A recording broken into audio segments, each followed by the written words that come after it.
नमस्कार, आप सुन रहे हैं पिक मी मानवा। हमारे मेन प्रोटैगनिस्ट का नाम वूचन है, हैंडसम परफेक्ट सिक्स बॉडी वाला बंदा। लेकिन उसकी जिंदगी में एक अजीब प्रॉब्लम है, टाइम बार बार उसी दिन रिपीट होता रहता है। शुरू में मेन लीड को लगा कि ये तो किस्मत की बात है, ना काम की टेंशन ना फ्यूचर की फिक्र, बस मजे ही मजे। लेकिन बहुत ज्यादा टाइम तक एंजॉय करने के बाद वो बोर हो गया, इसलिए उसने बिना किसी डर के जो मन में आया वो करना शुरू कर दिया। इलीगल काम, थ्रिल ढूंढना, एक नोटोरियस गैंग को गन से खत्म कर देना, बैंक लूट लेना, क्योंकि उसे कॉन्सिक्वेंसेस की कोई चिंता ही नहीं थी। उसने तो बेकार और मीनिंगलेस लाइफ से निकलने के लिए कई बार अपनी जान लेने की कोशिश भी की थी, लेकिन हर बार वो वापस उसी दिन लौट आता था, 7 जुलाई 2020 की सुबह 7 बजे। यह कहानी है उस आदमी की जिसने 3 लाख से भी ज्यादा दिन जिए हैं, जो एग्जैक्टली 1000 साल के बराबर होते हैं। इतने लंबे समय में उसने हंड्रेड्स ऑफ लैंग्वेजेस, हैकिंग, दुनिया के एडवांस टेक्नोलॉजीज और बहुत कुछ सीख लिया। अब मेल लीड ये पूरी कहानी एक लड़की को इम्प्रेस करने के लिए सुना रहा था, लेकिन लड़की को उसकी बात पर बिल्कुल भरोसा नहीं हुआ। उसे लगा कि ये बस उसे पटाने के लिए कहानी बना रहा है। सच कहे तो मेल लीड को ऐसी बातें बोलते देखकर वो उसे थोड़ा अजीब ही समझने लगी थी। उसे लगा ये बंदा थोड़ा सा संकी है। उसने तुरंत अपनी फ्रेंड को मैसेज भेज दिया कि जल्दी आ जाए, लेकिन मेल लीड ने शांत होकर कहा तुम्हारी फ्रेंड नहीं आएगी। ये सुनते ही लड़की हैरान रह गई। लड़की को भरोसा न करते देख वूचन बोला उसका बॉयफ्रेंड वापस आ गया है, वो उसके साथ चली जाएगी, ऑब्वियसली उसके पास यहाँ आने का टाइम नहीं होगा। अगर तुम मुझे बिलीव नहीं करती तो 9 मिनट और 13 सेकेंड्स वेट करो, वो तुम्हें कॉल करेगी। ये सुनकर लड़की गुस्से में खड़ी हो गई, लेकिन गलती से पीछे खड़े एक आदमी से टकरा गई। वो आदमी तुरंत उसका हाथ पकड़कर कॉम्पेंसेशन मांगने लगा, कहने लगा कि उसने उसके बॉडी को डैमेज कर दिया है। लड़की ने विरोध किया, लेकिन वो मान ही नहीं रहा था। तब वूचन ने बीच में बोलकर सिचुएशन संभाली, तुम इधर आओ। प्रोवोकेशन सुनकर वो आदमी गुस्से में लॉलीपॉप झटकते हुए उसकी तरफ आया, लेकिन वूचन ने आसानी से उसे डॉच कर दिया और एक पंच मार दिया। गुस्से में वो वूचन पर झपटा, लेकिन मेल लीड ने एक जबरदस्त अटैक किया जो उसके लिए लगभग फेटल साबित हुआ और वो दूर जाकर गिरा। अपने आदमी को पीटते देख उसका बॉस हथियारों से लैस लोगों का ग्रुप लेकर आ गया। उनका इरादा मेल लीड को मारने का था, लेकिन वूचन ने शांत होकर पूछा क्या जावलिंगी तुम लोगों को इसी तरह ट्रेन करता है? यह सुनते ही बॉस का चेहरा बदल गया। फिर वूचन ने जावलिंगी को कॉल लगाया और पूछा तुम कहाँ हो? तुम्हारा भटका हुआ डिसेबल लोगों को परेशान कर रहा है। फोन की दूसरी तरफ से आवाज आई, तुम कौन और तुम्हें मेरा नंबर कैसे मिला? वूचन ने जवाब दिया, अगर तुम नहीं चाहते कि डोंगाई बैटल का अंजाम बदल जाए तो जरा बताओ अभी कौन सा महीना चल रहा है। यह सुनकर जावलिंगी शॉक में पड़ गया। उसे यकीन नहीं हो रहा था कि मेल लीड को इस बारे में पता है। वूचन ने ठंडे लहजे में कहा, अपने लोगों को कंट्रोल में रखो, अगली बार सिर्फ फोन कॉल पर बात नहीं खत्म करूंगा। ये कहकर उसने फोन वापस उन लोगों की तरफ फेंक दिया। ये सब सुनकर वो लोग बुरी तरह से डर गए, तुरंत झुककर माफी मांगी और वहां से चले गए। पीछे खड़ी लड़की ये सब देखकर और भी ज्यादा हैरान थी। उसे समझ नहीं आ रहा था कि इस बंदे का बैकग्राउंड कितना डेंजरस है। तभी उसकी बेस्ट फ्रेंड का कॉल आया। उसने माफी मांगी और बताया कि वो नहीं आ सकती क्योंकि उसका बॉयफ्रेंड वापस आ गया है। अब लड़की पूरी तरह से शॉक हो गई और वूचन की तरफ देखने लगी। वूचन ने उसे पार्किंग लॉट में चलने को कहा। वहां वूचन एक लाल फरारी लेकर आया, जिसे देखकर लड़की और भी ज्यादा सरप्राइज हो गई, लेकिन वूचन ने आराम से बता दिया कि ये गाड़ी उसने चुराई है। मेल लीड जाने ही वाला था कि लड़की ने उसे रोक लिया। मैं घर कैसे जाऊंगी? क्या तुम सच में मुझ जैसी एक कमजोर लड़की को अकेला घर भेज दोगे? वूचन ने सीधा जवाब दिया, सॉरी लेकिन मुझे ऐसी लड़कियों में इंटरेस्ट नहीं है जिनकी मेकअप स्किल 8 पॉइंट से कम हो। ये सुनते ही लड़की गुस्से में आ गई और तुरंत अपना मेकअप हटा दिया। वूचन ने उसे देखा और रेटिंग दी, 9 पॉइंट्स, बुरा नहीं। फिर उसने कहा कि अगर वो प्रूफ करना चाहती है कि वो झूठ नहीं बोल रहा तो उसके घर चल सकती है, आराम से बैठकर बात करेंगे। लड़की ने कमर पर हाथ रखकर कहा, ठीक है चलो, मुझे किसी चीज का डर नहीं, अगर तुम झूठ बोल रहे हो तो मैं अब पुलिस को कॉल कर दूंगी। फिर दोनों तेज रफ्तार से निकल पड़े। सीन कट होता है अगली सुबह वूचन के घर पर। एक रात साथ बिताने के बाद वूचन ने अपनी आंखें खोली और एक नए दिन का स्वागत करने लगा। छोटी सी सुंदर लड़की को अलविदा कहने के लिए तैयार था, लेकिन तभी वो लड़की बाथरूम से बाहर आई और गुस्से में पूछने लगी, ये तुम्हारी बात के मुताबिक क्यों नहीं हुआ? क्या 7 जुलाई बार बार रिपीट नहीं होनी चाहिए थी? मुझे एक्सप्लेन करो, आज 8 जुलाई क्यों है? ये देखते ही वूचन घबरा गया। उसे बिल्कुल उम्मीद नहीं थी कि सच में 8 जुलाई आ जाएगी। बाहर लड़की लगातार दरवाजा पीट रही थी और चिल्ला रही थी, वूचन कैसा आदमी बाथरूम में छुप जाता है, बाहर निकलो, तुमने कहा था ना सब एक्सप्लेन करोगे, अब बताओ क्या चल रहा है? अंदर वूचन नहा रहा था और सोच रहा था, क्या यही असल में टाइम लूप के खत्म होने की शुरुआत है? मेरे दिल की खुशी संभाली नहीं जा रही। आखिरकार मैं श्रापित लूप से बाहर आ गया, आखिरकार उस दुनिया में वापस आ गया जहाँ से मैं आया था। तभी अचानक सिस्टम का नोटिफिकेशन सामने आया, होस्ट ने 10,000 साल की टाइम और स्पेस रीइंकार्नेशन ट्रायल पास कर ली है, सिस्टम एक्टिवेटेड। ये देखकर हमारा मेन लीड शॉक हो गया। उसने सिस्टम को अवेकन कर लिया था। System host Wuchan, basic attribute strength 7, speed 9, patience 8, spirit 10,000, time space overlap use 3,65,000 और फिर होस्ट की एबिलिटीज दिखाने लगी। इंग्लिश लेवल 9, गनमैनशिप लेवल 9 और ऐसे ही टोटल 1354 स्किल्स। वूचान ने ध्यान से देखा, उसके फिजिकल एट्रीब्यूट्स तो काफी ऑर्डिनरी थे, लेकिन उसके स्पिरिचुअल स्ट्रेंथ इतनी ज्यादा थी कि देखकर ही हैरान हो जाए। फिर उसने सोचा, ये टाइम स्पेस ओवरलैप आखिर है क्या? शायद मैं अपनी मर्जी से टाइम रिपीट कर सकता हूँ। सिस्टम ने तुरंत जवाब दिया और कंफर्म किया कि वूचान आप फ्रीली डिसाइड कर सकता है कि टाइम कब रिपीट होगा, पर रीसेट का फिक्स टाइम सुबह 7 बजे का था। अगर वो सेम दिन को रिपीट करता है तो पहली बार सिर्फ 1 पॉइंट लगेगा और उसके बाद कॉस्ट हर बार डबल होती जाएगी। ये सुनते ही वूचान बहुत एक्साइटेड हो गया। अब उसके पास सिर्फ टाइम कंट्रोल ही नहीं था, बल्कि 1354 लेवल 9 स्किल्स भी थी। कुकिंग, फाइटिंग, शूटिंग, ड्राइविंग और ना जाने क्या क्या। पहले वो सिर्फ एक ऑर्डिनरी स्टूडेंट था, लेकिन 10,000 साल के बाद ये सब उस बात का सबूत था कि उसकी सफरिंग बेकार नहीं थी। अब सब कुछ नॉर्मल हो चुका था। उसकी करंट एबिलिटीज उसे जिंदगी में चमकने का मौका दे सकती थी। ये सोचकर वो जोर जोर से हंसने लगा। बाहर से उसकी हंसी सुनकर टियान को चिंता होने लगी। उसे लगा शायद वूचान सच में पागल हो गया है। तभी वूचान अचानक बाहर निकला। टियान ने पूछा, तुम्हें क्या हुआ है? लेकिन उसी वक्त बाहर से जोर जोर से दरवाजा पीटा गया। लोग चिल्लाते हुए कह रहे थे, गाड़ी वापस करो, कल रात जो कार चुराई थी उसे बाहर निकालो। ये देखकर टियान घबरा गए। उसे लगा कि वूचान ने फिर से कार चुरा ली और अब वो लोग उनके घर तक पहुंच गए। लेकिन हमारे मेल लीड को अभी तक एहसास नहीं हुआ था कि टाइम अब रिपीट नहीं हो रहा। और सच ये था कि उसने वैंग युआन की कार चुरा ली थी। ये नाम सुनते ही टियान हैरान हो गई। वो कौन है? क्या बहुत पावरफुल है? वैंग युआन का असली नाम वैंग एक्स था। 15 साल पहले वो डोंगहाई का टॉप साइंस स्टूडेंट था। उसका फ्यूचर बहुत ब्राइट माना जाता था। लेकिन कॉलेज एंट्रेंस एग्जाम के बाद समर वेकेशन में हाउसिंग डेमोलिशन के दौरान उसके पेरेंट्स को बुरी तरह से मारा गया।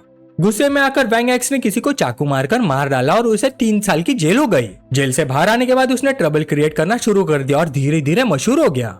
उसके पास ना पावर थी, ना बैकग्राउंड, ना पैसा, लेकिन उसका आईक्यू आम लोगों से कहीं ज्यादा था। आज वैंग युआन डोंगहाई की एक मशहूर और बहुत ताकतवर हस्ती बन चुका था। वूचान जानता था कि वैंग युआन से कैसे डील करना है, लेकिन अभी टाइमिंग सही नहीं था। असल में वैंग युआन तो इस पूरे मैच का सिर्फ एक छोटा सा इशू था। सबसे बड़ी प्रॉब्लम कुछ और थी। कल वूचान ने यंग मास्टर ली का नाम यूज करके अपने आप को पावरफुल दिखाया था। अगर ये बात एक्सपोज हो गई तो बहुत बड़ा प्रॉब्लम खड़ा हो जाएगा। शायद पूरे ईस्ट चाइना रीजन के लोग उसका शिकार करने लग जाएंगे। वूचान ने अपनी कनपट्टी मलते हुए फैसला लिया। जुलाई 8, 2020 का पहला टाइम स्पेस रीसेट। इस बार उसने 1 पॉइंट खर्च किया। कोटा 3,64,999 पॉइंट्स बच गए। 8 जुलाई 2020 7 बजे सुबह वूचान ने आंखें खोली और छत की तरफ देखा।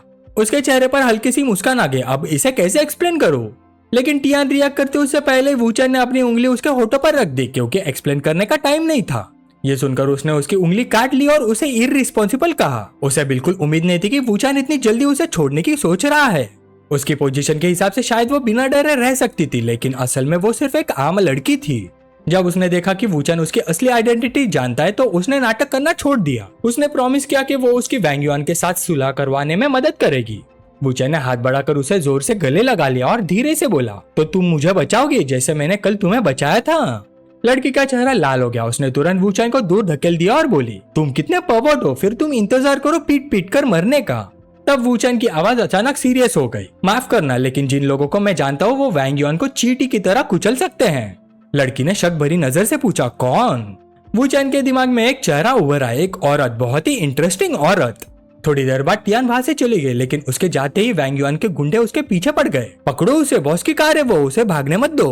गुंडे एक्सीलेटर दबाकर वूचान की गाड़ी पर करीब पहुंचने लगे। उन्होंने बंदूक निकालकर धमकी दी, गाड़ी रोको वरना हमें बदतमीजी करने का दोष मत देना। बंदूक देखते टियान डर कर चीख पड़े, उसके पास गन्स है। लेकिन वूचान के चेहरे पर एक्साइटमेंट आ गई। इसी वजह से तो मजा आता है, कस के पकड़ लो। इतना कहकर उसने गियर बदला और गाड़ी को हद से ज्यादा स्पीड पर दौड़ा दिया। लड़की शॉक में चीख पड़ी, क्या तुम पागल हो? इतनी तेज गाड़ी क्यों चला रहे हो? वूचान ने मजबूरी में जवाब दिया, मेरे पास कोई और ऑप्शन नहीं है, अगर पकड़े गए तो पक्का मारे जाएंगे।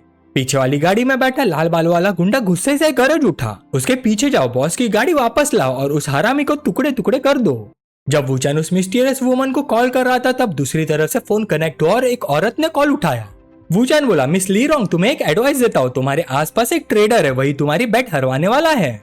ली रोंग ने तुरंत तीखे लहजे में पूछा, तुम कौन हो और मेरी बेट के बारे में तुम्हें कैसे पता है? वूचान शांत रहकर बोला, मेरे अपने सोर्सेस हैं, मैं तुम्हारे बारे में इतना जानता हूँ जितना तुम सोच भी नहीं सकती, और तुम्हारे छोटे भाई के बारे में भी। इसी बीच वैंग युआन की कार जोर से वूचान की कार से टकरा गई। सिचुएशन इतनी सीरियस थी कि उसके पास ली रोंग से बहस करने का वक्त नहीं था। उसने बस एक बात छोड़ दी, आधे घंटे बाद अपनी कंपनी में मुझे लेने के लिए किसी को भेजना, वहाँ बात करेंगे, तब तक तुम खुद जान जाओगी मैं कौन हूँ। अब वैंग युआन के दोनों गुंडों की गाड़ियां वूचैंग की कार से दोनों तरफ से चिपक चुकी थी। लड़की घबरा कर बोली, ये बहुत बुरा है, हमें ब्लॉक कर दिया जाएगा। लेकिन वूचैंग ने आराम से स्टीयरिंग घुमाया और स्पीड और बढ़ा दी। ब्लॉक बिल्कुल नहीं, मेरे पास मास्टर लेवल ड्राइविंग स्किल देखो। ये बोलकर वूचैंग ने एक जबरदस्त टर्न लिया और गुंडों की गाड़ी को क्रॉस कर दिया। पीछे वाला ड्राइवर हैरान होकर बोला, इसकी ड्राइविंग स्किल्स कमाल की हैं। उसके पास बैठा आदमी गाली देते हुए बोला, कमाल मेरी जूती, उसके पीछे लग जाओ। तीनों गाड़ियां रोड पर पागलों की तरह दौड़ रही थी, लेकिन वूचैंग की स्पीड फिर भी ज़्यादा से ज्यादा थी। वो खतरनाक टर्न्स को भी आसानी से क्रॉस कर रहा था। गाड़ी में बैठी लड़की बस चीखी जा रही थी। काफी देर तक तीर की तरह उड़ने के बाद आखिर वूचैंग की कार रुक गई। वूचैंग ने कहा, हम तुम्हारे घर आ गए। लड़की ने खिड़की के बाहर देखा, सच में उसका घर सामने था। वह हैरानी से पूछ बैठी, तुम्हें कैसे पता कि मैं यहाँ रहती हूँ? वूचैंग मुस्कुराए, छोड़ो, अगर बता भी दूं तो तुम फिर भी वही पुरानी कहानियां समझोगी। लड़की धीरे से कार से बाहर उतरी। जाते जाते उसने पलट कर कहा, तुम्हारी ड्राइविंग स्किल सच में अमेजिंग है, तुम्हें ये सब कहाँ से सीखा? वूचैंग मजाक में बोला, अपनी जान दांव पर लगाकर। इतनी जबरदस्त ड्राइविंग स्किल पाने के लिए मुझे याद भी नहीं कितनी बार मरना पड़ा। पर तुम मेरी तरह मत करना, मेरे पास अनेक जिंदगियां हैं, तुम्हारे पास सिर्फ एक ही है। लड़की का चेहरा हल्का सा लाल हो गया। वो बोली, झूठे कही के अपना फोन नंबर दो, जब मेरा मूड अच्छा होगा तब शायद तुमसे कांटेक्ट करूंगी। लेकिन उसकी बात पूरी करने से पहले वूचैंग गाड़ी लेकर निकल गया। लड़की गुस्से में बोली, मुझे बहुत गुस्सा आ रहा है, पूरा टाइम मुझे टीज करता रहा और फोन नंबर तक नहीं दिया। लेकिन फिर उसके दिमाग में एक आइडिया आया। 1 मिनट, उसने मेरे साथ होने वाली हर बात सही प्रेडिक्ट की। जरूर मेरे बेस्ट फ्रेंड के साथ मिलकर कोई सीक्रेट अरेंजमेंट किया होगा, वरना उसे मेरे घर का एड्रेस कैसे पता होता? मैं उस बेस्ट फ्रेंड से सारी इन्फॉर्मेशन निकलवा कर रहूंगी। तुम बुरे आदमी मुझसे बच नहीं पाओगे। आधे घंटे बाद एक स्काई स्क्रैपर की LED स्क्रीन पर एक खूबसूरत लड़की की तस्वीर चमक रही थी। वूचैंग उसे देखकर याद करने लगा। ली रूबिंग, बाहर से एक सक्सेसफुल बिजनेस वुमन, डोंगहाई सिटी की शाइनिंग स्टार, लेकिन असल में उसका बैकग्राउंड बहुत ही कॉम्प्लिकेटेड है। और वह यंग मास्टर ली, जो इस शहर में सब कुछ हिला सकता है, उसका छोटा भाई है। और वैसे भी जितनी खूबसूरत औरतें मेरी जिंदगी से गुजरिया, उनमें इसका रिश्ता काफी गहरा रहा है। कुछ देर बाद वूचैंग को ली रूबिंग के ऑफिस में ले जाया गया। वूचैंग ने दोनों हाथ पॉकेट्स में डाले और आराम से ली रूबिंग को देखा।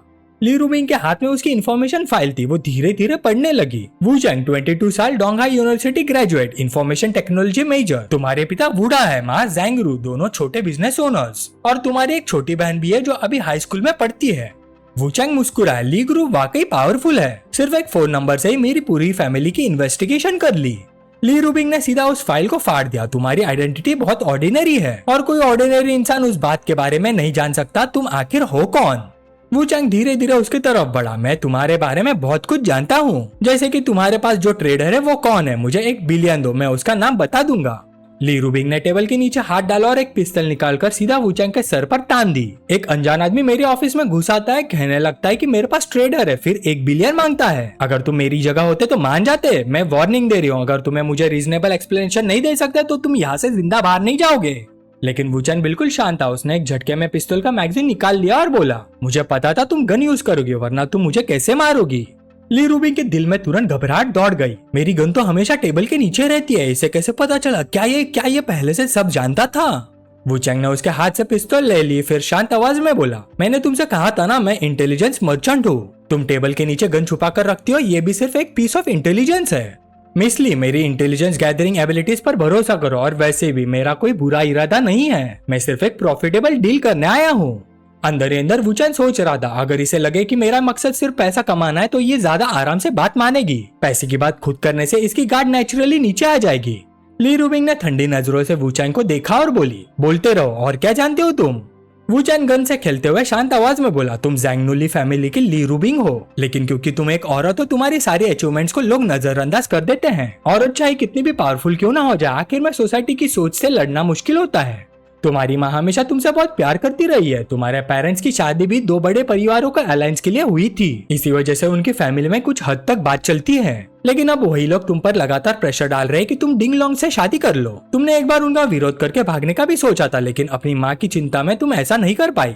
तुम उनकी मर्जी के खिलाफ नहीं जा सकते। इस बात ने डिंग लोंग को तुमसे नफरत करने पर मजबूर कर दिया। उसने तुम्हारे आसपास आने वाले 3 अलग अलग फेक बॉयफ्रेंड्स को बर्बाद कर दिया। पहला फेक बॉयफ्रेंड ने सुसाइड कर लिया, दूसरे को मेंटल हॉस्पिटल भेज दिया गया और तीसरे को लाइफ इम्प्रिजनमेंट मिल गई।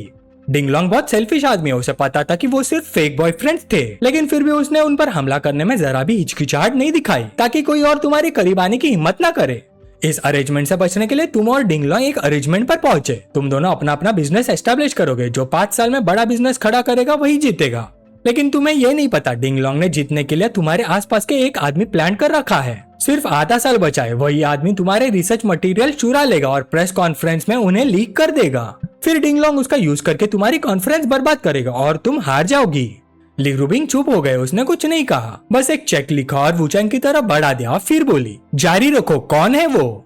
वुचैंग मुस्कुराए, गुड। तभी दरवाजे पर नॉक हुआ। अंदर सीनियर असिस्टेंट मयान आया, उसने डॉक्यूमेंट्स का एक स्टैक ली रूबिंग को दिया। प्रेसिडेंटली इन डॉक्यूमेंट्स पर आपके सिग्नेचर चाहिए। अचानक वुचैन ने मयान का सिर पकड़कर जोर से टेबल पर दे मारा, फिर उसके सर पर गन तान दी। यही है ट्रेडर मयान। मयान घबरा कर चिल्लाए, ट्रेडर क्या बकवास कर रहे हो, मुझे छोड़ दो। वुचैन ने उसकी गर्दन और जोर से पकड़ ली, नाटक करने की जरूरत नहीं, तुम्हारे बैंक अकाउंट में $5 मिलियन पड़े हैं, क्या वो डिंगलोंग का रिवॉर्ड नहीं है? मयान फिर से चीखने लगा, 5 मिलियन? डिंगलोंग, मुझे कुछ नहीं पता मैडम, मैं इनोसेंट हूँ। वुचैन ने एक हाथ से उसे टेबल पर दबा रखा था और दूसरे हाथ से उसका फोन निकाल लिया, फिर बोला, लगता है तुम तब तक नहीं रोगे जब तक कॉफी ना देख लो। उसने तुरंत डिंगलोंग का नंबर डायल किया। जैसे ही कॉल कनेक्ट हुई, सामने से आवाज आई, डॉक्यूमेंट्स मिल गए। ये सुनते ही ली रूबिंग का चेहरा बदल गया। डिंगलोंग! अब उसके पास शक करने की कोई वजह नहीं बची थी। वुचैन ने मयान को जमीन पर फेंक दिया, आप भी अपनी सफाई दोगे? ली रूबिंग उसके पास आई और गुस्से में बोली, इतने सालों से तुम दोनों तरफ का खेल खेल रहे थे, अच्छा पैसा कमा लिया होगा है ना? इतने सालों में मैंने तुम्हें कभी बेनिफिट्स की कमी नहीं होने दी, मुझे उम्मीद नहीं थी कि सिर्फ 5 मिलियन में तुम बिक जाओगे। मयान डर के मारे घुटनों पर गिर गया। मैडम, मैंने पैसे लिए थे, लेकिन ये सब मैडम का आइडिया था, उन्होंने ही मुझे करने को कहा था। वुचैन ने शांति से गन उठाई और ली रूबिंग की तरफ बढ़ा, फिर बोला, तुम्हारी माँ कभी भी सच में नहीं चाहती थी कि तुम डिंगलोंग से शादी करो। वो खुद भी एक मैरिज अलायंस का टूल बनी थी, वो सिर्फ अपने नाना के प्रेशर के सामने झुक गई। ये सब बकवास वाली सफाई डिंगलोंग ने ही तुम्हें सिखाई होगी ना, वो ही जानता है कि तुम्हारी सबसे बड़ी वीकनेस तुम्हारी माँ है। वुचैन ने गन ली रूबिंग को पकड़ा दिया, अब फैसला तुम्हारा है, इसके साथ क्या करना है? ली रूबिंग ने आंखें बंद कर ली, कुछ सेकंड्स बाद बोली, निकल जाओ, मैं तुम्हें दोबारा नहीं देखना चाहती। मयान तुरंत खड़ा हुआ और बार बार शुक्रिया अदा करते हुए भाग गया। वुचैन ने हैरानी से पूछा, मुझे लगा तुम उसे मार दोगी। ली रूबिंग ने बिल्कुल कैजुअल अंदाज में जवाब दिया, मैं बस उसे अपने हाथों से नहीं मारना चाहती, वो आज रात तक किसी नदी के तल पे होगा। फिर उसने तीखी नजरों से वुचैन को देखा, सच कहो तो अब मुझे तुम्हारी आइडेंटिटी पर भी शक है। हो सकता है तुम्हें डिंगलोंग ने ही भेजा हो ताकि मयान को एक्सपोज करके मेरा ट्रस्ट जीत सको। वुचैन ने सिर खुजा, अभी भी मुझ पर शक कर रही हो? वैसे मेरे पास एक तरीका है तुम्हारे सारे डाउट्स खत्म करने का। ली रूबिंग ने भाई चढ़ाई, कौन सा तरीका?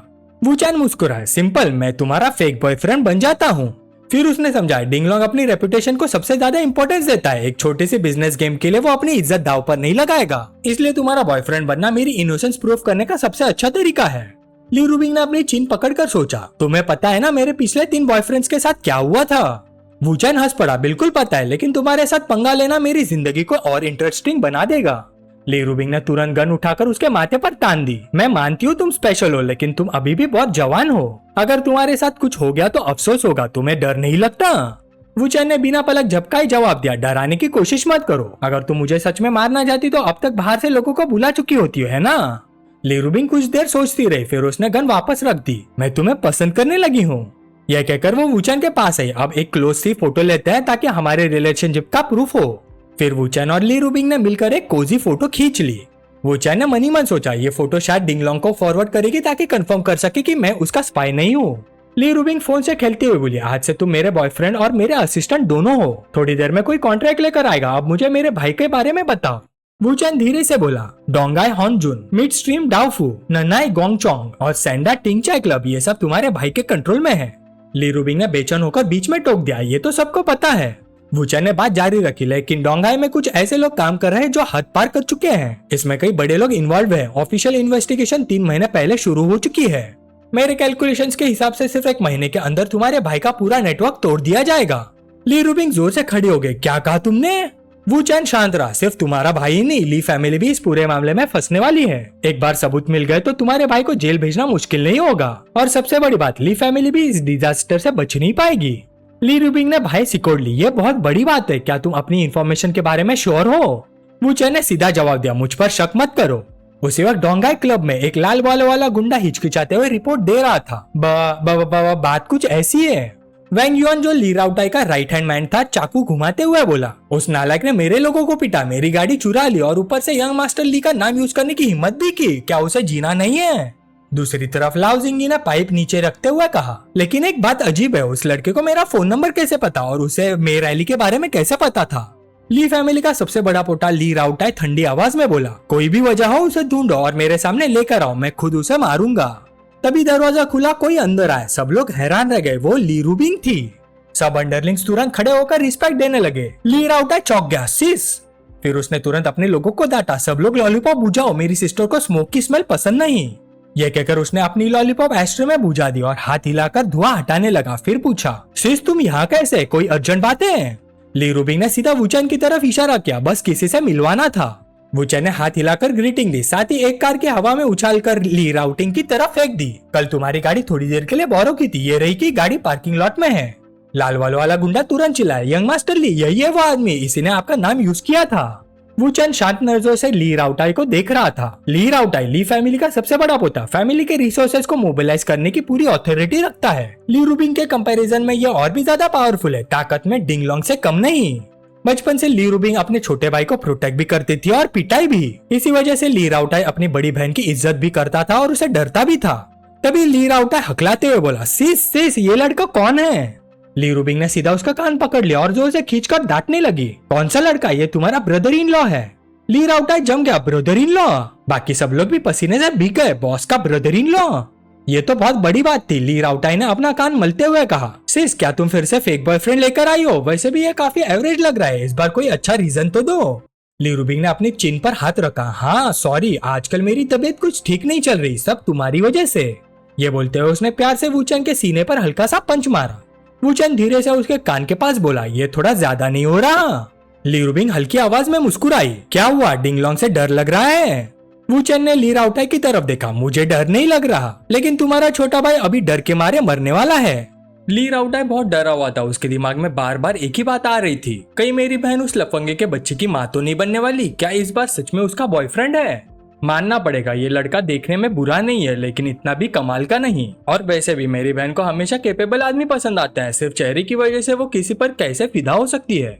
रुको, कहीं ये मेरी बहन को बेवकूफ तो नहीं बना रहा? भले ही मेरी बहन स्ट्रॉन्ग विल्ड है, लेकिन प्यार में पड़ते ही उसकी अकल काम करना बंद कर देती है। ये नहीं हो सकता, मुझे इसका असली चेहरा सबके सामने लाना ही होगा और हर हाल में अपने बहन को बचाना होगा। ली राउटाई ने आवाज ऊंची करके पूछा, तुम मेरी बहन को कैसे जानते हो? वुचेन ने शांत आवाज में जवाब दिया, 3 महीने पहले तुम्हारी बहन ने अलग अलग यूनिवर्सिटीज में इंटर्न्स रिक्रूट करने के लिए लोग भेजे थे।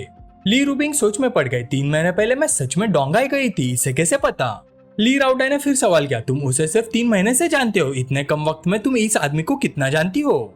फिर वुचेन की तरफ मुड़कर गुस्से से बोला, लिंगजी ने मुझे बताया था कि कल तुम एक खूबसूरत लड़की के साथ शराब पी रहे थे, वो लड़की कौन थी?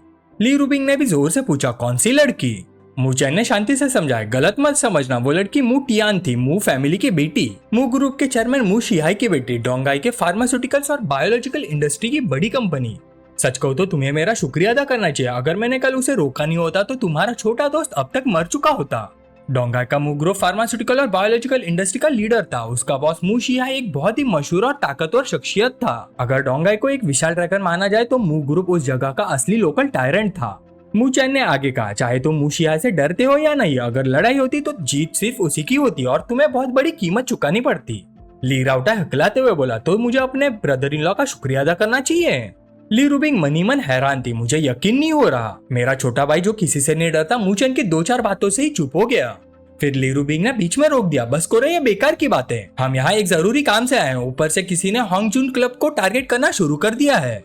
वैंग युआन और जाओ लिंगी एक साथ बोल पड़े, क्या? यहाँ तक कि ली राउटाई भी शांत नहीं रह सका, इम्पॉसिबल, मैंने सब कुछ परफेक्टली अरेंज किया था, मेरे बिना पता चले वो लोग कैसे हाथ लगा सकते हैं? वुचेन ने भाई चढ़ाते हुए कहा, तुम्हें काफी टाइम पहले शेनहू के साथ अपना बिजनेस खत्म कर देना चाहिए था और लोगों की सीक्रेट रिकॉर्डिंग करके ब्लैकमेल करना भी बंद कर देना चाहिए था। इस बार ली रूबिंग अपना गुस्सा नहीं रोक पाई, तुम अभी भी उस शेनहू के साथ मिले हुए हो, मैंने तुम्हें कितनी बार कहा है कि वो आदमी बिल्कुल ठीक नहीं है। ली राउटाई जल्दी से अपनी बहन को शांत करने लगा, बहन शांत हो जाओ, अपना ख्याल रखो। वुचेन ने भी ली रूबिंग की बात से सहमत होते हुए कहा, तुम्हारी बहन बिल्कुल सही कह रही है, वो आदमी बिल्कुल भरोसे के लायक नहीं है, इस बार वो जरूर तुम्हें धोखा देगा और अपने सारे गुनाह तुम्हारे सर पर डाल देगा। ली राउटाई के माथे से पसीना बहने लगा। उसने मू चैन को बीच में रोक दिया। मेरे और शेनू के बिजनेस के बारे में मेरी बहन तक नहीं जानती, तुम आखिर हो कौन? मू चैन ने शांत आवाज में जवाब दिया, कुछ चीजें मैं तुम्हें नहीं बता सकता। मैं यहाँ सिर्फ ली रूबिंग की वजह से आया हूँ। तुम ली रूबिंग के भाई हो। अगर तुम्हारे साथ कुछ हुआ तो ली रूबिंग दुखी होगी, इसलिए मुझे तुम्हारी मदद करनी ही होगी। ली राउटाई ने दांत भींचकर चिल्लाया, लड़के यहाँ खड़े होकर बकवास मत करो। मैं तुम्हें बता देता हूँ, अगर तुमने आज सब कुछ साफ साफ नहीं बताया तो तुम यहाँ से जिंदा नहीं जाओगे। ली रूबिंग ने तुरंत कहा, अपने ब्रदर इन लॉ को बात पूरी करने दो। पर ली राउटाई इतना गुस्से में था कि उसका कंट्रोल टूट गया। मुझे फर्क नहीं पड़ता ये तुम्हें कैसे बेवकूफ बना रहा है, आज मैं इसका असली चेहरा सबके सामने लाकर आऊंगा। मू चैन ने बिना घबराए बोलना जारी रखा। पूरे डोंगहाई जस्टिस सिस्टम में इस मामले की जानकारी बहुत कम लोगों को है। 4 महीने पहले लाइबो नाम का एक नया पुलिस ऑफिसर डेप्यूटी डायरेक्टर बना था। उसने होंगजुन केस की इन्वेस्टिगेशन अपने हाथ में ली है। मू चैन ने एक पेन उठाया और बोलते बोलते लिखना शुरू कर दिया। कुछ इन्वेस्टिगेटर्स कस्टमर्स का भेष बदलकर अंदर घुस चुके हैं।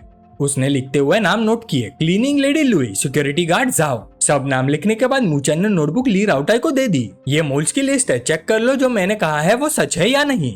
ली राउटाई ने लिस्ट देखी और उसका गुस्सा फूट गया। उसने तुरंत हुक्म दिया, जाओलिंगी सबको फर्स्ट फ्लोर लॉबी में इकट्ठा करो और अपने वेपन्स रेडी रखो। जाओलिंगी ने तुरंत जवाब दिया, जी। ली राउटाई ने फिर कहा, वैंग युआन लिस्ट में जितने लोगों का नाम है उनके रूम्स की तलाशी लो। वैंग युआन ने सीरीला का जवाब दिया, समझ गया। ली राउटाई ने मू चैन को धमकाना भी नहीं भूला, अगर मुझे पता चला कि तुम झूठ बोल रहे हो तो मुझे बदतमीजी का दोष मत देना। मू चैन आराम से ली राउटाई के पास से गुजरा और एक कुर्सी पर बैठ गया। मैं यही बैठकर तुम्हारी माफी का इंतजार करूंगा।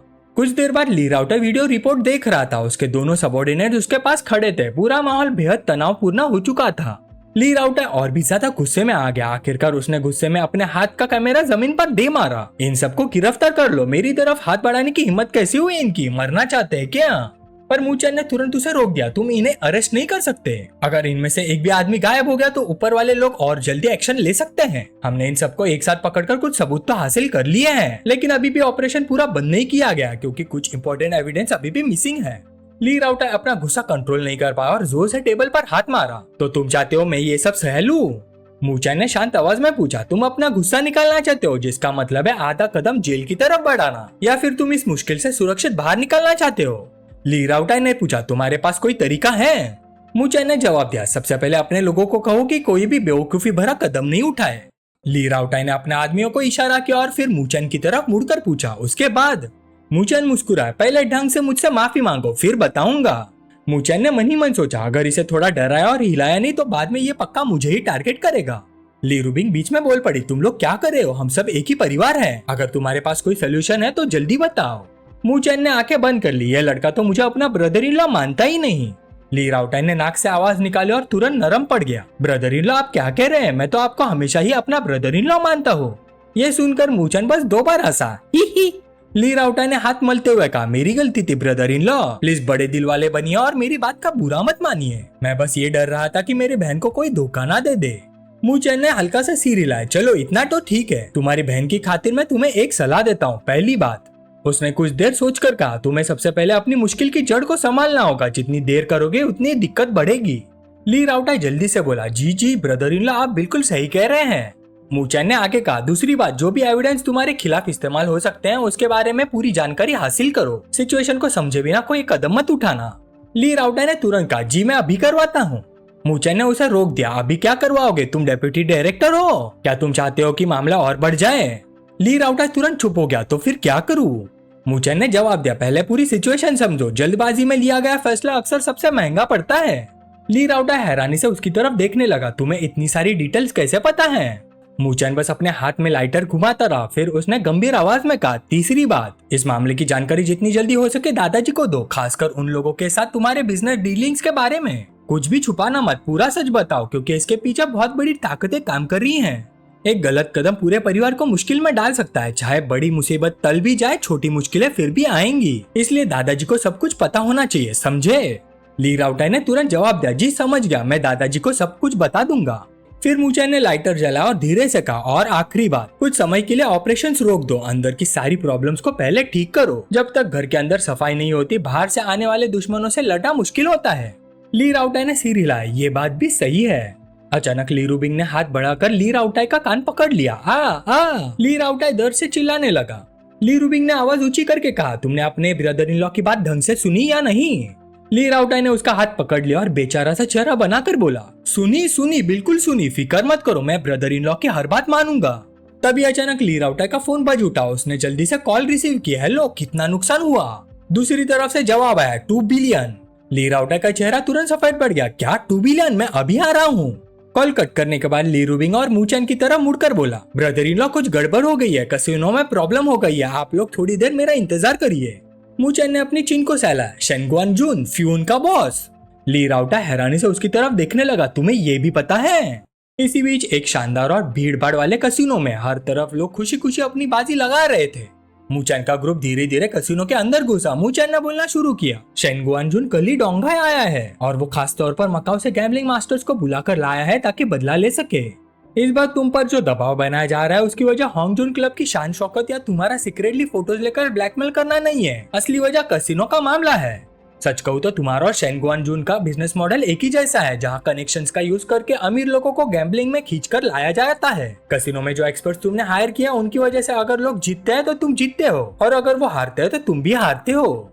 शेनगुआन जून यहाँ पहले ही कई 100 मिलियन हार चुका है। इससे उसकी कंपनी का कैश फ्लो बिगड़ गया और बहुत सारी प्रॉब्लम्स खड़ी हो गई। और इसी प्रोसेस में उसे पता चला कि बहुत सारे अमीर लोग भी उसकी तरह यहाँ पैसे हार चुके हैं। उसने ये बात वे फैमिली को बताई। इन्वेस्टिगेशन के दौरान उन्हें तुम्हारी सीक्रेट ब्लैकमेलिंग रिकॉर्डिंग्स के बारे में भी पता चल गया। फिर उन्होंने बिना देर किए दूसरे लोगों के साथ मिलकर ली फैमिली को गिराने की प्लानिंग शुरू कर दी। नॉर्मल सर्कमस्टांसेस में शेनगुआन जून कभी एक्सपर्ट्स लेकर यहाँ आने की हिम्मत नहीं करता, क्योंकि वो ली फैमिली को नाराज नहीं कर सकता। लेकिन अब उसे कोई डर नहीं है। उसे लगता है कि तुम जल्दी या देर से जेल जरूर जाओगे। ली राउटाई गुस्से में बोला, मुझसे पंगा लेने की हिम्मत? वो कमीना जीना नहीं चाहता क्या? मूचन ने शांति से समझा, इतना एक्साइटेड मत हो, पहले सिचुएशन देख लेते हैं। जब सब लोग अंदर पहुंचे तब रूम में कार्ड गेम चल रही थी। फुशिंग कंपनी का बॉस शेनगुआन जून साइड में खड़ा मुस्कुरा रहा था। उसके साथ लाया गया गैम्बलिंग एक्सपर्ट अपने कार्ड्स टेबल पर फेंकते हुए बोला, मैं जीत गया। डीलर ने झुककर कहा, मैं हार गया। शेनगुआन जून ने टेबल पर पड़े चिप्स अपनी तरफ खींचते हुए जोर से हंसा, हा हा हा, आज तो मैं अमीर हो गया। ली राउटाई उसके पास जाकर बोला, बॉस शेन, लगता है आज आपकी किस्मत काफी अच्छी चल रही है। शेनगुआन जून ने मुस्कुराना बंद कर दिया और तमीज से जवाब दिया, बस ठीक ठाक, आज काफी पैसा जीत लिया है, यंग मास्टर ली को कोई प्रॉब्लम तो नहीं। ली राउटाई भी मुस्कुराए, ली फैमिली को इतने से पैसे की कमी नहीं है। शेनगुआन जून ने और छिड़ते हुए कहा, तुम्हारे सारे एक्सपर्ट्स बाहर आ गए लेकिन सब हार गए, लगता है आज तुम्हारी किस्मत साथ नहीं दे रही यंग मास्टर ली। तब तक पता नहीं कब वूचन कार्ड टेबल के पास आ चुका था। उसने कार्ड्स का डेक उठाया और बोला, पर मुझे तो ऐसा नहीं लगता। ये कहकर वूचन ने डेक को शफल करना शुरू कर दिया। कभी कार्ड्स हवा में उछलता, कभी पकड़ लेता। फिर उसने शेनगुआन जून की तरफ देखकर पूछा, बॉस शेन, मेरे साथ कुछ राउंड्स खेलने में इंटरेस्टेड हैं? शेनगुआन जून जोर से हंसा, ही। अब एक जवान लड़का खेलने आया है। यंग मास्टर ली, इतना डेस्परेट मत बनो, मैं आज तुमसे 200 मिलियन से ज्यादा जीत चुका हूँ। अगर तुम और पैसे देना चाहते हो तो मुझे कोई प्रॉब्लम नहीं। ही। ली राउटाई समझ नहीं पाया। उसने ली रूबिंग की तरफ मुड़कर पूछा, ये क्या हो रहा है? क्या ये सच में कार्ड्स खेल सकता है बहन? ली रूबिंग भी उलझन में थी, मुझे क्या पता। दूसरी तरफ बैठा गैम्बलिंग एक्सपर्ट चुपचाप मूचन को ऑब्जर्व कर रहा था। उसने मन ही मन सोचा, एक गैम्बलिंग एक्सपर्ट अपने ओपोनेंट के एक्सप्रेशंस और एक्शंस देखकर उसकी साइकोलॉजी समझता है। ये स्किल सालों के एक्सपीरियंस से आती है। यह लड़का बिल्कुल इनएक्सपीरियंस्ड लग रहा है। मैं तो सिर्फ उसके चेहरे को देखकर ही बता सकता हूँ कि उसके हाथ में कौन से कार्ड्स हैं। ली रूबिंग ने धीरे से मूचन को पुकारा है, फिर उसके कान के पास झुककर पूछा, तुम श्योर हो ना? मूचन ने धीरे से जवाब दिया, आज मैं तुम्हारा सारा पैसा वापस जितवा सकता हूँ। फिर मूचन कुर्सी पर बैठ गया और डीलर्स ने कार्ड्स बांटने शुरू कर दिए। पर मूचन ने जल्दी से अपने कार्ड्स देखने की भी कोशिश नहीं की। सामने बैठा एक्सपर्ट हैरान हो गया, अपने कार्ड्स तक नहीं देख रहा, क्या ये इसकी हैबिट है? मूचन ने आराम से एक कार्ड पलट दिया, एस ऑफ स्पेड्स। एक्सपर्ट ने तुरंत हाथ उठाया, तुम्हारा हैंड बड़ा है, बैट लगाओ। मूचन ने शांति से 500,000 के चिप्स टेबल पर फेंके। एक्सपर्ट ने मुस्कुराते हुए कहा, ठीक है, मैं कॉल करता हूँ। पहला राउंड खत्म हुआ। दूसरे राउंड में भी मूचन ने $500,000 चिप डाल दिए। डीलर ने एक्सपर्ट से पूछा, और आप सर? एक्सपर्ट ने अपना चश्मा उतारा और कार्ड्स फोल्ड कर दिए। चौथे राउंड तक एक्सपर्ट लगातार फोल्ड करता रहा। 8वें राउंड तक भी मूचन हर बार $500,000 की बेट लगाता रहा। गेम चलती रही। 15th राउंड तक दोनों तरफ से कार्ड्स खेलते जाते रहे। 21st राउंड तक भी वही हुआ। सामने वाला फिर $500,000 की बेट लगाता रहा और मूचन फिर जीत गया। मैं फिर जीत गया। ली राउटाई खुद को रोक नहीं पाया और ताना मारते हुए बोला, मिस्टर शेन, लगता है जो एक्सपर्ट आप लाए हैं उसकी किस्मत आज साथ नहीं दे रही। शेनगुआन जून ने फिर भी मुस्कुराकर जवाब दिया, हाँ, लगता है यंग मास्टर ली की किस्मत वापस आ गई है। लेकिन अंदर ही अंदर शेन गुआनजुन एक जहरीली मकड़ी की तरह अपना जाल बुन रहा था। वो सोच रहा था, छोटे बच्चे, क्या तुम्हें लगता है कि कुछ राउंड जीतकर तुम मुझे हरा दोगे? उसके दिमाग में एक्सपर्ट की बात गूंज उठी। मेरी एक आदत है, गेम शुरू होते ही मैं जानबूझकर कुछ राउंड्स हार जाता हूँ। इससे मुझे ओपोनेंट की हैबिट्स देखने का मौका मिलता है। मैं उसकी साइकोलॉजी एनालाइज करता हूँ, फिर एक ही बार में पलटवार करता हूँ। उस वक्त शेन गुआनजुन ने कहा था, सब कुछ तुम्हारे ऊपर छोड़ता हूँ मैं। अब शेन गुआनजुन अपने मन में हिसाब लगा रहा था। ली राउटर पहले 200 मिलियन से ज्यादा हार चुका है। वो इतनी जल्दी आसानी से गेम छोड़कर नहीं जा सकता। जब इस लड़के के चिप्स खत्म हो जाएंगे तो ये जरूर खेलता रहेगा। खेलते रहो। 38 गेम पर डीलर ने दोनों तरफ को अपने कार्ड्स दिखाने के लिए इनवाइट किया। मुचन ने आगे बढ़कर 1 मिलियन के चिप्स का एक बड़ा ढेर टेबल पर धकेल दिया। एक्सपर्ट ने मनी मन सोचा, इसने कार्ड्स देखे बिना ही सीधा बेट लगा दी। लगता है अपनी किस्मत पर बहुत भरोसा है। कार्ड्स बांटने के बाद और 4 कार्ड्स खुले। मुचन ने फिर स्टेक बढ़ा दिया, एक और बार 1 मिलियन। एक्सपर्ट ने मुचन के खुले कार्ड्स देखे और अंदाजा लगाया, इसका हैंड बहुत वीक है और मेरे पास किंग्स की पैर है, मैं जीत गया। पूरे कॉन्फिडेंस के साथ उसने अपने सारे चिप्स आगे ढकेल दिया। अगर ऐसी बात है तो मैं ऑल इन हूँ। ली राउटर मुचन को देखते हुए सोच रहा था। उसके एक्सप्रेशन को देखकर लगता है ब्रदर इन लॉ के जीतने के चांसेस ज्यादा हैं, लेकिन उसने कार्ड्स प्रॉपर्ली देखे भी नहीं है। रिजल्ट अभी भी अनसर्टन है। मुचन ने अपने 2 कार्ड्स को हल्का सा रब किया और बोला, मैं भी ऑल इन हूँ। एक्सपर्ट ने अपना चश्मा उठाया और मुस्कुराते हुए कहा, टेबल पर पैसे बहुत कम है, एक और 100 मिलियन ऐड करते हैं। मुचन ने घमंड भरे अंदाज में जवाब दिया, 100 मिलियन से क्या होगा, 200 मिलियन लगाते हैं। ये बोलते ही ली राउटर ने तुरंत स्टाफ को सिग्नल दिया। कुछ ही पलों में बनी कॉस्ट्यूम पहनी 2 फीमेल स्टाफ मेंबर्स बहुत सारे चिप्स लेकर आ गई। मुचन ने फिर चैलेंज किया, मैं और 100 मिलियन लगाता हूँ, तुम्हारा क्या कहना है? एक्सपर्ट फिर सोच में पड़ गया। मेरी ऑब्जर्वेशन के मुताबिक ये सिर्फ सबसे इंपॉर्टेंट कार्ड पर हाथ रखता है, मतलब इसके पास शायद एसेस की पैर है। कुछ देर सोचने के बाद एक्सपर्ट ने फोल्ड कर दिया। एक्सपर्ट हंस पड़ा, कितने केयरलेस हो तुम, अगर मेरी बात मानकर और 50 मिलियन लगाते तो शायद और 50 मिलियन जीत लेते। ली रूबिंग भी क्यूरियस हो गए। उसने पूछा, क्या तुम्हारे पास एस था? मुचन ने सीधा मना कर दिया, नहीं, मेरे पास तो 2 ऑफ हार्ट्स था। एक्सपर्ट गुस्से से खड़ा हो गया और जोर से टेबल पर हाथ मारा, तुम मेरे साथ खेल कर रहे हो? मुचन ने शांति से जवाब दिया, तुम खुद बेट लगाने की हिम्मत नहीं रखते हैं। एक्सपर्ट वापस बैठ गया और फिर कैलकुलेशंस करने लगा। ठीक है, इतना खुश मत हो, मैं तुम्हारी हैबिट समझ चुका हूँ। फिर दोनों तरफ का गेम चलता रहा। 31st राउंड आ गया। इस बार किस्मत से दोनों हैंड्स लगभग बराबर थे। एक्सपर्ट ने आखिरी कार्ड देखा, डायमंड का 9। उसने मनी मन हिसाब लगाया, हमारे हिडन कार्ड्स लगभग सेम है। जब तक इसके पास स्पेड का 9 नहीं है, ये मुझे हरा नहीं सकता। और एक ही राउंड में चारों 9 निकल आना, उसकी प्रोबेबिलिटी बहुत ही कम है। दोनों के दिमाग में एक ही ख्याल चल रहा था, अब जाल समेटने का वक्त आ गया है। एक्सपर्ट मुस्कुराया, लगता है हमारा हैंड भी बुरा नहीं है, एक ही राउंड में फैसला कर देते हैं, क्या ख्याल है? 200 मिलियन ऑल इन। मुचन ने भी बिना झिझक अपने सारे चिप्स आगे ढकेल दिया, डील। पूरे कसिनो का माहौल टेंस हो गया। ली रूबिंग ने हल्की चिंता के साथ पूछा, एक राउंड के लिए 200 मिलियन, क्या ये बहुत रिस्की नहीं है? ली राउटर बस इतना ही बोल पाया, मेरे ब्रदर इन लॉ की किस्मत तो कमाल की है, शायद कोई प्रॉब्लम नहीं होगी, है ना? शेन गुआनजुन और उसका एक्सपर्ट दोनों सोच रहे थे कि मुचन उनके जाल में फंस चुका है। एक्सपर्ट खुशी से बोला, ठीक है लड़के, बेट लगाती है तो बाद में पछताना मत। अगर अपना माइंडसेट कंट्रोल नहीं कर सकते तो गैम्बलिंग की दुनिया में ज्यादा दूर नहीं जा सकते। वो खुद को रोक नहीं पाया और जोर से अपने कार्ड्स टेबल पर फेंक दिए। कार्ड्स देखे बिना इतना बड़ा बेट लगाने की हिम्मत, क्या तुम खुद को गैम्बलिंग गॉड समझते हो? और ये 200 मिलियन समझो तुम्हारी फीस है एक सबक सीखने की। ली राउटर और ली रूबिंग दोनों को लगा कि सब खत्म हो गया, जबकि शेन गुआनजुन पूरी तरह से यकीन कर चुका था कि इस बार जीत उसकी है। वो मजाक उड़ाते हुए बोला, यंग मास्टर ली, तुम्हारे पास इतनी दौलत और इतना बड़ा बिजनेस है, थोड़ा बहुत पैसा हार जाओगे तो क्या फर्क पड़ता है? ली राउटर बस दांत भींचकर रह गया।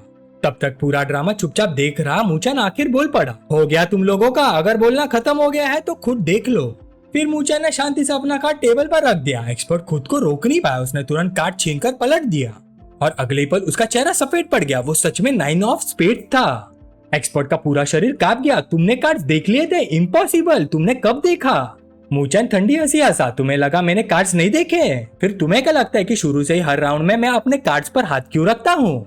ऑफ कोर्स, तुम्हारी नजर बचाकर उन्हें पलटकर देखने के लिए। तुम्हारी टेक्निक बुरी नहीं है, बस तुम बहुत ज्यादा एरोगेंट हो। कुछ राउंड्स देखकर तुम्हें लगा कि तुम मेरी प्लेइंग स्टाइल समझ गए हो, लेकिन क्या तुम्हें कभी सोचा जो तुम हैबिट समझ रहे थे, क्या वो सच में हैबिट थी या फिर तुम्हें धोखा देने के लिए एक्टिंग? वुचेन की आंखों में ठंडी चमक आ गई। शुरू से ही मैंने पूरा जाल बिछा दिया था, इस गैम्बल में शिकार तुम थे। एक्सपर्ट इतना डर गया कि उसके मुंह से आवाज तक नहीं निकली।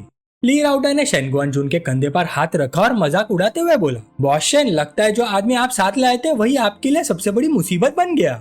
शेन गुआनजुन को यकीन ही नहीं हो रहा था। वो हकलाते हुए बोला, ये कैसे हो सकता है? एक्सपर्ट कुछ समझाना चाहता था बॉस शन में, लेकिन शन गुआनजुन ने उसे बीच में ही रोक दिया। चलो तो हम वापस चलते हैं। वो मुड़कर जाने वाले थे कि अचानक वूचन जोर से चिल्लाया, रुको, तुम्हें जाने की इजाजत किसने दी? शन गुआनजुन भी पीछे हटने वाला नहीं था। उसने ठंडे लहजे में जवाब दिया, बॉस लिए हार गया तो हार गया, अब क्या मेहमानों को जाने भी नहीं दोगे? तुम्हारे परिवार की मेहमान नवाजी वाकई बहुत अनोखी है।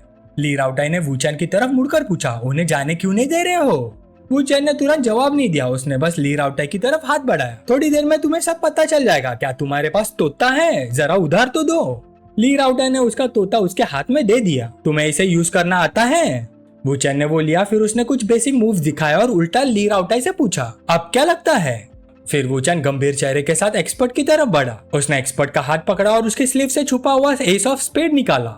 ली राउटाई पूरी तरह से हैरान रह गया। वूचन ने धीरे से बोला, 10th राउंड में तुमने जानबूझकर एस ऑफ स्पेड अपनी स्लीव में छुपा लिया था इमरजेंसी ट्रम्प कार्ड के लिए। तुम्हें लगा मुझे पता नहीं चला? मैंने तुरंत एक्सपोज नहीं किया क्योंकि मुझे पहले पैसे वापस जीतने थे। ली राउटाई गुस्से से चिल्लाया, साले, मेरे कैसीनो में चीटिंग करने की हिम्मत? फिर वो शन गुआनजुन की तरफ मुड़कर बोला, बॉस शन, इसका क्या एक्सप्लेनेशन है? शन गुआनजुन के माथे पर पसीना आ गया। उसने एक्सपर्ट की तरफ देखा। एक्सपर्ट बस इतना ही बोल पाया, ये एक मिसअंडरस्टैंडिंग है। तभी अचानक वूचन ने तुरंत एक्सपर्ट को काबू में कर लिया और गुस्से से बोला, तुमने रूल्स तोड़े हैं, पता है इसका अंजाम क्या होता है? सब लोग रिएक्ट कर पाते उससे पहले ही वूचन ने उसका हाथ अलग कर दिया। एक्सपर्ट दर्द से चिल्लाने लगा, मेरा हाथ, मेरा हाथ। वूचन फिर शन गुआनजुन की तरफ मुड़कर बोला, आप कुछ कहना है? शन गुआनजुन ने तुरंत इनकार कर दिया, इसका मुझसे कोई लेना देना नहीं है, मैंने इसे ऐसा करने को नहीं कहा था, ये सब इसकी अपनी मर्जी थी। वूचन ने चीज वापस ली राउटाई को दे दी। मैं चलता हूँ, बाकी सब तुम संभाल लो और याद रखना क्लब के अंदर कोई लड़ाई नहीं होनी चाहिए। कसिनो से बाहर निकलने के बाद ली रूबिंग ने पूछा, कैसे लगता है? वूचन ने सिर्फ 3 शब्द कहे, कुछ खास नहीं। ली रूबिंग ने हैरानी से पूछा, कुछ खास नहीं? वूचन ने कैजुअल अंदाज में जवाब दिया, मेरा थोड़ी था, मुझे क्या महसूस होगा? फिर वूचन सीधा आगे चलता गया। ली रूबिंग भी हैरान थी, इस आदमी ने इतनी बड़ी बात को इतनी आसानी से ले लिया। उसके मन में अजीब ख्याल आ रहे थे, यह आदमी किसी को मार नहीं सकता, राइट? कुछ टाइम बाद वूचन और ली रूबिंग एक ही गाड़ी में कंपनी की तरफ लौट रहे थे। ली रूबिंग ने कहा, मुझे उम्मीद नहीं थी कि तुम जैसे इंटेलिजेंस ब्रोकर कार्ड खेलने में भी इतने अच्छे होगे। वूचन उसकी तरफ देखकर बोला, बस थोड़ी सी स्किल है और ग्रेटिट्यूड फी मत भूलना, सीधा मेरे अकाउंट में ट्रांसफर कर देना। ली रूबिंग कुछ बोल ही नहीं पाई, इस आदमी को हर वक्त पैसे ही याद रहते हैं। तभी अचानक वूचन कार की खिड़की के पास झुककर बाहर देखने लगा। ली रूबिंग ने पूछा, क्या हुआ? वूचन पीछे टिक कर बोला, हमारे पीछे 2 गाड़ियां लगी हुई हैं। ड्राइवर ने भी रिपोर्ट दी, मैडम पीछे वाकई कुछ गाड़ियां हमारा पीछा कर रही हैं। ली रूबिंग ने तुरंत ऑर्डर दिया, उन्हें कट ऑफ करो। फिर दांत बींचकर बोली, डिंगलोंग, वो पॉवर्ड मुझे फॉलो करने की हिम्मत कर रहा है। लेकिन वूचन को ऐसा नहीं लगा। उसने मन ही मन सोचा, नहीं, ये डिंगलोंग के लोग नहीं है, इनका टारगेट ली रूबिंग नहीं है। वूचन ने ली रूबिंग का हाथ पकड़ लिया, ली रूबिंग डरो मत, मैं हूं ना। ली रूबिंग को लगा वो बस मौका देखकर एक्टिंग कर रहा है। ओह, फ्लर्टिंग बुरी नहीं है तुम्हारी, मैं तो लगभग मान ही गई थी। फिर उसने अपना हाथ छुड़ा लिया, फिर बोली, तुम्हें भूख लगी होगी ना, आज तुमने काफी हेल्प की है, मैं तुम्हें डिनर खिलाती हूँ। इसके बाद ली रूबिंग वूचन को एक यूरोपियन स्टाइल होटल रेस्टोरेंट में ले गई। बैठते ही वूचन ने पूछा, तुम यहाँ बहुत लोगों को जानती हो, तुम्हें डर नहीं लगता कि कोई मुझे देख लेगा? ली रूबिंग मुस्कुराई, मैं तो चाहती हूँ और ज्यादा लोग तुम्हें देखे। तभी एक आदमी उनके पास आया, होंगडेली, लॉन्गचान ग्रुप का को फाउंडर और चेयरमैन। वो मुस्कुरा कर बोला, मैडम ली, क्या कोइंसिडेंस है, आप भी डिनर के लिए यहाँ आई हैं? ली रूबिंग ने सर उठाया, ओ चेयरमैन हान, मेरे बॉयफ्रेंड को यूरोपियन फूड खाना था, इसलिए मैं उसके साथ यहाँ आ गई। फिर उसने वूचन की तरफ इशारा किया, वूचन, ये चेयरमैन हान है, लॉन्गचान ग्रुप के कोन फाउंडर। हांडेली ने हाथ बढ़ाया और मुस्कुरा कर बोला, आपसे मिलकर खुशी हुई, आप दोनों साथ में वाकई परफेक्ट मैच लगते हैं। वूचन ने भी हाथ मिलाया, मुझे भी खुशी हुई चेयरमैन हान, आपके अच्छे शब्दों के लिए धन्यवाद। फिर हांडेली ने अपनी घड़ी देखी, माफ कीजिए, मैं आपकी डेट डिस्टर्ब नहीं करना चाहता, मेरे क्लाइंट्स आ गए हैं, मुझे इजाजत दीजिए। हांडेली के जाते ली रूबिंग बोली, हांडेली बुरा इंसान नहीं है, उसके काफी कनेक्शन है और वो डोंगाई चेंबर ऑफ कॉमर्स का स्टीवर्ड भी है। वूचन ने शांत आवाज में कहा, उसके बारे में इंट्रोड्यूस करने की जरूरत नहीं, मैं उसे तुमसे भी ज्यादा जानता हूँ। ली रूबिंग ने थोड़ा नाराज होकर कहा, हाँ, तुम तो इंटेलिजेंस ब्रोकर हो, तुम सब जानते हो। वूचन ने उसे याद दिला, लेकिन हर कोई तुम्हारा दोस्त बनना नहीं चाहता। ली रूबिंग ने इस बात का विरोध नहीं किया, बिल्कुल, मेरे काफी राइवल्स भी हैं, खासकर औरतें, लेकिन मेरा दुश्मन बनना शायद किसी के लिए सबसे बेवकूफी भरा फैसला होगा, है ना? वूचन को भी मानना पड़ा, हाँ, ये बात तो सच है। तभी अचानक एक आवाज सुनाई दी, अरे ये तो मिस ली है ना, क्या कोइंसिडेंस है? लेकिन मिस ली, आपने कब से अपने छोटे लड़कों के साथ घूमना शुरू कर दिया? बोलने वाली लुई काइशु थी, जिसका असली नाम लू लुआन था। 32 साल की डोंगाई सिटी की लुई फैमिली की बहू। 7 साल पहले उसने लू गुआन से शादी की थी, जो डोंगाई जूली ग्रुप का चेयरमैन था। लू गुआन की मदद से उसने अपनी कंपनी युंगशु फैशन लिमिटेड खड़ी की थी, और वो कंपनी ली रूबिंग की कंपनी की सीधी कंपेटिटर थी। लू लुआन ने मजाक उड़ाना जारी रखा। मिस ली इस साल 27 साल की हो गई है और ये लड़का देखने में मुश्किल से 20 साल का लगता है। वाह, बूढ़ी गाय को नई हरी घास मिल गई लगता है। ली रूबिंग का चेहरा तुरंत ठंडा पड़ गया। उसने गहरी आवाज में कहा, मिस लू, बॉस लू की इज्जत की वजह से मैं आपकी बात को मजाक समझकर छोड़ रही हूँ, लेकिन उम्मीद करती हूँ आप हद पार नहीं करेंगी। लू लुआन हंसी। क्या हुआ, जब काम कर लिया है तो लोगों के बोलने से डर कैसा? ली रूबिंग गुस्से से भर गई। वो अपनी कॉफी उठाकर लू लुआन पर फेंकते फेंकते रुकी। मैं तुम्हें कह रही हूँ, चुप हो जा। वो चैन ने तुरंत हाथ बढ़ाकर उसे रोक लिया। गुस्सा मत करो, मुझे हैंडल करने दो। वो चैन धीरे धीरे लू लुआन के पास गया। उसने अपना हाथ चिन पर रखा और उसे गौर से देखने लगा।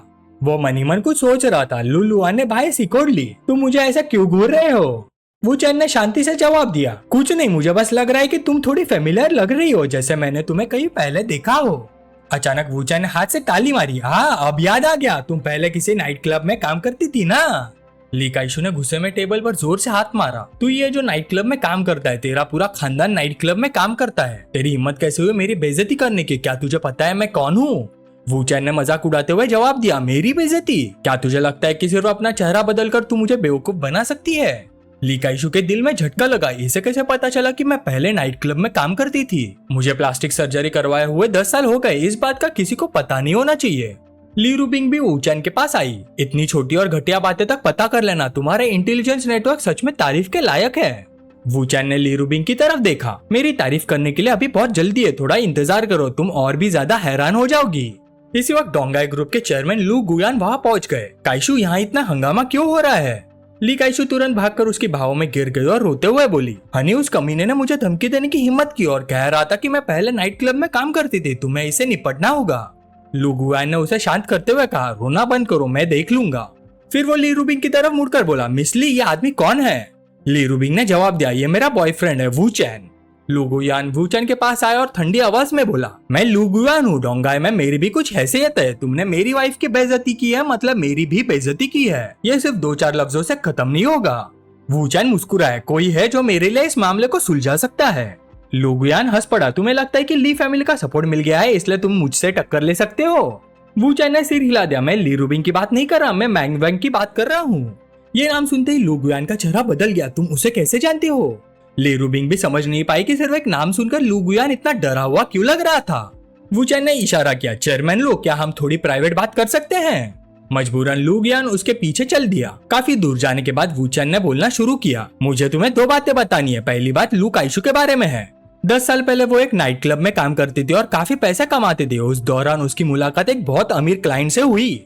उस क्लाइंट ने रियल एस्टेट बिजनेस शुरू किया था। जब वो जवान था, किसी से झगड़ा हो गया था और उसमें वो भी बुरी तरह जख्मी हो गया। हॉस्पिटल से डिस्चार्ज होने के बाद डॉक्टर ने उसे बताया कि उसके लिए फ्यूचर में बच्चे पैदा करना बहुत मुश्किल होगा, और डॉक्टर की बात सच निकली, IVF भी फेल हो गया। एक बार नशे में उसने लू काइशु को अपना सारा राज बता दिया, और राज जानने के बाद लू काइशु के दिमाग में एक खतरनाक प्लान आया। उसने प्लास्टिक सर्जरी करवाई, अपना नाम बदला और धीरे धीरे उस आदमी की वुमन बन गई। 3 महीने बाद वो प्रेग्नेंट हो गई और एक बेटे को जन्म दिया, लेकिन वो बच्चा उस अमीर क्लाइंट का नहीं था, वो किसी और आदमी का बच्चा था। उसे पता था कि तुम पैटर्निटी टेस्ट कराओगे, इसलिए उसने डॉक्टर को मोटी रिश्वत देकर रिपोर्ट्स बदल ली। मुझे यकीन है कि चेयरमैन लू को पहले ही महसूस हो चुका होगा कि जैसे जैसे तुम्हारा बेटा बड़ा हो रहा है वो तुमसे कम मिलता जुलता दिख रहा है, बस तुम सच का सामना करने की हिम्मत नहीं कर पा रहे थे। लेकिन ये पूरा प्लान भी नहीं है। उनका आखिरी मकसद तुम्हें एक एक्सीडेंट में मरवाना और तुम्हारी सारी प्रॉपर्टी अपने नाम कर लेना है।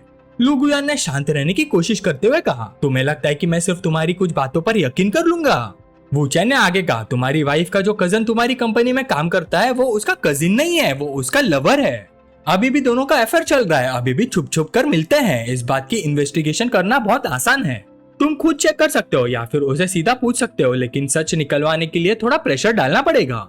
ये सुनते ही लू गुयान तेज कदमों से लू काइशु की तरफ लौट गया। काइशु, क्या तुम कल कंपनी में अपने कजन के साथ थी? लू काइशु ने अपना डर छुपाते हुए जवाब दिया, हाँ, हम दोनों ऑफिस में थे जब तक काम खत्म नहीं हुआ। लू गुयान ने तुरंत मना कर दिया, गलत, कल उसने मुझे खुद बताया था कि वो क्लाइंट्स को एंटरटेन करने गया था, वो कंपनी में था ही नहीं, उसने वाकई तुमसे ऐसा कहा था। लू काइशु घबरा गई, शायद उसे गलत याद हो। लू गुयान का चेहरा अंधेरा पड़ गया, गलत याद हो? तो चलो मैं अभी उसे फोन करके पूछ लेता हूँ। लुकाशु जल्दी से बोली, ओ अब मुझे याद आया, वो कल दोपहर क्लाइंट्स के पास गया था लेकिन 3 बजे वापस आ गया था। उसके बाद वो पूरा वक्त ऑफिस में ही था। हनी आप अचानक ये सब क्यों पूछ रहे हो? उस कमीने ने मेरी बेइज्जती की है क्या? क्या अब आपको मेरी कोई परवाह नहीं? क्या अब आप मुझसे और हमारे बेटे से प्यार नहीं करते? लू गुयान का गुस्सा फट पड़ा। उसने हाथ उठाया और जोर से उसे थप्पड़ मार दिया। तुझे लगता है मुझे तेरे और उस कुत्ते जैसे आदमी के चक्कर के बारे में नहीं पता है? अभी क्या अभी घर वापस जाओ, मैं बाद में तुमसे हिसाब करूंगा। उसके बाद लू गुयान ने धीमी आवाज में कहा, मुझे माफ करना कि तुम दोनों को ये सब देखना पड़ा। ली रूबिंग ने जवाब दिया, कोई बात नहीं, हम किसी से कुछ नहीं कहेंगे। लू गुयान ने उदासी से कहा, मैं बस इतना चाहता था कि फ्यूचर में लू फैमिली का कोई वारिस हो। मैंने कभी नहीं सोचा था कि लोग मेरी इस कमजोरी का फायदा उठाएंगे। लू गुयान ने अपनी मुट्ठी कस ली, फिर धीरे से छोड़ दी। छोड़ो, लगता है मेरी किस्मत में अपने बच्चे का होना लिखा ही नहीं है। वू चेन ने तुरंत उसकी बात का विरोध किया, ये सच्चाई नहीं है चेयरमैन लू, तुम्हारा एक बहुत ही कमाल का बेटा है। वू चेन ने आगे कहा, यही दूसरी बात थी जो मैं तुम्हें बताने वाला था। फिर उसने कहानी सुनानी शुरू की। एक लड़का और एक लड़के थे, बचपन के दोस्त, बचपन का प्यार। दोनों एक दूसरे से बहुत मोहब्बत करते थे और पूरी जिंदगी साथ बिताना चाहते थे। लेकिन जब उस आदमी ने पैसा कमाना सीख लिया तो उसका दिमाग बदल गया। उसने अपनी पहली मोहब्बत को छोड़ दिया और उस रिश्ते को धोखा दे दिया। वो पैसा लेकर अपनी नई लवर के साथ भाग गया, लेकिन उसे ये नहीं पता था कि उसकी पहली मोहब्बत उस वक्त प्रेग्नेंट थी। उस औरत ने एक बेटे को जन्म दिया। क्योंकि वो बिना शादी के माँ बनी थी, उसके पेरेंट्स ने उससे सारे रिश्ते तोड़ दिए। उसने अकेले ही अपने बेटे को पाला। लेकिन उस आदमी के लिए उसके दिल में नफरत कभी खत्म नहीं हुई। वो हमेशा अपने बेटे से कहते थे, तुम्हारा बाप मर चुका है। वो बच्चा बड़ा होकर कामयाब आदमी बना। उसने अपना परिवार बसाया। आज उसका 4 लोगों का खुशहाल परिवार है। तो तुम बिना वारिस के नहीं हो। तुम्हारी एक पोती भी है। तुम्हारी पोती बहुत प्यारी है। जब तुम उसे मिलोगे तुम जरूर उसे बहुत प्यार करोगे। लू गुयान ने बेचैन होकर पूछा, मेरे बेटे का नाम क्या है? वू चेन ने जवाब दिया, उसका सरनेम उसकी माँ वाला है। यह सुनते ही लू गुयान का शरीर कांप गया। शाओहोंग, क्या उसने दोबारा शादी नहीं की? वू चेन ने सिर हिला दिया। शायद मर्दों पर उसका भरोसा पूरी तरह टूट चुका है, इसलिए आज तक उसने शादी नहीं की। वो अभी भी डोंगाई में ही रहती है। उसे शायद पता भी है कि तुम अमीर बन गए हो, लेकिन उसने कभी तुम्हें ढूंढने की कोशिश नहीं की। हो सकता है क्योंकि तुमने जो रकम दिया था वो बहुत गहरा था। यह उसका करंट एड्रेस है। वो तुम्हें माफ करेगी या नहीं, इसका जवाब तुम्हें खुद ही ढूंढना पड़ेगा। लू गुयान ने कांपते हाथों से पेपर ले लिया। फिर जल्दी से रेस्टोरेंट से निकल गया। जाते जाते वो कहना भी नहीं भूला, भाई अगर मेरा और शाओहोंग का मिलन हो गया तो मैं तुम्हारा ये एहसान कभी नहीं भूलूंगा। ली रूबिंग ने दिलचस्पी से पूछा, तो लू गुयान भी अब तुम्हारा एक फेवरमंद हो गया? वू चेन हल्की सी मुस्कान के साथ बोला, हो सकता है फ्यूचर में काम आ जाए। खाना खत्म होने के बाद ली रूबिंग ने वू चेन को घर छोड़ दिया। वू चेन गाड़ी से उतरते हुए बोला, कल मिलते हैं। लेकिन जैसे ही वो जाने वाला था, ली रूबिंग ने उसे आवाज दी, वू चेन एक और बात थी जो मैं तुम्हें बताना चाहती थी। वू चेन आराम से गाड़ी के सहारे खड़ा हो गया, क्या बात है? ली रूबिंग ने आगे बढ़कर वू चेन का कॉलर पकड़ा और झुककर उसे जोर से किस कर दिया। फिर पीछे हटी और बोली, डिंगलोंग को मेरे पीछे लोग लगाना पसंद है तो उसे जल जल कर मरने दो। वू चेन मजाक भरे अंदाज में बोला, क्या ये तुम्हारा पहला किस था? ली रूबिंग ने तुरंत पलट कर कहा, क्या ये भी तुम्हारी इंटेलिजेंस रिपोर्ट में लिखा था? वू चेन मुड़ते हुआ बोला, रिपोर्ट की जरूरत नहीं थी, बस इतना पता चला कि तुम थोड़ी इनएक्सपीरियंस्ड हो। तुमने मेरे होठों को थोड़ा दर्द करा दिया। चलो अब घर जाओ, बाय बाय। इसी वक्त वू चेन के घर के बाहर 2 लड़कियां खड़ी थी। वो शियान ने कहा, लिली मुझे बहुत भूख लगी है, चलो कुछ खाना खरीद लेते हैं, और कितना वेट करेंगे? दूसरी लड़की ने तुरंत मना कर दिया, नहीं हमें उस कमबैक का वेट करना है और फिर उसकी पिटाई करनी है। मुशियान थोड़ी हिचकिचाई, लेकिन मैं तो खुद तैयार थी। दूसरी लड़की गुस्से से बोली, पागल लड़की, क्या उसने तुम्हारा ब्रेन वॉश कर दिया है? मैं इस बार उसे बिल्कुल माफ नहीं करूंगी। मुशियान ने पूछा, लेकिन उसकी अरेंजमेंट तो तुमने ही की थी, उसे तुम्हारे बारे में इतनी सारी बातें कैसे पता है? दूसरी लड़की झुंझुला गई, उसका मुझसे क्या लेना देना? सबसे जरूरी बात यह है कि उसे ढूंढो और सबक सिखाओ। मुशियान को थोड़ा पछतावा हुआ। उसने सोचा, मुझे लगा था लिली बस वू चेन के बारे में क्यूरियस है और कुछ सवाल पूछेगी। मैंने नहीं सोचा था कि उसका रिएक्शन इतना इंटेंस होगा। तभी हॉलवे में वू चेन नजर आया। मुशियान ने तुरंत कहा, वो आ गया। वू चेन थोड़ा हैरान हुआ, ओ तो तुम दोनों यहाँ हो? पिंक बालों वाली लड़की तुरंत चिल्लाई, तुम एक बदमाश हो, तुमने मेरी शियान को धोखा दिया है। तुम्हारा ये प्रीटी बॉय चेहरा देखकर ही मुझे पता था कि तुम कोई अच्छे इंसान नहीं हो। वू चेन हल्का सा मुस्कुराया, अगर तुम्हें पहले से पता था कि मैं अच्छा आदमी नहीं हूँ तो फिर मेरे घर तक आने की हिम्मत कैसे हुई? यह कहकर उसने हाथ पॉकेट्स में डाले और आगे बढ़ गया। पिंक हेड लड़की ने घबराकर इलेक्ट्रिक बैटन निकाल ली। तुम क्या करने वाले हो? मैं वार्निंग दे रही हूँ, मेरे पास मत आना। वू चेन आराम से उसके पास से गुजरा और घर का दरवाजा खोल दिया। और मैं क्या करूंगा? पिंक हेड लड़की गुस्से से चीखी, मुझे धोखा देने की हिम्मत की, मैं तुम्हें मार दूंगी। मुशियान ने जल्दी से उसे रोक लिया, लिली मत करो। लेकिन उसके करीब पहुंचने से पहले ही वू चेन बोल पड़ा, हुशावे के पास तुम्हारे अलावा भी और औरतें हैं। पिंक हेड लड़की वही जम गई, क्या कहा तुमने? मुचैन ने मुड़कर शांत आवाज में कहा, हु शाओवे को डोंगा वापस आए 4 दिन हो गए हैं, सही? तुमसे मिलने से पहले वो शुआन रोड के नंबर 19 के अपार्टमेंट 2011 गया था। वहाँ अपनी गर्लफ्रेंड से मिला, उसके बाद दोस्तों के साथ टेक्नीशियंस के पास गया और शराब पीने गया। कल जब उसके पास पैसे खत्म हो गए तब वो तुम्हारे पास आया। उसके लिए तुम सिर्फ एक चलती फिरती मनी बैग हो।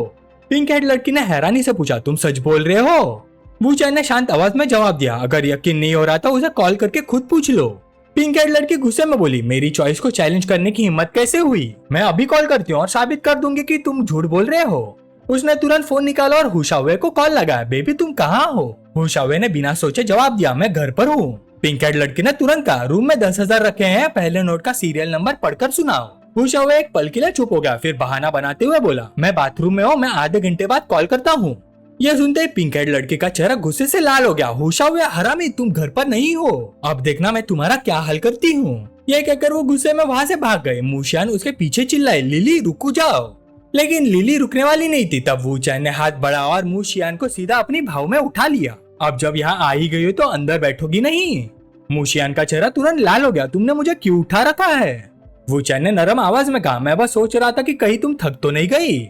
मुशियान ने उसके भाव में छटपटाते हुए कहा, मैं खुद चल सकती हूँ, मुझे नीचे उतारो। सुन रहे हो, मुझे अभी के अभी नीचे उतारो, बदमाश।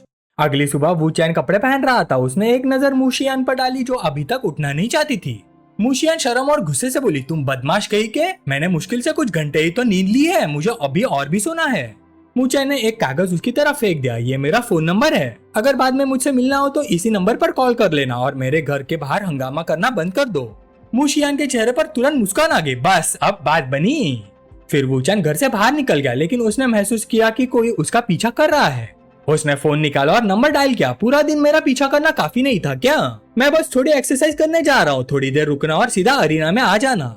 अरीना में पहुंचकर वूचैन लगन से ट्रेनिंग करने लगा। हजारों सालों के टाइम लूप में उसने अनेक मार्शल आर्ट्स और टेक्निक्स मास्टर कर ली थी, लेकिन उसकी फिजिकल स्ट्रेंथ अभी भी उतनी पावरफुल नहीं थी और उसे ट्रेनिंग की जरूरत थी। अब जब उसने डिंगलोंग को नाराज कर दिया था, उसे पता था कि फ्यूचर में किसी तरह की मुसीबत का सामना करना पड़ेगा।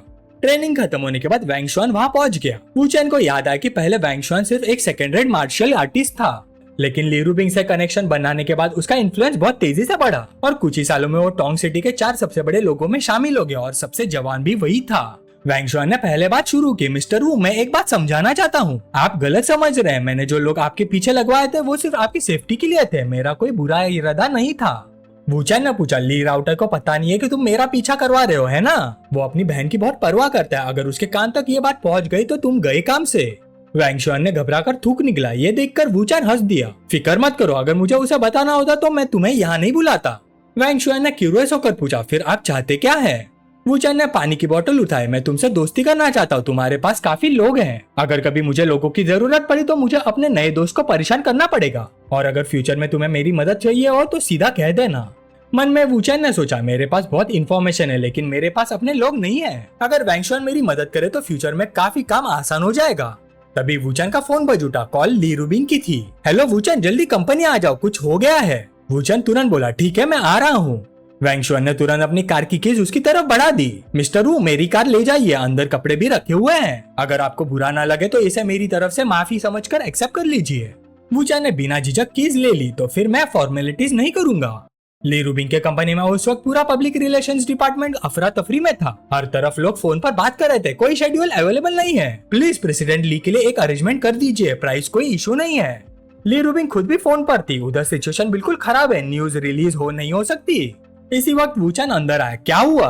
ली रूबिंग ने परेशानी से कहा, हमारे प्रोडक्ट की स्पोक्स पर्सन और अपकमिंग फीमेल सिंगर डेंग शुनिया को एक कार ने टक्कर मार दी। कल तुमने ही मेरी मदद करके डिंगलोंग का प्लान एक्सपोज किया था, तुम्हें ही पता था कि प्लान लीक हो गया था। आज डेंग शुनिया का एक्सीडेंट हो गया, अब वो हमारे नए प्रोडक्ट की एडवर्टीजमेंट नहीं कर सकती। वूचैन ने सिर हिलाया, जैसे मैंने सोचा था, ये कोई कोइंसिडेंस नहीं है।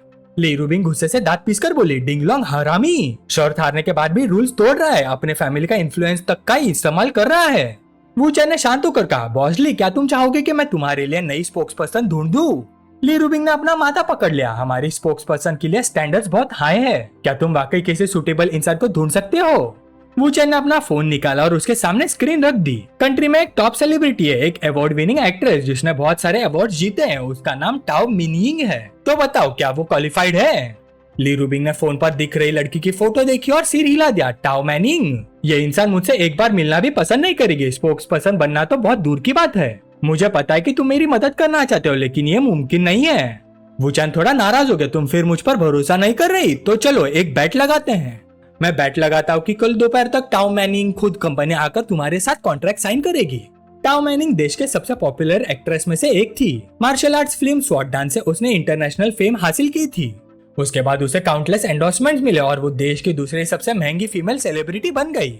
इसलिए ली रूबिंग को लगा कि वूचान मजाक कर रहा है। तुम कह रहे हो कि टाओ मैनिंग कल मेरे साथ कॉन्ट्रैक्ट साइन करेगी? ऐसा मजाक मत करो, वो अभी फॉरेन कंट्री में शूटिंग कर रही है और उसके पास ऑलरेडी बहुत सारी कॉस्मेटिक कंपनीज के ऑफर्स लाइन में लगी हुई है। हमारी बारी तो बहुत दूर है।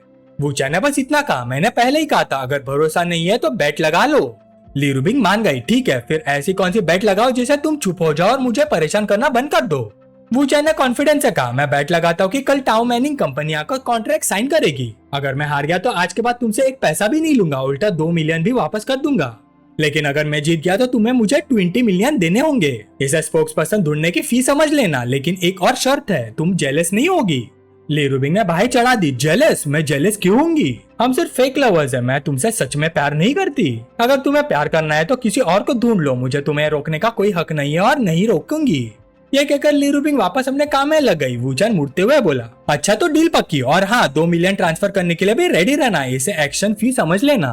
फिर वूचान ने फोन निकाला। हेलो, मुझे तुम्हारी मदद चाहिए।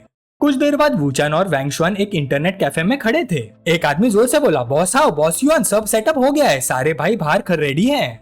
वैंग शुआन ने हैरानी से पूछा, मिस्टर वू, ये सब आपके लोग हैं? मुझे पता है कि ये लोग गेम्स खेलना जानते हैं, लेकिन आपको इनकी जरूरत किसके लिए है? वूचान ने जवाब नहीं दिया। उसने सीधा ऑर्डर दिया, मशीन स्टार्ट करो, overlord legend peerless domination edition load करो। सब लोग अकाउंट रजिस्टर करो, शाम 5 बजे सर्वर 3 में एंटर करना। कैरेक्टर नाम होगा टायरेंट सर्वर ओवरलोड। जैसे ही वूचान गेम में एंटर हुआ, नोटिफिकेशन की बारिश होने लगी। Character name tyrant server overload, recharge amount 10, पे नाउ। वूचान ने तुरंत क्लिक किया, पे नाउ। इन्फॉर्मेशन भरते हुए उसने कहा, अंदर जाकर नोवा स्क्वायर में मेरा वेट करना, मैं रिचार्ज करके गिल्ड बनाऊंगा, उसके बाद तुम सब ज्वाइन करना। 4 घंटे बाद वूचान जोर से चिल्लाया, ब्रदर्स फाइनली बॉस को मारो। गेम के अंदर दर्जनों कैरेक्टर्स एक साथ बॉस पर टूट पड़े। एक सबऑर्डिनेट खुशी से उछल पड़ा, वह पहले ही ट्राई में सेवरल 100,000 का अकाउंट मिल गया, अमेजिंग। जैसे ही फाइनल बॉस गिरा, पूरे सर्वर में अनाउंसमेंट्स गूंजने लगी। Tyrant server overlord guild has defeated world boss, obtain beastman king ring, obtain shadow battle spear, obtain freedom title. एक आदमी चिल्लाया, एपिक रिंग। तुरंत सब लोग लूट के लिए लड़ने लगे। अरे शेयर करो, वो मेरी आइटम है, उसे मत पहनो। वैंग शुआन का कैरेक्टर वूचान के पास आया, मिस्टर वू, हमारी गिल्ड ने ड्रैगन को मार दिया है, हम सर्वर की नंबर 1 गिल्ड बन गए हैं, लेकिन हमें इस गेम पर लगभग 1 मिलियन उड़ा दिए। वूचान ने स्क्रीन पर देखा और मुस्कुराया, पूरा सर्वर खाली हो चुका है, बाकी सारे गिल्ड्स या तो मर चुके हैं या भाग गए हैं, अब सिर्फ 2 गिल्ड्स बची हैं, टायरेंट सर्वर ओवरलॉर्ड और ड्रैगन कॉन्क्वेस्ट ऑफ हेवेंस। अब सेकंड स्टेप का वक्त आ गया है। कुछ कमांड देने के बाद एक नोटिफिकेशन पॉपअप हुआ, player tyrant server overlord guild leader has initiated the city lord battle. Wuchan चिल्लाया, सिटी सीज शुरू करो, ड्रैगन कॉन्क्वेस्ट ऑफ हेवेंस के साथ फाइनल बैटल की तैयारी करो। सब लोग एक साथ बोले, जी बॉस। मेन सिटी के बाहर भयानक बैटल शुरू हो गई। तलवारों की टकराहट और स्किल की आवाजें हर तरफ गूंज रही थी। इसे काटो, उसका वेपन गिरा दो, आइटम उठाओ, अरे मैं तुम्हारी टीम में हूँ, मेरी लूट क्यों चुरा ली? तभी एक आवाज आई, वूचान बुरा नहीं, काफी पैसे उड़ा दिए तुमने, लगता है मैं सच में रिच प्लेयर हो। बोलने वाला कैंगलोंग युआन था, ड्रैगन कॉन्क्वेस्ट ऑफ हेवेंस का गिल्ड लीडर। कैंग युआन हंसकर बोला, हमारी दोनों गिल्ड्स लगभग बराबर की है, अभी भी रिजल्ट डिसाइड नहीं हुआ। वूचान ने बीच में ही रोक दिया, नहीं, विनर तो पहले ही डिसाइड हो चुका है। कैंग युआन हंस पड़ा, अच्छा तो बताओ कैसे जीतोगे? वूचान ने सिर हिला दिया, नहीं, जीतोगे तुम। कैंग युआन पूरी तरह से कंफ्यूज हो गया, क्या? वूचान अचानक जोर से चिल्लाया, टायरेंट सर्वर ओवरलॉर्ड गिल्ड, सब लोग ध्यान से सुनो, सारे इक्विपमेंट्स उतार दो और लॉग आउट हो जाओ। कैंग युआन की आंखें फट गई, अरे ये क्या बकवास कर रहे हो? कैंग युआन तुरंत कुर्सी से उछलकर वूचान के पास आ गया और जोर से गले लग गया। आंखों से आंसू बह रहे थे, नाक भी बह रही थी। मत जाओ, हमारी जीत हार का फैसला कैसे होगा? उसके बाद कैंग युआन ने चमकती हुई आंखों से बेचारी सी शक्ल बनाकर कहा, वूचान, इतनी मुश्किल से तो एक वर्दी ओपोनेंट मिला है। आंखों में आंसू भरकर उसने कहा, मैंने ऑलरेडी गेम में 10 मिलियन रिचार्ज कर दिए है, तुमने भी कम से कम 8 या 9 मिलियन डाले होंगे। क्या इतना पैसा बर्बाद करके गेम छोड़ते वक्त तुम्हें बिल्कुल दुख नहीं हो रहा? वूचान ने हंसी रोकने की पूरी कोशिश की, लेकिन बाहर से परेशान होने का नाटक करता रहा। क्या करूं, मेरी औरत की कंपनी में प्रॉब्लम आ गई है, उसे नए प्रोडक्ट के स्पोक्स पर्सन का एक्सीडेंट हो गया, अब रिप्लेसमेंट ढूंढना है, मुझे वापस जाकर उसकी हेल्प करनी पड़ेगी।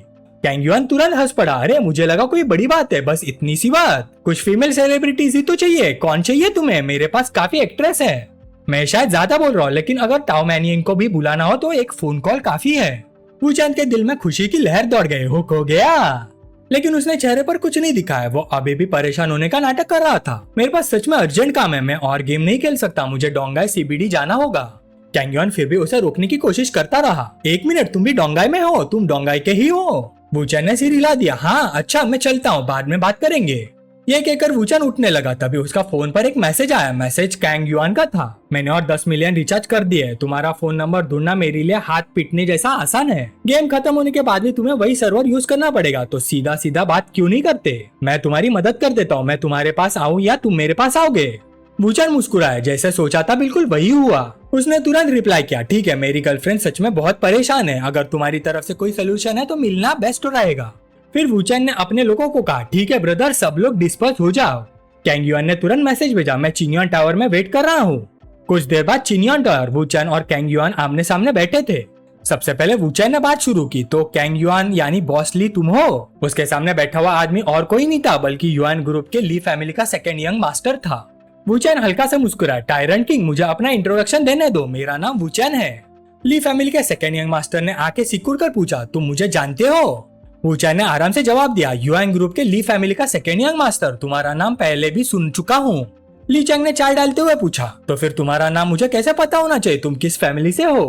वूचैन ने चाय का कप उठाया। इतने सीरियस क्यों हो? क्या तुम्हें डर है कि तुम्हारा बड़ा भाई तुम्हें मार देगा? हंगफा फैमिली प्रोसेसिंग इंडस्ट्री के टॉप 10 ग्रुप्स में से एक थी और उनके एसेट्स हंड्रेड्स ऑफ बिलियंस तक पहुंच चुकी थी। चेयरमैन ली हु 70 साल के थे और पर्दे के पीछे सब कंट्रोल करते थे, लेकिन असल पावर उनके बड़े बेटे ली लू के हाथ में थी। जो भी फैमिली ले चैंग के करीब आती उसे ले लू अपनी कमजोरी समझता था। ले लू ने कई बार ले चैंग को खत्म करने की कोशिश की थी और आज भी हालत वैसी ही थी। ले चैंग ने कप उठाया, तुम आखिर हो कौन? किस फैमिली से बिलोंग करते हो? वूचैंग ने आवाज धीमी कर दी, बॉस ले रिलैक्स, मैं किसी फैमिली से नहीं हूँ, मेरा कोई बड़ा बैकग्राउंड नहीं है, हमारी मुलाकात बस एक कोइंसिडेंस है। ले चैंग ने मनी मन सोचा, अगर अभी जवाब नहीं मिला तो बाद में फादर इन्वेस्टिगेट कर लेंगे, और अगर ये लेलू का आदमी होता तो इतना इनएक्सपीरियंस नहीं लगता। फिर उसने बात बदल दी, चलो तुम्हारी गर्लफ्रेंड की बात करते हैं, तुमने कितना पैसा उड़ा दिया? तुमने इतना पैसा उड़ा दिया, एक स्पोक्स पर्सन भी नहीं ढूंढ पाए? वूचैंग ने कंधे उचका दिया, मुझे लगा नहीं था कि हमारी स्पोक्स पर्सन को टारगेट किया जाएगा। ले चैंग ने पूछा, तो इसी वजह से तुम गेम छोड़कर भाग गए? फिकर मत करो, मैं अपना वादा निभाता हूँ, मैं तुम्हारे लिए स्पोक्स पर्सन अरेंज करवा देता हूँ। तुम्हारी गर्लफ्रेंड की कंपनी का नाम क्या है और वो किस इंडस्ट्री में है? वूचैंग ने जवाब दिया, कॉस्मेटिक कंपनी, नाम है स्वास्थ्य और फैशन इंडस्ट्री में भी काम करती है। ले चैंग थोड़ा हैरान हुआ, ओ तो तुम्हारी औरत ली रूबिंग है? फिर वो जोर से हंस पड़ा, अगर तुम ली फैमिली के हो तो सीधा बोल देते, इतना छुपाने की क्या जरूरत थी? मुझे लगा तुम कोई और ही हो। वूचैंग ने सिर हिला दिया, मैं खुद को ली फैमिली का मेंबर नहीं मानता, मैंने सुना है ली रूबिंग का अपने फैमिली के साथ रिलेशनशिप भी ज्यादा अच्छा नहीं है। उसकी बात पूरी भी नहीं हुई थी कि फोन बज उठा। कॉल ली रूबिंग की थी। वूचैंग ने कॉल रिसीव की। दूसरी तरफ से ली रूबिंग की गुस्से भरी आवाज सुनाई दी, तुमने मेरे 10 मिलियन लेकर गेम में उड़ा दिए। वूचैंग ने शांत रहकर कहा, अभी एक्सप्लेन करने का सही वक्त नहीं है, बैट अभी भी चल रही है, जो हारेगा उसे घुटनों पर बैठकर माफी मांगनी पड़ेगी। ली रूबिंग ने सिर्फ 3 शब्द कहे, बस इंतजार करो, और फोन काट दिया। ले चैंग ये सब सुनकर हैरान रह गया, तुम ली रूबिंग से इस तरह बात करने की हिम्मत करते हो? उसके लिए सोचना भी मुश्किल था, ली रूबिंग जैसी औरत को घुटनों पर लाने की बात। इस लड़के का बैकग्राउंड आखिर क्या है? वूचैंग बस मुस्कुराया, प्यार में ऐसा होता रहता है, उसका गुस्सा होना नॉर्मल है, हमारे बीच थोड़ी बड़ी बाइट लग गई है। ले चैंग ने चाय का कप उसकी तरफ सरकाया, आओ चाय पियो। वैसे तुम दोनों ने ऐसी कौन सी बाइट लगाई है, मुझे भी थोड़ा बताओ। वूचैंग ने गंभीर अंदाज में बोलना शुरू किया, उसकी कंपनी के खिलाफ किसी ने साजिश रचाई है, मैं उसकी मदद करना चाहता था लेकिन उसने मना कर दिया। सच कहो तो मुझे पता है कि उसने ऐसा क्यों किया, वो मुझे प्रोटेक्ट करना चाहती है। बॉसली, क्या आप डिंगलोंग को जानते हैं? ले चैंग ने सिर हिला दिया, उसे कौन नहीं जानता, मुझे लगता है कि ये सब भी डिंगलोंग की वजह से ही हुआ है। वूचैंग ने आगे कहा, ली रूबिंग को डर है कि अगर डिंगलोंग ने मुझे पहचान लिया तो वो मेरे खिलाफ एक्शन लेगा। अचानक वूचैंग खड़ा हो गया और जोर से बोला, लेकिन बॉसली, मैं एक इज्जतदार आदमी हूँ, मैं कैसे डरपोक बन सकता हूँ? चाहे जो भी कीमत चुकानी पड़े, मुझे अपनी गर्लफ्रेंड की मदद करनी ही होगी। ले चैंग ने जोर से टेबल पर हाथ मारा, बिल्कुल सही कहा भाई, तुम बिल्कुल ठीक हो, आओ शराब की जगह चाय से ही चीयर्स करते हैं, एक मर्द कभी हार नहीं मानता, हम डिंगलोंग से आखिरी दम तक लड़ेंगे। दोनों ने चाय के कप टकराए। वूचैंग ने बात जारी रखी, हमारे बीच एक बेट लगी है, अगर मैं ये प्रॉब्लम सॉल्व कर देता हूँ और एडवर्टाइजमेंट स्मूथली चल पड़ती है तो मैं जीत जाऊंगा, और अगर मैं हार गया तो आज के बाद मुझे उसकी हर बात माननी पड़ेगी। वो अगर मुझे रेंगने को कहेगी तो मुझे रेंगना पड़ेगा, तो फिर क्या मैं उसका शुगर बेबी नहीं बन जाऊंगा? ले चैंग जोर से हंसने लगा। ही ही ही ही ही। तो बात ये है, इसकी टेंशन मत लो, मैं तुम्हारी मदद कर सकता हूँ, बस एक स्पोक्स पर्सन ही तो ढूंढनी है, ये काम मुझे दे दो। ले चैंग ने तुरंत फोन उठाया और कॉल लगाई। हेलो बेटी। दूसरी तरफ से तुरंत आवाज आई, बोलिए फादर। ले चैंग ने सीधा कहा, तू टेम्पररी ब्रेक ले लो, डोंगा वापस आ जाओ, डायरेक्टर की साइड में संभाल लूंगा। हाँ बिल्कुल अर्जेंट है, मुझे तुमसे एक कॉस्मेटिक ब्रांड से एंडोर्स करवाना है, पैसों की टेंशन मत लो, मैं तुम्हें कॉम्पेंसेट कर दूंगा, गुड बाय, ठीक है। कॉल खत्म हो गई। वूचन तुरंत खुश होकर बोला, ऑसम। ली चैंग हंसकर बोला, अब सब सेट है, कोई प्रॉब्लम नहीं। वो चैंग ने मन ही मन सोचा, सब कुछ प्लान के मुताबिक हो रहा है, सच कहूँ तो प्रोसेस मेरी उम्मीद से भी ज्यादा स्मूथ रहा। टाउ मैनिंग के कॉन्ट्रैक्ट ब्रीच का कॉम्पेंसेशन छोटी रकम नहीं होगी, इसके बदले में मैं ले चैंग को ले लू के बारे में कुछ इंटेलिजेंस दे देता हूँ, वो अब मेरा दोस्त भी और डिंग लोंग से टक्कर लेने से भी नहीं डरता, मैं उसका नुकसान नहीं होने दे सकता। ये सोचकर वू चैंग ने ले चैंग को एक मैसेज भेज दिया। ले चैंग ने फोन देखा और फिर वू चैंग की तरफ देखा। लगता है हमारा अच्छा कनेक्शन बन गया है, मैं तुमसे कुछ साल बड़ा हूँ तो तुम मुझे ब्रदर ले कह सकते हो। वू चैंग ने बिना झिझक जवाब दिया, जी ब्रदर ले, वैसे अभी कुछ बातें हैं जिन पर हमें बात करनी चाहिए। ले चैंग को अचानक बुरा सा एहसास हुआ, उसने बाहें सिकोड़ कर पूछा, तुम्हारा क्या मतलब है? तभी उसके फोन पर नई नोटिफिकेशन आई। वू चैंग ने शांत आवाज में कहा, मैसेज चेक कर लो। ले चैंग के हाथ हल्के से कांप गए। वू चैंग ने आगे कहा, ओनर का नंबर मिलते ही उस आदमी को पकड़ लेना, वही तुम्हें उस पुराने एक्सीडेंट की पूरी सच्चाई बताएगा। वू चैंग ने फिर समझाया, ब्रदरली तुम्हें जल्दी एक्शन लेना चाहिए, कौन जाने शायद वो फॉरेन चला जाए, आखिर वो इसी आर्मी से बिलोंग करता है। ली चैंग ने मन ही मन सोचा, मैंने पहले अपने लोगों को इन्फॉर्म कर दिया है, लगता है मुझे और स्पीड बढ़ानी पड़ेगी, मैं उसे और ज्यादा देर तक यहाँ नहीं रहने दे सकता। उस पुराने एक्सीडेंट की कहानी कुछ ऐसी थी। 10 साल पहले एक शाम एक ट्रक ने स्लोप पर ले चैंग की कार को टक्कर मार दी। चाहे ले चैंग कितनी भी तेजी से रिएक्ट करता, कोई फायदा नहीं होता, उसकी कार तेजी से स्लोप से नीचे जा गिरी। फ्यूल लीक की वजह से कार में ब्लास्ट हो गया। ले चैंग किस्मत से बच गया, लेकिन उसने अपनी आंखों के सामने अपनी पत्नी को मरते हुए देखा। ले चैंग को तुरंत आईसीयू भेजा गया और वो 3 महीने तक वही रहा। उस दौरान ले चैंग को कुछ क्लूज मिले। जो ड्राइवर एक्सीडेंट का जिम्मेदार था वो हांगफा के सिक्योरिटी डिपार्टमेंट के डायरेक्टर लुई का आदमी था, लेकिन उस इंसिडेंट के बाद वो अचानक गायब हो गया। ले चैंग ने अपना सबसे इम्पोर्टेंट विटनेस खो दिया और मजबूरन बुजुर्ग आदमी और लुई के बीच समझौता की बात सुननी पड़ी। पिछले कुछ सालों में ले चैंग दुनिया से बेपरवाह एक अमीर बिगड़ा हुआ सेकेंड जनरेशन वारिस बनकर रह गया था, बस अपने पिता के एक्शंस लेने का इंतजार कर रहा था। तभी एक बॉडीगार्ड ने रिपोर्ट दी, बॉस आइडेंटिटी वेरीफाई हो गई और एड्रेस भी मिल गया है। ले चैंग एक्साइटेड हो गया, अच्छा बहुत अच्छा। फिर उसने वू चैंग की तरफ मुड़कर कहा, पुराने दोस्त मैं चलता हूँ, इस बार मैं तुम्हारा एहसानमंद हूँ, फ्यूचर में अगर कुछ भी हो सीधा मुझे बता देना। वू चैंग ने मन ही मन सोचा, मेरी नई जिंदगी को सिर्फ 2 दिन ही हुए हैं और मैंने पहले ही 2 बड़े लोगों से दोस्ती कर चुका हूँ, कल लू गुयान और आज ले चैंग। चलो कोई बात नहीं, पहले 20 मिलियन ले लेता हूँ, माफी बाद में देख ही लेंगे। वू चैंग ने ली रूबिंग को कॉल करने के लिए बटन दबाया। फोन की नोटिफिकेशन आई, hello recipient has rejected the call. Wu Chang हैरान हो गया, कॉल भी रिसीव नहीं कर रही।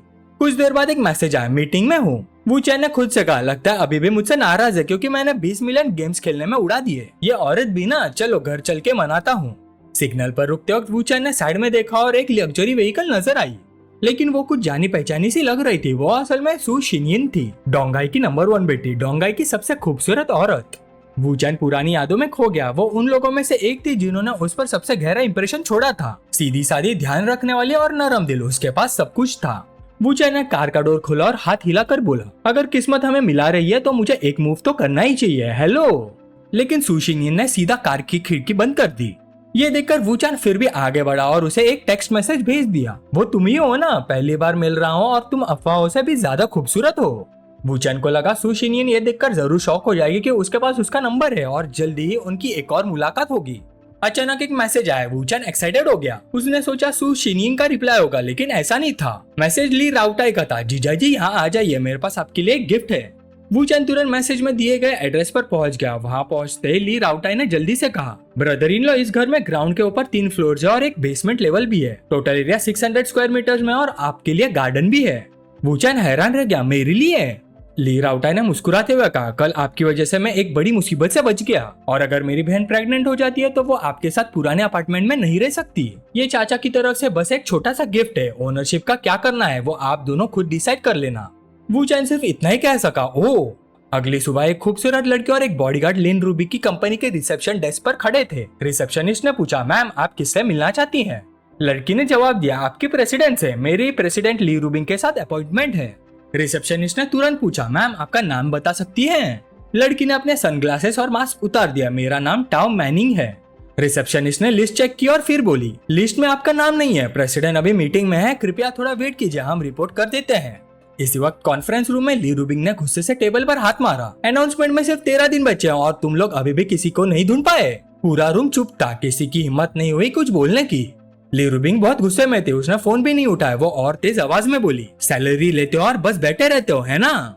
फोन लगातार बजता रहा। आखिर ली रूबिंग ने परेशान होकर फोन उठाया, लेकिन खबर सुनते ही उसका लहजा तुरंत बदल गया। कौन? टाउ मैनिंग, जल्दी उसे मेरी ऑफिस में भेजो। ली रूबिंग को यकीन ही नहीं हुआ, कंपनी ने तो उसे इनवाइट भी नहीं किया था। क्या ये वू चैन की वजह से हो सकता है? ली रूबिंग जल्दी से टाउ मैनिंग से मिलने पहुंचे। ली रूबिंग ने माफी मांगते हुए कहा, हेलो मिस्टर, थोड़ी सी डिले हो गई, इन दिनों में काफी बिजी थी और रिसेप्शन को इन्फॉर्म करना भूल गई। टाउ मैनिंग ने भी बड़े विनम्र तरीके से जवाब दिया, प्रेसिडेंटली आप बहुत ज्यादा फॉर्मल हो रही है, प्रेसिडेंटली भी बहुत खूबसूरत है, आप और मिस्टर वू वाकई एक परफेक्ट मैच लगते हैं। ली रूबिंग ने कहा, मिस्टर प्लीज बैठिए, तो आप क्या मेरे वू चैन को जानती हैं? ली रूबिंग ने मनी मन सोचा, तो सच में ये सब उसी की वजह से हुआ है। टाउ मैनिंग ने समझाया, हम पर्सनली एक दूसरे को नहीं जानते, लेकिन मेरे फॉस्टर फादर ले चैंग और मिस्टर वू भाई है, मेरे फादर की वजह से ही मुझे यहाँ आने के लिए कहा गया। ली रूबिंग के माथे पर पसीना आ गया। टाउ मैनिंग का फॉस्टर फादर ले चैंग है, ले फैमिली के लियांग यू का सबसे छोटा बेटा, और वो वू चैन का भाई है। ये सोचकर वो और भी हैरान होगी। टाउ मैनिंग ने फिर कहा, एडवर्टाइजिंग कॉन्ट्रैक्ट साइन करने की बात है, तो क्या हम इसे जल्दी कंप्लीट कर सकते हैं? मेरे एडिटर्स मुझे लगातार हरी कर रहे हैं। ली रूबिंग ने तुरंत जवाब दिया, सॉरी, जल्दी कॉन्ट्रैक्ट ले आओ, हम अभी साइन करते हैं। सेक्रेटरी ने तुरंत जवाब दिया, जी। कॉन्ट्रैक्ट साइन होने के बाद टाउ मैनिंग ने ली रूबिंग से हाथ मिलाया। प्रेसिडेंटली सब ठीक है, मैं इस कॉर्पोरेशन की स्मूथ सक्सेस की कामना करती हूँ। ली रूबिंग ने भी मुस्कुराते हुए जवाब दिया, जी, स्मूथ कॉर्पोरेशन। टाउ मैनिंग के जाने के कुछ देर बाद वू चैन आ गया। वू चैन ने कहा, कॉन्ट्रैक्ट साइन हो गया, अब शायद हारने वाले को थोड़ी सिंसियरिटी दिखानी चाहिए। ली रूबिंग पलट कर बोले, तुम ले चैंग को कब से जानते हो? वू चैन ने रहस्यमय आवाज में कहा, इतने सवाल क्यों? इंटेलिजेंस पर्सनल अपने सीक्रेट्स रिवील नहीं करते। ली रूबिंग ने हाथ हिला दिया, ठीक है, रहने दो, टॉपिक चेंज करते हैं, मैं माफी मांगती हूँ। ये कहकर ली रूबिंग ने जल्दी से अपना कोट उतारा, जूते निकाले और घुटने पर बैठ गई। मैं ली रूबिंग अपने वादे से कभी मुकरती नहीं। वू चैन थोड़ा हैरान रह गया, तुम सच में घुटनों पर बैठ गई? उसने तुरंत हाथ बढ़ाकर ली रूबिंग को उठाया, ठीक है, उठ जाओ। तभी ली राउटाई का फोन आया, सिस कोई ब्रदर इन लॉ की इन्वेस्टिगेशन कर रहा है, ऑपरेशन बहुत बड़ा है, मैंने अभी अभी इंफॉर्मेशन इंटरसेप्ट की है। ली रूबिंग ने पूछा, बोलो कौन है? ली राउटाई ने तुरंत जवाब दिया, सू फैमिली की जिनफू कॉर्पोरेशन। ली रूबिंग ने वू चैन की तरफ मुड़कर पूछा, सू फैमिली तुम्हारी इन्वेस्टिगेशन क्यों कर रही है? वू चैन ने ठंडे लहजे में जवाब दिया, तुमसे मतलब नहीं, इसकी चिंता मत करो। ली रूबिंग नाक सिकुड़कर बोली, कितने मिस्टीरियस हो, लगता है तुम चाहते हो कि मैं तुम्हारी और ज्यादा परवाह करूं, शायद तुम मुझसे प्यार भी करने लगे हो। वू चैन ने तुरंत जवाब दिया, तुम ना तो सबसे खूबसूरत औरत हो जिसे मैं जानता हूँ और ना ही सबसे अमीर, और ऊपर से तुम्हारा चेहरा हमेशा खट्टा रहता है, फिर भी तुम इतनी कॉन्फिडेंट हो कि मैं तुमसे प्यार कर बैठूंगा। ली रूबिंग गुस्से में बोल पड़ी, तो तुम कह रहे हो कि तुम्हारी जिंदगी में बहुत सारी औरतें रही हैं और सबकी सब कमाल की खूबसूरत थी? वू चैन हंस पड़ा, मैं मानता हूँ पहले काफी थी, अब वो सब ब्रेथ टेकिंग ब्यूटीज थी या नहीं ये तो अलग बात है, लेकिन तुमसे ज्यादा खूबसूरत कुछ तो जरूर थी। ली रूबिंग ने चैलेंज दिया, कौन? नाम बताओ, मैं जाकर इन्वेस्टिगेट करती हूँ। वू चैन ने बेपरवाही से कहा, एक दूसरे की प्राइवेट लाइफ में घुसना चाहती हो? कोई चांस नहीं। ली रूबिंग ने फिर चिढ़ाया, बता नहीं सकते ना, मुझे लगा तुम बहुत कैपेबल हो, मुझसे ज्यादा खूबसूरत, तुम बस झूठ बोल रहे हो। तभी वू चैन का फोन बज गया। उसने कॉल रिसीव की। दूसरी तरफ से आवाज आई, क्या ये वू चैन है? मैं सू शिनयिन बोल रही हूँ। मुझे लगता है हमारे पास बात करने के लिए काफी कुछ है, कोई टाइम डिसाइड कीजिए। वू चैन ने पूछा, हम इतनी जल्दी मिल रहे हैं? सू शिनयिन ने सीधा कहा, बिल्कुल, कुछ बातें क्लियर करनी जरूरी है, कल सुबह 9 बजे यांगशा प्राइवेट क्लब पहुंचने पर मुझे कॉल कर दीजिए। वू चैन ने सीधा जवाब दिया, ठीक है। ली रूबिंग शक भरी नजरों से देखते हुए बोली, सू शिनयिन, क्या वो भी तुम्हारी औरतों में से एक है? वू चैन ने उसकी तरफ देखा, अभी नहीं फिलहाल, लेकिन कुछ दिनों में हो सकता है। ली रूबिंग ने मनी मन सोचा, मैं उसे पर्सनली नहीं जानती, लेकिन सू शिनयिन का नाम तो मैंने बहुत सुना है। उसके पिता बिजनेस पर फोकस थे और देर से शादी की थी, बड़े मुश्किल से उन्हें एक बेटी हुई थी। सू शिनयिन को एक नोबल लेडी की तरह पाला गया था। उसकी फैमिली एजुकेशन बहुत स्ट्रिक्ट थी। जब वो पढ़ाई के लिए अब्रॉड गई तब भी उसके पास 24 घंटे बॉडीगार्ड्स रहते थे ताकि कोई अर्ली रोमांस ना हो। बाद में जब उसके पिता बीमार पड़ गए और उनकी मौत करीब थी तो उन्होंने जल्दी से उसकी शादी अरेंज करने की कोशिश की। सिलेक्शन क्राइटेरिया बहुत स्ट्रिक्ट था, ना ज्यादा बूढ़ा ना ज्यादा जवान, फैमिली एसेट कम से कम 1 बिलियन होने चाहिए, और सबसे जरूरी बात, उसे सू फैमिली के साथ मर्ज होने के लिए तैयार होना चाहिए। सू फैमिली के कंडीशंस बिल्कुल नॉन नेगोशिएबल थी। अगर सू शिनयिन वैसी ओबीडिएंट और कंप्लाइंट बैठी थी जैसे लोग कहते थे तो वू चैन के पास लगभग कोई चांस नहीं था। इसलिए ली रूबिंग ने ताना मारते हुए कहा, चाहे कितने भी दिन लग जाए वो कभी भी एग्री नहीं करेगी। वूचान मुस्कुराया, मेरी बात पर यकीन नहीं, फिर से बेट लगाना चाहती हो? ली रूबिंग ने बिना सोचे जवाब दिया, बेट। वूचान ने पूछा, सच्ची वाली बेट? पिछली बार हारने के बाद भी डर नहीं लगता? ली रूबिंग ने घमंड से कहा, मुझे बेट लगानी है। वूचांग ने कहा, ठीक है, मुझे 3 दिन दो, मैं उसे अपनी औरत बना दूंगा जो पूरी जिंदगी सिर्फ मेरे साथ रहेगी। ली रूबिंग ने तुरंत कहा, मैं तुम्हें 30 दिन देती हूँ। वूचांग ने सिर हिला दिया, जरूरत नहीं, 3 दिन काफी है। ली रूबिंग ने फिर शर्त रखी, अगर तुम हार गए तो तुम्हें घुटनों पर बैठकर माफी मांगनी पड़ेगी। वूचांग ने हाथ बढ़ाकर ली रूबिंग की कमर के गिर्द बाहर डाल दी। और अगर तुम हार गई तो? ली रूबिंग पलट कर बोली, तो तुम मुझसे क्या करवाना चाहते हो? वूचांग ने रहस्यमय आवाज में कहा, मुझे सोचने दो। पर ली रूबिंग को कोई फर्क नहीं पड़ता। ठीक है, वैसे भी मैं बेट लगा रही हूँ, अगर इस बार हार गई तो मैं पूरी तरह से मान जाऊंगी। वूचांग बोला, तो फिर पक्का रहा। एक नया दिन, डोंगाई के उत्तर में एक प्राइवेट गोल्फ कोर्स। रिसेप्शनिस्ट ने पूछा, सर क्या आप पहली बार यहाँ आए हैं? क्या मैं आपको गोल्फ रूम तक गाइड करूँ?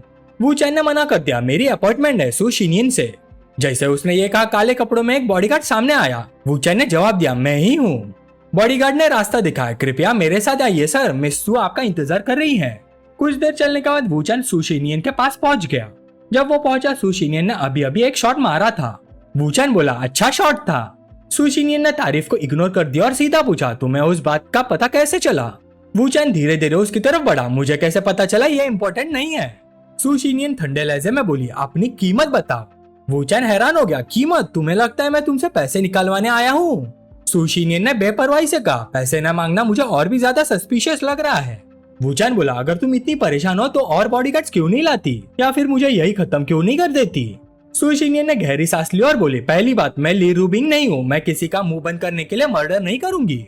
दूसरी बात, तुम ली रूबिंग के बॉयफ्रेंड हो, कोई तुम्हारे साथ ऐसा करने की हिम्मत नहीं करेगा। वूचांग ने पूछा, तो तुम मुझसे प्रूफ चाहती हो? सु शिनियन उलझन में पड़ गई, प्रूफ? अचानक वूचांग ने उसके करीब आकर उसे गोल्फ सिखाने का नाटक करना शुरू कर दिया। सु शिनियन गुस्से में बोली, तुम क्या कर रहे हो? वूचांग ने सीधा जवाब दिया, बस तुम्हें गोल्फ खेलना सिखा रहा हूँ, ज्यादा मत सोचो। और वैसे भी मैंने तुम्हें एक रीजनेबल प्रूफ दे दिया है, तो फिर तुम अभी भी सेटिस्फाई क्यों नहीं हो? सु शिनियन ने मनी मन सोचा, ये ली रूबिंग का बॉयफ्रेंड है। अगर ली रूबिंग को पता चल गया कि ये किसी और लड़की के इतने करीब है तो वो कभी नहीं मानेगी कि ये सिर्फ गोल्फ सिखा रहा है। ये आदमी तो खुद मुसीबत बुला रहा है। शायद डरना मुझे नहीं, इसे चाहिए। अगर मैं रेजिस्ट ना करूँ तो सिर्फ इतनी बात ही इसके लिए काफी होनी चाहिए। वूचांग फिर गोल्फ पर फोकस करने लगा। बाहर खड़े बॉडीगार्ड समझ ही नहीं पा रहे थे कि यंग मिस आखिर कर क्या रही हैं। सु शिनियन ने पूछा, तुम्हें डर नहीं लगता कि मैं ली रूबिंग को कॉल करके कंप्लेन कर दूंगी? वूचांग मुस्कुराया, लगता है, लेकिन तुम भी डर रही हो कि मैं तुम्हारा सीक्रेट दूसरों को बता दूंगा, तो हम बराबर हुए ना? सु शिनियन बोली, बहुत अच्छा, जानबूझकर एक और मुसीबत मेरे सिर पर डाल दी। वूचांग ने सु शिनियन के पिछवाड़े पे थप्पड़ मारा और डांटा, ध्यान दो, अपना स्विंग इंप्रूव करो, मुझे समझ नहीं आता तुम्हें पहले गोल्फ किसने सिखाया? सु शिनियन का चेहरा हल्का सा लाल हो गया, तुम ना? बॉडीगार्ड और इंतजार नहीं कर पाए, उन्होंने तुरंत मैडम को इन्फॉर्म कर दिया। एक बॉडीगार्ड ने जल्दी फोन मिलाया, मैडम, मिस ना वो। इस दौरान वूचांग शांत आवाज में बोलता रहा, मैं तुम्हें फिर से सिखाता हूँ, पैर थोड़े पास रखो, कंधे सीधे रखो, और हाँ बिल्कुल ऐसे। वूचांग सु शिनियन के पिछवाड़े पर थप्पड़ मारता रहा, क्या तुम्हारा पेल्विस टेढ़ा है? अगर नहीं तो इसे और अंदर करो। कुछ देर बाद सु शिनियन ने शॉट मारा और पलट कर पूछा, क्या अब सही है? वूचांग ने सिर हिलाया, ठीक है, अब मुझे तुम्हें और कुछ सिखाने की जरूरत नहीं। सु शिनियन ने हैरानी से पूछा, क्यों? वूचांग हंस दिया, क्योंकि तुम्हारी माँ मुझे पकड़ने के लिए लोग भेज चुकी है। इसी वक्त मैडम सु बॉडीगार्ड्स की रिपोर्ट सुन रही थी। मैडम, वो आदमी मिस के बहुत करीब था, मिस उसे बात कर रही थी और हंस भी रही थी। लगता था जैसे वो गोल्फ सिखा रहा हो, लेकिन दोनों काफी क्लोज भी लग रहे थे और मिस आज स्पेसिफिकली उसका इंतजार कर रहे आई थी। मैडम सु गुस्से से चिल्ला उठी, वही रुको, मैं अभी आ रही हूँ, उसे भागने मत देना। बॉडीगार्ड्स ने तुरंत जवाब दिया, जी मैडम। सु शिनियन ने चिंतित होकर पूछा, अगर मेरी माँ आ गई तो क्या होगा? वूचांग ने सीधा जवाब दिया, भाग चलते और बाद में बात करेंगे, तुम मेरे साथ भागना चाहती हो? सु शिनियन हिचकिचाए, तुम्हारे साथ भागना? वूचांग ने फिर पूछा, क्या तुम पूरी जिंदगी इस अदृश्य पिंजरे में रहना चाहती हो? सु शिनियन चुप हो गई, मैं वो। वूचांग ने उसका हाथ पकड़ लिया और उसे खींचती हुआ बोला, अब भी क्या सोच रही हो, चलो भागते हैं। बॉडीगार्ड्स ने तुरंत उन्हें देख लिया, धत, उनके पीछे जाओ। वूचांग तेजी से कार में बैठा और गाड़ी हवा की तरफ दौड़ा दी। पीछे बॉडीगार्ड चिल्लाते रह गए, रुको, मैडम को इन्फॉर्म करो। एक बॉडीगार्ड ने तुरंत मैडम सु को कॉल किया, मैडम, मिस उस आदमी के साथ भाग गई। मैडम सु चीख उठी, क्या कहा तुमने? दूसरी तरफ रोड पर वूचांग की कार हवा की रफ्तार से दौड़ रही थी। वूचांग ने पूछा, सु शिनियन, डर लग रहा है? सु शिनियन सिर्फ मुस्कुराई, नहीं, बिल्कुल नहीं। तभी उसका फोन बज उठा। सु शिनियन ने कॉल रिसीव की, दूसरी तरफ उसकी माँ थी। वूचैन ने उसकी तरफ देखा। एक दिन के लिए खुद बनकर जीने की कोशिश करो। सुशिनियन ने गहरी सांस ली। मॉम। सू मैडम ने पूछा, तुम कहाँ हो और किसके साथ हो? सुशिनियन ने डरे हुए अंदाज में जवाब दिया, मेरे दोस्त के साथ। सू मैडम गुस्से से गरज उठी। दोस्त? तुमने कब से दोस्त बनाना शुरू कर दिया? क्या तुम अपनी हैसियत नहीं जानती? क्या वो तुम्हारे लायक हैं? मैंने तुम्हें इतने सालों तक पाला पोसा और अब तुम एक आदमी का हाथ पकड़कर घर से भाग रही हो। वूचैन ने कार की खिड़की नीचे कर दी, जिससे सुशिनियन पर पड़ने वाला प्रेशर थोड़ा कम हो गया। सुशिनियन ने चुपचाप उसकी तरफ देखा। थैंक यू वूचैन, आज मैं खुद बनना चाहती हूँ। फिर उसने हिम्मत जुटाकर फोन में कहा, मॉम मैं भी एक इंसान हूँ, मैं आपकी कंट्रोल की हुई पपेट नहीं हूँ। सू मैडम एक पल के लिए सन रह गई। वो कुछ बोल ही नहीं पाई। क्या कहा तुमने? कॉल आगे और बढ़ पाता उससे पहले सुशिनियन ने फोन बाहर फेंक दिया। वूचैन ने पहले बात शुरू की, मुझे लगता है तुम्हारी माँ पूरे सू फैमिली को हमें ढूंढने के लिए लगा देगी। सुशिनियन ने सिर हिला दिया। नहीं, वो अपनी रेपुटेशन खो देने से डरती है, वो इतना बड़ा हंगामा नहीं करेगी। वूचैन फिर मजाक करते हुए बोला, तुम्हें डर नहीं लगता कि मैं तुम्हें भेज दूंगा? तुम वाकई मेरे साथ आ गई? सुशिनियन की आंखें हल्की सी लाल हो गई। तो क्या हुआ अगर कर भी दो? आज तक किसी ने मेरे पास आने की हिम्मत नहीं की। बचपन से ही मैं उस स्पॉटलाइट के नीचे जीते आई हूँ। सब लोग कहते रहे कि मैं सबसे अलग हूँ। ग्रेजुएशन के बाद भी सब कुछ वैसा ही रहा। मेरी माँ चाहती थी कि मैं उनके हिसाब से जियो, हमेशा परफेक्ट बनो, हमेशा एक्सीलेंट बनो। वो मुझे एक बोल से ज्यादा राइस तक खाने नहीं देती, कहीं मैं मोटी ना हो जाऊं। उनकी नजरों में मुझे हमेशा खूबसूरत दिखना चाहिए। अब मैं थक चुकी हूँ। तुम्हारे साथ भागना शायद मेरी जिंदगी का एक लौता मौका है और तुम्हारे साथ रहकर मुझे बहुत आराम महसूस होता है। वूचैन मुस्कुराया। मुझे लगता है तुमने सही चॉइस की है। खुद बनकर जीना सबसे ज्यादा बेहतर होता है। सुशिनियन ने धीरे से पूछा, तुम ली रूबिंग के बॉयफ्रेंड हो ना? क्या तुम्हें डर नहीं लगता कि उसे इस बारे में पता चल जाएगा? वूचैन अचानक हैरान रह गया जब उसने देखा कि वो अपनी सीट बेल्ट खोल रही है। सुशिनियन ने आगे बढ़कर जबरदस्ती वूचैन को एक किस कर दिया। वूचैन हैरान हो गया और तुरंत ब्रेक लगा दिया। तुम क्या कर रही हो? मैं अभी भी गाड़ी चला रहा हूँ। सुशिनियन शर्माते हुए बोले, मैं बस करना चाहती थी। वूचैन ने थोड़ी ऊंची आवाज में कहा, सुशिनियन थोड़ी ठीक से बैठो, ये ऑर्डर है। सुशिनियन तुरंत सीधी होकर अपनी सीट पर बैठ गई। सुशिनियन ने बिना विरोध किए दोबारा सीट बेल्ट लगा दी। वूचैन ने मनी मन सोचा, सुशिनियन तुम्हारी पर्सनैलिटी वैसे ही है जैसे मुझे याद थी। उस लंबे रीइंकार्नेशन पीरियड में भी मैंने इसी क्यूरियोसिटी की वजह से उसके करीब जाना चाहता था। मैं समझना चाहता था कि इतनी परफेक्ट इंसान असल में कैसी होती है। उसे याद आया कि एक बार सुशिनियन लैपटॉप पर एक फोरम देख रही थी। उस पोस्ट में लिखा था, मेरी माँ मुझे खेलने क्यों नहीं देती? मुझे हमेशा फैमिली की जिम्मेदारियाँ क्यों उठानी पड़ती है? मैं सिर्फ वही क्यों कर सकती हूँ जो मेरी माँ चाहती है? मैं बहुत थक गई हूँ। हर दिन सिर्फ पढ़ाई पढ़ाई और पढ़ाई। मैं एक इंसानी लर्निंग मशीन हूँ, मैं एक पपेट हूँ। एक नॉर्मल लड़की की तरह प्यार करना कैसे होता है? खुश रहना कैसे होता है? उस पोस्ट के नीचे कई कमेंट्स थे, कोई बात नहीं, हिम्मत रखो, तुम्हें अपनी जिंदगी खुद जीनी चाहिए। कभी कभी पेरेंट्स भी गलत हो सकते हैं। पोस्ट पढ़ने के बाद वूचैन को एहसास हुआ कि इतने सालों तक जो परफेक्ट इमेज सब देखते आए थे, उसके पीछे कितने जंजीरें छुपी हुई थी। वो चमकती हुई लगती थी, लेकिन असल में सांस लेना भी मुश्किल था। पोस्ट में एक कमेंट भी था, मिस आपको किस बात की चिंता है? उसने जवाब दिया, मेरे अंदर की फितरत को जानने के लिए दूसरों से हुक्म पाने की चाहत। उस कमेंट ने न सिर्फ उसकी बंदी बंदाई और सीमित जिंदगी के बारे में बताया, बल्कि एक और भी बात जाहिर की। वो एक मिक्स्ड ब्लड थी। मुझे बस यही नहीं लगा था कि मैं अभी उसके इस पहलू का फायदा उठाऊंगा। वूचैन ने सोचना बंद किया और कहा, सीट बेल्ट बांध लो। सुशिनियन ने पूछा, हम किधर जा रहे हैं? वूचैन ने उल्टा सवाल पूछा, तुम कहाँ जाना चाहती हो? सुशिनियन ने सीधा जवाब दिया, जहाँ तुम ले जाओ मैं वही जाऊंगी। वूचैन मुस्कुराए, तो चलो घर चलते हैं। सुशिनियन ने बिना सोचे जवाब दिया, ठीक है घर चलते हैं। 4 घंटे बाद फोन लगातार बज रहा था। वूचैन ने आंखें खोली और कॉल रिसीव की। उन्होंने तुम्हें ढूंढ लिया क्या? दूसरी तरफ ली राउटा घबराई हुई आवाज में था, ब्रदर इन लॉ आपको पता है युआन ने मुझे फोन किया था। मैडम सू उसकी गाड़ी की इन्वेस्टिगेशन कर रही है। उसके पास कोई ऑप्शन नहीं था, इसलिए उसने बात मेरी तरफ घुमा दी। फिर उन्होंने मुझे भी कॉल किया। आपकी तरफ सब ठीक है ना? वूचैन ने शांत आवाज में जवाब दिया, कोई बात नहीं, तुम फिलहाल चुपचाप वही रहो, मैं खुद हैंडल कर लूंगा। तभी ली रूबिंग का फोन आया, मिस सू ने मुझे कॉल किया था। तुमने फिर क्या कर दिया? क्या तुमने सू फैमिली को नाराज कर दिया? वूचैन ने पूछा, सच में जानना चाहती हो? ली रूबिंग झुंझला कर बोली, बोलना है तो बोलो। वूचैन ने कहा, 1 मिनट। फिर उसने सुशिनियन को पकड़ा दिया, कुछ बोल दो। सुशिनियन घबरा गई, मैं क्या बोलूं? वूचैन ने बेपरवाही से जवाब दिया, जो मन करे बोलो, उसे ये जानने की चिंता मत करो कि तुम कौन हो। सुशिनियन ने फोन उठाया, धीरे से कहा, हनी कौन है फोन पर? सब ठीक तो है ना? वूचैन ने फिर सुशिनियन से पूछा, तुम जानना चाहती हो ना फोन के दूसरी तरफ कौन है? दूसरी तरफ से ली रूबिंग की आवाज है, हस्बैंड। सुशिनियन ने जवाब दिया, हेलो माफ कीजिए आप कौन है? सुशिनियन ने जवाब दिया, हेलो माफ कीजिए आप कौन है? दूसरी तरफ से ठंडी आवाज में जवाब आया, ली रूबिंग। सुशिनियन बोली, ओह तो आप मिस ली हैं। ली रूबिंग ने सीधा पूछा, तुम कौन हो और वूचैन के साथ क्या कर रही हो? सुशिनियन हिचकिचाते हुए बोले, हम बस दोस्त हैं, हम अभी भी थोड़े बिजी हैं। ली रूबिंग ने मनी मन सोचा, अभी तो दोनों एक दूसरे को हस्बैंड वाइफ बुला रहे थे और अब दोस्त बन गए। ली रूबिंग ने बात घुमाई नहीं, तो माफ कीजिए मिस्सू, आप दोनों को डिस्टर्ब करने के लिए सॉरी, क्या मैं थोड़ी देर वू चैन से मिल सकती हूँ? वू चैन ने जवाब दिया, मैं उस विला में हूँ जो तुम्हारे छोटे भाई ने मुझे दिया था। ली रूबिंग बोली, ठीक है वही रुको, मैं अभी आती हूँ। वू चैन ने सोचा, जब ली रूबिंग यहाँ आएगी तब तो और मजा आएगा। सु शिनियन हैरान होकर बोली, तुम्हें डर नहीं लगता कि उसे सब पता चल जाएगा? वू चैन ने सच बता दिया, एक्चुअली ली रूबिंग और मैं लवर्स नहीं है, हमारे बीच भी एक ऐसा सीक्रेट है जो किसी को नहीं पता।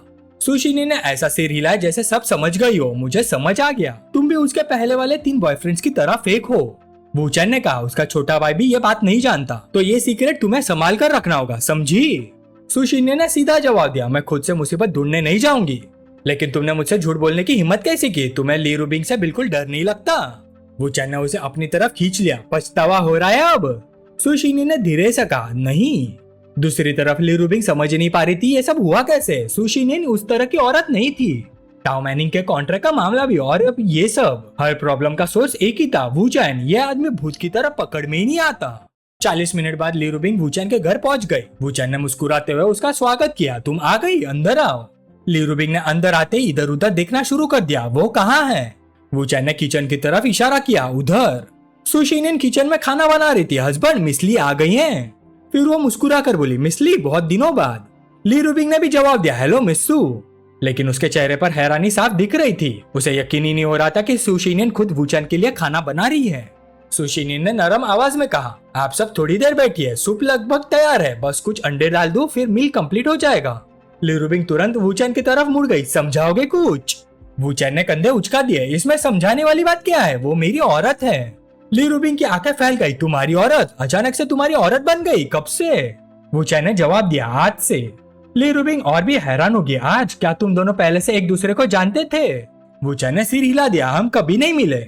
ली रूबिंग का मुंह खुला का खुला रहेगा, क्या मजाक कर रहे हो ना? तभी सु शिनियन की आवाज आई, डिनर तैयार है। हस्बैंड जरा टेबल लगाने में हेल्प कर दो, ओके? मैं हाथ धोकर आती हूँ।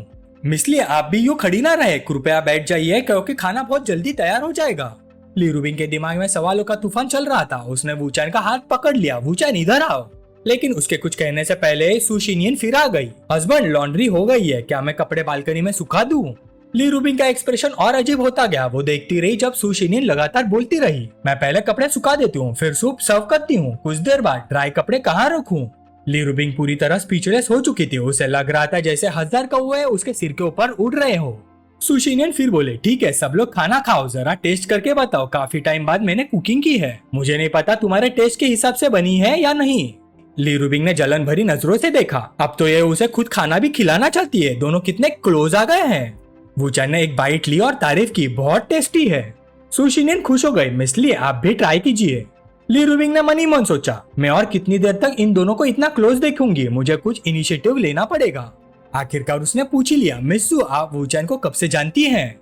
सु शिनियन ने ईमानदारी से जवाब दिया, ज्यादा टाइम नहीं हुआ, ये लव एट फर्स्ट साइट था। बस एक नजर में मुझे समझ आ गया कि ये वही आदमी है जिसे मैं ढूंढ रही थी। ली रूबिंग ने तुरंत सोचा, love at first sight, impossible. सब उसकी फैमिली बैकग्राउंड जानते हैं, इसमें जरूर कुछ गड़बड़ है।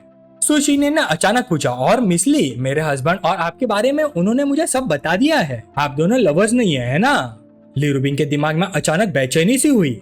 सु शिनियन ने आगे कहा, चिंता मत कीजिए, मैं ये बात किसी को नहीं बताऊंगी, लेकिन मुझे आपसे एक फेवर चाहिए, हमारे रिलेशनशिप को फिलहाल सीक्रेट रहना होगा, इसलिए मैं चाहती हूँ कि आप दोनों लवर्स होने के नाटक जारी रखें, चाहे कुछ क्लोज एक्ट्स भी करने पड़े, मुझे कोई प्रॉब्लम नहीं होगी। वू चैन ने उसकी तरफ देखा, मेरी तरफ क्या देख रही हो, खाना खाओ। सु शिनियन तुरंत बोली, हाँ डार्लिंग ये श्रिम्प खाओ, बहुत टेस्टी है। उसके चेहरे पर जीत वाली मुस्कान थी। मन ही मन उसने सोचा, देखा वो सिर्फ फेक है, मैं असली हूँ, ये आदमी मेरा है। ली रूबिंग का गुस्सा बढ़ता जा रहा था, दोनों मुझे इग्नोर कर रहे हैं। उसने तुरंत एक श्रिम्प उठाया, छिलका उतारा और वू चैन को पकड़ा दिया, लो वू चैन तुम भी ये खाओ। वू चैन ने श्रिम्प खा लिया, अच्छा मेरा पेट भर चुका है। सु शिनियन ने तुरंत बात संभाली, तो आप गेस्ट को एंटरटेन कीजिए, मैं साफ सफाई कर देती हूँ। अब ली रूबिंग का सबर टूट गया, तुम आखिरकार क्या कर रहे हो, इधर आओ। उसने वू चैन को पकड़कर एक तरफ खींच लिया, लेकिन अचानक वू चैन का पैर फिसल गया। ली रूबिंग को रिएक्ट करने का मौका ही नहीं मिला, ध्यान से वो जोर से चिल्ला उठी। वू चैन ने ली रूबिंग को अपने साथ खींच लिया। ली रूबिंग सीधा उसके ऊपर गिर पड़ी। ली रूबिंग बोली, ध्यान से। वू चैन ने उसकी बात इग्नोर कर दी और बोला, हार तो हार होती है, इतने सवाल क्यों पूछ रही हो, तुमने खुद कहा था कि हार को ग्रेसफुली एक्सेप्ट करोगी। लीरुबिंग नाराज हो गई, लेकिन वूचैन ने उसे ज्यादा परेशान नहीं किया। मैं बहुत थक गया हूँ, पूरा दिन परेशान रहा हूँ और मेरा पूरा बदन दर्द कर रहा है, मुझे मसाज दे दो। लीरुबिंग ने जोर से पूछा, यही मसाज करूँ या तुम्हारे रूम में? वूचैन ने जवाब दिया, यहाँ कंफर्टेबल नहीं है, रूम में चलते हैं। कुछ देर बाद सुशिनियन बाहर आई, हस्बैंड सब लोग कहाँ गए? तभी उसने अंदर से आवाज सुनी, वो जल्दी से उस तरफ बढ़ी, हस्बैंड। जब सुशिनियन रूम में पहुंचे, उसने देखा कि लीरुबिंग वूचैन का मसाज कर रही थी। सुशिनियन को यकीन ही नहीं हुआ। उसके मुताबिक लीरुबिंग जैसी औरत किसी आदमी की इतनी केयर करेगी, ये तो सोचना भी मुश्किल था। वूचैन ने सुशिनियन को देखकर कहा, शावर हो गया? थक गई हो तो थोड़ा रेस्ट कर लो, हम बस खत्म ही कर रहे हैं। अचानक सुशिनियन के दिमाग में एक बोल्ड ख्याल आया, लीरुबिंग को इस सब से कोई प्रॉब्लम नहीं थी, तो क्या वो भी मेरी तरह है? अगर ऐसा है तो लीरुबिंग और मैं एक ही साइड के लोग हैं। इवन लीरुबिंग वूचैन से जीत नहीं पाए, यह आदमी मेरी सोच से भी ज्यादा कमाल का है। सुशिनियन जल्दी से बेड के पास आई, घुटनों के बल बैठकर बोली, बिग सिस्टर चलिए हम साथ मिलकर करते हैं। लीरुबिंग पूरी तरह से स्टंट रह गई। हाँ, उसे लगा जैसे भूत देख लिया हो। यह औरत अपने आदमी को किसी और से मसाज करते देख रही है, ना गुस्सा हो रही है ना जेलस, उल्टा मुझे सिस्टर बुला रही है।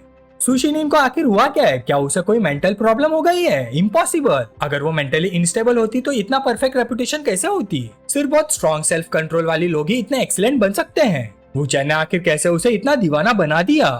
तभी सुशिनियन बोली, सिस्टर आप क्या सोच रही है, मसाज कंटिन्यू रखिए। वूचैन को अचानक कुछ याद आया, वैसे शिनियन मसाज मत करो, अपनी मेडिसिन लेना मत भूलना। सुशिनियन ने तुरंत सिर हिला दिया, ओके मैं नीचे से लेकर आती हूँ। लीरुबिंग ने मन ही मन सोचा, ये वाकई मेडिसिन लेती है, लेकिन बात कुछ और लग रही है। फिर उसने पूछा, वूचैन तुम एक्सप्लेन नहीं करोगे? वूचैन मुस्कुराया, मुझे 1 बिलियन दे दो, मैं तुम्हें सच बता दूंगा। लीरुबिंग झुंझला गई, बकवास बंद करो, मुझे ये जानने में इंटरेस्ट नहीं कि तुम दोनों कैसे प्यार में पड़े। मुझे सच बताओ, सू फैमिली ने तुम्हारी इन्वेस्टिगेशन सुशिनियन की वजह से की थी, है ना? वूचैन ने सिर हिला दिया, इन्वेस्टिगेशन का वक्त नहीं, लेकिन अब प्रॉब्लम यह है कि मैं उसे घर से भगा लाया हूँ।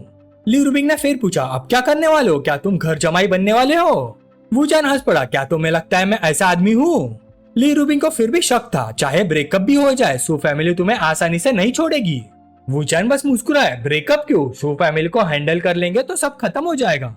लीरुबिंग को अचानक कुछ समझ आया, तो मतलब सू फैमिली को अभी तक हमारे फेक रिलेशनशिप के बारे में पता नहीं है, और मेरी वजह से ही मैंने तुम्हारी हेल्प करने का डिसीजन लिया। वूचैन ने तारीफ की, काफी स्मार्ट हो, इसलिए तो मैंने कहा था कि हम करंट सिचुएशन से निपट सकते हैं। लीरुबिंग ने दांत भींचकर पूछा, अब जब हम एक ही बोट में, क्या तुम बता सकते हो कि वो घर से क्यों भागी?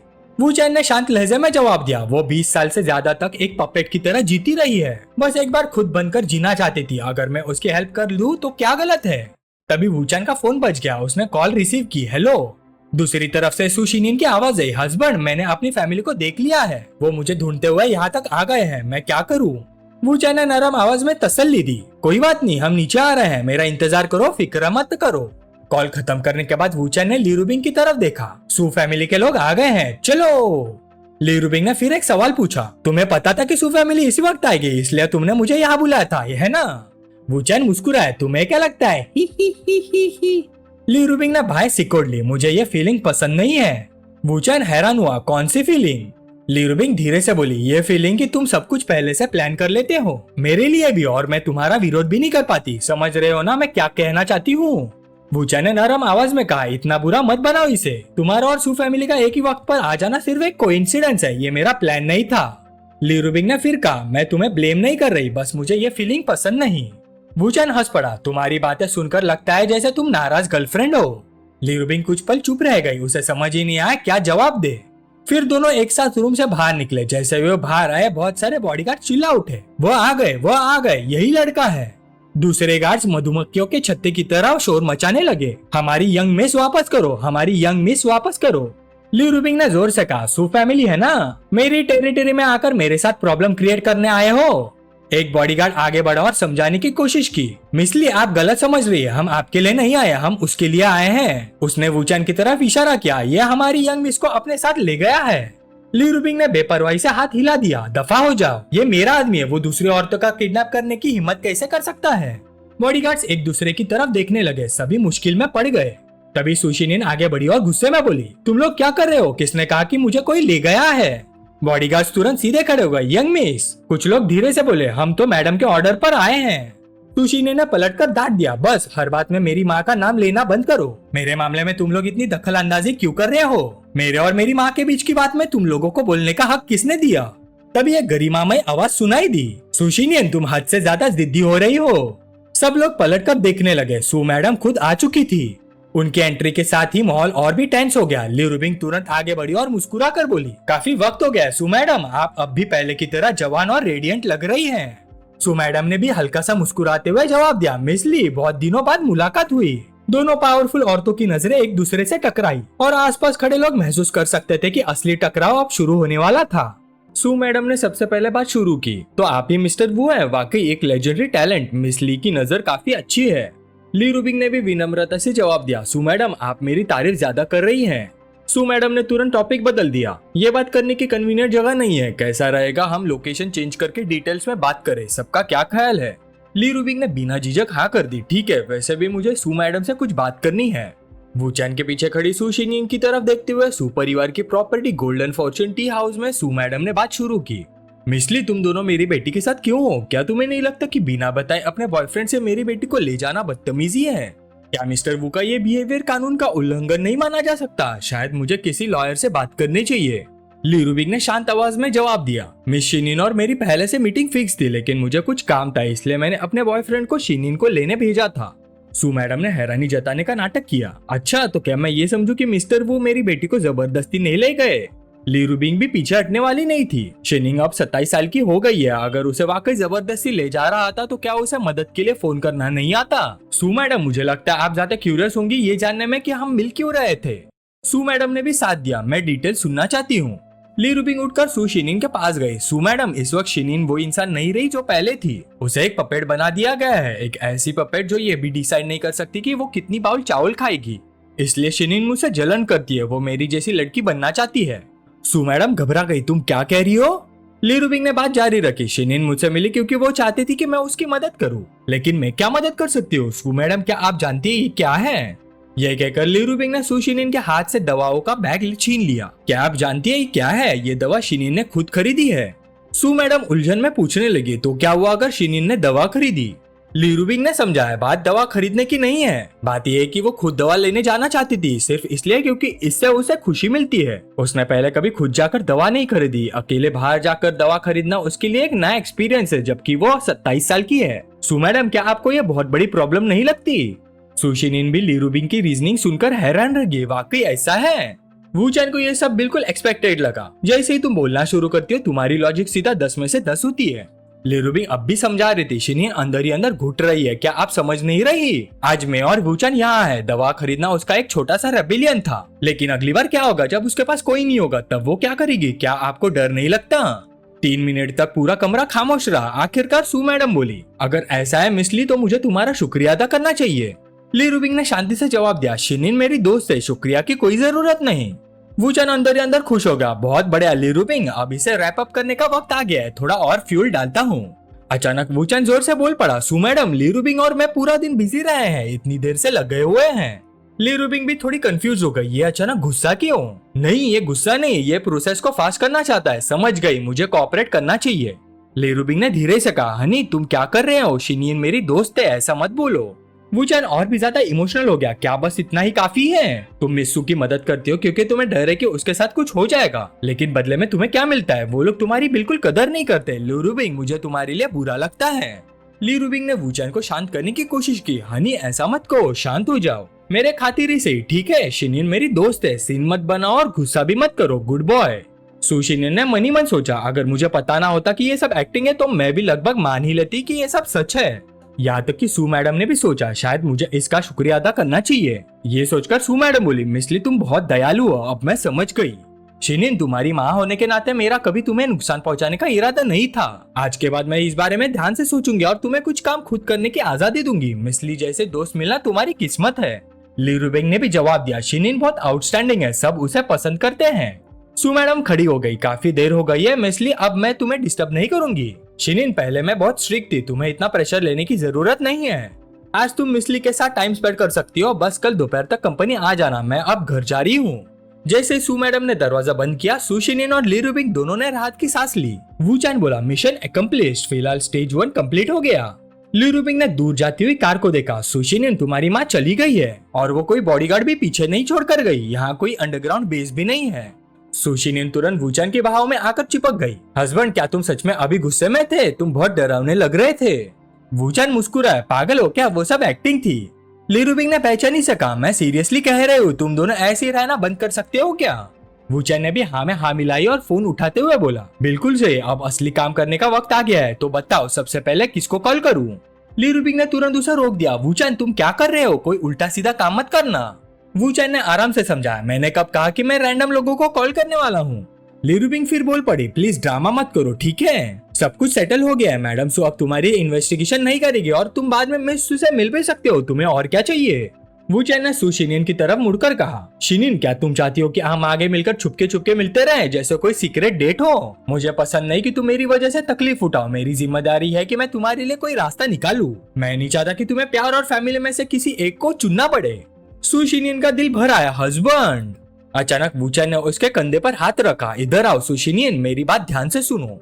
अब मैं कुछ फोन कॉल्स करने वाला हूँ, उसके बाद मुझे और लोगों से भी कांटेक्ट करना है। मैं चाहता हूँ कि तुम सबसे कम वक्त में सू कॉर्पोरेशन को संभालने की ताकत हासिल करो, गोल्डन वाइस प्रेसिडेंट बनो, ताकि तुम्हारी कंपनी में भी तुम्हारी आवाज हो और घर में भी तुम्हारी बात सुनी जाए। फिर तुम्हारी माँ भी तुम्हें कंट्रोल नहीं कर पाएगी और तुम्हारे पिता वो खुश होंगे, बेफिक्र होंगे और तुम पर और भी ज्यादा गर्व करेंगे। वूचान ने फिर पूछा, सू शिनियन, क्या तुम तैयार हो? सू शिनियन थोड़ा झिझकी, वो मैं कैसे? वूचान ने दोबारा पूछा, शिनियन फैसला करो, क्या तुम मान जाती हो? आखिरकार सू शिनियन ने अपना मन बना लिया, मैं तैयार हूँ। वूचान ने मुस्कुराकर जवाब दिया, ठीक है तो मैं शुरू करता हूँ। फिर वूचान कुर्सी पर बैठ गया और फोन कॉल्स करना शुरू कर दिया। ली रुबिंग भी क्यूरियोसिटी से उसके पास बैठ गई और उसकी तरफ झुककर देखने लगी। सू शिनियन को थोड़ी जलन हुई, मिस ली और मेरे डार्लिंग हस्बैंड बहुत पास खड़े हैं, नहीं मैं भी आ जाऊंगी।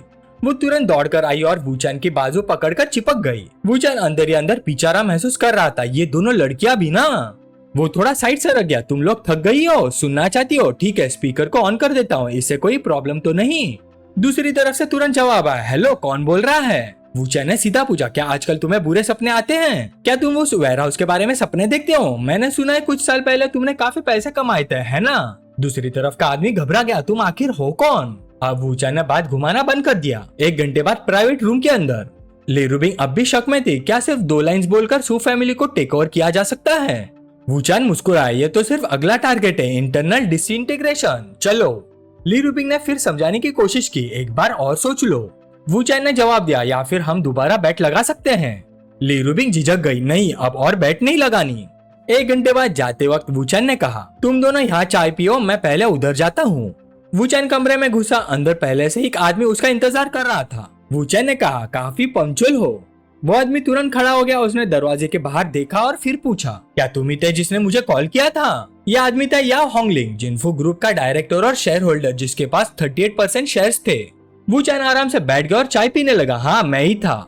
याओ होंगलिंग ने जल्दी से पूछा, बाईफैंग कहाँ है? उसने तुम्हें कितने पैसे दिए? तुम चाहते क्या हो लड़के? ये मत सोचना कि मेरे कुछ राज जानकर तुम मुझे धमका सकते हो। अगर तुम समझदार हो तो मुझे बताओ, बाईफैंग कहाँ है? मैं तुम्हें ऐसा चेक साइन करके दूंगा जो तुम पूरी जिंदगी खर्च नहीं कर पाओगे। वूचान ने चाय की चुस्की लेते हुए जवाब दिया, पैसे की बात बाद में करेंगे, लेकिन एक मर्डरर और आर्सनिस्ट के लिए तुम काफी हिम्मत वाले हो। याओ होंगलिंग जिद पर अड़ गया, जवान लड़के जो मर्जी खाओ, लेकिन जो मर्जी मुंह से मत निकालो। वूचान हल्का सा मुस्कुराया, अच्छा तो डेजर्ट माउंटेन में दफन उस लाश का क्या? आज के टेक्नोलॉजी के जमाने में पुराने केस सॉल्व करना कोई मुश्किल बात नहीं है ना? याओ होंगलिंग का चेहरा गुस्से और डर से भर गया, तो तुम मुझे ब्लैकमेल करने आए हो? क्या 150 मिलियन काफी होंगे? वूचान ने शांति से कहा, जल्दी मत करो, मैंने सुना आजकल बॉस याओ का बिजनेस कुछ खास नहीं चल रहा। लॉसेस छुपाने के लिए अकाउंट्स इन्फ्लेट किए जा रहे हैं और तुम्हारी छोटी मिस्ट्रेस ने भी फेक अकाउंट बनाने में मदद की थी, उसका नाम क्या था? याओ होंगलिंग सच में डर गया, ठीक है 200 मिलियन नहीं 300 मिलियन इंस्टॉलमेंट्स में 300 मिलियन 300 मिलियन ही मेरी पूरी लिमिट है।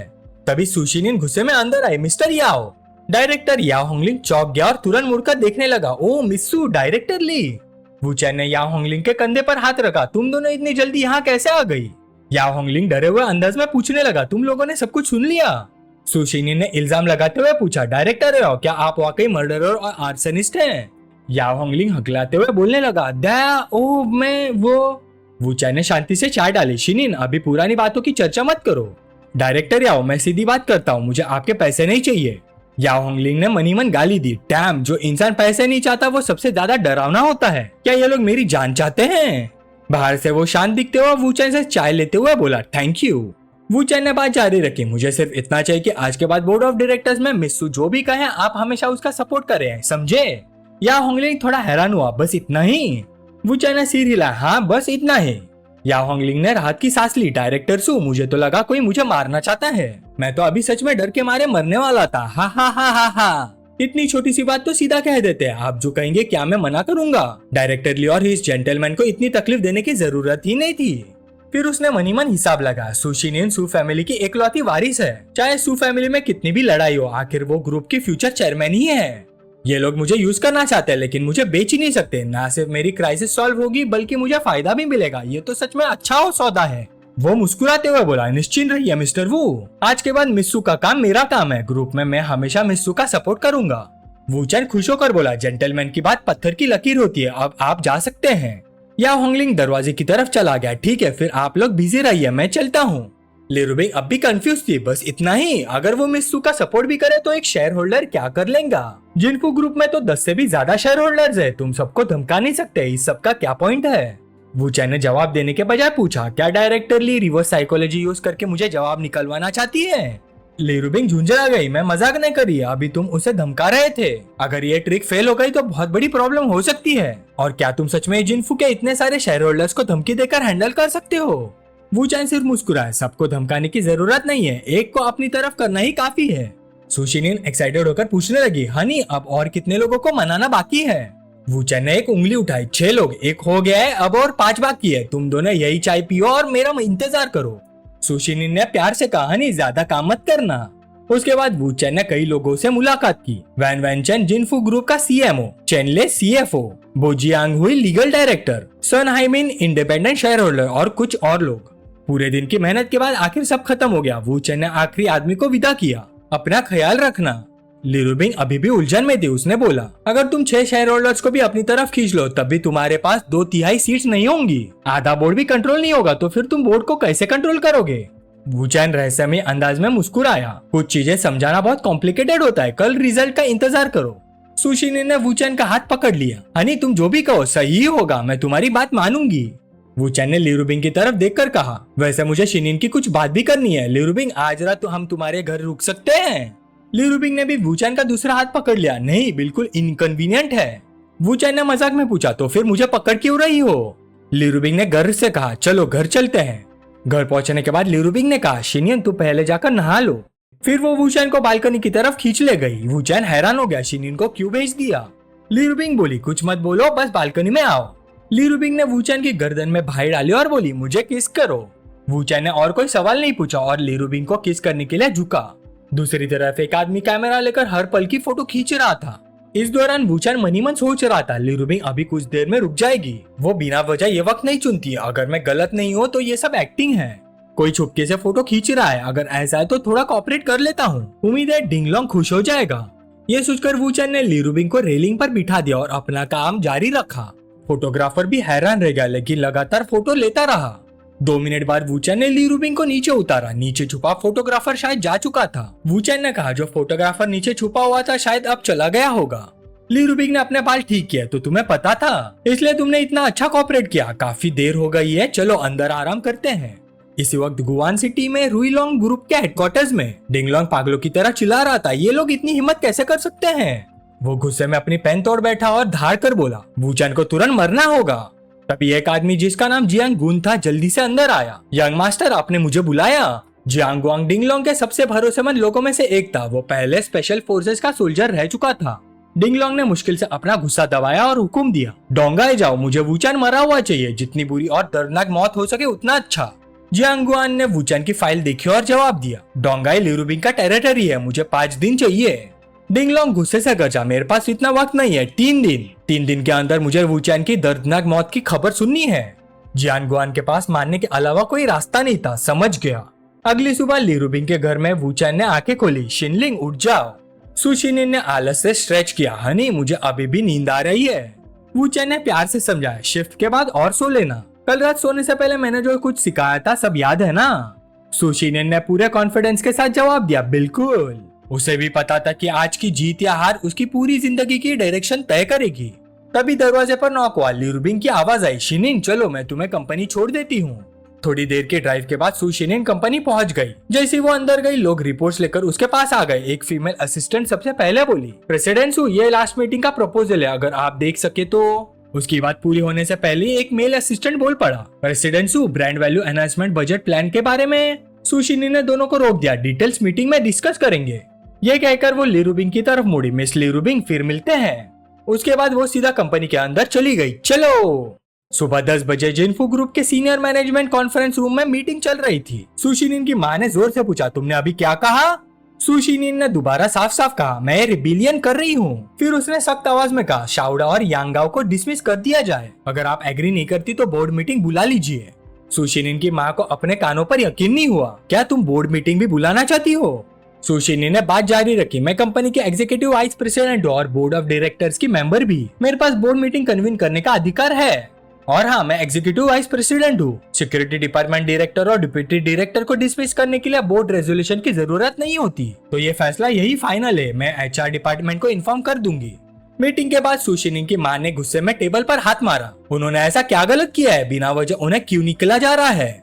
अगर लेबर डिस्प्यूट हुआ है तो कंपनी की गलती मानी जाएगी। अगर मीडिया तक खबर पहुंच गई तो कंपनी की रेपुटेशन खराब होगी। उसका जिम्मेदार कौन होगा? सुशिनिन को कल रात वूचन की बातें याद आ गई। उस वक्त वूचन ने कहा था, सबसे पहला टारगेट तुम्हारी कंपनी का शाउडा और यांगाओ होंगे। अब सुशिनिन ने साफ जवाब दिया, मैं उन्हें बिना वजह नहीं निकाल रही, मेरे पास वजह है। 5 साल पहले हमारे ग्रुप के डोंगा स्ट्रीट वाले स्टोर में रॉबरी हुई थी। वो पूरे देश का सबसे बड़ा स्टोर है। सबसे अच्छी डेकोरेशन, सबसे एडवांस सर्विलेंस और सबसे हाई लेवल सिक्योरिटी वही थी। उसने रिमोट उठाकर प्रोजेक्टर ऑन किया और प्रेजेंटेशन दिखाते हुए कहा, लेकिन इतनी सिक्योर स्टोर में भी रॉबरी हो गई। इससे बाहर के लोग हमारे ग्रुप की सिक्योरिटी कैपेबिलिटीज पर सवाल उठाते रहे हैं। नतीजा ये हुआ कि हमारा स्टॉक कई दिन तक लोअर लिमिट पर जा गिरा। आज तक ग्रुप की मार्केट वैल्यू 4 बिलियन तक इवेपोरेट हो चुकी है।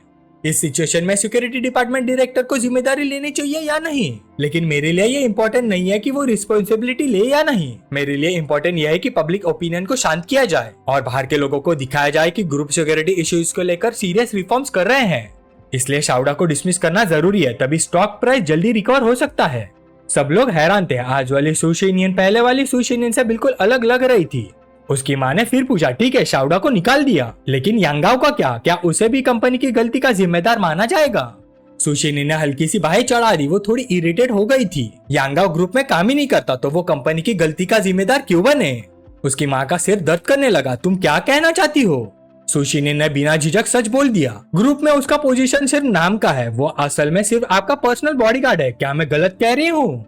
अब सुशिनिन की मां को सब समझ आ गया। समझ गई किसको फायर करना है और क्यों करना है, इसका कोई फर्क नहीं पड़ता। आज तुम सिर्फ रिबेलियन करना चाहती हो। फिर उसने गुस्से से हुक्म दिया, बोर्ड मीटिंग बुलाओ, तुरंत नोटिस भेजो, आज दोपहर 3 बजे बोर्ड मीटिंग होगी।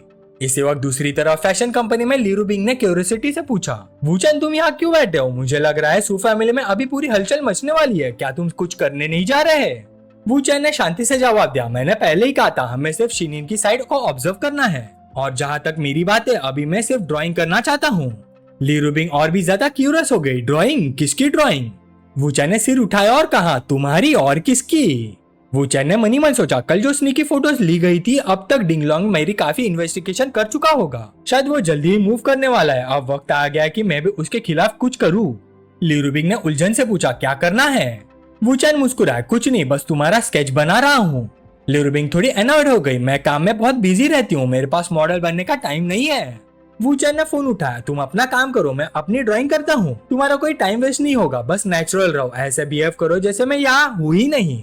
फिर वूचन ने फोन में मैसेजेस खोले और मनी मन सोचा, ये वही ग्रुप है जिसमें मुझे स्केच के बेसिस पे ऐड किया गया था। इस ग्रुप में एक ऐसे इंसान है जिसे नए पेंटिंग्स की जरूरत है और उसका डिंगलोंग से बहुत क्लोज कनेक्शन है। वूचन स्केच बनाते हुए मैसेजेस पढ़ रहा था। साथ ही उसने ग्रुप में एक मैसेज भेजा, अपने स्ट्रोक्स की प्रैक्टिस और करो, लाइट और शैडोज का कॉन्ट्रास्ट बहुत कम है, पेंटिंग में डेप्थ फील नहीं हो रही। ग्रुप के लोग तुरंत जवाब देने लगे, अभी ग्रुप ज्वाइन किया है और इतना स्ट्रिक्ट रिव्यू, टीचर हो क्या?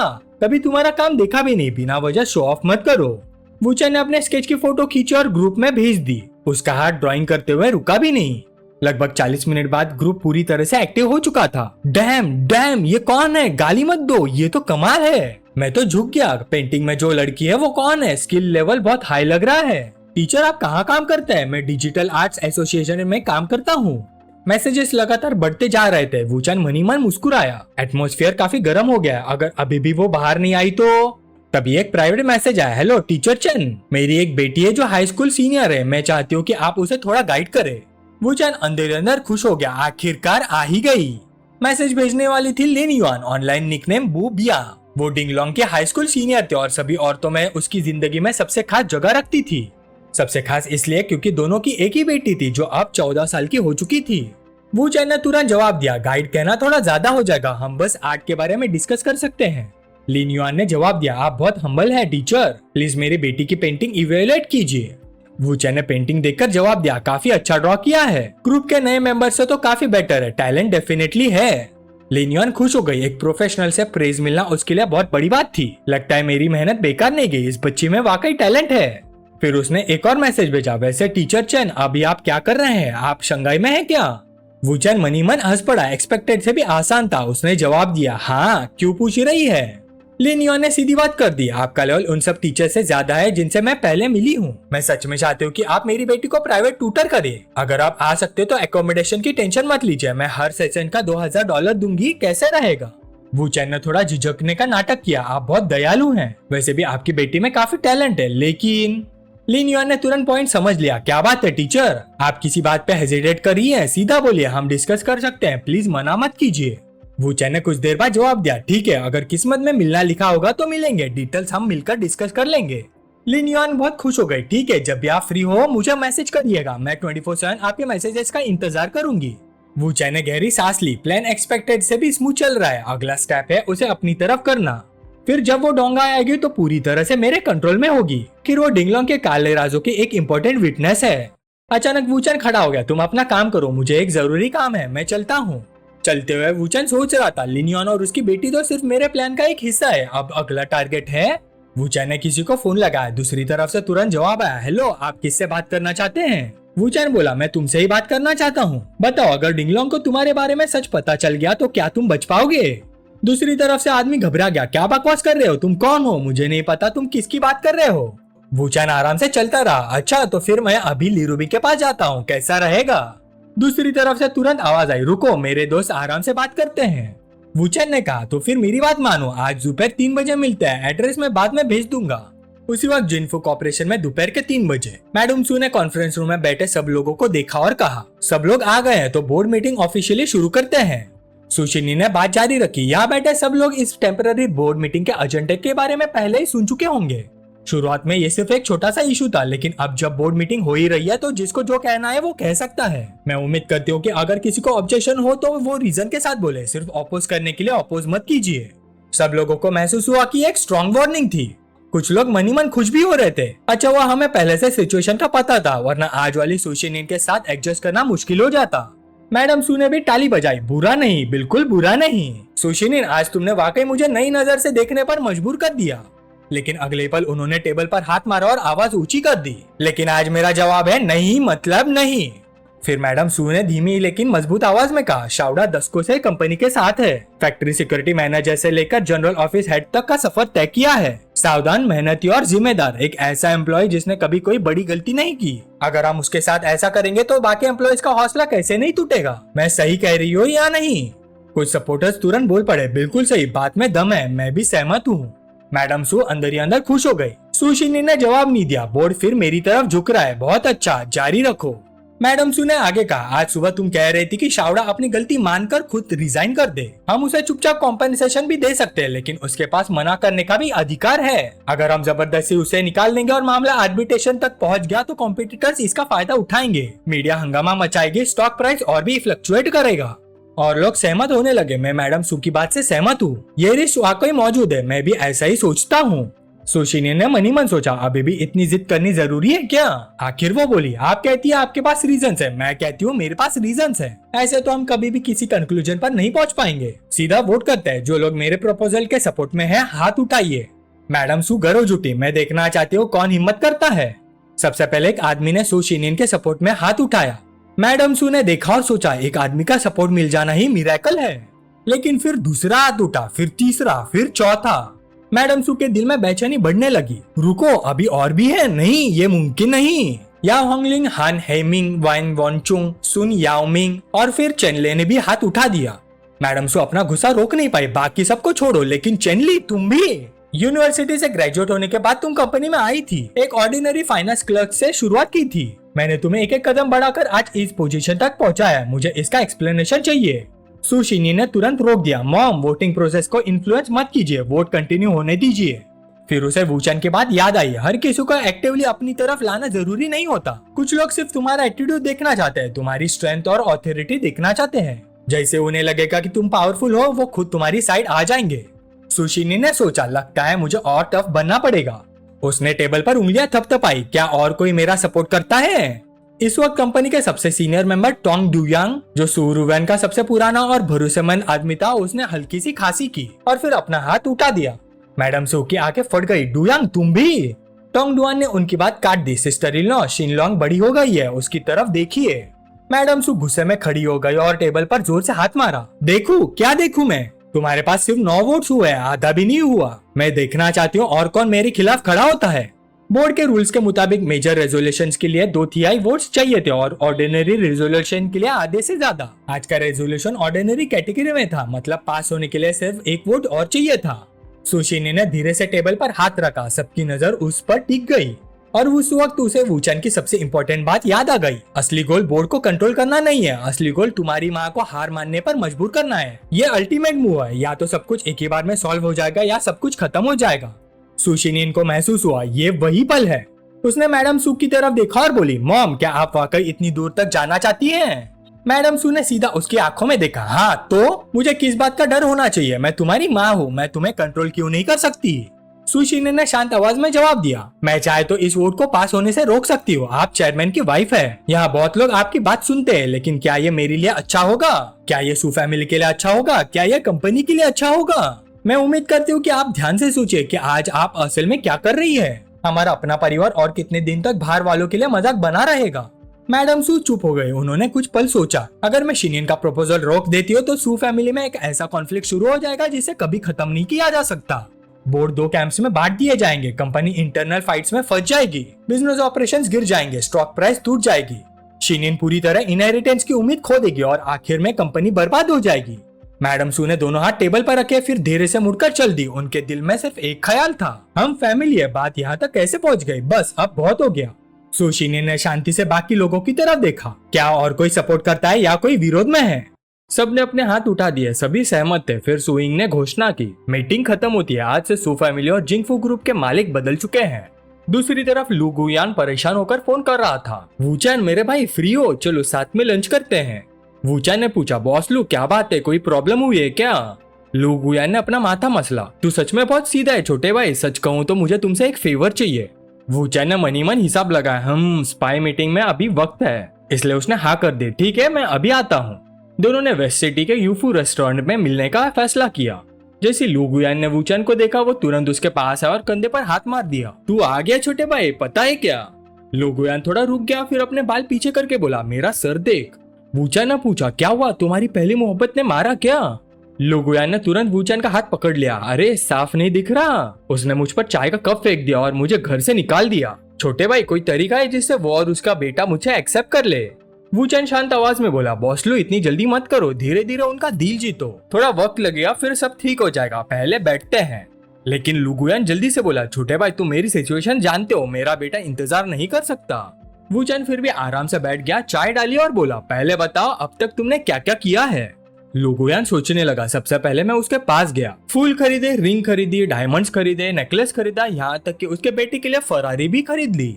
वूचैन ने भाई सिकोड़ ली, बॉस लू तुम गलत डायरेक्शन में जा रहे हो, तुम उसे ऐसा महसूस करा रहे हो जैसे तुम सिर्फ पैसे फेंक रहे हो। उसने जिंदगी में गरीबी और मुश्किलें देखी है, अब वो पैसे के लिए तुम्हारे पास वापस नहीं आएगी। तुम जो कुछ भी कर लो उसकी नजरों में वो सिर्फ बेइज्जती और नफरत लग रही है। अचानक लू गुयान को माहियोंग की बात याद आ गई। लू गुयान अगर दोबारा हमारे दरवाजे पे आए ना तो हम घर बदल देंगे, तुम हमें परेशान करके बच नहीं सकते।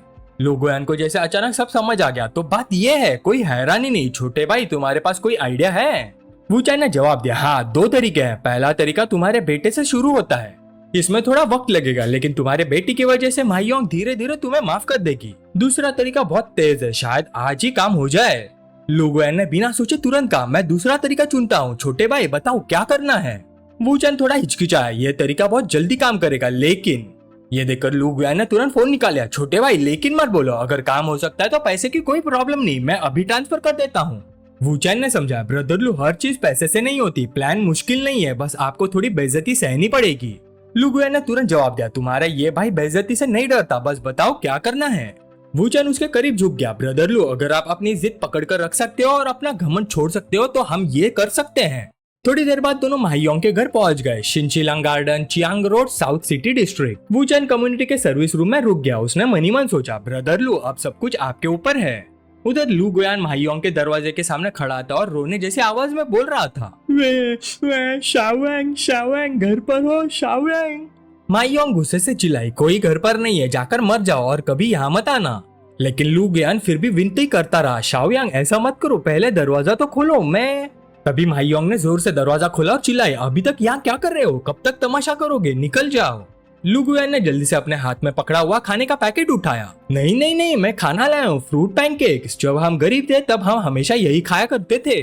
माहियोंग ने गुस्से में पैकेट को झटके से गिरा दिया, मुझे तुम्हारी किसी चीज की जरूरत नहीं, निकल जाओ। लू गुयान तुरंत झुककर उसे उठाने लगा। इसी वक्त उसका बेटा मीवी बाहर आ गया। आप क्या उठा रहे हो, आप बस चले क्यों नहीं जाते।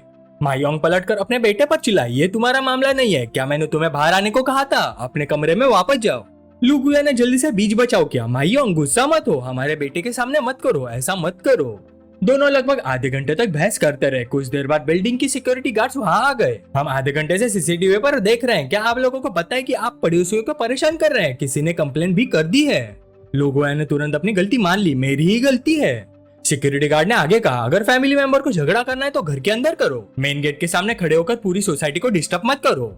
माहियोंग ने तुरंत इनकार कर दिया, कौन सी फैमिली, मेरा इस आदमी से कोई रिश्ता नहीं है, मैं इसे जानती तक नहीं, ये हमारे दरवाजे पर आकर हमें परेशान कर रहा है, इसे अभी यहाँ से ले जाओ जल्दी।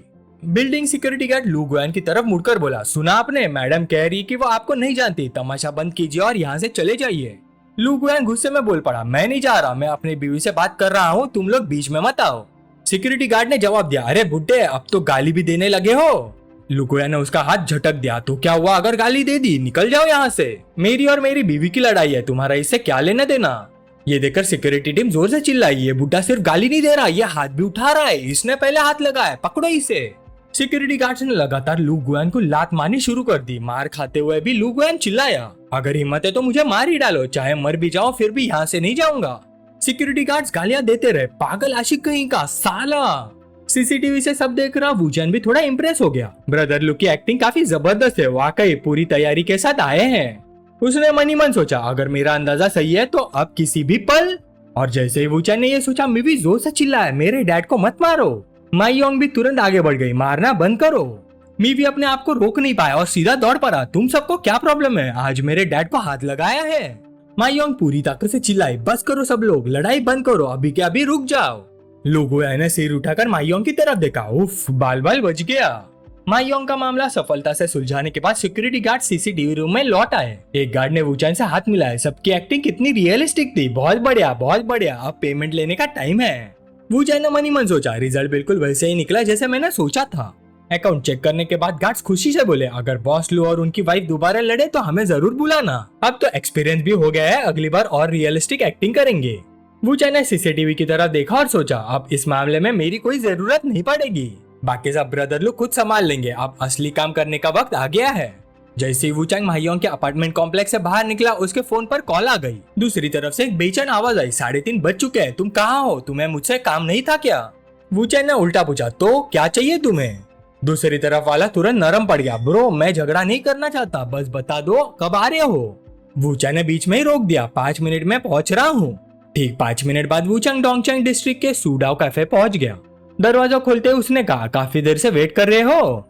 सामने बेटा स्पाई ने जोर से टेबल पर हाथ मारा। असल में वो डबल एजेंट कोई और नहीं बल्कि जिंगनांग लोंगडांग सिक्योरिटी ग्रुप का बॉस था। साथ ही जिंगनांग प्रोविंशियल सिक्योरिटी एसोसिएशन का काउंसिल मेंबर और डोंगाई सिटी पीपल्स कांग्रेस का रिप्रेजेंटेटिव भी था। मांग जून हाउ ने जवाब नहीं दिया, उसने उल्टा पूछा, वूचैन मुझे फोन तुमने किया था। वूचैन ने शांति से कहा, बिल्कुल फोन मैंने ही किया था। तुम करना क्या चाहते हो, मेरे सबॉर्डिनेट्स को मेरी बेइज्जती वाली कहानियां सुनाओगे और फिर पूरे शहर में फैलाओगे। मांग जून हाउ ने गुस्से में टेबल पर जोर से हाथ मारा, तुम आखिर हो कौन। वूचैन बिल्कुल शांत रहा। वो अपने फोन पर उंगलियां चलाता हुआ बोला, मुझे लोगों का गाली देना पसंद नहीं, लगता है आज तुम ढंग से बात नहीं करना चाहते। ठीक है फिर रहने दो, मैं तुम्हें अभी के अभी विदा कर देता हूँ। तभी फोन की दूसरी तरफ से एक आवाज जल्दी से बोली, अरे ब्रदर इन लॉ, क्या कोइंसिडेंस है, मैं अभी आपको ही कॉल करने वाला था। मांग जुनहाओ का चेहरा बदल गया। उसने मनी मन सोचा, ये ली राउटाई की आवाज है। ये आदमी ली राउटाई का ब्रदर इन लॉ है। उम्र भी मैच करती है, चेहरा भी। पिछले कुछ दिनों से डोंगाई में जो अफवाह चल रही थी, ये वाकई वुचेन ही है। कुछ देर तक वुचेन की तरफ से कोई जवाब नहीं आया तो ली राउटाई थोड़ा घबरा गया। क्या हुआ ब्रदर इन लॉ, सब ठीक तो है ना? तब वुचेन बोला, तुम्हारे लोगों में गद्दार है, मुझे उसे निपटना है। ली राउटाई तुरंत गुस्से में आ गया। कौन है वो, बस नाम बता दो, मैं अभी के अभी उसकी खबर लेता हूँ। ये सुनते ही मांग जुनहाओ का शरीर कांप गया। वो घुटने के बल गिर गया और वुचेन की पैंट पकड़कर भीख मांगने लगा। वुचेन ने आगे कहा, एम्प्लॉय आईडी 812 तुम्हारे एस्टेब्लिशमेंट का आदमी है। ली राउटाई ने तुरंत जवाब दिया, समझ गया, बस मैं अभी देख रहा हूँ, फोन रखता हूँ ब्रदर इन लॉ। कॉल खत्म हो गई। वुचेन ने मांग जुनहाओ की तरफ देखा और मुस्कुराते हुए बोला, अब हम आराम से बात कर सकते हैं। मांग जुनहाओ को इससे ज्यादा और क्या चाहिए था। जी बिल्कुल कर सकते हैं मिस्टर वू, आप मेरे बड़े भाई हैं। नहीं, आप तो मेरे दादाजी जैसे दर्जा रखते हैं। चलिए ऊपर चलते हैं, जो भी बात करनी है आपके हिसाब से करेंगे। ऊपर पहुंचकर मांग जुनहाओ ने चाय डाली। मिस्टर वू चाय लीजिए। अभी वुचेन का फोन वाइब्रेट हुआ। कॉल लू गुयान की थी। छोटे भाई तुम कहाँ हो? वुचेन ने जवाब दिया, ब्रदर लू, अभी अभी तो आप और भाभी का पैचअप हुआ है, मैं यहाँ एक जरूरी काम संभाल रहा हूँ। लू गुयान ने घबराहट में कहा, तेरा काम मेरा काम है, मुझे एड्रेस भेजो। तुम्हें बताना ही पड़ेगा, मैं अभी तुमसे मिलने आ रहा हूँ। वुचेन ने सोचा कि ये तो और भी अच्छा है। उसे इस वक्त लू गुयान के इन्फ्लुएंस की जरूरत थी, जिससे काम और आसान हो जाता। ये सोचकर वुचेन बोला, ठीक है ब्रदर लू, डोंगचैंग डिस्ट्रिक्ट शूडाओ कैफे 2nd फ्लोर। मांग जुनहाओ ने डरे हुए अंदाज में पूछा, मिस्टर वू कोई और आ रहा है क्या? वुचेन ने जवाब दिया, एक दोस्त आ रहा है, खड़े मत रहो, बैठ जाओ। लेकिन मांग जुनहाओ ने तुरंत मना कर दिया, नहीं नहीं मिस्टर वू, अगर आपका कोई और हुक्म है तो सीधा बता दीजिए। वुचेन ने चाय का कप उठाया। बॉस मैंग, 45 साल पहले तुम डिंगलोंग के आदमी बने थे। इन सालों में तुमने उसके भरोसेमंद लोगों को ली रूबिंग की कंपनी, रेसिडेंशियल कम्युनिटीज और ली राउटाई के आसपास सिक्योरिटी गार्ड्स के रूप में लगवाया। पिछले महीने में जब ली राउटाई के यहाँ से तुम्हारी पोल खुल गई थी, तब तुम मुश्किल से उसकी गन से बचकर निकले थे, लेकिन बचने के तुरंत बाद तुमने उसी को डिंगलोंग के हाथ बेच दिया। मांग जुनहाओ ने दोनों हाथ जोड़ दिया। मिस्टर वू प्लीज और मत कहिए, सीधा ऑर्डर दीजिए, चाहे कर पाऊं या नहीं, मैं पूरी कोशिश करूंगा। वुचेन ने शांत लहजे में कहा, मेरा अंदाजा है कि डिंगलोंग बहुत जल्दी मुझे मरवाने के लिए किसी को भेजेगा। मांग जुनहाओ ने जल्दी से सफाई दी, आपकी इन्फॉर्मेशन कलेक्ट करना और आपसे निपटना मेरी जिम्मेदारी नहीं है। वुचेन खिड़की के बाहर देखते हुए बोला, मुझे पता है तुम्हारी जिम्मेदारी मेरी डेली रूटीन्स और आदतों की इन्फॉर्मेशन जमा करना है। ध्यान से सुनो, जल्दी डिंगलोंग या उसका कोई भरोसेमंद आदमी तुमसे कांटेक्ट करेगा। अगर जिंदा रहना चाहते हो तो जो भी वो कहे वही करना, समझे? मांग जुनहाओ ने हैरानी से पूछा, तो क्या मुझे पहले से आपको इन्फॉर्म करना होगा या कोई नाटक करना होगा? वुचेन आराम से चाय पीता रहा, कुछ नहीं, बस अपना रोल निभाओ। ली राउटाई को भी कुछ मत बताना, जिंदा बचने का यही एक तरीका है। मांग जुनहाओ चुप हो गया। वो सिर्फ मनी मन सोच सकता था, मुझे कुछ भी नहीं करना। फिर जब आपको पता है कि कुछ होने वाला है तो आप मेरे पास क्यों आए? क्या आप सच में कुछ नहीं करेंगे और मौत का इंतजार करेंगे? जैसे वुचेन उसके मन की बात पढ़ सकता हो, वो बोला, तुम्हें समझने की जरूरत नहीं। डिंगलोंग के डोंगाई वाले लोग, फेंगजी, यांगहोंग, शिंगशू, ये सब छोटी मछलियां हैं। मेरे लिए कोई खतरा नहीं। मैं तुम्हारे पास इसलिए आया हूँ क्योंकि तुम उनसे ज्यादा इंटरेस्टिंग हो, इसलिए मुझे तुमसे एक काम करवाना है। बाद में तुम डिंगलोंग को भी एक ऐसा ही गिफ्ट दोगे, लेकिन अभी नहीं। तभी लू गुयान तेज कदमों से अंदर आया। ब्रदर मैं आ गया। वुचेन ने भी हाथ हिलाकर कहा, ब्रदर लू। लू गुयान ने धीमी आवाज में पूछा, बॉस मैन, क्या तुम नीचे 20-30 आदमी लेकर आए हो? क्या बात है, मेरे भाई और मेरे खिलाफ कुछ करने का इरादा है क्या? मांग जुनहाओ घबरा गया और तुरंत बोला, बॉस लू नहीं, ये गलतफहमी है। वुचेन ने भी कहा, कुछ नहीं ब्रदर लू, आप अभी आए हो, इतना गुस्सा मत हो, यहाँ सब दोस्त है। मांग जुनहाओ भी तुरंत बोल पड़ा, हाँ हाँ सब दोस्त है बॉस लू, आप गलत समझ रहे हैं। मेरी और मिस्टर वू की थोड़ी सी मिसअंडरस्टैंडिंग थी, लेकिन अब सब कुछ क्लियर हो गया है, सच। लू गुयान ने वुचेन की तरफ देखा, सब सेटल हो गया छोटे भाई। वैसे भी मेरे साथ फॉर्मल मत हुआ करो, तेरा काम मेरा काम है। डोंगाई में अगर किसी ने तेरे सर का एक भी बाल छुआ तो मैं उसे छोड़ूंगा नहीं। ये सुनते मांग जुनहाओ का बदन कांप गया। वुचेन ने मनी मन सोचा, काम हो गया, आज मैंने लू गुयान का थोड़ा सा इन्फ्लुएंस उधर लिया है, लेकिन इसका असर बहुत बड़ा होगा। अब जब मांग जुनहाओ मुझे देख चुका है तो उसे समझ आ जाएगा कि ली रूबिंग और ली राउटाई के बिना भी मेरे पास अपने पावरफुल कनेक्शंस है। उसकी सोच बदल जाएगी, वो मुझे डिंग और ली जैसे बड़े लोगों की कैटेगरी में रखेगा। ऐसे लोग जिनके पीछे बहुत बड़ा नेटवर्क होता है। अब वो सिर्फ डर की वजह से नहीं चलेगा, वो खुद से प्रोएक्टिव होकर काम करेगा और उसकी परफॉर्मेंस और भी बेहतर हो जाएगी। तभी वुचेन का फोन फिर से वाइब्रेट हुआ। कॉलर थी मू टियान टियान। वुचेन ने चिंता से पूछा, क्या हुआ? मू टियान टियान रोते हुए बोली, मैं आपके घर के बाहर खड़ी हूँ। ये सुनते ही वुचेन तुरंत उठ खड़ा हुआ, मुझे जाना होगा ब्रदर लू, मैनेजर वैंग, फिर मिलते हैं। मांग जुनहाओ अंदर ही अंदर शॉक हो गया। फोन पर जो आवाज थी वो ली रूबिंग की नहीं थी। उसने मनी मन सोचा, ये वुचेन वाकई कमाल का आदमी है। लुगुआन ने भी सिर हिला दिया। ठीक है। वूचान हवा की तरह गाड़ी चलाकर घर की तरफ निकल गया। रास्ते भर वो मूटी आंटियान से पूछता रहा, मैं आ रहा हूँ, रोना बंद करो, मुझे बताओ क्या हुआ। मूटी आंटियान सिसकाती हुआ बोली, मेरे पेरेंट्स मुझे इंग्लैंड पढ़ने के लिए भेजने चाहते हैं। ये सुनकर मूचान थोड़ा बेबस महसूस करने लगा। उसे लगा इतनी सी बात पर इतना रोना। लेकिन मूटी आंटियान अभी भी रो रही थी। मैं बाहर नहीं जाना चाहती और मेरी मदद करने वाला भी कोई नहीं है। वूचान के पास कोई और ऑप्शन नहीं था। उसने कहा, दरवाजे के पास जो इलेक्ट्रिक मीटर बॉक्स है उसमें स्पेयर कीज रखी है, उससे दरवाजा खोल लो और मेरे वापस आने तक अंदर वेट करो। कुछ देर बाद मूटी आंटियान घर के अंदर आई। उसी वक्त सू शिंगयान अपने बॉडीगार्ड के साथ वहाँ पहुंच रही थी। चलते चलते सू शिंगयान के मन में एक ही ख्याल था, आज की जीत को वो अपने पति के साथ मिलकर सेलिब्रेट करेगी। दरवाजे तक पहुंचते सू शिंगयान को अचानक याद आया, अरे मेरे पास मेरे हस्बैंड के घर की कीज तो है ही नहीं। एक बॉडीगार्ड ने सुझाव दिया, मिस हम लॉक खोल सकते हैं, अंदर जाने के बाद किसी को बुलाकर ठीक करवा देंगे। सू शिंगयान ने सिर हिला दिया, ठीक है करो। बॉडीगार्ड ने बड़े ही आसानी से लॉक खोल दिया। जैसे ही दरवाजा खुला, मूटी आंटियान और सू शिंगयान दोनों एक पल के लिए सन रह गई। खामोशी तोड़ते हुए मूटी आंटियान बोली, मिस्सू आप? सू शिंगयान ने नरम आवाज में पूछा, मिस्मू तुम वूचान के घर पे क्या कर रही हो, क्या वो घर पर नहीं है? मूटी आंटियान ने जल्दी से जवाब दिया, नहीं, उन्होंने मुझे उनका वेट करने को कहा था, मैंने स्पेयर कीज से अंदर एंट्री की। मिस्सू आप यहाँ क्या कर रही हैं? सू शिंगयान ने बॉडीगार्ड को इशारा किया और फिर बोली, वूचान और मैं दोस्त हैं। मूटी आंटियान ने थोड़ी ऑकवर्ड स्माइल के साथ कहा, ओ सिर्फ दोस्त? फिर उसने कहा, मिस्सू अंदर आइए। सू शिंगयान स्लीपर्स पहनते हुए पूछने लगी, मिस्मू तुम कब आई थी? इस वक्त मूटी आंटियान अपने ही ख्यालों में खो गई थी। इतनी नेचुरली स्लीपर्स चेंज कर रही है, मुझसे इतनी अजीब कॉन्फिडेंस के साथ बात कर रही है। सू शिंगयान और वूचान के बीच डेफिनेटली कुछ तो है। सू शिंगयान ने दोबारा पूछा, मिस्मू? तब मूटी आंटियान होश में है, ओ मैं आधे घंटे से भी कम पहले आई हूँ। घर के अंदर आते हुए सू शिंगयान ने पूछा, ठीक है, क्या वूचान ने बताया कि वो कब वापस आएगा? मूटी आंटियान ने मशीन की तरह जवाब दिया, नहीं कुछ नहीं बताया। थोड़ी देर बाद सू शिंगयान मुस्कुराई, खड़ी क्यों, बैठो, मैं कुछ सामान रख कर आती हूँ। मूटी आंटियान चेयर खींचकर बैठ गई। फिर उसने मनी मन सोचा, उसने मुझे बैठने को कहा और मैं बिना सोचे बैठ गई। नहीं, असली बात यह है कि उसका टोन बिल्कुल घर की मालिक जैसा था। कहीं ये वैसा तो नहीं जैसा मैं सोच रही हूँ। 2 मिनट बाद सू शिंगयान किचन से झाँक बोली, मिस्मू कुछ पीना पसंद करोगी? मुझे लगता है घर में कुछ ड्रिंक्स हैं। मूटी आंटियान अंदर ही अंदर जलन महसूस करने लगी। इन दोनों का सारा सामान एक साथ रखा हुआ है, लगता है काफी टाइम से साथ रह रहे हैं। अचानक उसके मुंह से निकल गया, मिस्मू आप और वूचान क्या आप दोनों रिलेशनशिप में हो? सू शिंगयान ने सीधा जवाब नहीं दिया, उल्टा पूछा, तुम्हारा क्या ख्याल है? मूटी आंटियान और ज्यादा सोचने लगी, ना मान रही है ना इनकार कर रही है, उल्टा मुझसे पूछ रही है, क्या ये इनडायरेक्टली मान लेना हुआ? ये डोंगाई की नंबर 1 यंग लेडी है, सबसे खूबसूरत और सबसे मशहूर वुमन, और वूचान की औरत। उधर सू शिंगयान भी उसे देख रही थी। इंटरेस्टिंग, लगता है ये कोई थ्रेट नहीं है। ड्रिंक्स लाते हुए सू शिंगयान ने पूछा, वैसे तुम और वूचान कब से एक दूसरे को जानते हो? मूटी आंटियान ने जवाब दिया, कब से, बस कुछ दिन हुए हैं। सू शिंगयान ने उसके हाथ में पानी की बोतल दी, कुछ दिन पहले? ओ तो तुम मुझसे पहले आई थी, लगता है मुझे तुम्हें बड़ी बहन कहना चाहिए। मूटी आंटियान पूरी तरह कंफ्यूज हो गए, हाँ कौन सी बड़ी बहन? सू शिंगयान ने समझाना जरूरी नहीं समझा, बस इतना समझ लो सबको मिलजुल कर खुश रहना चाहिए। आधे घंटे बाद वूचान आखिर घर लौटा है। दरवाजा खोलते हुए उसे खाने की खुशबू आई। हम खाने की खुशबू? मूटी आंटियान को कुकिंग भी आती है। जैसे वो अंदर आया उसने देखा कि मूटी आंटियान और सू शिंगयान काफी फ्रेंडली लग रही थी। सू शिंगयान बोली, गरम है छोटी बहन, आराम से। मूटी आंटियान मुड़कर बोली, वूचान तुम आ गए। सू शिंगयान भी मुस्कुरा कर बोली, हस्बैंड जल्दी से हाथ धो लो, डिनर रेडी है। तभी मूटी आंटियान को कुछ याद आया, एक मिनट, अभी थोड़ी देर पहले तो मुझे बड़ी बहन कह रही थी, अब अचानक छोटी बहन कैसे बन गई? वूचान हंसी रोक कर बोला, क्योंकि तुम काफी छोटी हो। मूटी आंटियान तुरंत नाराज हो गई, छोटी? मैं कहाँ से छोटी हूँ भला? फिर उसने धीमी आवाज में पूछा, और ये क्या है? मिस्सू तुम्हें सीधा हस्बैंड क्यों बुला रही है? तुम दोनों कब साथ आए? वूचान बोला, ऐसे मत बोलो, सुनकर अजीब लगता है। मूटी आंटियान ने नखरे से कहा, अरे अच्छे भाई बताओ ना।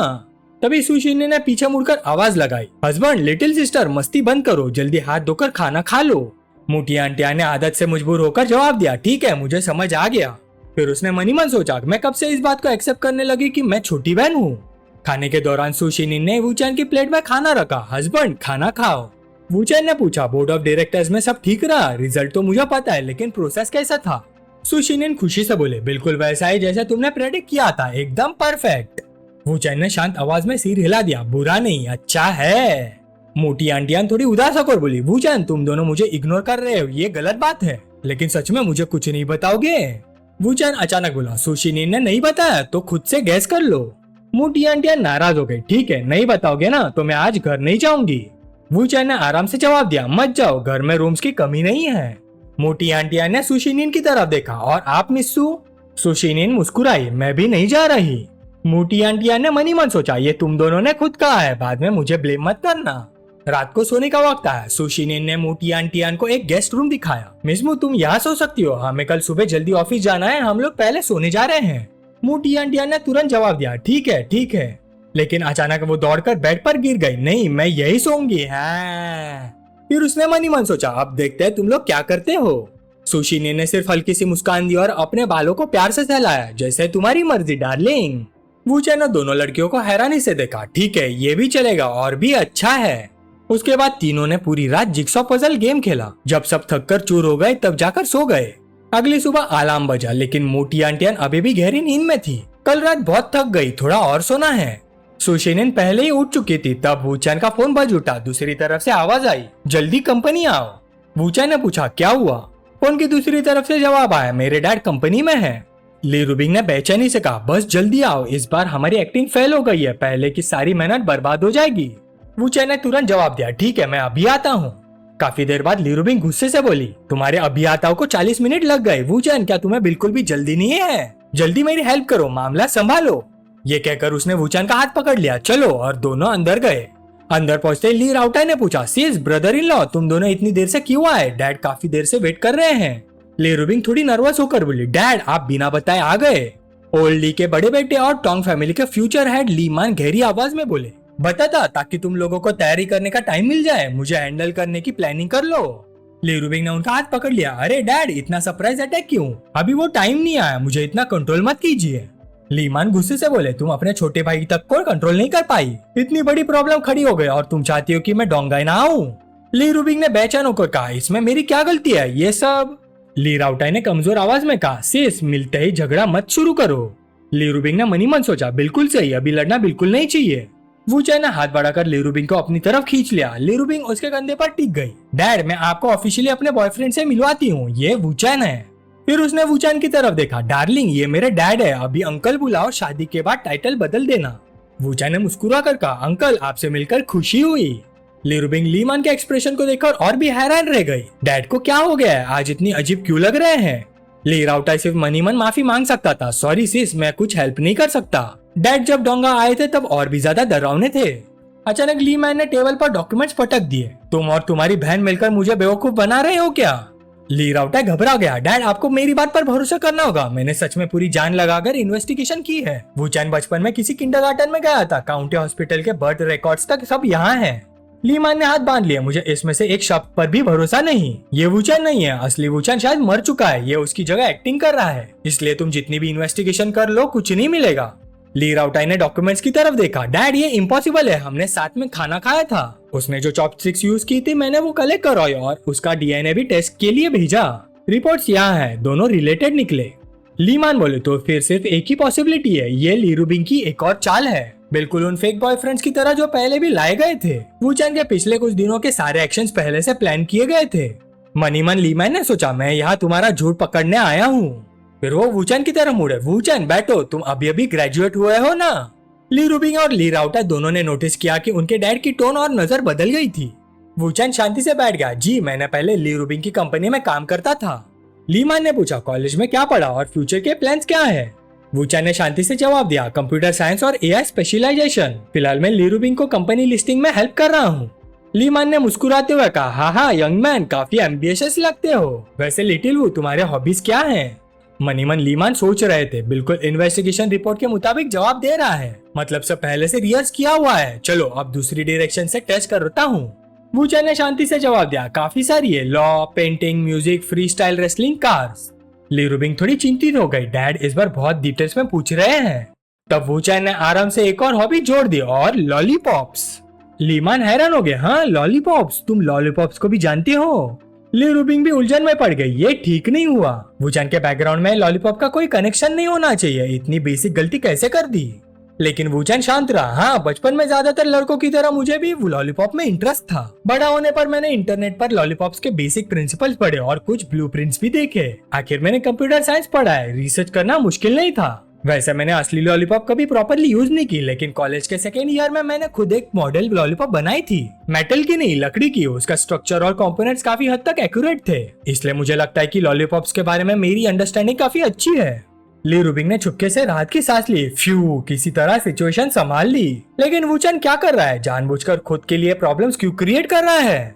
लीमा ने अपनी चीन को सहला। ली राउटाई, क्या तुम्हारे पास कोई लॉलीपॉप है? ली राउटाई ने हैरानी से जवाब दिया, डैड है तो सही। लीमा ने हुक्म दिया, तो वूचन को दे दो। ली राउटाई हकलाते हुए बोला, जी ब्रदर इन लॉ, लीजिए। लीमान ने कहा, वूचन क्या तुम इस को पहचानते हो? मुझे इसके बारे में बताओ। वूचन ने लॉलीपॉप को ध्यान से देखा और बोला, ये TPE 92 है। इसे TPE 54 को रिप्लेस करने के लिए डेवलप किया गया था। 1994 में अप्रूवल मिला था। इसके पुलिस और मिलिट्री दोनों वर्जन है। पुलिस वर्जन में फायरिंग पिन सेफ्टी होती है। ये जो है मिलिट्री वर्जन लग रहा है। Recoil operated semi automatic, recoil कम, एक्यूरेसी ज्यादा। ये सुनकर ली रूबिंग और भी ज्यादा परेशान हो गई। वूचन आखिर कर क्या रहा है? डैड को मिलिट्री के टाइम से लॉलीपॉप्स पसंद है। क्या वो जानबूझकर ये इंप्रेशन देने की कोशिश कर रहा है कि उसे सालों से लॉलीपॉप्स का ऑब्सेशन है? कॉमन हॉबी के जरिए डिस्टेंस कम करना चाहता है, लेकिन ये वूचन की स्टाइल नहीं है। उसका असली पर्पस क्या है? वूचन ने मैगजीन निकाली और फिर लॉलीपॉप को हाथ में तोड़ते हुए बोला, इस वेट से अगर मैं गलत नहीं हूँ, इसमें 6 लॉलीपॉप्स है। उसने मैगजीन खोली। लॉलीपॉप टेबल पर गिरने लगी। वूचन मुस्कुराया, देखो 6 लॉलीपॉप्स, मेरा अंदाजा सही था। ली रूबिंग की आंखें फट गई। सिर्फ वेट पकड़कर लॉलीपॉप्स की गिनती बता दी। ये तभी मुमकिन है जब किसी ने लॉलीपॉप्स बहुत हैंडल की हो। क्या वूचन सच में खुद को एक्सपोज करना चाहता है? उधर ली मैन भी चुपचाप उसका असेसमेंट कर रहा था। ये लड़का जानबूझकर अपनी पोल खोल रहा है, मतलब अपने पहले वाले एक्सक्यूजेस खुद तोड़ रहा है। ये पूरा वक्त झूठ बोल रहा था। वूचन के अंदर कोई बड़ी बात छुपी हुई है। नहीं, उसका प्रॉब्लम होना ही उसका ऑब्जेक्टिव लग रहा है। अगर ये ली रूबिंग का बॉयफ्रेंड है तो आम इंसान नहीं हो सकता। डोंगाई में इतना हंगामा खड़ा करने के लिए एक्स्ट्राऑर्डिनरी होना जरूरी है, और उसकी ये रिएक्शन प्रूव करती है कि ली रूबिंग के साथ इसका रिलेशनशिप असली है। लेकिन अब एक नई प्रॉब्लम खड़ी हो गई है। इस अननोन ओरिजिन वाले आदमी का असली मकसद क्या है? काफी देर तक इवेल्युएट करने के बाद ली मान ने आखिर कहा, लगता है वूचन में सच में स्किल्स है। वूचन हल्का सा मुस्कुराया, बस ठीक ठाक, वरना मैं ली रूबिंग से पहली नजर में प्यार कैसे कर बैठता। फिर उसने कहा, अंकल क्या हम दोनों थोड़ी देर के लिए प्राइवेट बात कर सकते हैं? ली रूबिंग ने तुरंत वूचन का हाथ पकड़ लिया। प्राइवेट बात? मेरे पीछे क्या बात करनी है? वूचन के जवाब देने से पहले लीमान बोल पड़े, ली रूबिंग अपने छोटे भाई को लेकर बाहर जाओ। ली रूबिंग नाराज हो गए, मैं बाहर नहीं जाऊंगी। क्या मैं इतनी भी लायक नहीं हूँ कि जो बात करनी है वो सुन सकूं? लीमान ने शांत आवाज में कहा, प्राइवेट बात करने की डिमांड तुम्हारे वूचन ने की है, मुझसे क्यों लड़ रही हो? वूचन ने ली रूबिंग का हाथ थामा और उसे समझाया, ली रूबिंग अगर तुम यहाँ रहोगी तो अंकल तुम्हारी फीलिंग्स का ख्याल रखते रहेंगे और कुछ बातें खुलकर नहीं हो पाएगी। ली रूबिंग धीरे से खड़ी हो गई। ठीक है मेरी जान, मैं तुम्हारी बात मान लेती हूँ। जैसे ही ली रूबिंग बाहर गई, ली राउटाई भी बोला, ठीक है डैड, ब्रदर इन लॉ, आप दोनों बात कीजिए, मैं और सिर्फ बाहर वेट करते हैं। रूम से बाहर निकलते ही ली रूबिंग ने पूछा, ली राउटाई मेरे रूम में CCTV है ना? ली राउटाई ने जवाब दिया, हाँ है। ली रूबिंग बोली, चलो CCTV देखते हैं। इसी वक्त प्राइवेट रूम में ली मान ने हल्का सा मुस्कुरा कर कहा, ली रूबिंग तुम्हारी बात काफी मानती है। वूचन खड़ा हो गया, वो हमेशा मुझसे मोरालिटी और प्रिंसिपल्स का लेक्चर देती रहती है। Uncle 1 minute. यह कहकर वूचन ने छुपे हुए कैमरास और वॉइस रिकॉर्डर डिवाइसेस निकाल दिए। सर्वेलेंस रूम में ली राउटाई स्क्रीन को देखकर चौंक गई। ली राउटाई तुम्हारे CCTV को क्या हुआ? ली राउटाई बेचारा सिर्फ इतना कह सका, शायद नकली माल खरीद लिया, फिक्र मत करो सिस, और भी कैमरास लगे हुए हैं। उधर रूम के अंदर वूचन एक एक करके सारे हिडन कैमरास निकलता गया। आखिरी कैमरा भी हटाने के बाद उसने कहा, ठीक है अंकल, अब हम बात कर सकते हैं। लेकिन उसके बोलने से पहले ही ली मान ने लॉलीपॉप उठाकर सीधा उसके सिर पर टांग दी। तुम कौन हो? मेरी बेटी के पास किस मकसद से आए हो? तुम्हारी हर हरकत सर्विलेंस में क्यों लगती है? सर्विलेंस रूम में ली रूबिंग हैरान रह गई। ली राउटाई अभी तक इमेज आ रही थी, अब सब गायब कैसे हो गया? ली राउटाई ने बेबस होकर कहा, मुझे भी नहीं पता सिस। प्राइवेट रूम के अंदर वूचन सीधा लीमान के सामने खड़ा रहा। वाह, सच में पूरी फैमिली एक जैसी है। ली रूबिंग और ली राउटाई ने भी पहली मुलाकात में ही मुझ पर ऐसी ही लॉलीपॉप तानी थी। वैसे अंकल मुझे लगता है लॉलीपॉप्स में छोटे लॉलीपॉप्स नहीं है। लीमान ने लॉलीपॉप वापस टेबल पर रख दी। तुम में हिम्मत है, सीधी बात करो, मेरी बेटी को डेट करने का असली मकसद क्या है? वूचन सिर्फ मुस्कुराया, मुझे आपकी बेटी पसंद है, मैं चाहता हूँ कि वो मेरे बच्चों की माँ बने, इसमें कोई प्रॉब्लम है क्या अंकल? लीमान मनी मन सोचने लगा, मेरे सामने इतनी सीधी बात करना, ये तो सीधा साधा चैलेंज है। लेकिन इससे एक बात साफ है, ये मुझसे बिल्कुल नहीं डरता। लीमान ने ठंडी सांस छोड़ी। ठीक है, गोल गोल बातें बंद करते हैं, असली मुद्दे पर आओ।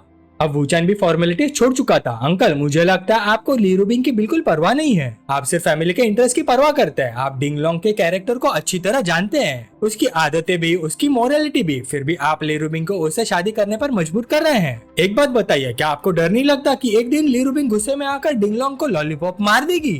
ली मान ने गुस्से में टेबल पर जोर से हाथ मारा। यंग मैन, तुम मुझे लेक्चर दे रहे हो? उधर ली रूबिंग बेचैन होकर इधर उधर चल रही थी। ये ठीक नहीं है, मुझे पता लगाना ही होगा कि वूचैन और डैड क्या बात कर रहे हैं। ली राउटाई, चलो उनके रूम के पीछे वाले लाउंज में। दोनों लाउंज तक पहुंच गए। ली रूबिंग ने एक कप दीवार से लगाकर सुनने की कोशिश की। ये जगह उनके सोफा के बिल्कुल पीछे होनी चाहिए। डैम इट, कुछ भी नहीं सुनाई दे रहा। ली रूबिंग बेचारी सी लगने लगी। ली राउटाई ने कहा, सिस, मैंने रूम डेकोरेट करते वक्त सबसे अच्छा साउंड प्रूफिंग मटेरियल यूज किया था। अंदर वूचैन ने बात जारी रखते हुए कहा, अंकल, मेरा कहना सिर्फ इतना ही है कि डिंगलॉन्ग बहुत जिद्दी आदमी है, अपने इमोशंस कंट्रोल नहीं कर पाता। मुझे नहीं लगता कि उसके पास ज्यादा वक्त बचा है, और लॉन्ग फैमिली के पास भी। अंकल, आपको डोंगडाओ याद है? लीमान ने जवाब दिया, वो यंगर जनरेशन का लड़का।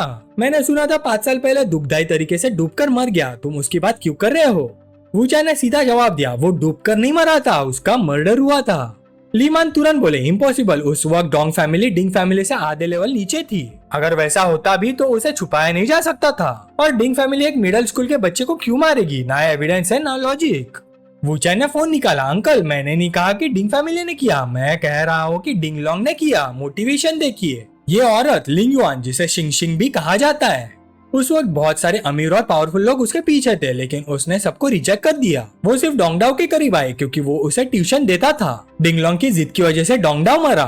उसने शिशिन को बाहर ले गया और डोंगडाओ को उसकी आंखों के सामने मार दिया। शिशिन सिर्फ डर की वजह से डिंगलोंग के साथ रही। मैंने उसे कांटेक्ट भी कर चुका हूँ। वो सच में डिंगलोंग से नफरत करती है। मुझे पूरा यकीन है कि वो टेस्टिमनी देगी।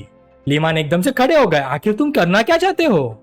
वूचैन बिल्कुल शांत रहा। अंकल, आप इतना गुस्से में क्यों आ रहे हैं? मुझे लगता है कि आप समझ रहे हैं कि मैं क्या चाहता हूँ। लीमान के दिमाग में कैलकुलेशन चल रहे थे। डोंग फैमिली पिछले कुछ सालों में काफी ऊपर आ गई है। अगर ये बात बाहर निकली तो कई बड़ी फैमिलीज के बीच वॉर शुरू हो सकती है। ली और डिंग फैमिलीज अलायंस में है। अगर डिंग फैमिली पर वॉर हुआ तो ली फैमिली साइड में खड़ी नहीं रह सकती। वूचैन ने बात जारी रखी। फैमिलीज के अंदर डिंग फैमिली और डोंग फैमिली ली फैमिली के सबसे बड़े अलाइज हैं। ली रूबिंग की अभी तक डिंग फैमिली में शादी नहीं हुई, तो कॉपरेशन बदला जा सकता है। मैं सही कह रहा हूँ ना? उस पर लीमान को लगा कि सब समझ आ गया। ये लड़का किसी के कहने पर आया है। इसका मकसद ली और डिंग फैमिली का अलायंस तोड़ना है। उधर वेटिंग रूम में ली रूबिंग इलेक्ट्रिक ड्रिल लेकर दीवार में छेद करने की कोशिश कर रही थी। अगर दीवार पलटी हो जाए तो कुछ न कुछ सुनाई देगा। ली राउटा घबरा कर बोला, सिस, ऐसा मत करो। चाहे साउंड प्रूफिंग कितनी भी अच्छी हो, ड्रिल की आवाज और वाइब्रेशन डैड और ब्रदर इन लॉ दोनों को पता चल जाएगी। ली रूबिंग ने तुरंत जवाब दिया, तो तुम कोई और तरीका ढूंढो। मुझे जानना है कि वो बात क्या कर रहे हैं। ली राउटाई बेचारा बोला, सिस, मेरे पास सच में कोई आइडिया नहीं है। उधर प्राइवेट रूम का माहौल और भी टेंस हो चुका था। वूचैन ने समझाया, अंकल, आप गलत समझ रहे हैं। मैं सिर्फ ली रूबिंग और आपकी फैमिली की चिंता कर रहा हूँ। आज के टाइम पर डोंग फैमिली भी बुरी चॉइस नहीं है। डोंगडाओ का कजिन डोंग याकू अभी अभी यूनिवर्सिटी से ग्रेजुएट हुई है। मुझे लगता है उसकी और ली राउटाई की जोड़ी अच्छी रहेगी। लीमान ठंडी हंसी हंसे, यंग मैन, तुम काफी मजाकिया हो। फैमिली अलायंसेस इतनी आसानी से नहीं होती। ली और डोंग फैमिली के बीच मिनिमम ट्रस्ट भी नहीं है। एक दूसरे को प्रॉपरली जानते तक नहीं, शादी कैसे हो सकती है? वूचैन ने फिर फोन उठाया। अगर आपको ये फिजिबल लगता है तो मैं अभी के अभी अरेंज कर सकता हूँ। मुझे यकीन है कि 1 हफ्ते के अंदर रिजल्ट आ जाएगा। लीमान अंदर ही अंदर चौंक गया। ये मजाक नहीं कर रहा, लेकिन डोंग फैमिली से शादी का वक्त अभी नहीं है। उन्होंने जल्दी से रोक दिया। 1 मिनट, पहले मुझे बताओ तुम्हारा असली गोल क्या है? वूचैन ने बिना झिझक जवाब दिया, मैं सिर्फ डिंगलोंग को मारना चाहता हूँ क्योंकि आपकी बेटी बहुत खूबसूरत है। डिंगलोंग मेरी औरत को छीनना चाहता है। अगर मैं उसे नहीं मारूंगा तो वो मुझे मारने आ जाएगा। हम दोनों में से किसी एक को मरना ही होगा। जब तक एक नहीं मरता ये खत्म नहीं होगा, इसलिए डिंगलोंग को मरना ही पड़ेगा। लीमान ने पूछा, क्या तुम्हारे पास वे फैमिली के ब्लैक रिसोर्सेस हैं? वूचैन ने कैजुअली जवाब दिया, बिल्कुल। अगर अगले 6 महीने तक आप ली रूबिंग और मुझे तंग नहीं करेंगे तो मैं आपको बता दूंगा। लीमान ने कुछ देर तक सोचा, फिर बोले, डील। 2 घंटे बाद वेटिंग रूम में ली रूबिंग अभी भी ईव्सड्रॉप करने का तरीका ढूंढ रही थी। ये छोटा सा हॉल है, यहाँ कुछ ना कुछ तो सुनाई देना चाहिए। मुझे यकीन नहीं होता कि मैं आज दीवार पतली नहीं कर सकती।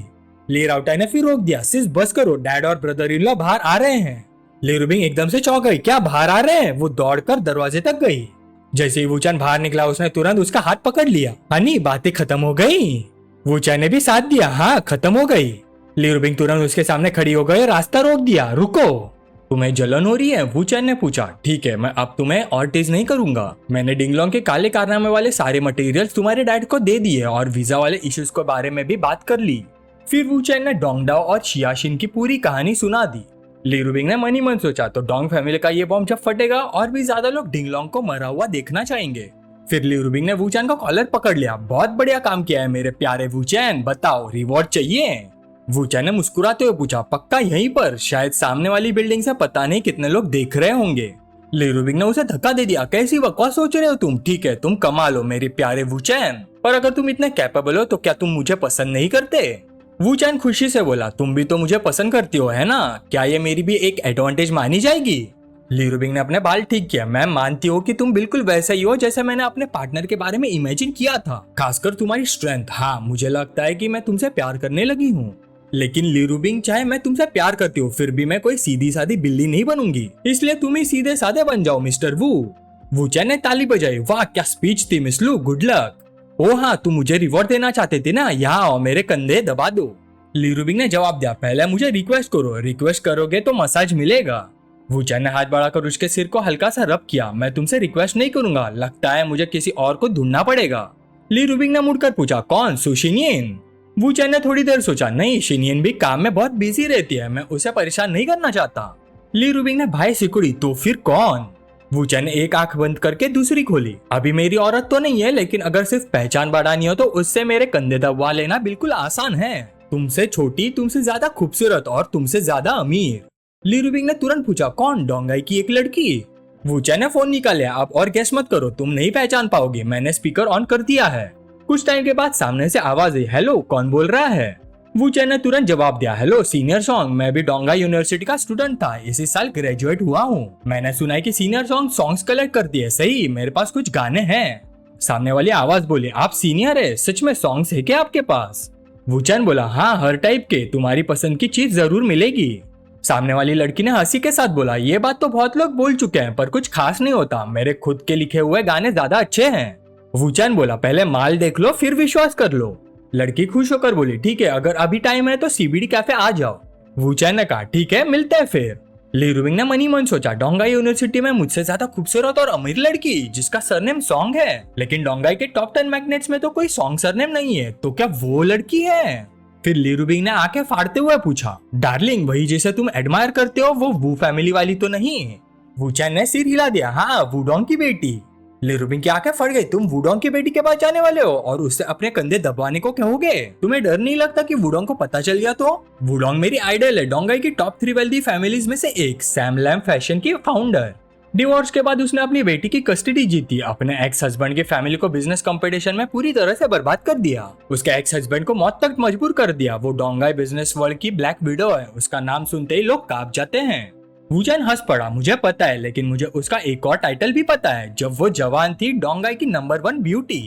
ली रुबिंग परेशान हो गए, प्लीज ध्यान से सोचना, कोई उल्टा सीधा काम मत करना, ठीक है? बस मसाज के लिए मेरे घर आ जाना आज रात, सिर्फ मसाज नहीं, मैं तुम्हें सब कुछ दे दूंगी, बस वूडोंग की बेटी के पास मत जाना। वू चैन थोड़ा नाराज हुआ, ली रुबिंग मुझे लगता है तुम कुछ गलत समझ रही हो, सोंगशुआन को ढूंढना, मसाज तो सिर्फ एक बहाना है, समझी? ली रुबिंग और गुस्सा हो गई, तो फिर तुम असल में क्या करना चाहते हो? वू चैन ने उसके कंधे पर हाथ रखा, इतना मत सोचो, मैं तुम्हारा नुकसान नहीं करूंगा, रिलैक्स, मैं चलता हूँ। कुछ देर बाद सीबीडी कैफे में वू चैन ने पहले बात शुरू की। स्टूडेंट सोंगशुआन ने उत्साह से अपना हाथ बढ़ाया, आप मुझसे सीनियर है ना, चलिए ऑफिशियली मिलते हैं। वू चैन ने उसे हैंडशेक किया, हेलो सोंगशुआन, मैं वू चैन हूँ। सोंगशुआन ने विनम्रता से कहा, सीनियर प्लीज बैठिए, आप क्या पियेंगे? वू चैन ने मना कर दिया, नहीं थैंक यू। सोंगशुआन सीधा मुद्दे पर आ गई, अच्छा तो मटेरियल लाए हैं, यूएसबी ड्राइव में है या हैंड रिटर्न? वू चैन ने पूछा, तुम वो चीज लाई हो, किस लिए? सोंगशुआन हैरान हो गए, हाँ मेरे लिए अभी लिखने वाले हैं। वू चैन ने अपने सिर की तरफ इशारा किया, सब कुछ यही याद है।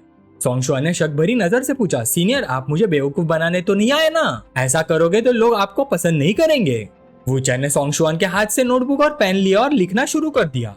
10 मिनट बाद वू चैन सारे लिरिक्स लिख चुका था। सोंगशुआन ने गाने का टाइटल पढ़ा, सोल रेमेडी। वो अंदर ही अंदर हैरान रह गई, इसने तो रीमिक्स भी लिख दिया। अरेंजमेंट में कौन कौन से इंस्ट्रूमेंट्स यूज होंगे वो भी नोट किया है। क्या ये सीनियर वू चैन मुझे बेवकूफ बना रहा है? लेकिन जब उसने गाने को अपने दिमाग में गाया तो उसे महसूस हुआ कि गाना बुरा नहीं था, बल्कि उसके पहले रिकॉर्ड किए हुए गानों से थोड़ा बेहतर था। वू चैन बोला, स्टूडेंट सॉन्ग खरीदना चाहती हो? सोंगशुआन की आंखें चमक उठी, हाँ। वू चैन ने पूछा, कितना ऑफर कर सकती हो? सोंगशुआन बोले, 1000। वू चैन संतुष्ट नहीं हुआ, मैंने अरेंजमेंट्स भी किए हैं। सोंगशुआन ने दाम बढ़ाया तो 2000। वूचैन चुप रहा। सोंगशुआन ने फिर कहा 3000। तब वूचैन ने सीधा अपनी प्राइस बता दी, 1 लाख। सोंगशुआन एकदम से चौंक गई। सीनियर, आप मजाक करने आए हो क्या? क्या आपको लगता है मैं इतनी आसान हूँ जिसे लूट सकते हो? वूचैन ने उसके एटीट्यूड पर ध्यान ही नहीं दिया। 1 लाख स्टूडेंट सॉन्ग, तुम्हें सिर्फ ये बताना कि एक्सेप्ट करती हो या नहीं। प्राइस नेगोशिएबल नहीं है, मेरे पास और भी कुछ गाने हैं, सब इसी प्राइस पर। सोंगशुआन ने नोटबुक वापस उसकी तरफ ढकेल दी। ऑफ कोर्स एक्सेप्ट नहीं करती। वूचैन ने नोटबुक फिर उसकी तरफ सरका दी तो फिर कहने को कुछ नहीं बचा। हम अभी अभी मिले हैं, लेकिन मुझे लगता है तुम वो टाइप की इंसान नहीं हो जो म्यूजिक के या लिरिक्स चुरा ले। मैं पेजेस फाड़ूंगा भी नहीं। ये नोटबुक काफी सुंदर है, 2 पेजेस फाड़ दिए तो इसका परफेक्शन खराब हो जाएगा, इसलिए गुड बाय। सोंगशुआन ने धीरे से गाली दी, वियर्डो कहीं का। उसके बाद वूचैन एक रिकॉर्डिंग स्टूडियो गया। रिसेप्शनिस्ट ने मुस्कुरा कर कहा, हेलो, वेलकम टू वेशान म्यूजिक। वूचैन ने सीधा अपनी रिक्वेस्ट रखी, मुझे एक गाना रिकॉर्ड करना है, मुझे 3 घंटे के लिए स्टूडियो रेंट पर चाहिए। रिसेप्शनिस्ट तुरंत रास्ता दिखाने लगी, जी इस तरफ। वूचैन ने मनी मत सोचा, पिछले काउंटलेस रिसेट्स में सोल रेमेडी अनेक बार वेरीफाई हो चुका है। ये एक ऐसा गाना है जो एक दिन जरूर हिट होगा। स्टूडेंट सॉन्ग, मैं इंतजार करूंगा कि तुम खुद मेरे पास वापस आओ। रिसेप्शनिस्ट उसे स्टूडियो के अंदर ले गई और पूछा, क्या आपको ऑडियो एडिटर या मिक्सिंग एक्सपर्ट चाहिए? वूचैन ने मना कर दिया, जरूरत नहीं, मैं खुद कर सकता हूँ। 3 घंटे बाद वूचैन ने खुद से कहा, रिकॉर्डिंग कंप्लीट, अब घर जाकर गाना पब्लिश करना चाहिए। जब वूचैन पार्किंग गैराज की तरफ जा रहा था, उसका फोन बज उठा। सुशिनिन ने शिकायत भरे अंदाज में पूछा, हस्बैंड, तुमने 3 घंटे तक फोन नहीं उठाया। वूचैन आराम से बोला, शिनिन, मैं अभी बिजी था, क्या हुआ? सुशिनिन खुशी से बोले, टियान ने चिन्फू में इंटर्नशिप शुरू कर दी है, अब उसे अब्रॉड पढ़ने जाने की जरूरत नहीं पड़ेगी। वूचैन ने सीट बेल्ट बांधते हुए कहा, बहुत बढ़िया, शिनिन कमाल की है। सुशिनिन थोड़ी उदास होकर बोली, हस्बैंड, मैं आज तुमसे मिलने नहीं आ सकती, मुझे अपने पेरेंट्स के घर वापस जाना पड़ेगा। अगर मैं रोज घर नहीं गई तो उन्हें शक हो जाएगा। वूचैन ने उसे तसल्ली दी, कोई बात नहीं, वैसे भी आज मुझे भी कुछ काम है। सुशिनिन ने नरम आवाज में कहा, ठीक है, तुम अपना काम करो, किसी और दिन मिलते हैं। फोन कट होने के बाद वूचैन गाड़ी चला रहा था जब उसने नोटिस किया कि एक कार उसका पीछा कर रही है। उसने नंबर प्लेट देखी और सोचा, ये डोंगाई की नंबर प्लेट नहीं है, ये डिंगलोंग के लोग हैं। मुझे अभी म्यूजिक पब्लिश करना है, मेरे पास तुम लोगों के साथ खेलने का टाइम नहीं है। ये बोलकर वूचैन ने आसानी से उनका पीछा छुड़ाया और घर लौट गया। घर पहुंचने के बाद वो डेस्क पर बैठ गया। चेनवू, ये स्टेज नाम वूचैन का उल्टा लिखने पर मिलता जुलता साउंड देता है। स्टूडेंट सॉन्ग शायद इस बात को समझ जाएगी। अगले पल उसने सोचा, अब बस गाने के वायरल होने का इंतजार करो। अगली सुबह 7 बजे वूचैन डेस्क की तरफ चलते हुए सोच रहा था, एक रात बीत चुकी है, मुझे सोल रेमेडी के रिजल्ट्स चेक करने चाहिए। अचानक उसकी नजर घर के अंदर कुछ अजीब चीजों पर पड़ी। फूलदानों की डायरेक्शन बदली हुई थी। सोफा के कुशन्स की पोजीशन हल्का सा राइट साइड शिफ्ट हुए थी।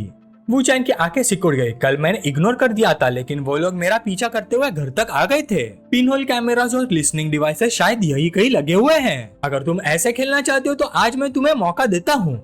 वूचैन ने फोन उठाया, मेरी प्यारी ली रूबिंग, आज तुम्हें मुझसे कुछ पूछना नहीं है।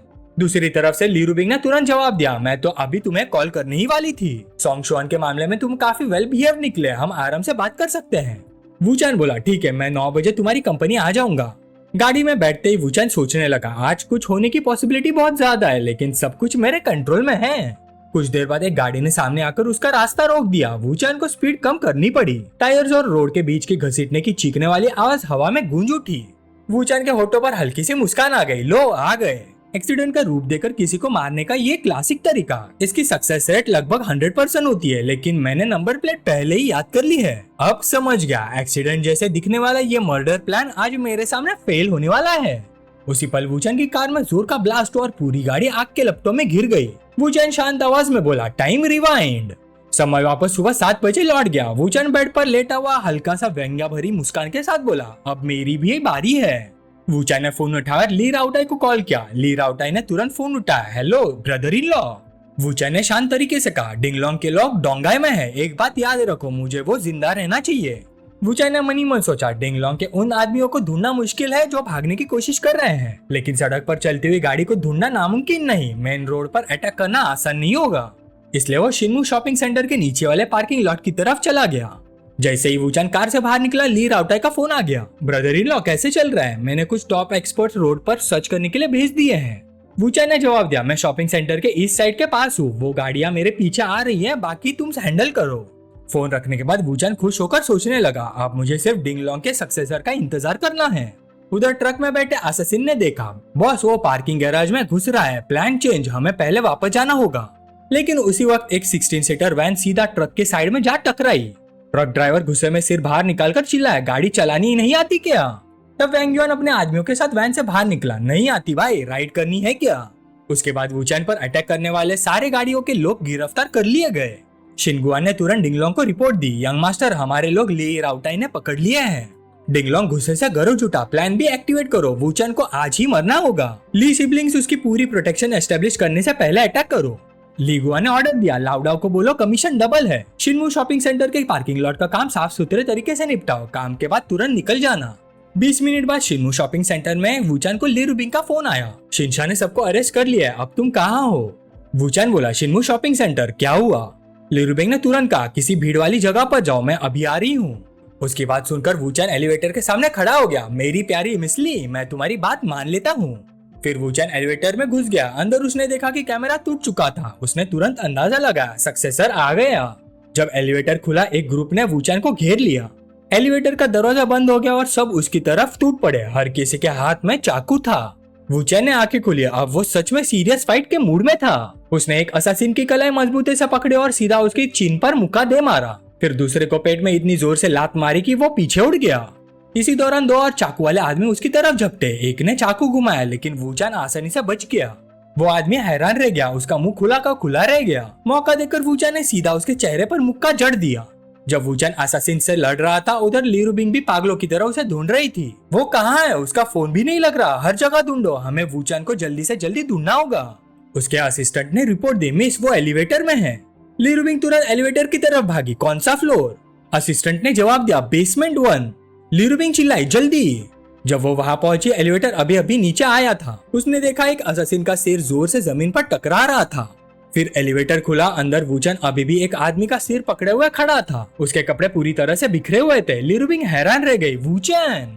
फिर शॉक में बोली, तुम ठीक तो हो? वुचैन आराम से एलिवेटर से बाहर निकला, मेरी प्यारी मिस ली।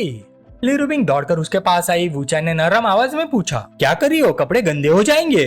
ये सुनकर ली रुबिंग बोली, तुम्हारे पास अभी भी मजाक करने का वक्त है? मतलब चोट ज्यादा सीरियस नहीं है, चलो जल्दी हॉस्पिटल चलते हैं। वुचैन ने पूछा, हॉस्पिटल क्यों? ली रुबिंग परेशान होकर बोली, तुम पूरे खून से लथपथ हो, तुम्हें पता भी है तुम कहाँ इंजर्ड हो। वुचैन फिर उसे टीज करते हुए बोला, मैं इंजर्ड नहीं हूँ, तुम हो। काफी देर से मौका देकर एडवांटेज ले रही हो। हाँ, मैं नुकसान में रहना पसंद नहीं करता, मुझे भी तुम्हें टच करके स्कोर इक्वल करना पड़ेगा। ली रुबिंग फिर भी चिंतित थी, तुमने नंगे हाथों से 6 नाइफ विल्डिंग असैसिन से फाइट की और तुम्हें एक स्क्रैच भी नहीं आया, हे भगवान। वुचैन हंसकर बोला, बिल्कुल सही, लेकिन मैंने तुम्हारे कपड़े गंदे कर दिए, घर जाकर धो लेना, अभी एक और काम करना बाकी है। वुचैन ने लाओ का फोन उठाया, एक फोटो खींची और शिनगुआन को भेज दी।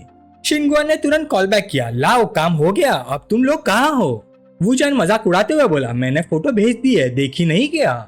शिनगुआन हैरान हो गया, तू कौन है? ये तो लाओ का फोन है। उसकी बात पूरी होने से पहले ही वुचैन ने बीच में ही काट दिया, फोटो डिंगलोंग को फॉरवर्ड कर दो और मेरी तरफ से एक मैसेज भी भेज देना, तुम्हारे बचे हुए दिन अब गिनती के रह गए हैं। ये कहने के बाद वुचैन ने तुरंत फोन काट दिया और फोन ली रुबिंग के असिस्टेंट को दे दिया। एम्बुलेंस बुलाओ, जिसका फोन मैंने यूज किया है वो जिंदा रहना चाहिए। असिस्टेंट ने सिर हिलाया, समझ गया।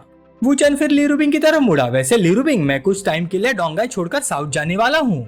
ली रुबिंग ने तुरंत उसका हाथ पकड़ लिया, तुम डिंगलोंग को मारने जा रहे हो? ली रुबिंग ने वुचैन को किस किया और धीरे से बोली, डार्लिंग मत जाओ। वुचैन उसके कान के पास झुककर फुसफुसाया, इतना सा किस काफी नहीं है, चलो घर चलते हैं, फ्रेश होकर फिर किस करना। ली रुबिंग का चेहरा लाल हो गया, उसे समझ नहीं आ रहा था कि क्या बोले। दूसरी तरफ डोंगाई के एक 3 मंजिला सीबीडी बिल्डिंग में सोंगशुआन अचानक चीख पड़ी, इम्पॉसिबल इम्पॉसिबल, वीकली चार्ट में टॉप पर आ गया।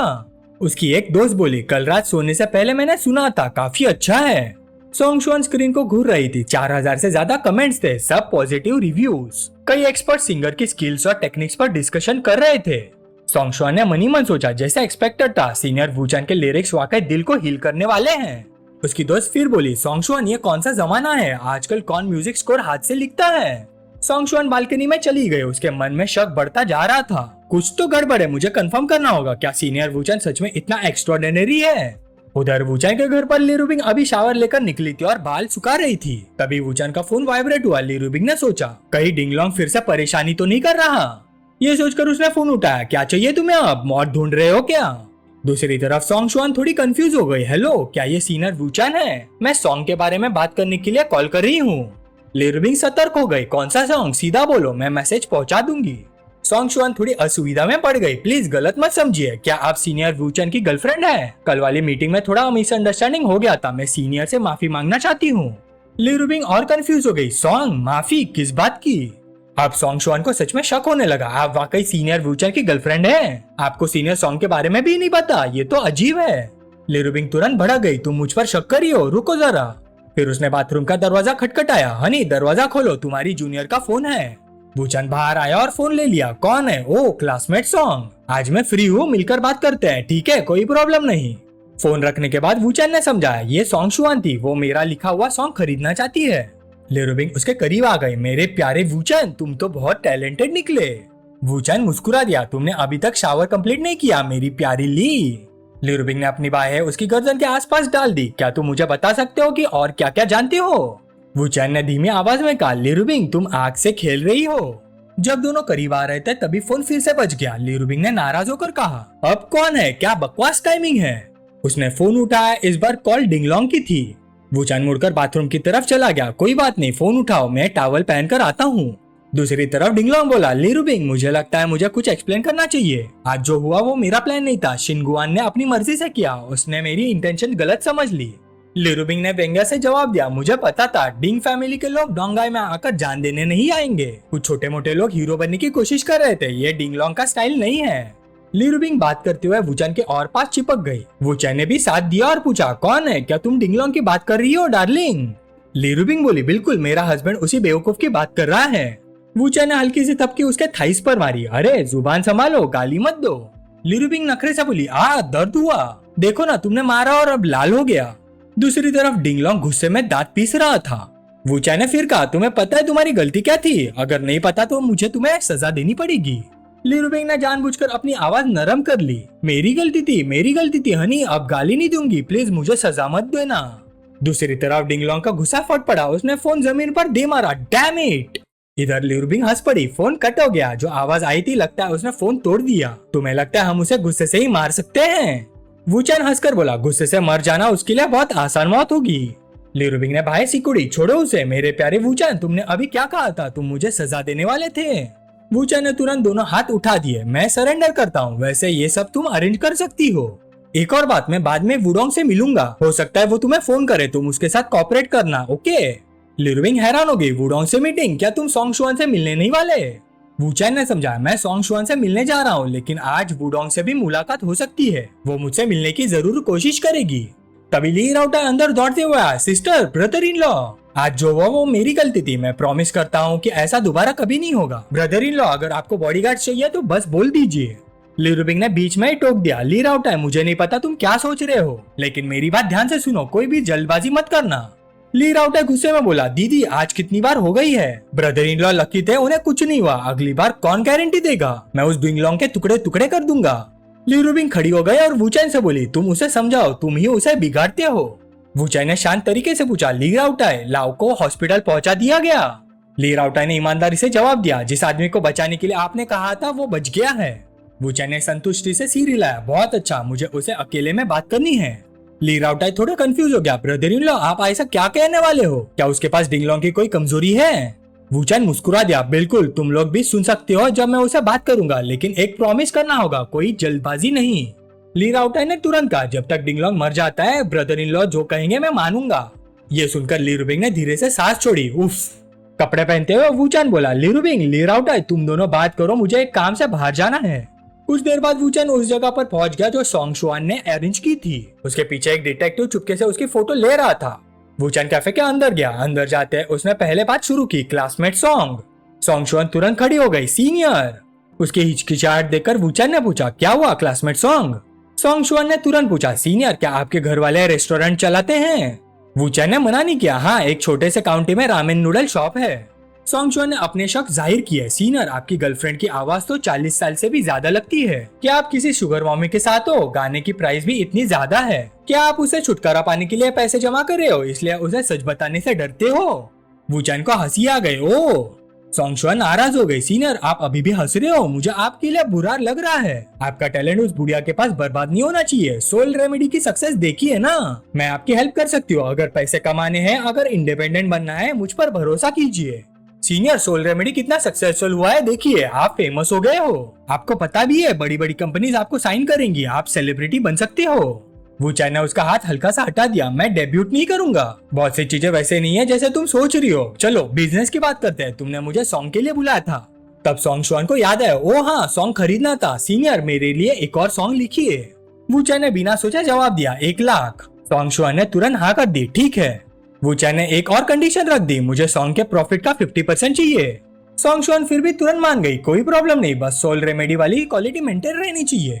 वू चैन ने बिना झिझक कहा, ठीक है, पेपर और पेन। 10 मिनट बाद सॉन्ग शुआन ने पेपर उठाया और पढ़ना शुरू किया। वू चैन बोला, a song for you. Song Shuan ने मन ही मन सोचा, क्या ये गाना मुझे गिफ्ट कर रहा है? लेकिन उसके सोचने से पहले ही वू चैन खड़ा हो गया। पैसे मिल गए, डील कंप्लीट, मुझे एक काम है, मैं चलता हूँ। वू चैन ने मन ही मन सोचा, स्टार्टर खत्म, अब मेन कोर्स का वक्त है। लेकिन लगता है बीच के कुछ स्टेप्स स्किप करने पड़ेंगे। तभी वू चैन ने एक्सीलेटर दबा दिया। उसने आसानी से सफेद गाड़ियों को डॉज कर दिया। व्हाइट कार वाला ड्राइवर तुरंत रिपोर्ट करने लगा, बॉस हम उसे रोक नहीं पाए। पर दूसरी तरफ से गुस्से भरी आवाज आई, लेकिन क्या? ड्राइवर बोला, लगता है उसे पता है कि आप उसे ढूंढ रहे हो। वो खुद गाड़ी चलाकर आपकी कॉर्पोरेशन के नीचे आ गया है। दूसरी तरफ वाली औरत थोड़ा इंटरेस्टेड हो गई, ओह इंटरेस्टिंग, उसे 16 फ्लोर पर ले आओ। कुछ देर बाद वू चैन को एक रूम के सामने लाया गया। असिस्टेंट ने अनाउंस किया, बॉस आदमी आ गया है। अंदर से आवाज आई, अंदर भेजो। असिस्टेंट ने इशारा किया, प्लीज मिस्टर वू। रूम के अंदर जो शख्स बैठी थी वो थी सेलेन कॉर्पोरेशन की सीईओ, ईस्टर्न सी बिजनेस वर्ल्ड की मशहूर रिच विडो वू डोंग। उसके पास खड़ा था उसका पर्सनल बॉडीगार्ड, एक रिटायर्ड स्पेशल फोर्सेस सोल्जर चू यान। वू चैन ने सीधा कहा, मैडम वू, मुझे इस तरह बुलाना ज्यादा पोलाइट नहीं लगता। वू डोंग ने आराम से जवाब दिया, मिस्टर वू, मुझे नहीं पता आपका असली पर्पस क्या है, लेकिन बदतमीजी पहले आपने की है। वू डोंग ने चूयान की तरफ देखा, बाहर जाओ। चूयान बाहर निकलने लगा। वू चैन के पास से गुजरते वक्त उसने कहा, कोई बेवकूफी मत करना। फिर चूयान ने उसकी तरफ ठंडी नजर से देखा और बाहर चला गया। वू डोंग बोली, मिस्टर वू बैठिए, आप बताइए मेरी बेटी के करीब आने का आपका पर्पस क्या है? मुझे नहीं लगता पैसों के लिए, राइट? वैसे क्या मिस ली रूबिन को इस बारे में पता है? वू चैन आराम से बैठ गया। मैडम वू, आप उस बेटी की इतनी परवाह करती है जिसे किसी और ने जन्म दिया था? वू चैन की ये बात सुनकर वू डोंग की बाहें तुरंत सिकुड़ गई। वू चैन ने बात जारी रखी, मैडम वू को 20 साल की उम्र में उनके परिवार ने जबरदस्ती शादी करने पर मजबूर किया था। शादी के पहले ही एक अरेंजमेंट हुआ था, बच्चा पैदा होने के बाद उन्हें उसकी देखभाल नहीं करनी पड़ेगी, और इसी कंडीशन पर मैडम वू ने शादी के लिए हाँ की थी। पर शादी के बाद जब भी वो सोती थी तकिए के नीचे एक चाकू छुपा कर रखती थी और अपने हस्बैंड के साथ अलग रूम में सोती थी। जब भी उसका हस्बैंड जबरदस्ती करने की कोशिश करता, मैडम वो चाकू निकालकर उसे पीछे हटा देती। वो हमेशा वेट बढ़ने, स्ट्रेच मार्क्स आने और अपनी खूबसूरती कम होने जैसे बहाने बनाती। खुद को कमजोर दिखाती थी ताकि उसके हस्बैंड के पास आगे बढ़ने का कोई रीजन ना रहे। गुस्से वाली मैडम वो वाकई कमाल की थी।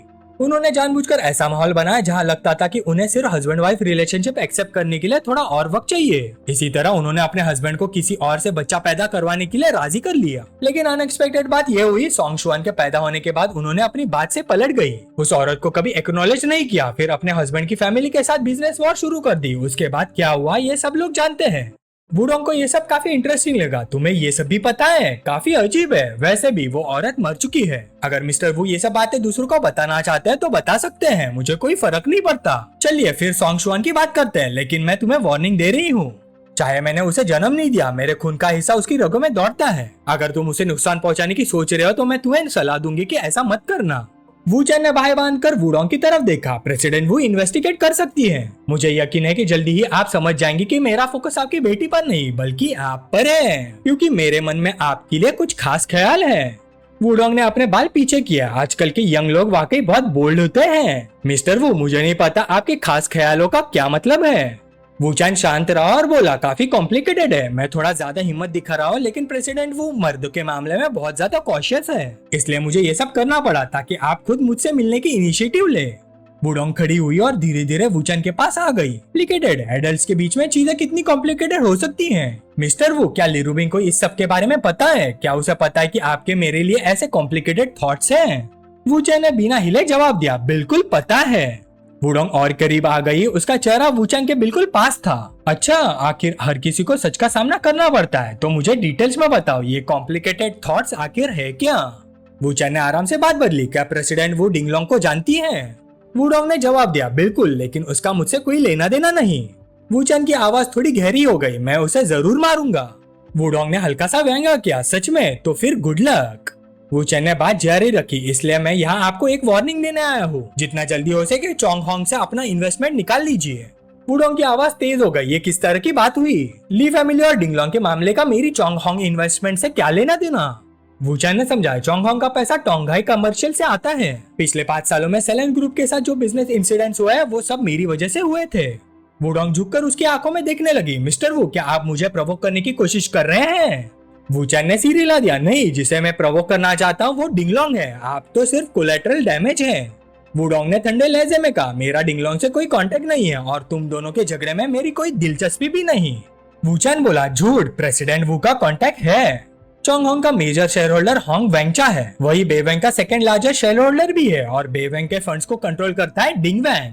वुडोंग ने बात पूरी की। जिंगफू में जिसे डिंग शाओ कहा जाता है, डिंग फैमिली की सेकंड जनरेशन का कोर मेंबर, डिंग लाओ का तीसरा बेटा। वूचन ने सिर हिलाया, और डिंग लोंग का थर्ड अंकल। काफी देर से गोल गोल बातें सुनकर वुडोंग थोड़ी इरिटेट हो गई। मिस्टर वू, मेरा बेवेंग कैपिटल या डिंग वैंग से कोई लेना देना नहीं। वूचन बोला, लगता है प्रेसिडेंट वू को ये नहीं पता कि हाउ वेंचा और डिंग फैमिली का कनेक्शन कितना गहरा है। जब डिंग फैमिली के साथ कुछ होगा उसका झटका हाउ वेंचा के जरिए आप तक भी जरूर पहुंच सकता है। वुडोंग लगभग हंसने ही वाली थी। डिंग फैमिली, तुम उनसे पंगा लेने वाले हो? फिर उसने मनी मन सोचा, ली फैमिली भी अभी तक उनका कुछ बिगड़ नहीं पाई और ली रूबिंग का बॉयफ्रेंड जिसके पास कोई बैकर भी नहीं, वो डिंग फैमिली को गिरा देगा। वूचन ने उसका मजाक को इग्नोर कर दिया। ली रूबिंग आपको बहुत पसंद करती है, वो आपको अपना रोल मॉडल मानती है, इसलिए मैं आपको वार्न करने आया हूँ। लेकिन वुडोंग को ये रीजन बहुत ही अजीब और अनरियलिस्टिक लगा। उसने सोचा कि ली रूबिंग का नाम आया है तो मौका अच्छा है थोड़ा टेस्ट करने का। ये सोचकर उसने तुरंत फोन निकाला और कॉल लगाया। हेलो डायरेक्टर ली, होंगडा बिजनेस। ली रूबिंग ने तुरंत जवाब दिया, मैडम वू, हेलो। वुडोंग बोली, आपका बॉयफ्रेंड मेरे पास बैठा है। ली रूबिंग ने शांत तरीके से कहा, मुझे पता है, उसने पहले ही बता दिया था। वुडोंग ने सीधा पूछा, आपका बॉयफ्रेंड डिंग फैमिली को चैलेंज करना चाहता है, क्या डायरेक्टर ली को इस बात का पता है? ली रूबिंग ने बिना झिझक जवाब दिया, हाँ मुझे पता है। वुडोंग ने और गहराई से पूछा, तो फिर आप ली फैमिली के साइड पर है या? लेकिन बात पूरी होने से पहले ली रूबिंग ने उसे काट दिया। मैडम वो, मेरे फादर इस मामले पर वूचन से बात कर रहे हैं, मुझे स्पेसिफिक ज्यादा क्लियर नहीं है, आप डिटेल्स डायरेक्टली वूचन से डिस्कस कर सकती है। यह कहकर ली रूबिंग ने फोन काट दिया। वुडोंग ने मनी मन सोचा, ली रूबिंग को बाईपास करके सीधा ली फैमिली के साथ मिलकर काम कर रहा है। क्या ली फैमिली अभी डिंग फैमिली के साथ कोऑपरेट नहीं कर रही? आखिर इस वूचन में ऐसी कौन सी खास बात है? लगता है मुझे इससे सीरियसली बात करनी पड़ेगी। फिर वुडोंग का लहजा बदल गया। मिस्टर वू, इतनी देर से बात कर रहे हैं, आप थक गए होंगे, आप क्या पीना पसंद करेंगे? वूचन ने जवाब दिया, wine, thank you. Wudong wine cabinet के पास गए, उसने एक बोतल निकाली, 2 ग्लासेस भरे और एक ग्लास वूचन को दे दिया। फिर वो धीरे धीरे अपना सॉफ्ट और चार्मिंग अंदाज दिखाते हुए वूचन के साथ ड्रिंक करने लगी। आधे घंटे बाद वूचन ने डिंगलोंग और ली फैमिली और उनके बीच के कॉम्प्लेक्स कनेक्शंस को डिटेल में समझा दिया। अचानक वुडोंग खड़ी हो गई, थोड़ा और पियेंगे? वाइन कैबिनेट के तरफ चलते हुए वो बोली, मिस्टर वू, ये 2000 विंटेज बोतल पेट्रो वाइनरी की है। लेकिन अचानक उसका पैर फिसल गया। वाइन की बोतल के साथ वो लगभग जमीन पर गिरने वाली थी। तभी वूचन तुरंत आगे बढ़ा और उसे संभाल लिया। अरे संभालिए प्रेसिडेंट वू। वुडोंग मुड़कर बोली, ओह सॉरी मिस्टर वू, मुझे पता नहीं था कि आप इतने पास खड़े हैं। वूचन ने पूछा, आप ठीक हैं प्रेसिडेंट वू? अगर आप सच में गिर जाती तो बहुत दुख की बात होती। ये सुनकर वुडोंग का चेहरा हल्का सा लाल हो गया। मुझे माफ कीजिए, शायद मैंने थोड़ी जल्दी ड्रिंक कर ली। वूचन मनी मन सोचने लगा, वुडोंग मर्दों पर आसानी से भरोसा नहीं करती, लेकिन उसकी प्रेफरेंसेस बिल्कुल नॉर्मल है और उसकी एक्सपेक्टेशंस भी कम नहीं है। वो कुछ हद तक ली रूबिंग जैसी ही है, उसे भी एक स्ट्रॉन्ग आदमी पसंद आएगा। अगर मुझे उसका ट्रस्ट जीतना है तो कुछ इंपॉर्टेंट कंडीशंस पूरी करनी होंगी। फिलहाल सबसे जरूरी चीज फिजिकल कांटेक्ट है। अब जब ये कंडीशन पूरी हो चुकी है, सिचुएशन का कंट्रोल आखिर मेरे हाथ में आ गया है। वूचन ने वाइन की बोतल उठा ली। प्रेसिडेंट वो, आपको थोड़ा नशा हो गया है, आज के लिए उतना ही काफी है। वुडोंग ने तुरंत मना कर दिया, कोई बात नहीं, मैंने बहुत कम पिया है। आज मिस्टर वू से मिलकर मुझे बहुत खुशी हुई, हमारी बात अभी भी खत्म नहीं हुई। ये कहकर वो दोबारा लड़खड़ा गई। वूचन ने याद दिलाया, संभाल के मिस्टर वू। वुडोंग ने एक हाथ से अपने सैंडल्स उतार दिया, फिर दूसरे हाथों से वूचन का सहारा ले लिया। कोई बात नहीं, कोई बात नहीं, ये शूज थोड़े इनकन्वीनियंट है। शूज उतारने के बाद वूचन ने तुरंत वुडोंग को संभाल कर उठा लिया। प्रेसिडेंट वू, फ्लोर गंदा है और ठंडा भी। वुडोंग मनी मन हैरान रह गई, ये मुझे ब्राइडल स्टाइल में उठा रहा है। ये यंग मैन जानबूझकर ऐसा कर रहा है। पिछले 4 सालों में मैंने इतना बोल्ड आदमी कभी नहीं देखा। वूचन ने शांति से उसे वापस चेयर पर बिठा दिया। अगर प्रेसिडेंट वो अभी भी ड्रिंक करते हुए बात करना चाहती है तो हम बात जारी रख सकते हैं। वुडोंग ने सीधा उसकी आंखों में देखते हुए पूछा, मिस्टर वू, क्या आपने मुझे जानबूझकर उठाया था? वूचन ने बेपरवाही से जवाब दिया, हाँ मैंने ये जानबूझकर किया था। वुडोंग ने सोचा, यह आदमी हद से ज्यादा इरिटेट करता है, मुझे इसे खत्म करना होगा। वूचैन ने तुरंत वूरैंग की बेचैनी नोटिस कर ली। लगता है प्रेसिडेंट वो काफी गुस्सा है, लेकिन क्या मेरा हक करना वही नहीं था जो आप चाहती थी? आप नशे का नाटक कर रही थी, ठीक से चल नहीं पा रही थी, हाई हील्स उतार दी थी और वैसी बातें कर रही थी। क्या ये सब जानबूझकर नहीं था? वूरैंग हैरान हो गई। उसे उम्मीद नहीं थी कि उसकी पुरानी चाल इतनी आसानी से पकड़ ली जाएगी। वूचैन उसके चेहरे के करीब आया। प्रेसिडेंट वो मौका तो आपने ही दिया था मुझे हिम्मत दिखाने का, लेकिन मुझे लगता है दूसरे मर्दों के साथ जो तरीका आप यूज करती है उनकी मेरे सामने जरूरत नहीं है। प्रेसिडेंट वो मैं आपको आपसे भी ज्यादा समझता हूँ, चलिए नॉर्मल तरीके से बात करते हैं, मैं यहाँ दुश्मनी करने नहीं आया। वूरैंग नाराज हो गए। क्या तुम खुद पर कुछ ज्यादा ही भरोसा नहीं करते? तुम मुझे मुझसे ज्यादा कैसे समझ सकते हो? वूचैन आराम से वाइन पीता रहा। प्रेसिडेंट वो आपके हस्बैंड ने सुसाइड नहीं किया था, है ना? आपने उन लोन शार्क्स को रूफटॉप पर उन्हें परेशान करने के लिए भेजा था। जो आदमी पहले से ही टूट चुका था वो इतनी बेइज्जती बर्दाश्त नहीं कर सकता। रुकिए, ये तो और भी सीक्रेट बात है। प्रेसिडेंट वो इस साल आप 42 साल की हो गई है और मेरी जानकारी के हिसाब से आप अभी भी अबला नारी है, सही? तन्हा रातों में आप बेड साइड टेबल के नीचे वाले ड्रॉर से एक टॉय निकालती है। क्या मैं गलत कह रहा हूँ प्रेसिडेंट वो? आपकी उम्र में उस पहलू के लिए इतना उत्साह होना बिल्कुल नॉर्मल है, मैं पूरी तरह समझ सकता हूँ। ये हार्मोन्स की वजह से होता है, इसमें शर्माने जैसी कोई बात नहीं है प्रेसिडेंट वो। क्या आपने कभी नहीं सोचा कि अगर जिंदगी में दोबारा जीने का मौका मिले तो आप इतनी थकाने वाली जिंदगी नहीं जिएंगी? बिल्कुल आपके उस गाने की तरह, धूल की तरह बेखौफ उड़ना, घमंड से चमकना, मुरझाए प्यार से भी ज्यादा रोशन होना और अंधेरी रात में सिल्वर स्क्रीन पर दिखने वाले शाम के आसमान से भी ज्यादा नशा देना। वूरैंग सन रह गए। 12 साल पहले अपने बर्थडे पर उसने नशे में केटीवी सेशन के दौरान इम्पल्सिवली मैड डस्ट गाना गाया था। दुनिया में और कोई इस बात को नहीं जानता, उसे ये कैसे पता हो सकता है? वूचैन ने फिर कहा, प्रेसिडेंट वो एक और ड्रिंक। वूरैंग ने भाई सिकोड़ ली, तुम आखिर हो कौन? वूरैंग के दिमाग में सिर्फ 3 बातें घूम रही थी। मेरे आसपास के असाधारण बैकग्राउंड वाले लोग भी इतनी जानकारी नहीं निकाल पाए। इसके पास ऐसी कौन सी स्पेशल एबिलिटी है? ये सब बहुत ही सरियल लग रहा है। वूचैन ने अपना वाइन ग्लास हिलाया। प्रेसिडेंट वो इतना हैरान मत हुई, मैं और भी बहुत कुछ जानता हूँ, जैसे सॉन्ग फैमिली का लेटेस्ट डिजाइन चुराने की बात या फिर जाओ गिनते चुन और फाइनलिंग को फंसाने की प्लानिंग। प्रेसिडेंट वो मैंने कहा था ना, मैं आपको आपसे भी ज्यादा समझता हूँ और मैंने ये भी कहा था कि मैं यहाँ दुश्मनी करने नहीं आया। वूरैंग ने सोचा ये इतना जानता है कि मुझे सीधा जेल भिजवा सकता है, मैं चैन से भी सो नहीं पाऊंगी। अब मेरे पास 2 ही ऑप्शन है, या तो इसे मारकर हमेशा के लिए गायब कर दूं या फिर इसके साथ करीबी रिश्ता बनाकर इसकी एबिलिटीज का फायदा उठाऊं।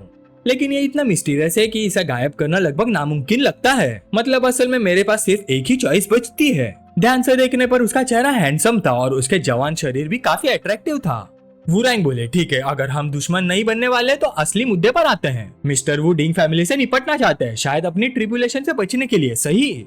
वूरैंग ने वूचैन के हाथ से वाइन ग्लास ले लिया। वूचैन ने उसके साथ ग्लास क्लिक किया। प्रोसेस और तेज होगा। मुझे उम्मीद है प्रेसिडेंट वो मेरी साइड ज्वाइन करेंगी, मेरे साथ खड़े होंगी। सिर्फ आप सेफ नहीं रहेंगी बल्कि आपका करियर भी और ऊपर जाएगा।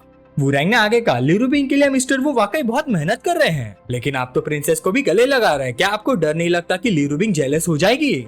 वूचैन ने शांत स्वर में जवाब दिया, सुशिनिन भी मेरी औरत है, ली रूबिंग जेलस नहीं होती, वो आम औरत नहीं है।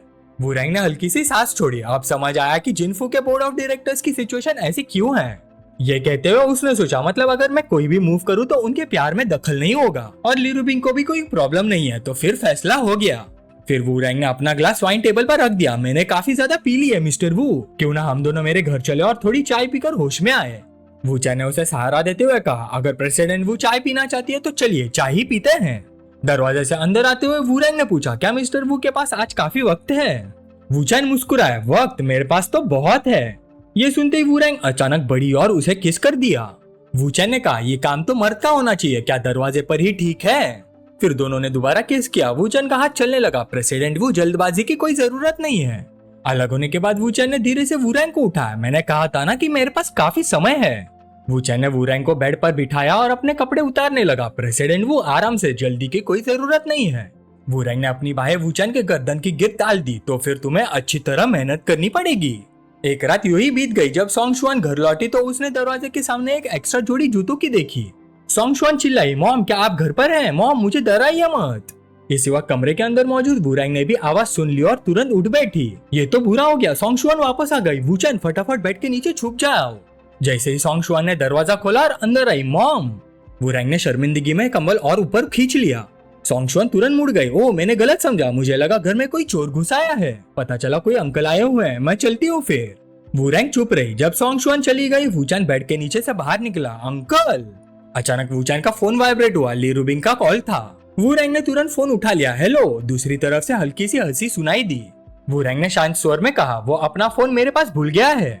ली रुबिंग ने पूछा, क्या यह मैडम वू है? वूचैन सुबह सुबह आपको ढूंढने गया था? वूरैंग ने थोड़े गर्व से जवाब दिया, हाँ।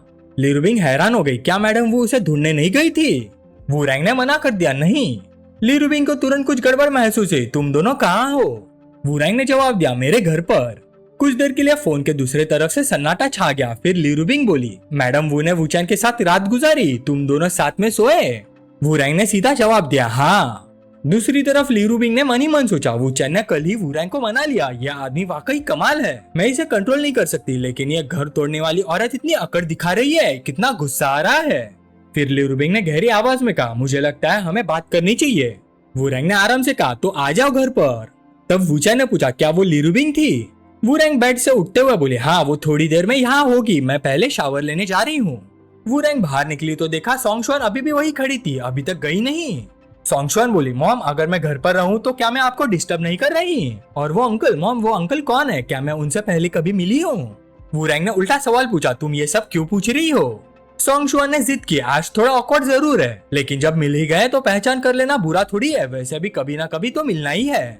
वूरैंग ने कुछ नहीं कहा, सिर्फ हाथ बढ़ाकर सोंगशुआन के सिर पर प्यार से हाथ फेर दिया। सोंगशुआन मुस्कुरा दे, ठीक है, अगर आप नहीं बताना चाहती तो कोई बात नहीं, अगली बार उस अंकल से मिला देना, मैं चलती हूँ।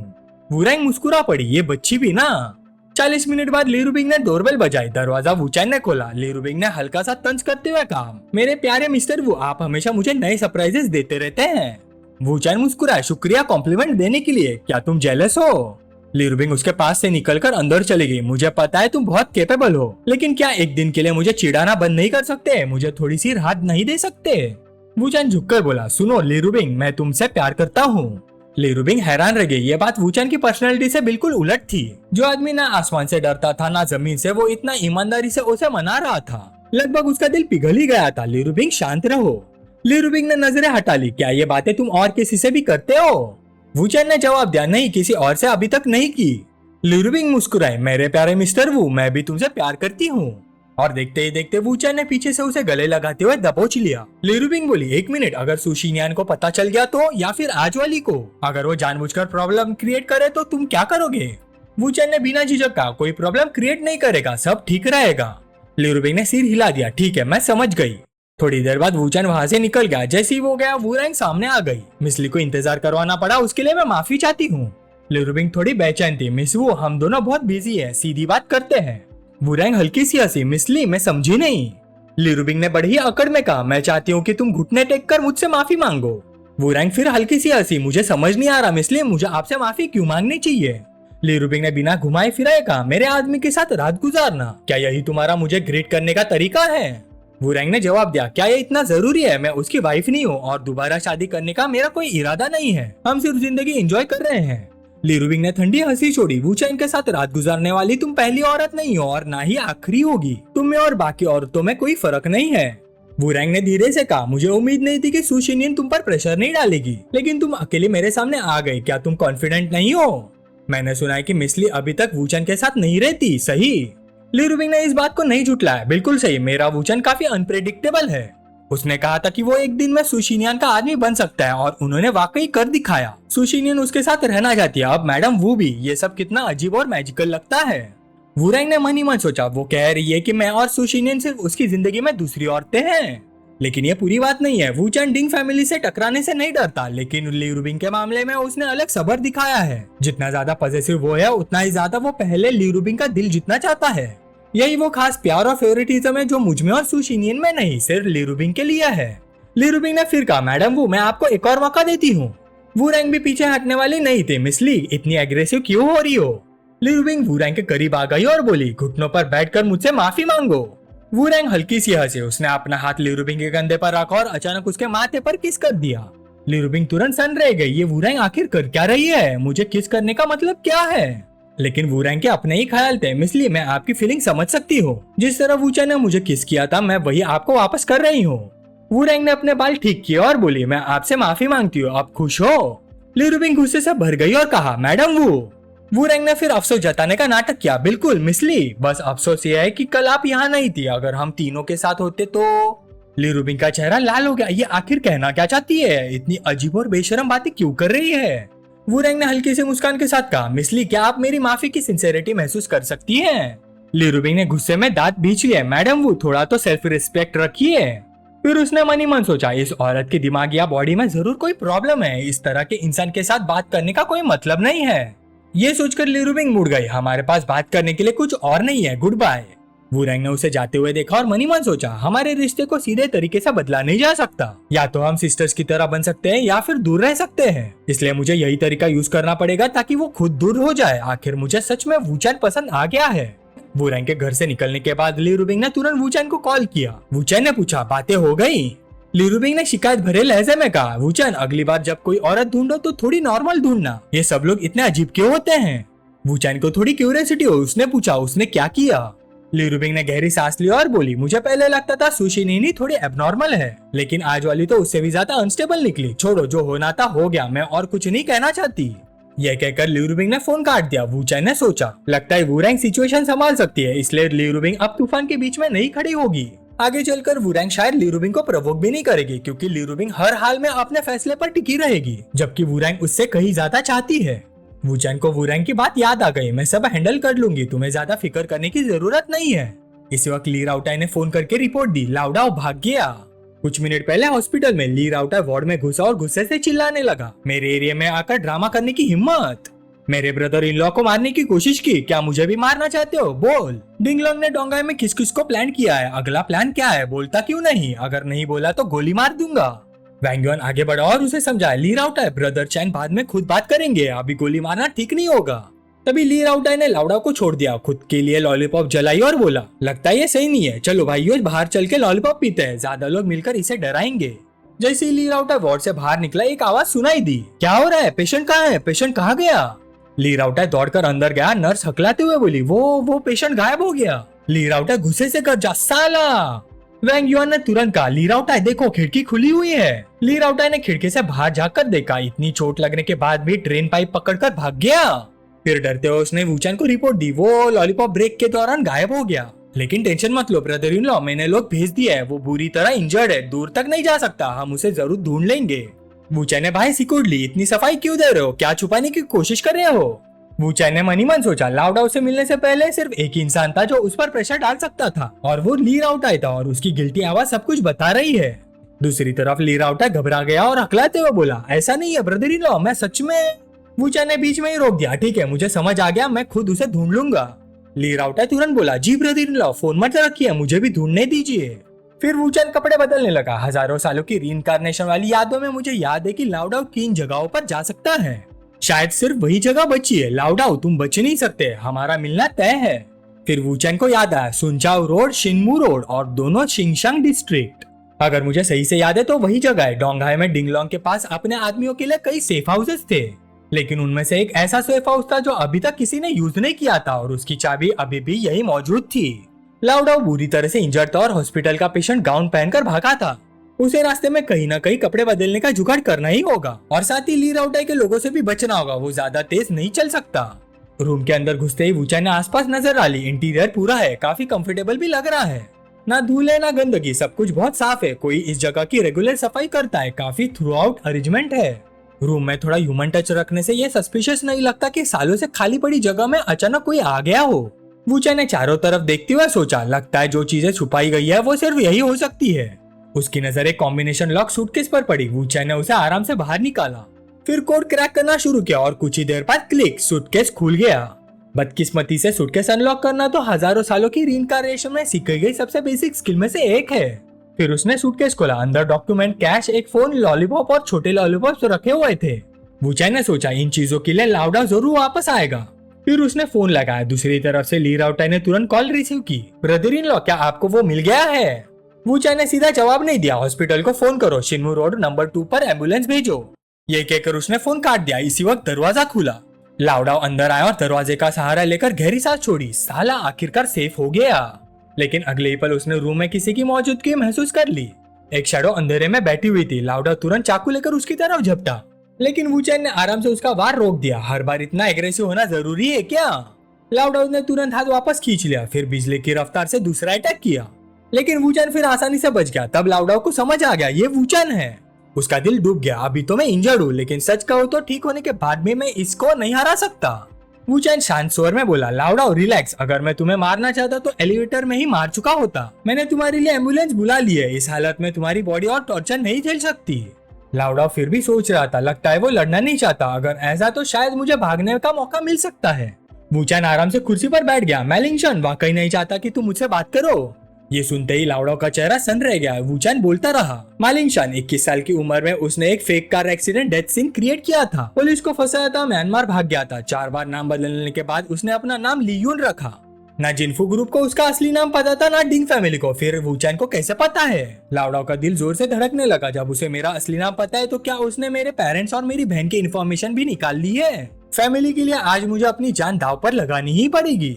जब वूचैन ने देखा कि लाउडाओ लड़ने के लिए तैयार हो रहा है तो वो धीरे से खड़ा हो गया। शायद तुम सही हो, अपने परिवार को बचाना ही आदमी की जिम्मेदारी है। लाउडाओ, मैं तुम्हें एक और मौका देता हूँ।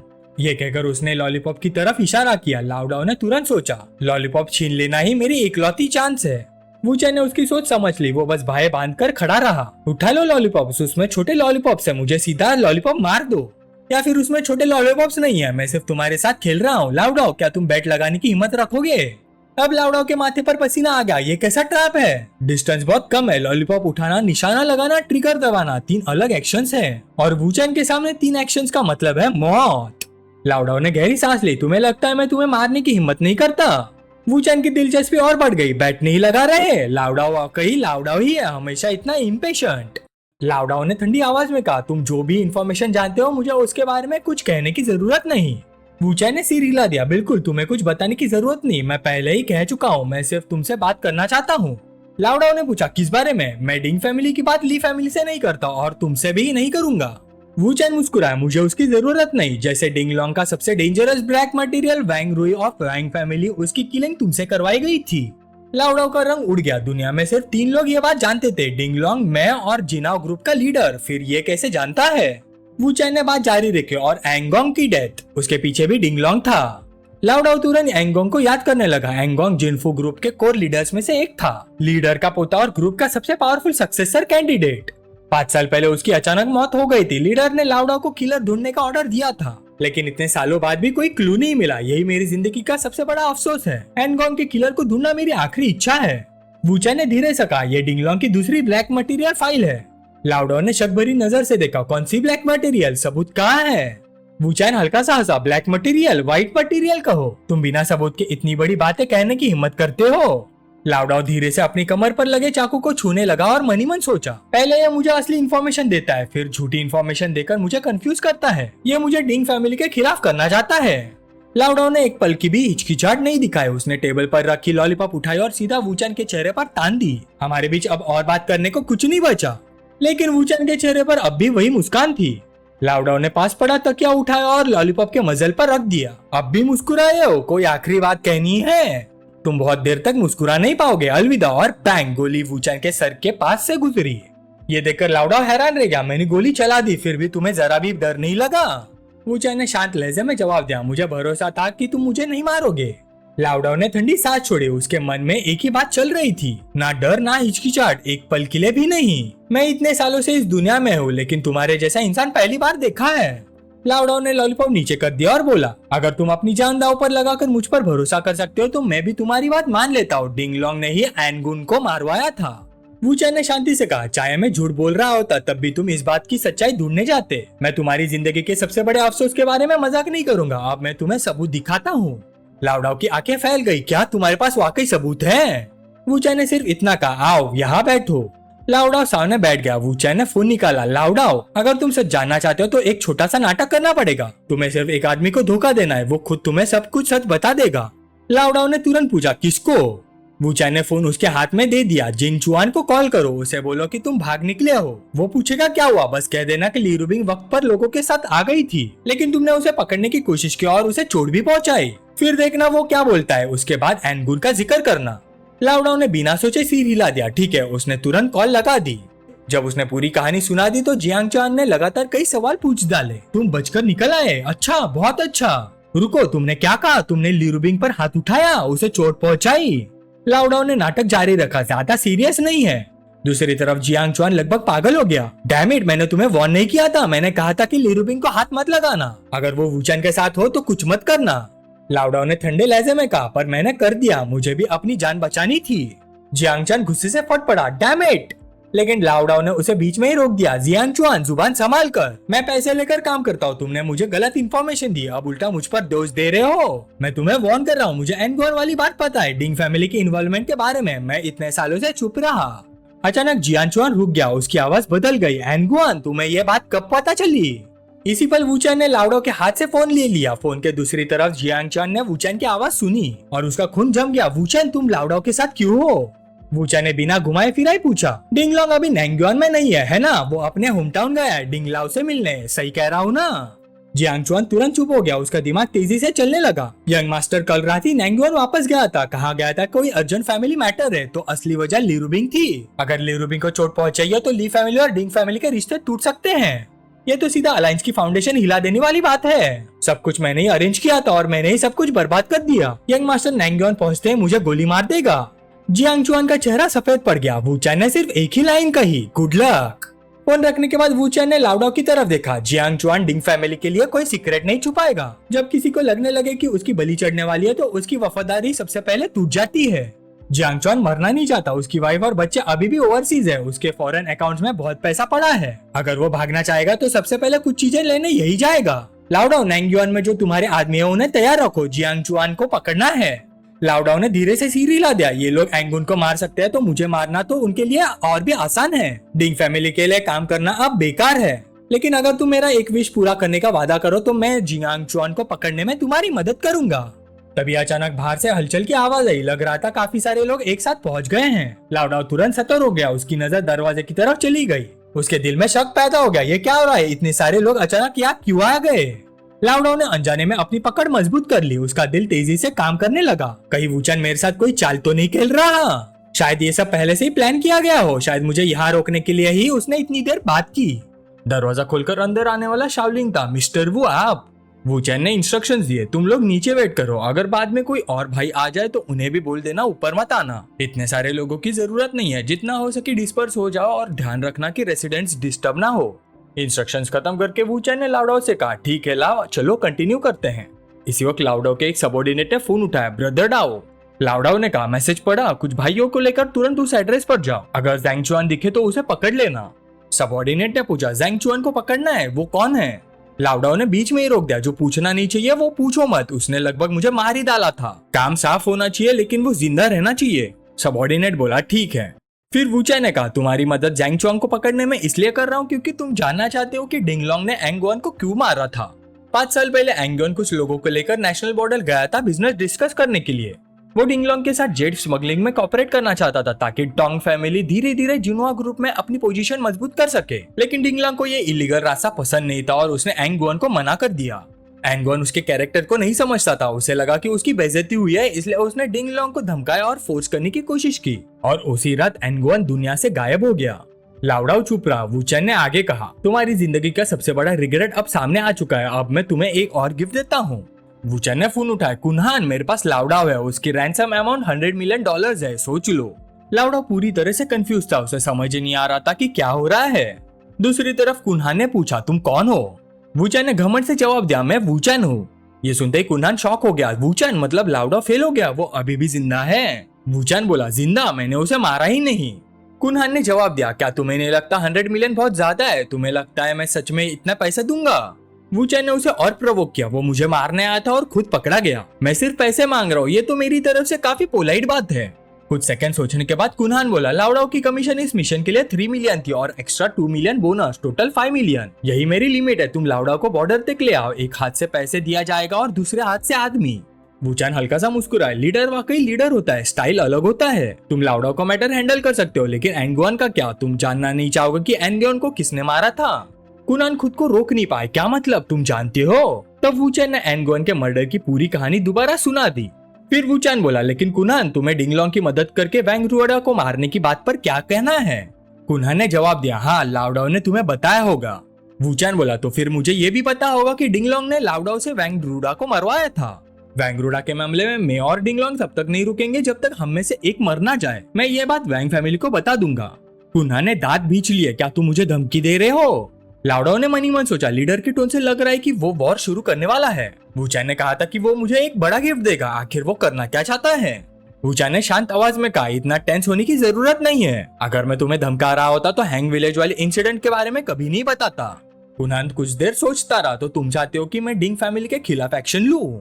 वूचैन ने सीधा मना कर दिया, नहीं, तुम्हारा मैटर तुम्हारा है, मेरा मैटर मेरा है। मैं तुम्हारे साथ कॉपरेट नहीं कर रहा, मैं सिर्फ तुम्हें रियलिटी बता रहा हूँ। वैंग फैमिली इस बात को कभी नहीं छोड़ेगी और ली फैमिली भी तुमसे रिश्ता तोड़ देगी। कुनान इम्पेशेंट हो गया, तो फिर तुम क्या चाहते हो? वूचैन ने जवाब दिया, मुझे 100 मिलियन नहीं चाहिए, लेकिन मैं चाहता हूँ लाउडाओ डोंगाई में ही रहे और मेरे लिए काम करे। अगर तुम मान जाओ तो मैं सब अरेंज कर दूंगा और गोल्डन फ्लावर में वैंग रूडा वाली इंसिडेंट का तुम लोगों से कोई कनेक्शन नहीं रहेगा। आखिरकार लाउडाओ को सब समझ आ गया। कुनान ने काफी देर तक सोचा और फिर बोला, अगर तुम्हारी कही हुई हर बात सच्ची है तो मैं मान जाता हूँ। ये सुनते ही वूचैन ने फोन लाउडाओ को दिया, उसे बात करो। दूसरी तरफ वाला आदमी हैरान था, तुम हमेशा से उसके साथ ही थे? लाउडाओ ने जवाब दिया, हाँ। फिर उसने पूछा, तुम फेल कैसे हो गए? लाउडाओ थोड़ा शर्मिंदा हो गया, हम 6 लोग मिलकर भी उसे नहीं हरा पाए। दूसरी तरफ से एक और सवाल आया, तो तुम काम नहीं करना चाहते या वूचैन तुम्हें फोर्स कर रहा है? लाउडाओ ने धीमी आवाज में कहा, मैं एक नई जिंदगी शुरू करना चाहता हूँ, लगता है मैं थक गया हूँ। वूचैन मुस्कुराया, मुबारक हो, अब तुम आजाद हो। लाउडाओ कुछ कहना चाहता था, मिस्टर वू लेकिन वूचैन ने उसके कंधे पर हाथ रख दिया। ज़ैंग को पकड़ो और उसे डोंगाई ले आओ, मुझे कुछ हिसाब चुकता करना है। एम्बुलेंस भी अब तक पहुंचने वाली होगी। वूचैन पहले लाउडाओ को एम्बुलेंस में ट्रीटमेंट के लिए ले गया, बाकी बाद में करेंगे, और लाउडाओ एम्बुलेंस में बैठ गया। वूचैन ने थके हुए लाउडाओ को मुड़कर जाते हुए देखा, मुझे अभी घर जाकर थोड़ी नींद पूरी करनी चाहिए। घर पहुंचकर वूचैन सच में अपनी नींद पूरी कर रहा था, फिर किसी आवाज से उसकी आंख खुल गई। उसकी आंखें अभी आधी बंदी थी। वूचैन ने कंबल हटाया और देखा कि ली रूबिंग सामने थी। वूचैन ने तुरंत कंबल एक तरफ फेंका और ली रूबिंग को पकड़ लिया। ली रूबिंग, तुम क्या कर रही हो? ली रूबिंग शर्माते हुए बोली, मैं तो तुम्हें रिवॉर्ड देने आई थी। वूचैन धीरे धीरे उसके करीब आया, अच्छा तो फिर मुझे दे दो। ली रूबिंग ने कोई विरोध नहीं किया, बस हल्की सी सांसें लेती रही। इसके बाद वूचैन और ली रूबिंग ने जोश के साथ अपना काम चालू किया। बीच में ही अचानक ली रूबिंग बोली, अगर ध्यान से गिनोगे तो हमें मिले हुए सिर्फ 69 दिन हुए हैं। वूचैन ने नरम आवाज में जवाब दिया, हाँ सिर्फ 69 दिन हुए हैं, लेकिन अगर मैं कहूँ कि मैं तुम्हारे बारे में सब कुछ समझता हूँ तो क्या तुम मानोगी? ली रूबिंग ने क्यूरियस होकर पूछा, जैसे? वूचैन बोला, जैसे आज तुम्हारा कोई काम नहीं था, तुम यहाँ सिर्फ मुझे छेड़ने आई हो। ली रूबिंग ने वूचैन का हाथ पकड़ लिया, इससे छेड़ना नहीं कहते, ये शब्द बहुत हार्श लगता है। वूचैन ने कुछ नहीं कहा, बस उसे देखते हुए हंसते रहा। फिर ली रूबिंग उठकर बैठ गई। ठीक है, समझ गई मेरे प्यारे वूचैन, अभी तुम बहुत बेचारे लग रहे हो। ये कहकर उसने वूचैन का चेहरा दोनों हाथों में पकड़ा और बार बार उसके गाल पर किस करने लगी। लव यू वूचैन, अब उदास मत होना, लो और किसेस लो, मुआ मुआ मुआ। वूचैन ने प्यार से ली रूबिंग को गले लगा लिया। ली रूबिंग ने मनी मन सोचा, इसके गले लगना कितना खुश कर देता है, क्या प्यार में होना ऐसा ही फील होता है? अचानक उसे कुछ याद आया, अरे हाँ, आज रात ली राउटाई भी आ रहा है। वूचैन हैरान हो गया, मैं तो लाउडाओ के भागने वाली इंसिडेंट पर गुस्सा भी नहीं हूँ। ली रूबिंग ने भाई सिकोड़ ली, हम उसे ज्यादा बिगाड़ नहीं सकते। जो गलती करे उसे खुद रिफ्लेक्ट करना चाहिए, माफी मांगनी चाहिए और अपनी गलती मान लेनी चाहिए। तभी डोरबेल बज गई। ली रूबिंग बेड से उतर गई। ये वही बॉडीगार्ड्स होंगे जिन्हें मैंने ग्रोसरीज लेने भेजा था। ग्रोसरीज रिसीव करने के बाद ली रूबिंग बोली, ठीक है, तुम लोग अब वापस जा सकते हो। फिर वो दौड़ते हुए घर के अंदर आई। मेरे प्यारे वूचैन, किचन किधर है? वूचैन ने एक डायरेक्शन की तरफ इशारा किया और बोला, ली रूबिंग, तुम कुक करना जानती हो? ली रूबिंग बैग से सामान निकालने लगी और बोली, हाँ, आज तुम्हें मेरी कुकिंग टेस्ट करवाती हूँ। जब मैं अब्रॉड पढ़ रही थी तब मैं खुद के लिए खाना बनाती थी। मुझे चाइनीज और वेस्टर्न दोनों डिशेस थोड़ी बहुत आती हैं। वूचैन ने हाथ बांधकर उसे देखा, तुम्हें कुकिंग आती है? बिल्कुल आती है। ली रूबिंग थोड़ी अनकंफर्टेबल हुई। काम शुरू करने के बाद मैंने कई सालों से कुकिंग नहीं की, लेकिन एक बार कुकिंग सीख लूं तो कभी भूलती नहीं। मैं ये नहीं कहूंगी कि सुशीनियन से बेटर बना सकती हूँ, लेकिन तुम जैसे बड़े बड़े मर्दों से तो डेफिनेटली बेटर बनाऊंगी। मेरे प्यारे वूचैन, क्या तुम कुकिंग कर सकते हो?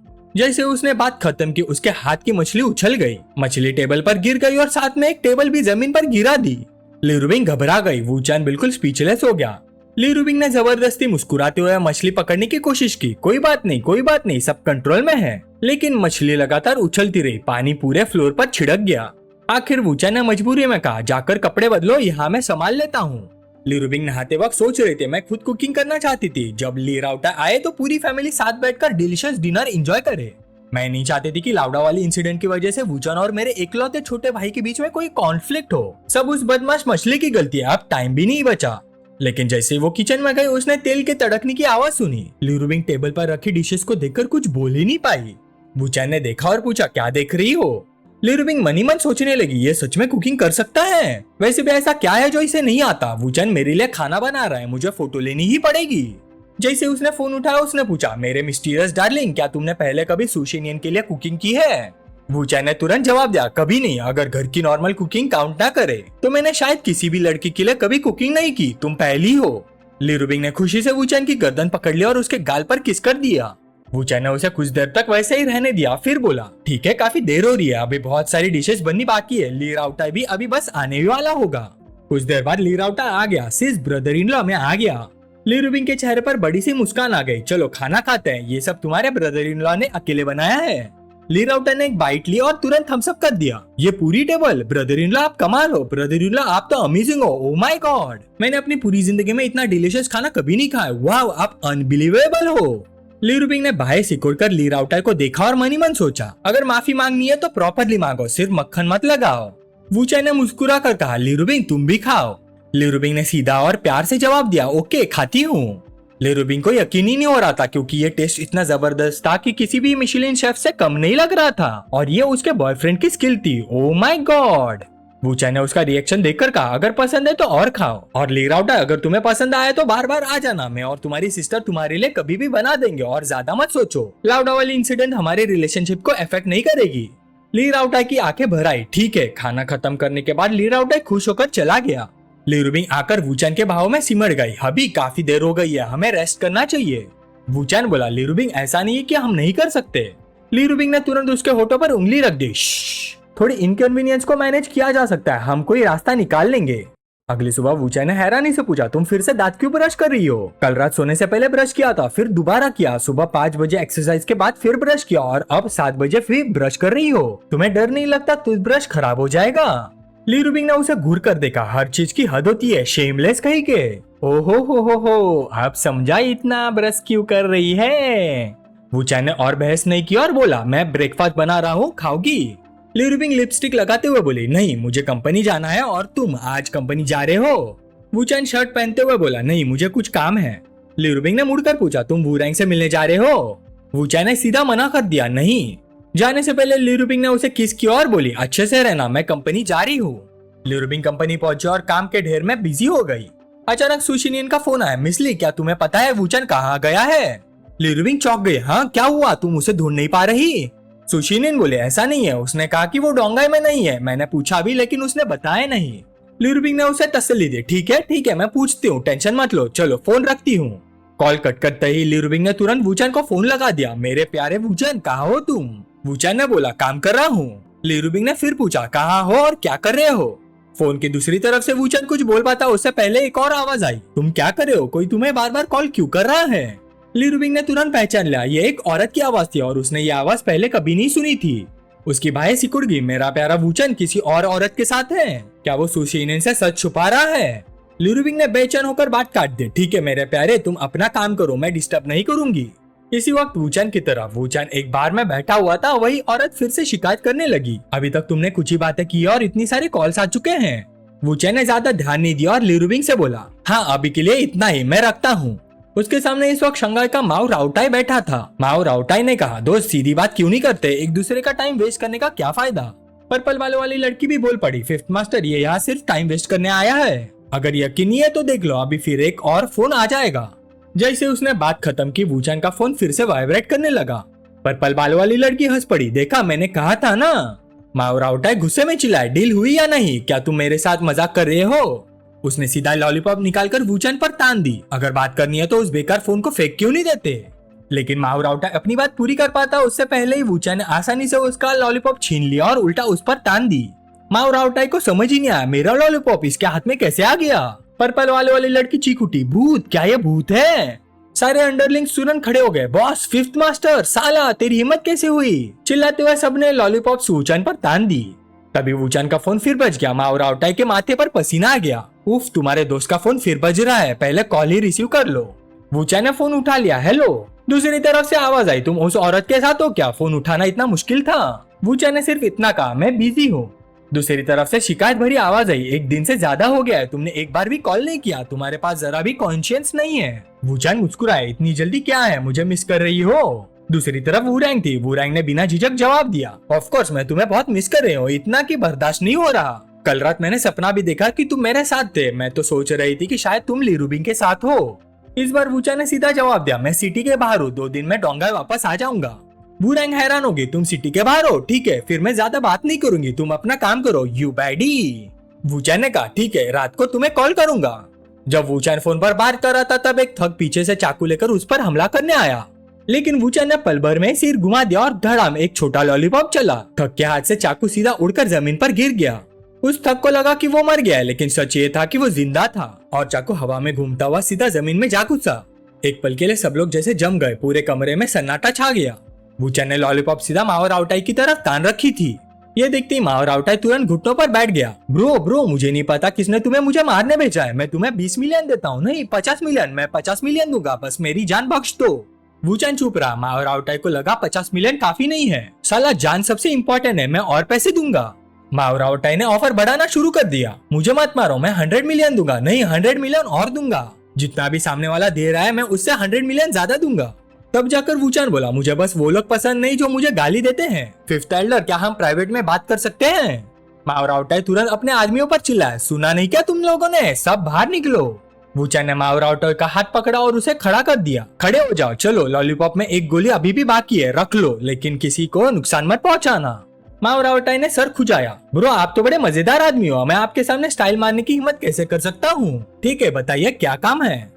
वूचन ने कहा, 3 साल पहले तुमने यांग शियांग को अरेंज किया था डिंगलोंग को फंसाने के लिए, फिर उसकी बातें छुपकर सुनकर शंघाई वाला इन्वेस्टमेंट प्रोजेक्ट बर्बाद कर दिया। अभी रिसेंटली मैंने सुना है कि तुमने उसके पास एक और भी जवान और खूबसूरत लड़की भेजी है। फिफ्थ एल्डर, इस बार क्या प्लान है तुम्हारा?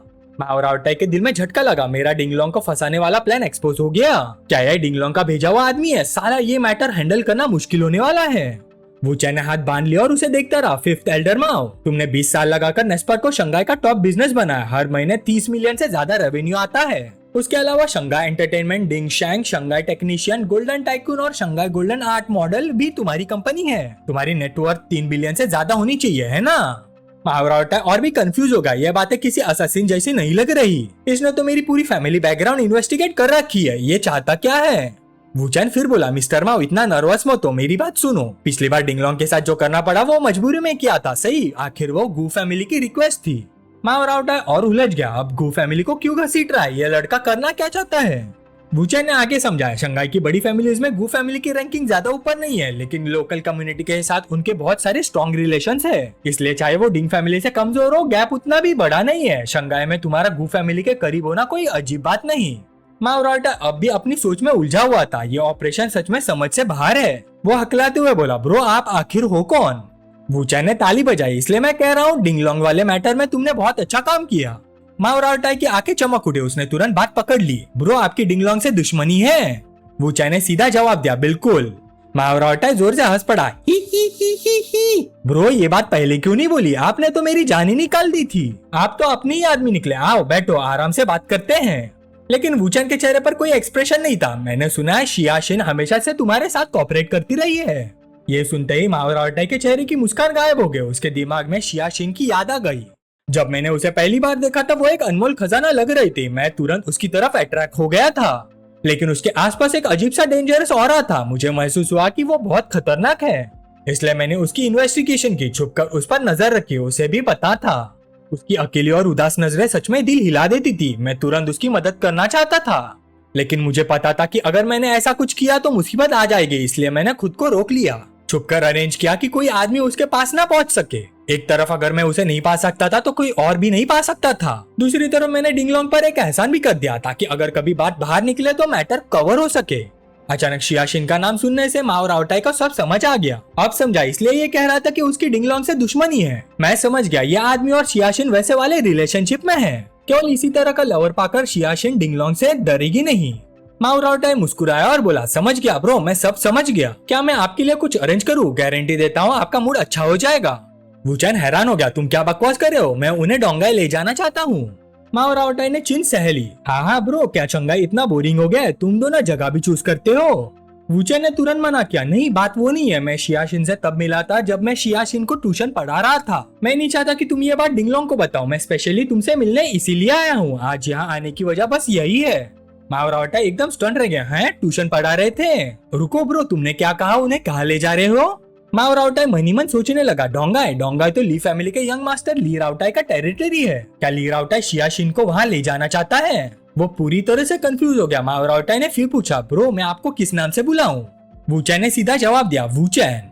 इसी वक्त मावरावटाई का फोन बज उठा। मावरावटाई बोला, मिस्टर वू मैं ये कॉल रिसीव कर लेता हूँ। वूचैन मुस्कुराया, मिस्टर माओ जरूर। फोन की दूसरी तरफ से एक बेचैन आवाज है, हेलो माओ, क्या सिचुएशन है? जिस आदमी के बारे में तुमने मुझे बताया था, क्या वो कोई प्रोफेशनल असेसिन है? मैं रास्ते में हूँ, बस थोड़ी देर में पहुंच रहा हूँ। मावरावटाई झिझक कर बोला, ब्रदर को पहले एक बात पूछो, क्या आप वूचैन को जानते हो डोंगाई में? फोन की दूसरी तरफ से आवाज जोर से आई, वूचैन क्या हुआ? मैंने तुम्हारी सिचुएशन पूछी थी, तुम उसका नाम क्यों ले रहे हो? मावरावटाई ने समझाया, वो इस वक्त मेरे ऑफिस में बैठा है। शंघाई की गु फैमिली का 3rd जनरेशन का मेंबर और ली रावटाई का दोस्त। गुइरुबो जोर से चिल्ला, क्या वो? तुम श्योर हो? मावरावटाई क्यूरियस हो गया, ब्रदर को ये वूचैन आखिर है कौन? मुझे याद है आपने पहले भी एक बार उसका जिक्र किया था। गुइरुबो ने तुरंत जवाब नहीं दिया, रुको मुझे कंफर्म कर लेने दो, मैं अभी श्योर नहीं हूँ। पहले सिचुएशन स्टेबल रखो, मैं लोगों को लेकर तुरंत आ रहा हूँ। वूचैन ने दिलचस्पी से पूछा, गुइरुबो आ रहा है? मावरावटाई ने हैरानी से पूछा, मिस्टर वू क्या आप ब्रदर गु को जानते हैं? उसके दिल में आग लगी हुई थी, अगर तुम दोनों एक दूसरे को जानते हो तो इतना ड्रामा क्यों हुआ? वूचैन ने फिर मना कर दिया, मैं उसे नहीं जानता, लेकिन उसके बारे में मैं जानता हूँ और वो मेरे बारे में जानता है। चलो पहले शियाशिन की बात करते हैं। उसके बाद वूचैन ने मावरावटाई से 7 जुलाई के बाद शियाशिन के सिचुएशन के बारे में सब कुछ पूछा। आखिर में मावरावटाई ने कहा, मिस्टर वू आने वाले दिनों में शियाशिन से रिलेटेड मुझे और कुछ नहीं पता। वूचैन ने आराम से फोन उठाया, कॉल लगाया और बोला, ली रावटाई। दूसरी तरफ ली रावटाई था, ब्रदर इन लॉ मैंने अपने दोस्तों से सुना है कि आप शंघाई में हो। वूचैन बोला, हाँ क्या गुइरुबो ने तुम्हें कॉल किया था? ली रावटाई बेचैन होकर बोला, हाँ ब्रदर इन लॉ वो ब्रदर गु सच में मेरा भाई है, प्लीज अगर उससे कोई गलती हो गई है तो थोड़ा रहम करना, मैं उसे समझा दूंगा। वूचैन हंस पड़ा, तुम गलत समझ रहे हो, मैं यहाँ बिजनेस डिस्कस करने आया हूँ। तभी ली रावटाई पैनिक में कॉल पर आ गया। उसने मुझे फोन करके पूछा था कि क्या मेरा ब्रदर इन लॉ वूचैन फिर से किसी को लॉलीपॉप से डरा रहा है। वूचैन ने एक नजर सामने डाली, मैंने कहा ना मिसअंडरस्टैंडिंग है, वो आ गया है, फोन रखता हूँ। इसी वक्त गुइरुबो अंदर आया, उसकी नजर सीधे वूचैन से मिली। वूचैन तुम डोंगाई से हो ना? गुइरुबो ने फोन पकड़ते हुए कहा, ली रावटाई। ली रावटाई जल्दी से बोला, ब्रदर को वो मेरा ब्रदर इन लॉ है, प्लीज उनसे पोलाइटली बात करना। गुइरुबो थोड़ा चिढ़ गया, क्या बकवास कर रहा है, मेरा चेहरा देख, क्या मैं पोलाइट नहीं लगता? ली रावटाई पसीना पोंछने लगा, नहीं बात वो नहीं है, मैं कैसे समझाऊं, बस पोलाइट रहना, उन्हें प्रवोक मत करना। गुइरुबो मन ही मन सोचने लगा, ली रावटाई का टोन कुछ अजीब लग रहा है, जैसे ली रूबिंग और ली रावटाई दोनों ही वूचैन से डरते हो। ये वूचैन आखिर है कौन? ली रावटाई ने फिर कहा, याद रखना मेरे ब्रदर इन लॉ के खिलाफ कभी मत जाना, वरना बाद में मत कहना कि मैंने वार्न नहीं किया। गुइरुबो ने पूछा, आखिर हुआ क्या है? ली रावटाई ने सीरियस टोन में जवाब दिया, मेरे ब्रदर इन लॉ की गाइडेंस और मदद की वजह से ही वे फैमिली का मैटर सॉल्व हुआ, और उस इंसिडेंट की न्यूज भी सबसे पहले उन्हीं ने दी थी, समझे?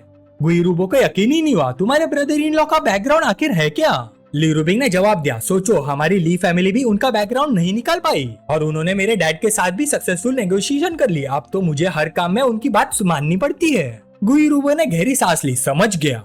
फोन रखने के बाद गुइरुबो के चेहरे पर बड़ी सी स्माइल आ गई, हाँ मिस्टर वू, आपके बारे में बहुत सुना है, ली रावटाई हमेशा आपका जिक्र करता है, आप शंघाई आ गए और हमें बताया भी नहीं, मैं एयरपोर्ट से ही आपको पिक करवा लेता। मावरावटाई मन ही मन हैरान रह गया, ब्रदर गु तुम तो अपने बाप के सामने भी इतने इंथुसियास्टिक नहीं होते। गुइरुबो जोर से बोला, ओल्ड माँ तुम्हारे आदमियों की आंखें यहाँ दक्कन माउंटेन टाई को नहीं देख पाते, ये क्या किलिंग और फाइटिंग की बातें कर रहे थे, मिस्टर वू मेरे ऑनर्ड गेस्ट है। मावरावटाई तुरंत बोला, हाँ सब मिसअंडरस्टैंडिंग थी।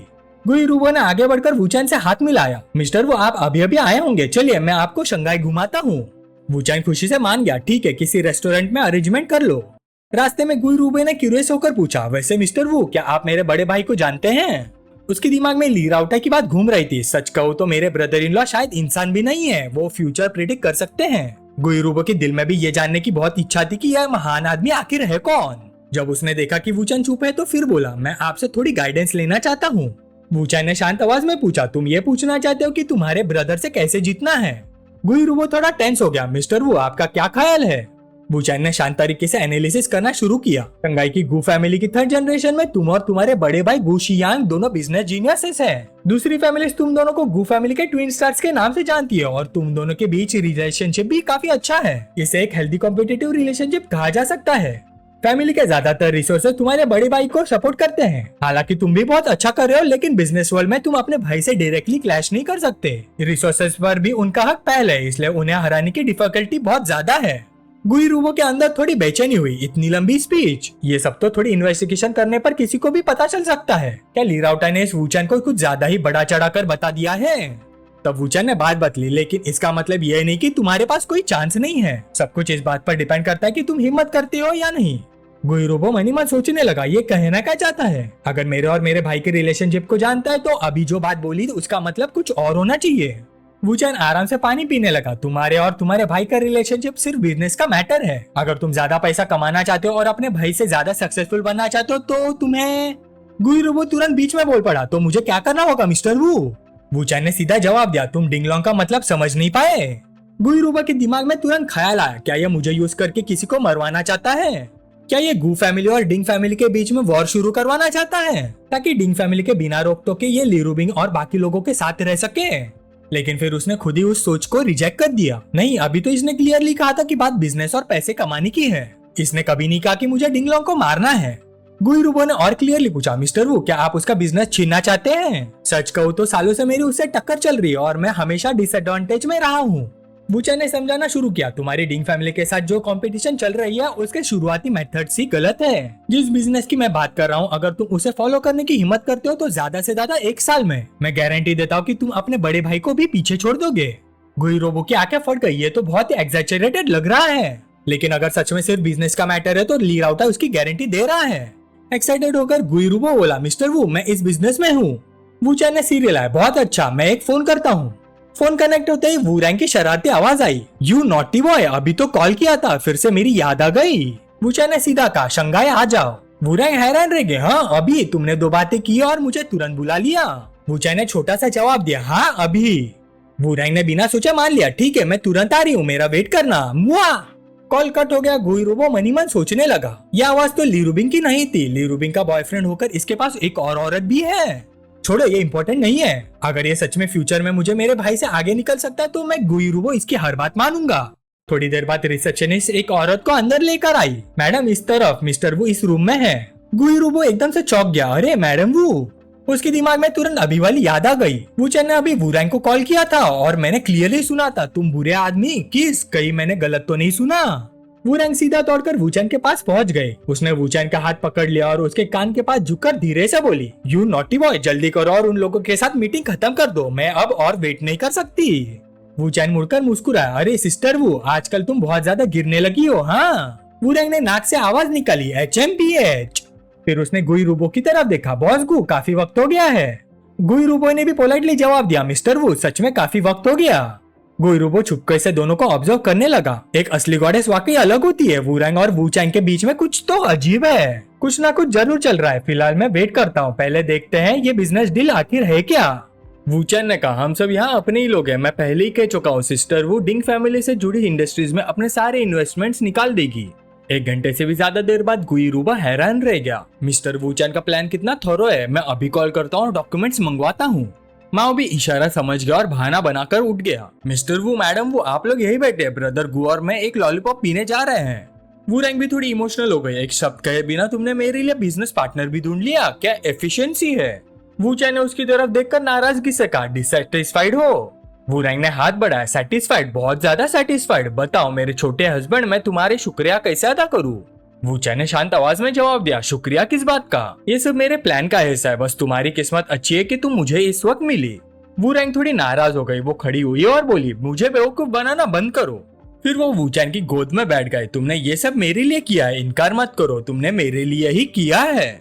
वैसे क्या मेरे छोटे हस्बैंड हमारी रिलेशनशिप के बारे में गुइरुबो को बताने वाला है? वूचैन ने उसकी बात मान ली। मैंने कब कहा कि मैं उसे नहीं बताऊंगा? बस मुझे नहीं लगता कि जानबूझकर बताने की जरूरत है। हाँ, अगर उसे पता भी चल गया तो कोई फर्क नहीं पड़ता। वू रैंग ने वूचैन को किस करते हुए कहा, ऐसा है क्या? तुम बहुत बुरे आदमी हो। तुम अभी भी डर रहे हो कि कहीं बात बाहर ना निकल जाए और तुम्हारा और ली रूबिंग का रिलेशनशिप इफेक्ट ना हो। तभी गुइरुबो दौड़ता हुआ अंदर आया। मिस्टर वू, मैंने कॉल कर दिया है। गुइरुबो फिर से साइकोलॉजिकल स्ट्रगल में फंस गया। क्या मैं गलत देख रहा हूँ? ये वूचैन के साथ है। ये वू रैंग है, मेरी जानकारी वाली वू रैंग। हर पार्टी में उसने देखा था कि उसके फादर के लेवल के बड़े बड़े लोग भी वू रैंग को खुश करने की कोशिश करते थे। उसके छोटे अंकल ने भी कभी कहा था अगर वू रैंग मुझसे शादी करने के लिए हाँ कर दे तो मैं तुरंत डिवोर्स ले लूंगा और अपनी सारी एसेट्स उसके नाम कर दूंगा। ऐसी औरत एक 23 साल की वूचेन के साथ कैसे हो सकती है? उल्टा जो आदमी वू रैंग का बॉयफ्रेंड बन सकता है वो जरूर बहुत एक्स्ट्राऑर्डिनरी, स्पेशल और फॉर्मिडेबल होगा। अब मुझे समझ आ गया कि ली राउटाई का क्या मतलब था। गुई रूबो ने ऑकवर्डली कहा, मिस्टर वू, मैडम वू, बिजनेस की बातों में हम खाना ही भूल गए। क्या आप दोनों को भूख लगी है? मैं वेटर को बुलाकर मेन्यू मंगवाता हूँ। इसी वक्त ली रूबिंग का कॉल आ गया। वूचैन ने फोन उठाया। हेलो ली रूबिंग, क्या हुआ? गुई रूबो का दिमाग फिर से उलझ गया। ली राउटाई की बड़ी बहन, वूचैन की ऑफिशियल गर्लफ्रेंड, लेकिन वूचैन के पास उसकी मिस्ट्रेस भी बैठी है और उसने फोन स्पीकर पर लगा दिया। इसका मतलब क्या है? क्या वो मुझे और ली राउटाई को भी इसमें घसीटना चाहता है? अगर सेजविन मुझे कुछ पूछ ले तो मैं क्या जवाब दूंगा? फोन की दूसरी तरफ से ली रूबिंग ने पूछा, अभी भी बिजी हो? तुम मुझे ये बताने नहीं वाले कि तुम शंघाई क्यों आए हो? ली राउटाई को पता है और उसने मुझे नहीं बताया। वूचैन ने जवाब दिया, हाँ अभी बिजी हो, बाद में बात करता हूँ। ली रूबिंग गुस्से में बोली, इतनी रात हो गई, आखिर तुम किस चीज में बिजी हो? और तो मैं गुई रूबो की रीढ़ की हड्डी तक ठंड उतर गई। वू रैंग ने वूचैन की तरफ देखकर कहा, फिर मिस ली का फोन था। गुई रूबो सच में मेंटली ट्रॉमेटाइज हो चुका था। ये लोग करना क्या चाहते हैं? ऑफिशियल गर्लफ्रेंड के सामने वॉर डिक्लेयर कर रहे हैं क्या? ली रूबिंग वाकई गुस्से में थी। वू रैंग तुम्हारे पास है, वो तुम्हारे साथ शंघाई गई है। वूचैन ने सीधे सीधे मान लिया, हाँ मैंने ही उसे यहाँ बुलाया था। कुछ ऑफिशियल बिजनेस डिस्कस करना था और कुछ बातें भी करनी थी। दूसरी तरफ गुई रूबो को जैसे एनलाइटमेंट मिल गया हो। मिस्टर वू को उसका नाम लेने की क्या जरूरत थी? सिचुएशन पहले ही काफी केओटिक थी। ये तो कॉन्क्यूबाइन के साथ पकड़े जाने से भी ज्यादा पेनफुल है। ली रूबिंग ने अपना माथा पकड़ लिया। उसने कहा, ऑफिशियल बिजनेस है, बहुत सीरियस डिस्कशन है, मैं और कर क्या सकती हूँ? ऑफ कोर्स मैं उसे माफ कर दूंगी। फिर उसने बेबस होकर कहा, मैं तुम्हारे एक्सक्यूजेस सुनकर थक गई हूँ, जाओ अपना काम करो, मैं तुम्हारा वेट करूंगी। कॉल खत्म होने के बाद वूचैन मुड़कर बोला, ऑलराइट बॉस, चलो खाना खाते हुए बिजनेस की बात करते हैं। गुई रूबो ने तुरंत हाँ कर दी। ओके। चलते हुए उसने सोचा, इन लोगों ने झगड़ा तक नहीं किया, ये अनएक्सपेक्टेड था। क्या सिस्टर विंग सच में अपने आदमी को दूसरी औरत के साथ टॉलरेट कर सकती है, या फिर वो मिस्टर वू को कंट्रोल नहीं कर सकती? एक ही वक्त में ली रूबिंग और वू रैंग दोनों को संभालना, उसकी कैपेबिलिटीज कितनी स्ट्रॉन्ग होंगी। वापस आकर गुई रूबो ने कहा, मिस्टर वू, ये सारी इन्फॉर्मेशन है जो मैंने डिंगलॉन्ग के राइवल होने के नाते सालों में कलेक्ट की है। वो कितनी कंपनीज में इन्वॉल्व है, कितने शेयर्स रखता है, पहले कितने कैपिटल में इन्वेस्ट किया था, सब कुछ यहाँ है। वूचैन ने जवाब दिया, इस दौरान बहुत से लोग जल्दी जल्दी अपने शेयर्स बेचेंगे और टैंग फैमिली से रिश्ता तोड़ देंगे। लोगों को बोलो कि टैंग फैमिली की इंडस्ट्री से जुड़ी कंपनीज के सर्कुलेटिंग शेयर्स खरीदना शुरू करे और कुछ छोटे शेयर होल्डर से भी कांटेक्ट करो। वू रैंग और गुई रूबो दोनों समझ गए, जब किसी के पास शेयर्स की क्वांटिटी एक सर्टेन परसेंटेज से ज्यादा हो जाती है तो वो सीधा इन्वॉल्व कंपनीज पर कंट्रोल जमा सकता है। ये बिल्कुल पैसे लूटने जैसा था। सब कुछ इस बात पर डिपेंड करता है कि बैटलफील्ड में पहले कौन उतरता और किसकी स्पीड ज्यादा तेज है। गुई रूबो मन ही मन सोचने लगा, सिर्फ मेरा फैमिली बैकग्राउंड ही नहीं, मैडम वू के मैसिव कनेक्शंस और मिस्टर वू की दी हुई की इंटेलिजेंस भी इक्वली इंपॉर्टेंट है। इन तीनों में से एक भी मिसिंग हुआ तो काम नहीं चलेगा, लेकिन अगर हम तीनों मिल जाए तो फेल होने का सवाल ही पैदा नहीं होता। सबसे इंपॉर्टेंट चीज है उस जॉइंट वेंचर कंपनी के शेयर्स का डिस्ट्रीब्यूशन, जिसे टैंग फैमिली ने अलग किया था। वूचैन ने पहले बात शुरू किया, अगर बाकी सब लोग सेटल हो गए हैं तो अब जॉइंट वेंचर कंपनीज के शेयर डिस्ट्रीब्यूशन की बात करते हैं। गुई रूबो ने सोचा, मुझे पता था यही बात आएगी। फिर उसने अपनी ओपिनियन भी, मेरे हिसाब से ऐसा होना चाहिए। सबसे पहले मिस्टर वू कम से कम 5% प्रॉफिट रिवॉर्ड के लिए अलग रखे ताकि लोगों को भी हिस्सा मिले। उसके बाद मैडम वू और मिस्टर वू मिलकर 60% ले। वू रैंग हैरान रह गए, उसे लगा था बॉस को ज्यादा से ज्यादा उसे 40% देंगे, लेकिन अनएक्सपेक्टेडली वूचैन और वू रैंग को 60% मिल रहा था। मतलब बॉस गु के पास सिर्फ 35% बचेगा। गुई रूबो मुस्कुरा कर बोला, बस इतना समझ लीजिए कि मैं मिस्टर वू से दोस्ती करना चाहता हूँ। वूचैन हंस पड़ा, बॉस गु वाकई सीधे आदमी है। फिर मैं सबको विश करता हूँ कि बिजनेस फ्लरिश करे, रिसोर्सेज पानी की तरह बहते रहे और हमारी पार्टनरशिप सक्सेसफुल रहे। खाना खत्म होने के बाद वू रैंग ने शिकायत की, हम इतनी देर से बात कर रहे थे, काफी एनोइंग था। वू रैंग वूचैन के ऊपर चढ़कर बोली, लिटिल हस्बैंड आराम से लेटे रहो, आज मुझे खुद को करने का मौका दो। उसके बाद वो एनोइंग बॉय टॉय अभी भी जमीन पर पड़ा हुआ था, कपड़े बिखरे हुए थे और बस कराने की आवाज आती रही। थोड़ी देर बाद वू रैंग बोली, मुझे एक और बात लेना पड़ेगा। जैसे वू रैंग मुड़कर गई, वूचैन ने फोन उठा लिया। दूसरी तरफ से आवाज आई, तुम्हारा काम खत्म हो गया? वूचैन ने जवाब दिया, हाँ अभी अभी खत्म हुआ, इतनी रात हो गई है और तुम अभी तक सोई नहीं, क्या तुम मेरा कॉल का वेट कर रही थी? वू रैंग ने पीछे मुड़कर देखा, तभी दूसरी तरफ से जवाब आया, मैं अभी भी कंपनी में ओवरटाइम कर रही हूँ, आज रात घर नहीं जाऊंगी। दूसरी तरफ से आवाज आई, बिल्कुल मैं तो थकान से मरने वाली हूँ, अब बताओ तुम शंघाई में एग्जैक्टली क्या कर रहे हो? फिर वूचैन ने ली रूबिंग को बताया कि उसने वू रैंग और गुई रूबो को डिंग फैमिली के पेरिफेरल्स एसेट्स पर एक्शन लेने के लिए कॉपरेट करवाया है। ली रूबिंग कुछ देर चुप रही, फिर बोली, तुम्हारे साथ रहने के फायदे भी है, उसे सीधा टेंस ऑफ बिलियंस कमाने का चांस मिल गया। इसी वक्त वूरैंग जो सपोजिटली बात लेने गई थी वापस आकर वूचैन की बाहों में सिमट गई। वूचैन हंसकर बोला, वाह मेरी डियर मिस ली, तुम कितनी जेलस हो। ली रुबिंग ने मन ही मन सोचा, वूरैंग इस वक्त वूचैन के पास ही है, मैं उसे जीतने नहीं दूंगी। फिर उसने कहा, कौन जेलस है, मुझे प्रोवोक करने की कोशिश कर रहे हो, बस तुम वापस डोंगा आ जाओ, फिर दिखाती हूँ तुमसे कैसे डील करती हूँ। वूचैन पलट कर बोला, पिछली बार की तरह, सच कहूँ तो मुझे थोड़ा सा वेट रहेगा। वूरैंग ने वूचैन की रिएक्शन देखकर बाहें चढ़ा ली। दूसरी तरफ ली रुबिंग ने गुस्से में टेबल पर हाथ मारा। शेमलेस, बकवास बंद करो और सीरियस हो जाओ। डिंग लॉन्ग ने मुझे आज आफ्टरनून कॉल किया था, वो डोंगा आ रहा है और पर्सनली मुझसे माफी मांगना चाहता है। वूचैन का एक्सप्रेशन सीरियस हो गया। उसने एग्जैक्ट टाइम बताया? ली रुबिंग बोली, नहीं। वूचैन ने कहा, ठीक है, मैं 2 दिन में डोंगा लौट आऊंगा। ली रुबिंग ने तुरंत जवाब दिया, ओके तुम थोड़ा रेस्ट कर लो, मैं वापस काम करती हूँ। फिर कॉल खत्म हुआ। वूरैंग ने अपना हाथ वूचैन के रॉड की तरफ सरका दिए। डिंग लॉन्ग डोंगा आ रहा है, तुम क्या करने वाले हो? वूचैन मुस्कुराए, काफी इंटरेस्टिंग होने वाला है। वूरैंग ने फिर पूछा, और ली रुबिंग का तुमसे डील करना, क्या वो भी इंटरेस्टिंग है? वूचैन हंस पड़ा, हाँ उतना ही इंटरेस्टिंग। फिर दोनों की नजरें मिली। वूरैंग हल्की सी मुस्कुराए, हनी मुझे भी वैसे ही मजाक मस्ती करनी है। उसके शरारती हाथ फिर से इधर उधर घूमने लगे। वूचैन ने उसे पलट दिया, फिर तुम्हें तैयार रहना चाहिए। वूरैंग एकदम से सरप्राइज हो गए। उसके तुरंत बाद दोनों एक दूसरे में उलझ गए। अगली सुबह जब वूचैन उठा तो उसने तकिए पर एक छोटा सा नोट देखा, मैं पहले डोंगा वापस जा रही हूँ, अपना काम खत्म करके जल्दी लौट आना, मुझे याद से ट्रीट करना, okay honey, you are the best. Wuchan मुस्कुराए, सच में औरतें ऐसी ही होती हैं। फिर उसने फोन निकाला और शियाशिन को मैसेज भेजा, ऑनलाइन हो, मैं कल शंघाई आया था और आज मेरे पास थोड़ा टाइम है। शियाशिन ने तुरंत रिप्लाई किया, टीचर आप कहाँ हैं, चलिए मिलते हैं। वूचैन ने शॉर्ट मैसेज भेजा, पुडोंग डिस्ट्रिक्ट। शियाशिन ने खुशी से रिप्लाई किया, क्या कोइंसिडेंस है, मैं भी पुडोंग डिस्ट्रिक्ट में ही रहती हूँ, क्या आप सीधा मेरे घर आ सकते हैं, शिनशिन भी घर पर है। वूचैन ने जवाब दिया, ठीक है।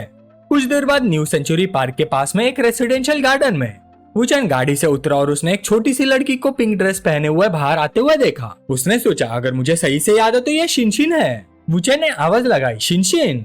शिनशिन उसके पास आई और थोड़ी इरिटेट होकर बोली, आप कौन है, आप मुझे जानते हैं? तभी शियाशिन भी भागते हुए बाहर आई, शिनशिन भागो मत। शिनशिन ने जल्दी से वूचैन को शुशिन जेस्चर किया, मेरी हेल्प कीजिए। इतना कहकर वो दौड़कर एक कोने में जाकर छुप गई। शियाशिन जल्दी से भागकर आई और पूछा, एक्सक्यूज मी, क्या आपने एक छोटी सी लड़की को देखा है? मेरी बेटी 14 साल की है, लगभग इतनी लंबी, वो अभी अभी भागकर बाहर निकली है। वूचैन ने 2 बार खांसी की और एक तरफ नजर डाली। शियाशिन तुरंत समझ गए। उसने शिनशिन की शर्ट पकड़ी और उसे खींच लिया। शिनशिन, क्या तुम मेरे साथ छुपन छुपाई खेल रही थी?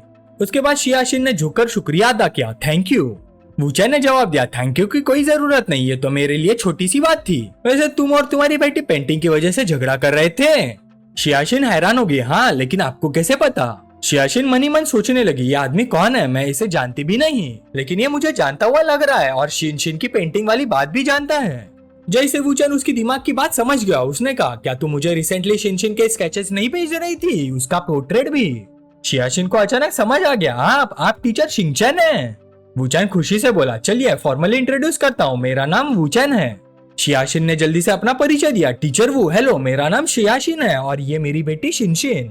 शिनशिन ये वही टीचर वूचैन है जिनके बारे में मॉम तुम्हें बताती रहती है, जल्दी से टीचर को ग्रीट करो। शिनशिन ने मनी मन नफरत से सोचा, ग्रेट माय पिछवाड़ा, अभी तो हम ड्राइंग टीचर के आने की वजह से झगड़ा कर रहे थे और अब मैं भाग भी नहीं सकती, कितना अनोइंग है। शियाशिन शर्मिंदगी से बोली, टीचर वो, इस बच्चे ने आपको हंसने का मौका दे दिया, चलिए ऊपर चलते हैं, वहाँ बात करते हैं। उसके बाद शियाशिन वूचैन और शिनशिन को अंदर ले गई। शियाशिन बोली, टीचर वो, डिनर का टाइम हो गया है, क्यों ना हम साथ में खाना खा ले, मैं कुकिंग करती हूँ और खाने के बाद बात करेंगे। वूचैन ने जवाब दिया, ठीक है। शियाशिन मुस्कुरा कर बोली, तो टीचर वो, आप बिल्कुल अपने घर की तरफ फील कीजिए, वह पेंटिंग स्टूडियो भी है, आप चाहिए तो देख सकते हैं, मैं कुकिंग करने जा रही हूँ। वूचैन सीधा पेंटिंग स्टूडियो की तरफ चल दिया। शियाशिन भी उसके पीछे गई और धीरे से दरवाजा बंद कर दिया। वूचैन ने उलझन में मुड़कर देखा, तब शिनशिन ने एक्टिंग शुरू कर दी। टीचर आप मुझे क्यों मारते रहते हैं, प्लीज मत मारिए, दर्द हो रहा है। वूचैन चुपचाप उसे देखता रहा, कुछ नहीं बोला। शिनशिन थोड़ी ऑकवर्ड होकर बोली, क्या टीचर को ये फनी लग रहा है? वूचैन मनी मन सोचने लगा, झूठ बोलती ही जाओ। शिनशिन कंफ्यूज हो गए, हाँ क्या इसे बिल्कुल भी नहीं लग रहा कि इस पर मुसीबत टूटने वाली है, इसे तो अभी भाग जाना चाहिए। फिर वो बोली, टीचर आप मुझे मजबूर कर रहे हैं, अब मुझे अपना अल्टीमेट मूव यूज करना पड़ेगा। शिनशिन ने हाथ मुंह पर रखा और फिर से रोने की एक्टिंग करने लगी, टीचर नहीं प्लीज ऐसा मत कीजिए। वूचैन ने मुश्किल से अपनी हंसी रोकी। तब शिनशिन ने पूछा, टीचर क्या आपको बिल्कुल डर नहीं लग रहा? वूचैन मुस्कुराया, मुझे डर क्यों लगेगा, तुम कितनी अजीब हो। शिनशिन सतर्क हो गई। क्या आपको लगता है मैं अभी मॉम को नहीं बुला सकती? वूचैन ने जवाब दिया, तुम्हारी मॉम तुम्हारी बात मान भी लेगी। मैं तुमसे पहली बार मिला हूँ, तुम्हारे घर में बिना वजह तुम्हें मार रहा हूँ और तुम मुझ पर अजीब इल्जाम लगाओगी। शिनशिन फिर भी जिद्दी बनी रही। मारने वाली बात तो इसलिए क्योंकि मैं आपकी रिस्पेक्ट नहीं करती, बाकी वाली बात। शिनशिन को याद आया कैसे दूसरे लड़के उसके पीछे घूमते रहते थे। शिनशिन रुक जाओ, शिनशिन तुम कितनी सुंदर हो, शिनशिन प्लीज ये गिफ्ट एक्सेप्ट कर लो। फिर वो बोली, मेरी क्लास में एक भी लड़का ऐसा नहीं है जो मुझे पसंद ना करता हो। उनकी आंखों से ही मुझे पता चल जाता है कि वो क्या सोच रहे हैं। आखिर मेरी लुक्स और फिगर मेरे पीयर से काफी बेटर है, और टीचर भी तो एक आदमी ही है। मुझे नहीं लगता आप उनसे अलग होंगे, और इस तरह के मामले में कोई भी माँ अपनी बेटी की ही साइड लेगी। आप तो बस एक आउटसाइडर है, आप जीत ही नहीं सकते। अभी तुरंत यहाँ से चले जाइए। वूचैन ने सिर्फ इतना कहा, मैं नहीं जा रहा, मैं कभी थ्रेट से नहीं डरता। शिनशिन ने भाई सिकोड़ ली, ठीक है फिर देख लेना। शिनशिन जोर से चिल्लाई, मॉम। शियाशिन ने बाहर से पूछा, क्या हुआ शिनशिन? शिनशिन ने जुबान क्लिक की, तब वूचैन ने बस अपनी आंखें उठाई और फोन हिला दिया। शिनशिन की आंखें फट गई, ये रिकॉर्डिंग कर रहा है। शियाशिन ने दरवाजे से बाहर झांक कर देखा, शिनशिन तुमने मॉम को क्यों बुलाया? शिनशिन तुरंत मुस्कुराई, मॉम मुझे लंच में रिब्स खानी है। शियाशिन हैरान होगी, बस इतनी सी बात? शिनशिन सीधे से बोली, हाँ मुझे भूख लगी है। ये देखकर शियाशिन मुड़ गई, ठीक है मॉम कुकिंग करने जा रही है और टीचर की बात ध्यान से सुनना। शिनशिन बोली, ओके। इसके बाद शिनशिन ने राहत की सांस ली और फिर वूचैन की तरफ मुड़कर बोली, आप टीचर होकर भी रिकॉर्डिंग करते हैं, कितना डिस्पिकेबल है। वूचैन मुस्कुरा कर बोला, अच्छा तुम स्टूडेंटों को झूठा इल्जाम लगाती हो और टीचर को थ्रेटन करती हो, क्या वो डिस्पिकेबल नहीं है? शियाशिन अटक गई, मैं टीचर आपको कैसे पता कि मैं ऐसा करने वाली हूँ, और अपने पहले से प्रिपरेशन भी कर ली। वूचैन ने शांत आवाज में जवाब दिया, मैं फीमेल स्टूडेंट से डील करने में काफी एक्सपीरियंस्ड हूँ, और जो स्टूडेंट्स पूरी क्लास के लड़कों की फेवरेट्स होती है उनसे मैं थोड़ा एक्स्ट्रा कॉशियस रहता हूँ। शिनशिन तुरंत चिढ़ गई। टीचर वूचैन ने आगे कहा, छोटी लड़की फ्यूचर में शरारत मत करना, वरना तुम्हारी मॉम ये रिकॉर्डिंग सुन लेगी और जान जाएगी कि उनकी बेटी झूठे इल्जाम लगाना और दूसरों को फंसाना जानती है। फिर वो तुम्हें और भी स्ट्रिक्ट तरीके से डिसिप्लिन करेगी। शिनशिन ने दांत भींचते हुए सोचा, जब तक उसके पास वो रिकॉर्डिंग है मुझे उसकी बात माननी पड़ेगी। ये शैतान टीचर, सबसे बड़ी प्रॉब्लम वही रिकॉर्डिंग है, मुझे किसी तरह वो रिकॉर्डिंग हासिल करनी होगी। शिनशिन ने ओबीडियंटली जवाब दिया, जी टीचर मुझे समझ आ गया, मैं दोबारा ऐसा नहीं करूंगी। फिर उसने पेट पकड़ लिया, मेरा पेट थोड़ा अनकंफर्टेबल लग रहा है, टीचर प्लीज एक्सक्यूज कीजिए, मुझे वॉशरूम जाना है। वूचैन ने उसे तंग नहीं किया, ठीक है जाओ। शिनशिन दौड़कर वॉशरूम में घुस गई। अंदर जाते उसने फोन निकाला और कॉल लगाया, हेलो सिस्टर सैनसन, मुझे कोई बुली कर रहा है। दूसरी तरफ से तुरंत जोर की आवाज आई, क्या कौन है वो? कौन हिम्मत कर रहा है हमारी शिनशिन को तंग करने की? क्या उसने भालू का जिगर और चीते की हिम्मत खा ली है? डरना मत शिनशिन, तुम्हारा मैटर मेरा मैटर है। मैं अभी ब्रदर डाइची को बुलाती हूँ, वो स्पेशली 10 लोग भेजेगा तुम्हारे गुस्सा निकालने के लिए। ये सुनते शिनशिन के दिमाग में फैंटेसी चलने लगी। उसने इमेजिन किया कि वूचैन घुटनों पर बैठा हुआ कह रहा है, शिनशिन मेरी गलती हो गई, मैं अभी यहाँ से चला जाऊंगा और कभी तुम्हारा टीचर बनने नहीं आऊंगा, प्लीज मुझे माफ कर दो, मैं तुमसे भीख मांगता हूँ। ये सोचकर शिनशिन के चेहरे पर खुशी आ गई। टीचर देखते आप कितनी देर तक अपनी वो काम स्माइल मेंटेन कर पाते हो। तभी शियाशिन ने दरवाजा खोल दिया, शिनशिन कॉन्ग्रेचुलेशंस। शिनशिन डर गई, हाँ क्या? शियाशिन नाराज होकर बोली, सीधे बैठो और टीचर की बात सुनो, बाथरूम भाग जाने वाली पुरानी ट्रिक आप काम नहीं करेगी। शिनशिन गिल्टी होकर बोली, मॉम नहीं, मैं सच में बाथरूम ही गई थी। शियाशिन ने सिर्फ सर हिला दिया, ठीक है मैं इंटरफेयर नहीं करूंगी, वैसे भी डिनर में अभी थोड़ा टाइम है, जाकर टीचर के साथ ड्राइंग प्रैक्टिस करो। शिनशिन मजबूरी में ड्राइंग रूम में लौट आई। टीचर शुरू करते हैं। वूचैन भी इस बार पूरी सीरियसनेस से पढ़ाने लगा। ब्रश का टिप यहाँ से एंगल पर होना चाहिए, फिर स्ट्रोक ऐसे मूव करेगा। लेकिन शिनशिन मनी मन सोच रही थी, अभी ओबीडियंट स्टूडेंट बनना कोई प्रॉब्लम नहीं है, जैसे ही सैनसन का मैसेज आएगा ही ही। आधे घंटे बाद शियाशिन ने आवाज लगाई, डिनर का टाइम हो गया है टीचर वो शिनशिन। शिनशिन मुस्कुराई, मॉम मैं आफ्टरनून में बाहर ड्राइंग करना चाहती हूँ, टीचर मुझे रियल सीनरी से ड्राइंग सिखाएंगे, आपको क्या लगता है? शियाशिन झिझकी, टीचर वो इस बारे में? वूचैन ने तुरंत हाँ कर दी, श्योर क्यों नहीं। शिनशिन खुशी से फूल गई, ग्रेट। घर से बाहर निकलने के बाद वो वूचैन को एक जगह ले गई। टीचर चलिए इस जगह चलते हैं। वूचैन ने शांत तरीके से कहा, हम सिर्फ पार्क में सीनरी ड्रॉ करने आए हैं ना। इसी वक्त ग्रुप गुंडों का सामने आ खड़ा हुआ। उनमें से एक बोला, ओए हम लोग काफी देर से तुम्हारा वेट कर रहे थे। शिनशिन ने तुरंत वूचैन के हाथ से सामान लिया और दूर हटकर जोर से हंसी। Sister Sainson, brother Daiichi, brother डॉटची, आप लोग इतने सारे लोग क्यों ले आए? इतने लोगों की जरूरत ही नहीं थी। डाउची नाम का आदमी जोर से बोला, इतने लोग? बिल्कुल नहीं, पुडोंग में सब जानते हैं कि शिनशिन मेरी छोटी बहन जैसी है। मैं देखना चाहता हूँ कौन सा हरामी में इतनी हिम्मत है जो शिनशिन को बुली करे। तुरंत उसके आदमी वूचैन को घेरने लगे। कुछ लोग मजाक उड़ाते हुए बोले, इसमें हिम्मत तो है, हाँ शिनशिन को तंग करने की हिम्मत रखता है। देखो इसे, डर के मारे जम गया है, एक शब्द तक नहीं बोल रहा। ही। लेकिन वूचैन सिर्फ मुस्कुराता रहा, कोई जवाब नहीं दिया। तब एक आदमी बोला, भाई लोग किस बात का वेट कर रहे हो, शुरू करो। डॉटची ने शिनशिन की तरफ देखा। शिनशिन बताओ इसे के साथ क्या करना है, मैं सब अरेंज कर देता हूँ। शिनशिन थोड़ा झिझकते हुए बोली, ब्रदर डॉटची वो। तभी भीड़ में छुपा एक आदमी सोचने लगा, ये तो मिस्टर वू लग रहे हैं, बुरा हो गया, कुछ गड़बड़ होने वाली है, मुझे तुरंत बॉस को इन्फॉर्म करना होगा। डॉटची जोर से बोला, शिनशिन तुम बहुत ज्यादा काइंड हो, अच्छे लोगों को ही सब बुली करते हैं, तुम बस साइड में खड़ी होकर देखो, मैं तुम्हारा गुस्सा निकालता हूँ। फिर उसने वूचैन की तरफ उंगली की, तू टीचर बनने की हिम्मत करता है, घुटनों पर बैठो और रेंगते हुए यहाँ शिनशिन से माफी मांग, वरना मैं 3 तक गिनती करूंगा। इसी वक्त वूचैन ने पहली बार बोलना शुरू किया, बाहर तुम काफी इम्प्रेसिव लगते हो, तुम्हारे घर वाले भी ये सब जानते हैं। डॉटची थोड़ा हैरान हुआ, ओहो लगता है तू कुछ चीज है, मेरा नाम जानता है और फिर भी ऐसे बिहेव कर रहा है। वूचैन ने अपनी स्लीव चढ़ाई, लड़ना ही है ना, बाद में मत कहना कि मैंने बच्चों को बुली किया। डाइची ने, भाई सिकुड़ी तू खुद को समझता क्या है। उसके आदमी भी चिल्लाने लगे, साला एक्टिंग बहुत करता है, पूरा हीरो बन रहा है, मुझे तो हंसी आ रही है, अकेला हम सबसे लड़ेगा क्या ब्रदर डाइची एक्शन ले सकते हैं, हम सब रेडी हैं। डाइची ने सीधा उंगली दिखाकर कहा, मेरी पूरी जिंदगी में किसी ने मेरे सामने इतना एरोगेंट होने की हिम्मत नहीं की, ब्रदर्स इसको पकड़ो। तभी अचानक डाइची का फोन बज उठा। वो सोचने लगा, इस वक्त बुड्ढा मुझे क्यों कॉल कर रहा है। उसने हाथ उठाकर इशारा किया, 1 मिनट रुक जाओ, मेरे डैड का कॉल आ रहा है। फिर उसने वूचैन की तरफ देखकर हंसा, तुम्हारी किस्मत अच्छी है, थोड़ी देर और चैन से सांस ले लो। डाइची ने तुरंत फोन उठाया, डैड क्या हुआ। दूसरी तरफ से मामला गरज उठा, तू नालायक, क्या तू रोज रोज मेरे लिए मुश्किलें खड़ी करना कम नहीं कर सकता, मेरा मन करता है तेरी टांगे तोड़ दूं, बता तुमने अभी तक हाथ उठाया या नहीं। डाउची कुछ समझ ही नहीं पाया, डैड आप क्या बोल रहे हो। गांव इतने गुस्से में था कि उसकी आंखें बाहर निकलने वाली थी। मैं पूछ रहा हूँ क्या तुमने मिस्टर वू पर हाथ उठाया या नहीं। लेकिन डाउची और भी कंफ्यूज हो गया, डैड आप किसकी बात कर रहे हो। अब गांव सच में फट पड़ा, तू इतने सारे लोग लेकर पार्क में गया है और तुझे ये भी नहीं पता कि किसकी पिटाई करने जा रहा है। मैंने आखिर तेरे जैसा बेवकूफ बेटा कैसे पैदा कर दिया। डाउची के सर पर अभी भी क्वेश्चन मार्क्स ही क्वेश्चन मार्क्स थे। हैं? गांव और गुस्से में आ गया, हाँ मेरी जूती, जल्दी बताओ अभी तक हाथ उठाया है नहीं। डाउची हकलाते हुए बोला, नहीं उठाया। गांव ने माथा पकड़ लिया, अच्छा हुआ, बहुत अच्छा हुआ। क्या तुझे पता है अंकल गू ने अपने बाप जैसे रिस्पेक्ट देते हैं, तू सच में हद करता है, मिस्टर वू वहाँ है। डाउची बोला, हाँ वही है। गांव ने ऑर्डर दिया, फोन उन्हें दे दो। डाउची ने फोन वूचैन को दे दिया, ये मेरे डैड हैं। सारे छोटे भाई लोग कंफ्यूज हो गए, क्या ये क्या हो रहा है, भाई उस लड़के को फोन क्यों दे रहा है, मुझे कुछ समझ नहीं आ रहा। वूचैन ने मुस्कुराकर फोन ले लिया। दूसरी तरफ गांव ने बेचैनी से बोला, मिस्टर वू ये तो बाढ़ का पानी ड्रैगन किंग के मंदिर तक पहुंच गया, सब एक मिसअंडरस्टैंडिंग है, मेरा बेटा आपको नहीं जानता, कृपया उसे माफ कर दीजिए, आप बड़े दिल वाले हैं, उसे एक मौका दे दीजिए। वूचैन हंस पड़ा, कोई बात नहीं।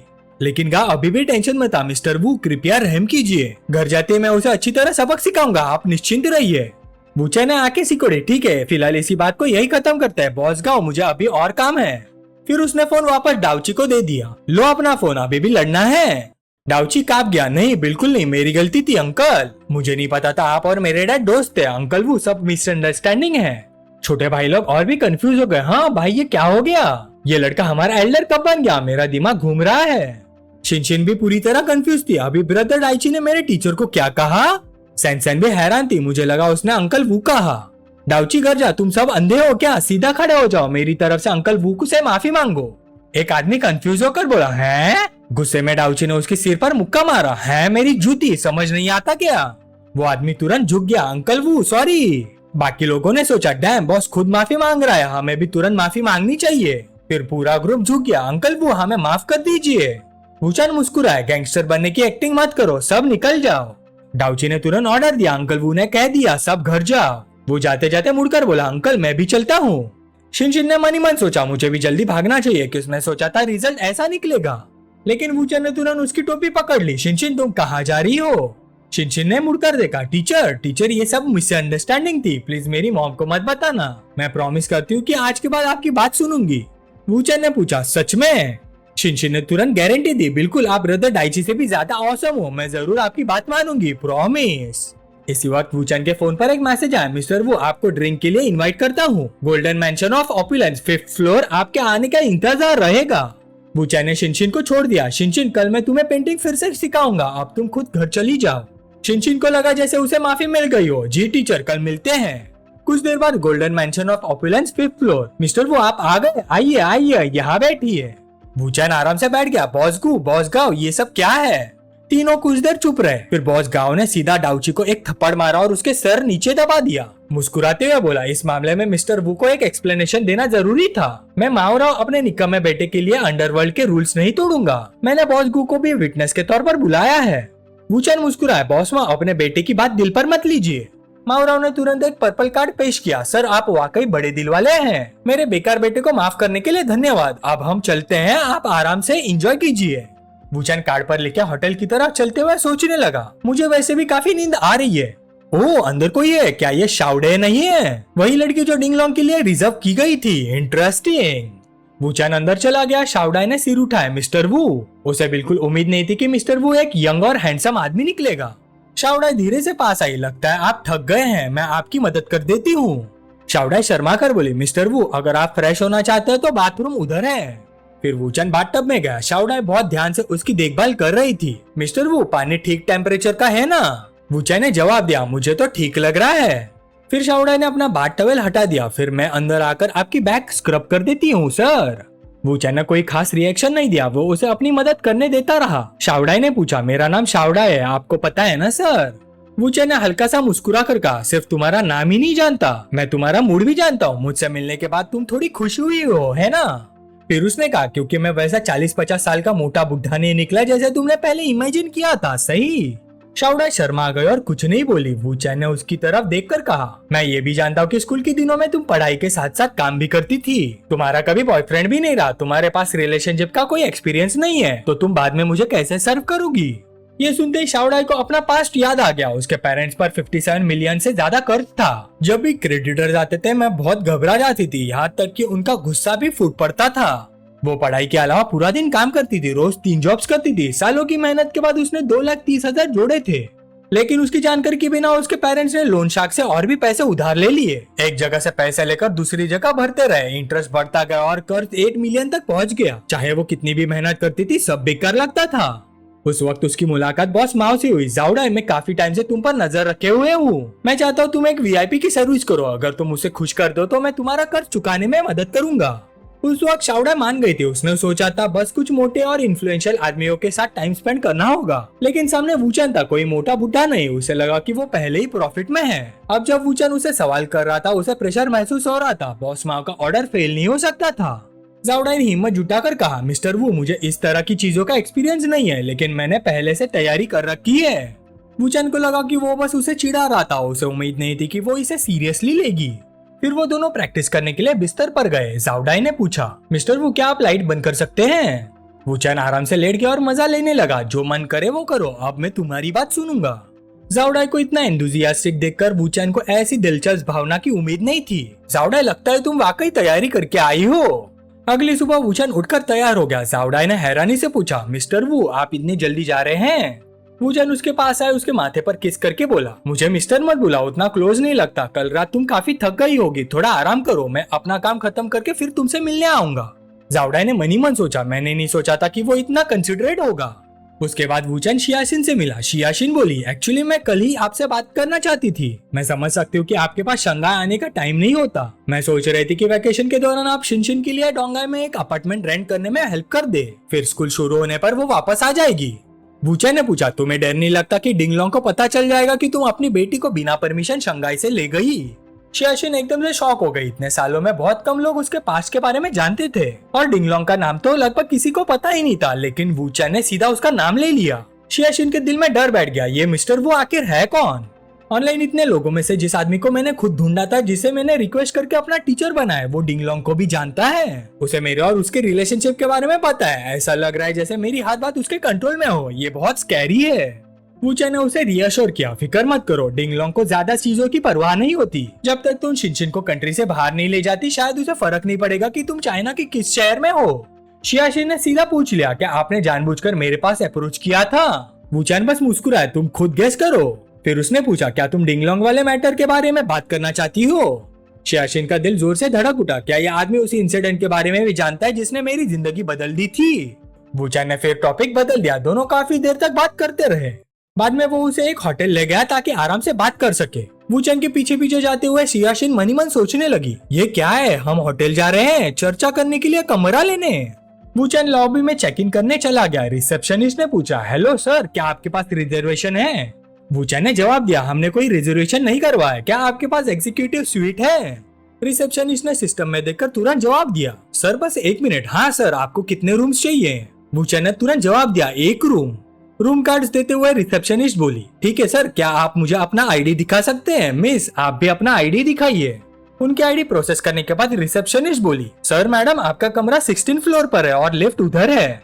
फिर दोनों एलिवेटर में घुस गए। सियाशिन ने पूछा, मिस्टर वू, आपने ये जगह क्यों चुनी? वूचन बोला, ये जगह सेफ है, प्राइवेट भी है और यहाँ कोई डिस्टर्ब नहीं करेगा। सियाशिन ने गुस्से में कहा, क्या तुम मर्दों के दिमाग में हमेशा वही बातें चलती रहती हैं? एक बार नॉर्मल भी नहीं हो सकते? वूचन ने उसे गले लगाकर अपने पास खींचा और बोला, कमरे में चलकर आराम से बात करते हैं। सब कुछ इतना अचानक हुआ कि सियाशिन बस एलिवेटर में खड़ी रह गई, हैरान। उसने सोचा, हम सिर्फ 2 बार मिले और ये आदमी मुझे सीधा होटल रूम तक ले गया। वूचन को आखिर बोलना ही पड़ा, तुम अभी तक वहाँ खड़ी क्यों हो, अंदर आ जाओ। सियाशिन का चेहरा लाल हो गया और वो आखिर वूचन के पास आ गई। उसे रोता हुआ देखकर वूचन ने मौका देखकर थोड़ा मजाक किया, अभी अंदर आते ही रो क्यों रही हो? क्या तुम्हें लगता है मैं कोई राक्षस हूँ जो तुम्हें खा जाऊंगा? ये सुनते उसकी शर्म गुस्से में बदल गई। उसने दोनों हाथों से खुद को बचाते हुए चिल्लाकर कहा, तुम ही मुझे यहाँ लाए, रूम मिलते ही मेरी कमर पकड़ ली। मुझे लगता था तुम एक जेंटलमैन हो, एक अच्छे इंसान, लेकिन तुम भी उन घटिया आदमियों से अलग नहीं हो। डिंगलोंग से मिलने के बाद शायद उसके दिल में ऐसे मर्दों के लिए अभी भी नफरत बाकी थी जो बहुत जल्दी हद पार कर देते हैं। लेकिन वूचन ने शांत आवाज में जवाब दिया, लगता है तुमने मेरी नीयत गलत समझ ली है, शायद तुम्हें मुझसे माफी मांगनी चाहिए। इस समय वो रो रही थी, लेकिन बात करते हुए उसके हाथ उसके अंडरवेयर को नीचे खींच रहे थे। उसने कहा, मैंने गलत समझा, अगर तुम मेरे साथ रहना चाहते हो तो ठीक है, बस इसके बाद मुझे ढूंढने मत आना, जो करना है जल्दी करो, तुम जो चाहे कर सकते हो।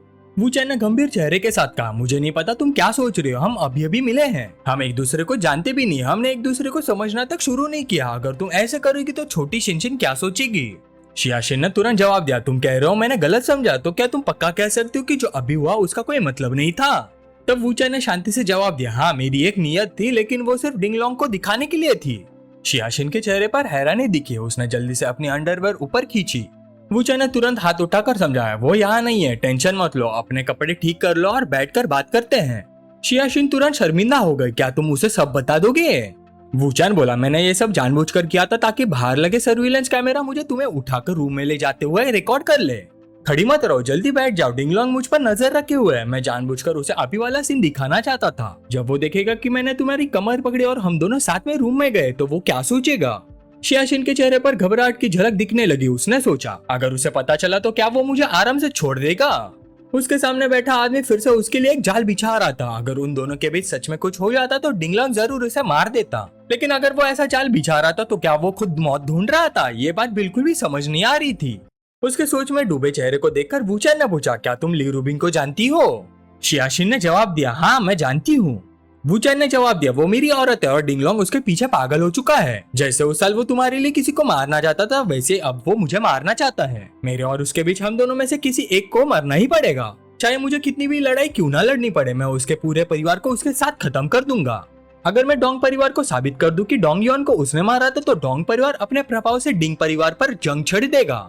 मेरा ली परिवार के साथ पहले समझौता हो चुका है, ली और डिंग परिवार टूटकर बिखर जाएंगे, इसलिए मुझे तुम्हारी जरूरत है। तुम, शिनशिन और मैं, हम सब डोंगा जाएंगे, बाकी सब कुछ मैं अरेंज कर दूंगा, तुम और तुम्हारी बेटी आजाद जिंदगी जी सकोगी। वूचन को सहयोग के लिए हाथ बढ़ाते देख सियाशिन ने आखिर अपनी सारी सतर्कता छोड़ दी और हाँ कर दी, जरूर धिक्कार है डिंगलोंग पर, काश वो जल्दी से मर जाता। उसके बाद वो थोड़ा पास आई, अपनी चिन ऊपर उठाई और एक मोहक सी मुस्कान के साथ बोली, हम उसके सिर पर 2 सिंग लगाने का नाटक ही क्यों करें? क्या ये बेहतर नहीं होगा कि हम नाटक ही ना करें?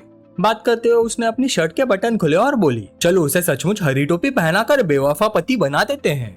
लेकिन वूचन ने उसकी इस पेशकश को नरमी से ठुकरा दिया। मैं सिर्फ एक साफ और प्रोफेशनल पार्टनरशिप चाहता हूँ। अगर फ्यूचर में शिनशिन को पता चलेगा कि उसके पिता की मौत में मेरा हाथ था तो क्या होगा? सियाशिन ने थोड़ा सोचा और जल्दी से जवाब दिया, नहीं, हम शिनशिन को नहीं बता सकते। वूचन ने आगे कहा, मैं अभी नहीं चाहता कि बच्ची को इस बारे में पता चले, मैं उसे तूफान के नजरों से दूर ले जाना चाहता हूँ। वो अभी बहुत छोटी है, उसकी जिंदगी अभी बस शुरू हुई है।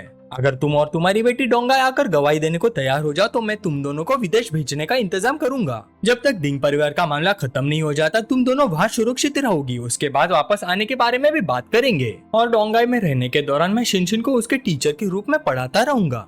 शियाशिन ने तुरंत उसका हाथ पकड़कर अपनी सच्चाई दिखाने की कोशिश की, जिससे वूचान घबरा गया। वूचान, तुम्हें और कुछ कहने की जरूरत नहीं है, मैं समझती हूँ, लेकिन मेरी एक शर्त है।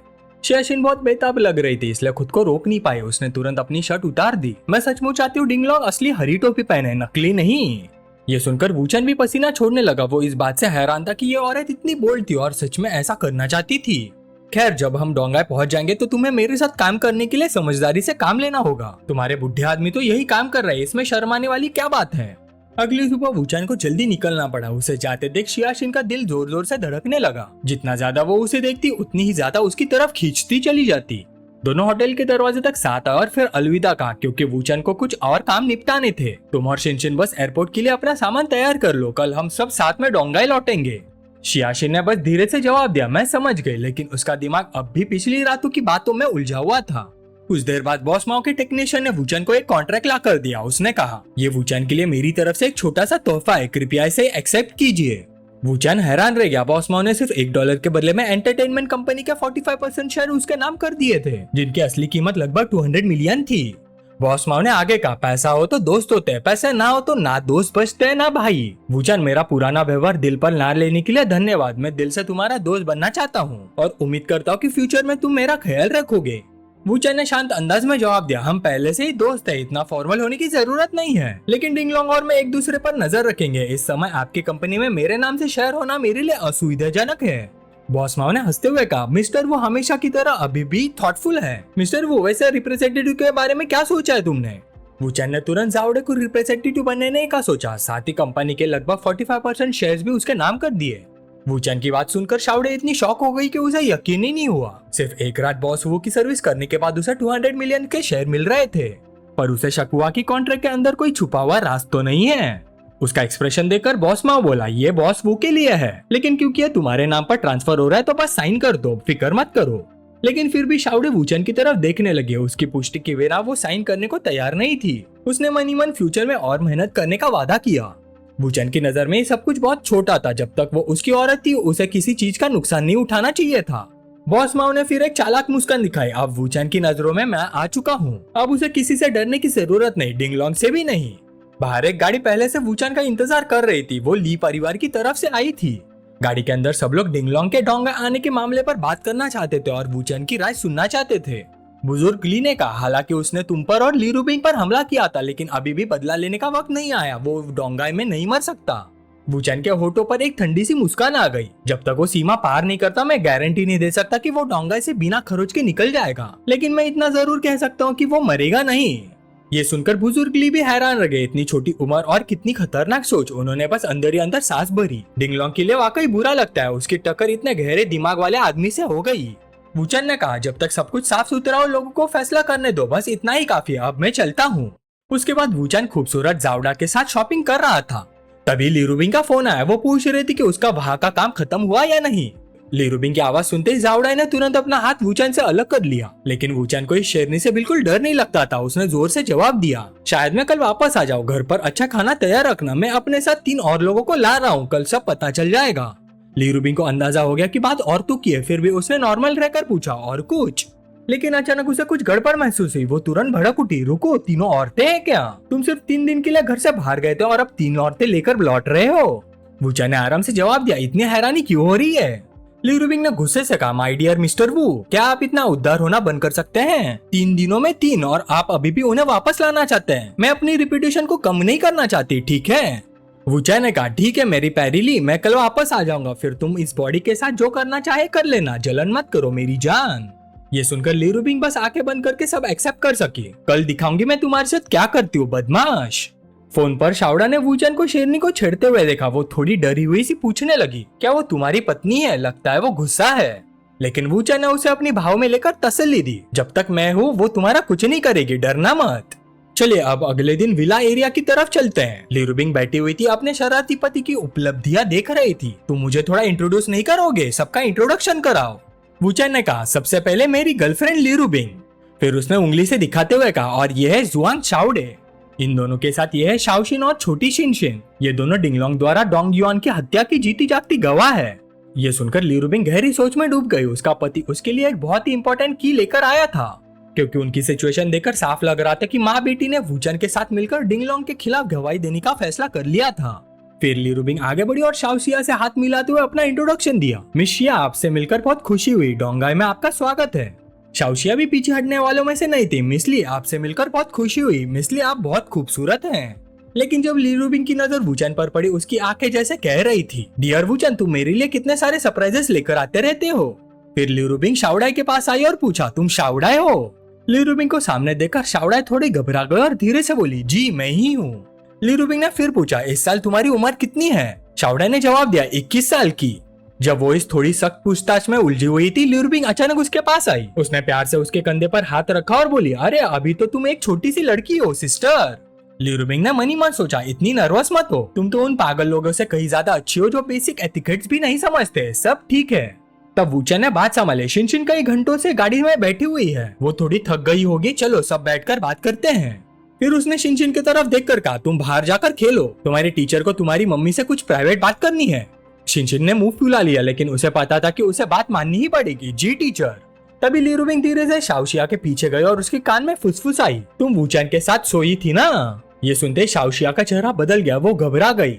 ली रुबिंग की ठंडी नजर देखकर उसे लगा कि ली रुबिंग को सब समझ आ चुका है। शाओशिया जल्दी जल्दी समझाने लगी, मिस ली, बात वैसे नहीं है जैसे आप सोच रहे हैं। वूचन और मैं एक्चुअली, हाँ मुझे माफ कीजिए, उस सुबह गलती मेरी थी, मैंने खुद पहल की थी, मैं बस डिंगलोंग से बदला लेना चाहती थी। फिर शर्म से लाल चेहरे के साथ उसने कहा, मैंने भी सावधानी बरती है, मैं मिस्टर वू और मिस लिन के लिए कोई प्रॉब्लम नहीं बनूंगी, और वैसे भी मेरा कोई और इरादा नहीं है। ली रुबिंग ने आंखें बंद करके हल्की सी सांस ली। उसने अपने पति के बारे में सच एक्सेप्ट कर लिया था। मैंने पहले ही कहा था, कोई बात नहीं, तुम्हें माफी मांगने की कोई जरूरत नहीं है। मुझे लगता है इस दुनिया में कोई ऐसी औरत नहीं जिसके साथ मेरा वूचन रिश्ता ना बना सके, इसलिए मैं उसे दोष नहीं देती। ये कहते हुए उसकी नजर वूचन पर जा टिकी। उसने सोचा, शाओशिन तो क्लियरली इस कॉम्प्लिकेटेड रिलेशनशिप में नहीं पड़ना चाहती, लेकिन जाओडे पर नजर रखनी पड़ेगी, और उस बेशरम पति पर भी जो दूसरों की बेटियों को फंसाने में एक्सपर्ट है। उसके आसपास औरतें दिन ब दिन बढ़ती जा रही है। शायद वक्त आ गया है कि मैं कुछ बातें खुद बता दूं। काफी देर सोचने के बाद ली रुबिंग ने अपने हाथ बांधकर गंभीर आवाज में कहा, डियर वूचन, आज रात शाओशिन और शिनशिन घर पर खाना बनाएंगी, और आज रात तुम और शाओडे मेरे साथ डिनर करोगे। वूचन बस हल्का सा मुस्कुराया, समझ गया मिस ली, सब कुछ आपके अरेंजमेंट्स के हिसाब से होगा। उसके पास खड़ी शाओडे भी सिर्फ हाँ ही कर सकती थी।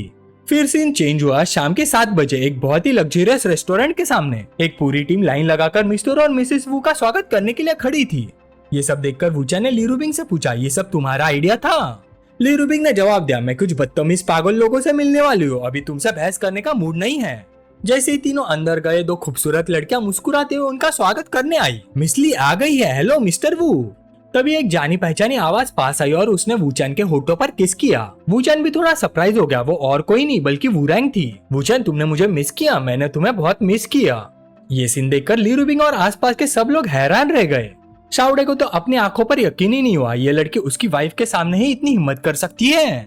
ली रुबिंग ने तुरंत बीच में आकर उस प्यार भरे सीन को रोक दिया। उसने हाथ बढ़ाते हुए कहा, यहाँ सब लोग स्टेटस वाले हैं, थोड़ा संभाल कर। वूरैंग ने ली रुबिंग को छेड़ने के बाद संतुष्ट मुस्कान दी। ली रुबिंग ने टिश्यू निकाला और वूचन के चेहरे पर लगे लिपस्टिक के निशान को साफ कर दिया। पीछे खड़ी शाओडे ने ये सब देखा। उसे समझ आ गया कि जो लड़कियां अभी वूचन के पास आई थी वो सब कोई आम इंसान नहीं थी। शायद अभी वो इन सब चीजों की आदत नहीं डाल पाए थे, लेकिन धीरे धीरे उसे आदत हो जाएगी। काले कपड़े वाली टियान टियान ने मन ही मन सोचा, मुझे पता है मिस ली वूचन की ऑफिशियल गर्लफ्रेंड है, लेकिन आंट वू ने फिर भी उनके सामने इतनी हिम्मत दिखाई। लगता है वो मिस ली से बिल्कुल नहीं डरती। और हमारे पीछे मेरी उम्र की जो लड़की कांप रही है उसका क्या सीन है? सब कुछ कितना कंफ्यूजिंग है। उसे सोच में डूबा हुआ देखकर वूचन ने अपनी पुरानी ट्रिक इस्तेमाल की। उसने प्यार भरे और केयरिंग एक्सप्रेशन के साथ पूछा, टियान टियान क्या हुआ, तबीयत ठीक नहीं है क्या? बाद में मैं तुम्हारा ख्याल रखूंगा। उसकी हैंडसम शक्ल देखकर टियान टियान सिर्फ शर्मा कर लाल हो गई। है कुछ नहीं। दूसरी तरफ सुशिनिन की आंखें तेज हो गई। अगर और कुछ नहीं तो लगता है यहाँ मौजूद हम सब वूचन की औरतें हैं, लेकिन वूरैंग का हमें इतनी ओपनली इग्नोर करना बिल्कुल एक्सेप्टेबल नहीं है। अब और नाटक ना करते हुए उसने मीठी आवाज में वूचन को पुकारा, डार्लिंग, इन कुछ दिनों में जब तुम मेरे साथ नहीं थे मैंने तुम्हारी पसंद की कुछ खास डिशेस बनाना सीख ली है। उसने ड्रामा करते हुए सांस भरी। हमारे मास्टर वू का हारेम इतना बड़ा है कि मुझे सबको याद रखने में थोड़ा वक्त लगेगा। एक के बाद एक सबकी नजरें अपनी अपनी राइवल्स पर टिक गई। कोई वूरैंग को देख रहा था, कोई सुशिनिन को। लिरुबिंग ने सोचा ये सिंपल मेथड यूज करके अटैक और डिफेंस दोनों बदल रही है। इतनी एग्रेसिव कंपटीशन देखकर जावड़े थोड़ी डर गई। वो सोचने लगी, क्या मैं वाकई ब्रदर वू के पास खड़े होने लायक हूँ? अपनी 3 वाइफ्स और 4 कॉन्क्यूबाइंस को आपस में लड़ते हुए देख वूचन ने टेंशन कम करने का फैसला किया। उसने मेन्यू उठाया और ऑर्डर करने की तैयारी करते हुए सु शिनिन से पूछा, कंपनी में सब कुछ कैसा चल रहा है? बोर्ड ऑफ डायरेक्टर्स की तरफ से कोई प्रॉब्लम तो नहीं? सु शिनिन मीठी मुस्कान के साथ बोली, जो बातें तुमने मुझे समझाई है उनके खिलाफ जाने की हिम्मत उनमें नहीं है। बस कंपनी इतनी बिजी ना हो तो अच्छा रहे, और उससे भी अच्छा होगा अगर मैं हर दिन अपने हस्बैंड के साथ रह सकूं। वो रैंग ने वाइन ग्लास घुमाते हुए वूचांग के करीब झुककर पूछा, स्वीटहार्ट क्या तुमने कभी सु शिनिन को हमारे बारे में बताया है?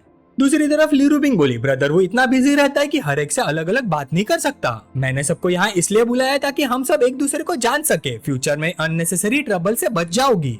फिर उसकी नजर वूचन पर गई। उसने मन ही मन सोचा, सु शिनिन तो वूचन की बातों से ही पिघल गई थी। लगता है वूरैंग से निपटने के लिए उससे मदद मांगने का कोई चांस नहीं। वो औरत वाकई बहुत एनोइंग है। वूचन ने अपनी शेरनी की तरफ देखकर कहा, क्या ये सब सिर्फ इसलिए नहीं है ताकि सब तुम्हें मेरी नंबर 1 गर्लफ्रेंड मान ले? लिरुबिंग ने सांस भरते हुए जवाब दिया, क्या ये सब तुम्हारी वजह से नहीं हुआ? हाँ हाँ हंस लो। सु शिनिन ने फिर ताना मारते हुए वूरैंग को टारगेट किया। मैंने कभी नहीं सोचा था कि डोंगाई की फेमस बिजनेस वुमन जो बिजनेस में ही इंटरेस्टेड रहती है वो भी ब्रदर वू पर ध्यान देने लगेगी। वूरैंग ने अपनी चिन्ह हाथों पर टिकाई और कहा, अनबिलीवेबल, आखिर ब्रदर वू में ऐसा क्या खास है? वैसे मुझे तो ज्यादा हैरानी टियान को देखकर हो रही है। मैंने सोचा था ब्रदर वू को सिर्फ बिजनेस माइंडेड वुमन ही पसंद है। टियान ने थोड़ा नाराज होकर कहा, मैंने वूचन को सु शिनिन से एक दिन पहले जाना था। लिरुबिंग ने ग्लास उठाते हुए कहा, तो फिर हमें उसे सिस्टर टियान कहना चाहिए। सु शिनिन के दिमाग में एक आइडिया आया। वो एक्साइटेड होकर बोली, तो फिर हम सबका क्या? लाइन में खड़ी इन सबको देखकर वूचन सिर्फ सांस ही भर सका। टियान वूरैंग सु शिनिन, मुझे कोई फर्क नहीं पड़ता जब तक तुम सब खुश हो। टियान ने तुरंत जवाब दिया, मुझे पड़ता है। वैसे भी मैं सबसे पहले वूचन को जानती थी। मैं सबसे छोटी नहीं बनना चाहती। और फिर सब वाकई किसी लाइन की तरह खड़ी हो गई। अब गाइस ये लाइन एज के हिसाब से थी या किसी और साइज के हिसाब से, ये तो मुझे भी नहीं पता। टियान दौड़कर लिरुबिंग के पास गई और उसे गले लगा लिया। सिस्टर लिरुबिंग, अब से आप मेरे लिए डिस्कशंस लिया करो। किसी को भी इस छोटी बहन को बुली मत करने देना। लिरुबिंग भी हंस पड़ी, ठीक है लिटिल सिस्टर। इस वक्त वूरैंग खुद आगे बढ़ी। वूचन के करीब आकर उसने पूछा, आज रात हम कहाँ जाएंगे हैंडसम? दूर से 3 जोड़ी आके एक साथ वूचन की तरफ मुड़ गई। सब उसके जवाब का इंतजार कर रही थी।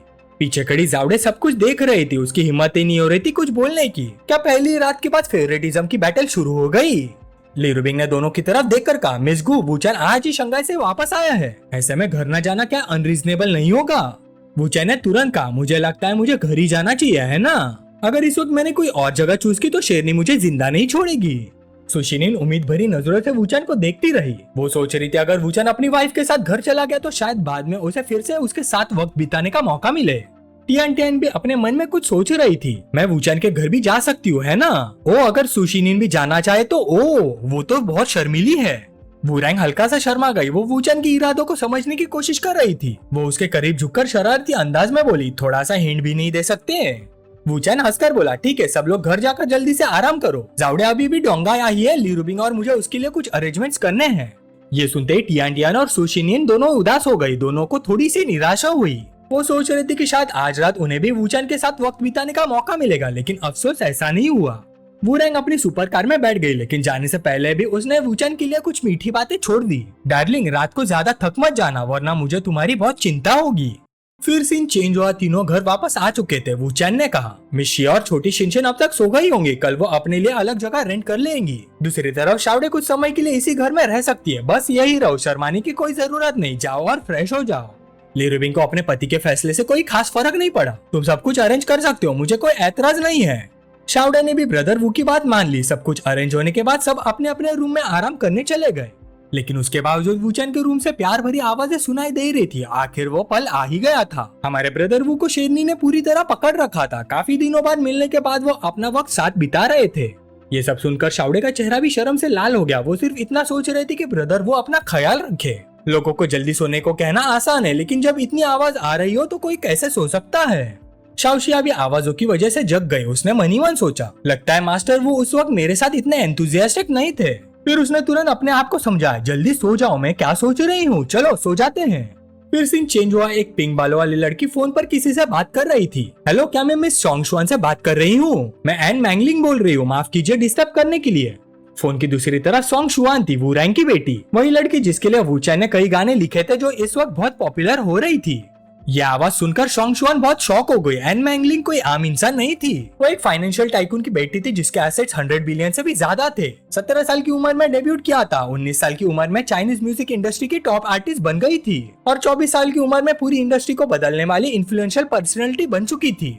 सोंग शुआन ने तुरंत अदब से जवाब दिया, नहीं मिस एन, कोई बात नहीं, मैं आपके लिए क्या कर सकती हूँ। एन मैंगलिंग बोली, मिस सोंग, मुझे आपके गाने बहुत पसंद है। मुझे नहीं पता आपने किसी कंपनी के साथ साइन किया है या नहीं। अगर आपने नहीं किया तो मैं आपको अपनी कंपनी में इनवाइट करना चाहती हूँ। ये सुनकर सोंग शुआन बहुत एक्साइटेड हो गई। बचपन से उसका सपना था कि वो चाइनीज म्यूजिक इंडस्ट्री के फेमस सिंगर बने। उसने कभी नहीं सोचा था कि जिस टॉप आर्टिस्ट को वो एडमायर करती है वो खुद उसे इनवाइट करेगी, इसलिए उसने तुरंत मीटिंग के लिए हाँ कर दी। लेकिन एन मैंगलिंग का एक और सवाल था, क्या आप वूचैन की दोस्त हैं? अगर है तो क्या आप मुझे उनसे मिलवा सकती है? मैं उनसे पर्सनली मिलना चाहती हूँ, उनका फेमस हिट सॉन्ग सुनने के बाद ही। ये सुनकर सोंग शुआन भी हैरान रह गई। उसने तुरंत कहा, मैं पहले वूचैन से बात करूंगी, उसके बाद आपको बताऊंगी, क्योंकि वो जानती थी कि वूचैन एंटरटेनमेंट इंडस्ट्री ज्वाइन करने में इंटरेस्टेड नहीं था। लेकिन इतना बड़ा मौका देखकर वो नहीं चाहती थी कि वूचैन का टैलेंट दबा रह जाए, इसलिए वो तुरंत निकल पड़ी। अपनी बेटी को इतनी जल्दी में देखकर वूरैंग हैरान हो गई। वो सोचने लगी कि यह म्यूजिक राइटर वूचैन आखिर है कौन। उसने सजेस्ट किया कि दोनों साथ चले, लेकिन हम सब जानते हैं कि असली वजह क्या थी, वो भी हमारे हीरो से मिलना चाहती थी। फिर सीन चेंज हुआ। कुछ देर बाद वूचैन की विला पर दोनों माँ बेटी वहाँ पहुंच चुकी थी और खुशी से उसका स्वागत कर रही थी। सोंग शुआन ने कहा, मुझे सबको एक बात समझानी है मॉम, ये वही म्यूजिक राइटर है जिनके बारे में मैंने बताया था। ये डोंगाई यूनिवर्सिटी से और इसी साल ग्रेजुएट हुए हैं। वूरैंग ने अब तक अपनी बेटी को ये नहीं बताया था कि उसका वूचैन के साथ खास रिश्ता है। सोंग शुआन ने फिर कंटिन्यू किया, हेलो सीनियर, ये मेरी माँ है। जब मैंने बताया कि आपके लिखे हुए गाने बहुत पॉपुलर हो गए हैं तो ये आपसे मिलने पर जोर देने लगी। क्योंकि उनका असली रिश्ता सोंग शुआन को नहीं पता चल सकता था, दोनों ने फेक स्माइल दी और हाथ मिलाया। हेलो, मैं वूरैंग हूँ और मैं वूचैन हूँ। वूरैंग ने एक्टिंग जारी रखी। उसने पूछा, तुम्हारी उम्र कितनी है इस साल? सिग्नल समझते हुए वूचैन ने थोड़ी शरारती मुस्कान के साथ बोला, 22 साल। वूरैंग ने अपने बाल ठीक किया और फिर तारीफ करते हुए बोली, तो तुम सोंग शुआन से बड़े हो, काफी हैंडसम यंग मैन हो, क्या तुम डोंगाई के ही हो? वूचैन ने जवाब दिया, नहीं, मैं एक छोटे काउंटी से आया हूँ। वूरैंग ने फिर पूछा, घर पर क्या करती हो? अपनी माँ की पूछताछ देखकर सोंग शुआन थोड़ी एम्बैरेस्ड हो गई। मॉम, क्या आप उनका हाउस होल्ड रजिस्ट्रेशन चेक कर रही हैं? आप ऐसे सवाल क्यों पूछ रही है? मुझे और सीनियर को इम्पोर्टेंट बात करनी है। फिर सोंग शुआन ने कॉन्ट्रैक्ट वूचैन को दे दिया। सोल रेमेडी और सॉन्ग फॉर मी दोनों बहुत पॉपुलर हो गए हैं, इसलिए मैं कॉन्ट्रैक्ट लेकर आई हूँ। सीनियर, आप इसे पढ़ लीजिए और आराम से सोचिए। यह कहकर वो बाथरूम की तरफ चली गई। जैसे उसकी बेटी गई, वूरैंग ने एक्टिंग बंद कर दी। उसने अपनी चिन पर हाथ टिकाया और शरारती नजरों से वूचैन को देखते हुए पूछा, तो बताओ, तुम्हें ज्यादा पसंद है जब वो तुम्हें क्लासमेट शावू बुलाती है या फिर डार्लिंग हस्बैंड? वूचैन ने उसकी बात को इग्नोर कर दिया और कॉन्ट्रैक्ट पढ़ने के लिए बैठ गया। ये देखकर वूरैंग थोड़ी नाराज हो गई। उसने पूछा, आज तुम मेरे साथ इतने ठंडे क्यों हो? कल रात लिरुबिंग के साथ घर जाने के बाद से ही वो इस बात से खुश नहीं थी। फिर वो एक मोहक अंदाज में वूचैन के पास बैठ गई। ये देखकर वूचैन ने उसे समझाया, अपनी सीट पर वापस बैठ जाओ, कहीं कोई देख ना ले। लेकिन उसने जवाब दिया, सोंग शुआन को बाथरूम में काफी वक्त लगेगा, इतनी जल्दी क्या है? वो अपनी सीट पर वापस नहीं जाना चाहती थी और तुरंत वूचैन को किस करना चाहती थी। जब वो एक दूसरे का हाथ पकड़े हुए थे तभी सोंग शुआन वापस आती है और उन्हें देख लेती है। सीनियर, मॉम, आप दोनों इतने क्लोज क्यों बैठे हो? वूरैंग जल्दी से खड़ी होकर समझाने की कोशिश करने लगी, लेकिन सोंग शुआन ने उसे मौका ही नहीं दिया। वो तुरंत रोते हुए मुड़ गई, मैं कुछ नहीं सुनना चाहती, मैं कुछ नहीं सुनना चाहती। ये देखकर वूचैन भी बहुत ऑकवर्ड हो गया। दोनों औरतों के भले के लिए लग रहा था कि उसे सब कुछ रिसेट करना पड़ेगा। वूरैंग हैरान होकर पूछने लगी, तुम क्या कह रहे हो? वूचैन ने तसल्ली दी, उदास मत हो, मैं तुम्हें ये सब दोबारा एक्सपीरियंस नहीं करने दूंगा। इस वक्त वूचैन के दिमाग में आज की सारी घटनाएं घूम रही थी। आज सच में बहुत ही बदनसीब दिन था। फिर वो अपनी यादों को खंगालने लगा, देखना चाहता था कि कहीं कोई ऐसी बात तो नहीं है जिसे उसे ध्यान में रखना चाहिए।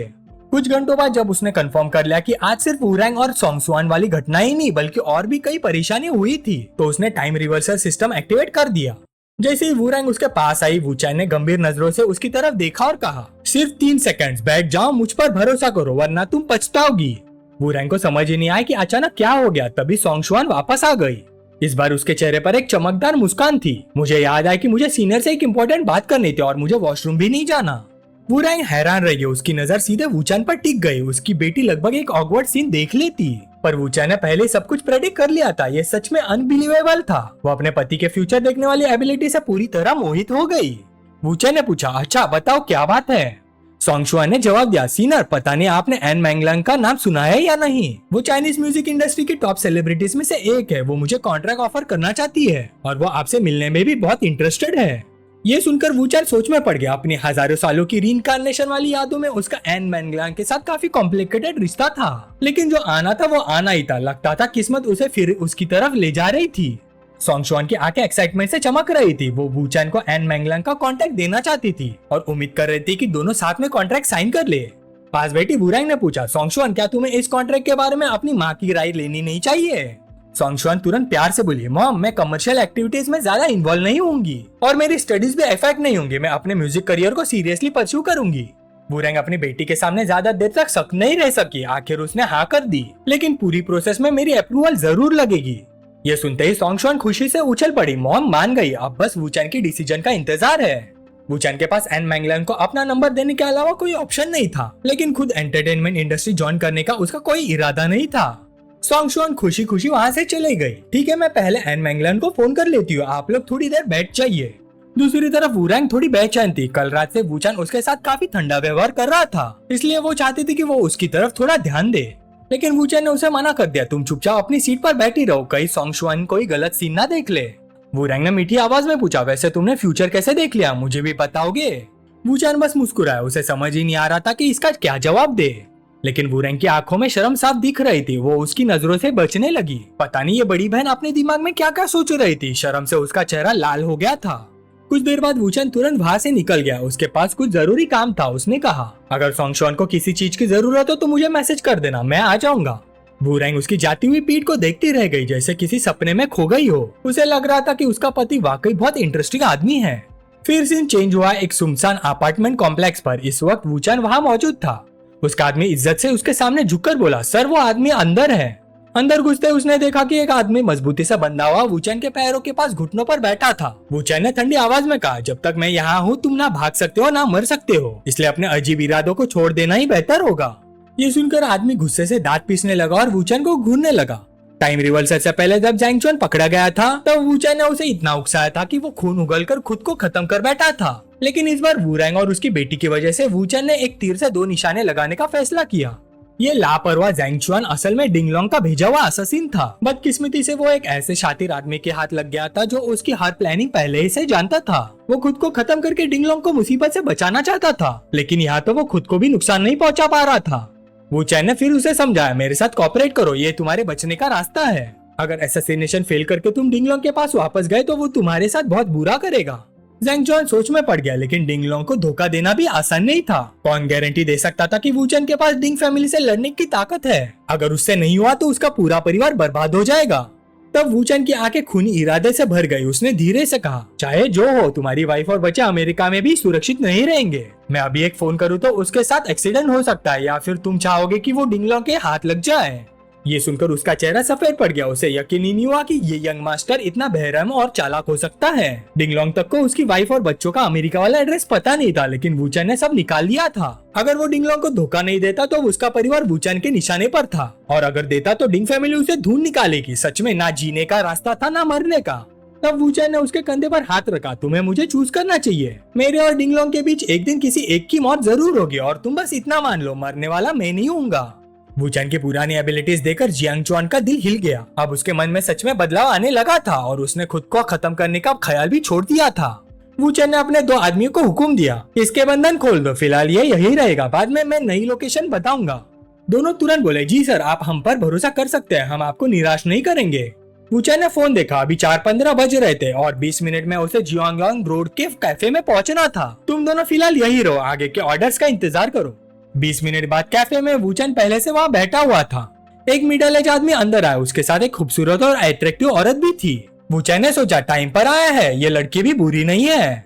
उसे पता था कि आदमी कुछ और प्लान्स बना रहा है, लेकिन काम पहले आता था, इसलिए उसने अपना फोन निकाला और चुपके से रिकॉर्डिंग करना शुरू कर दी।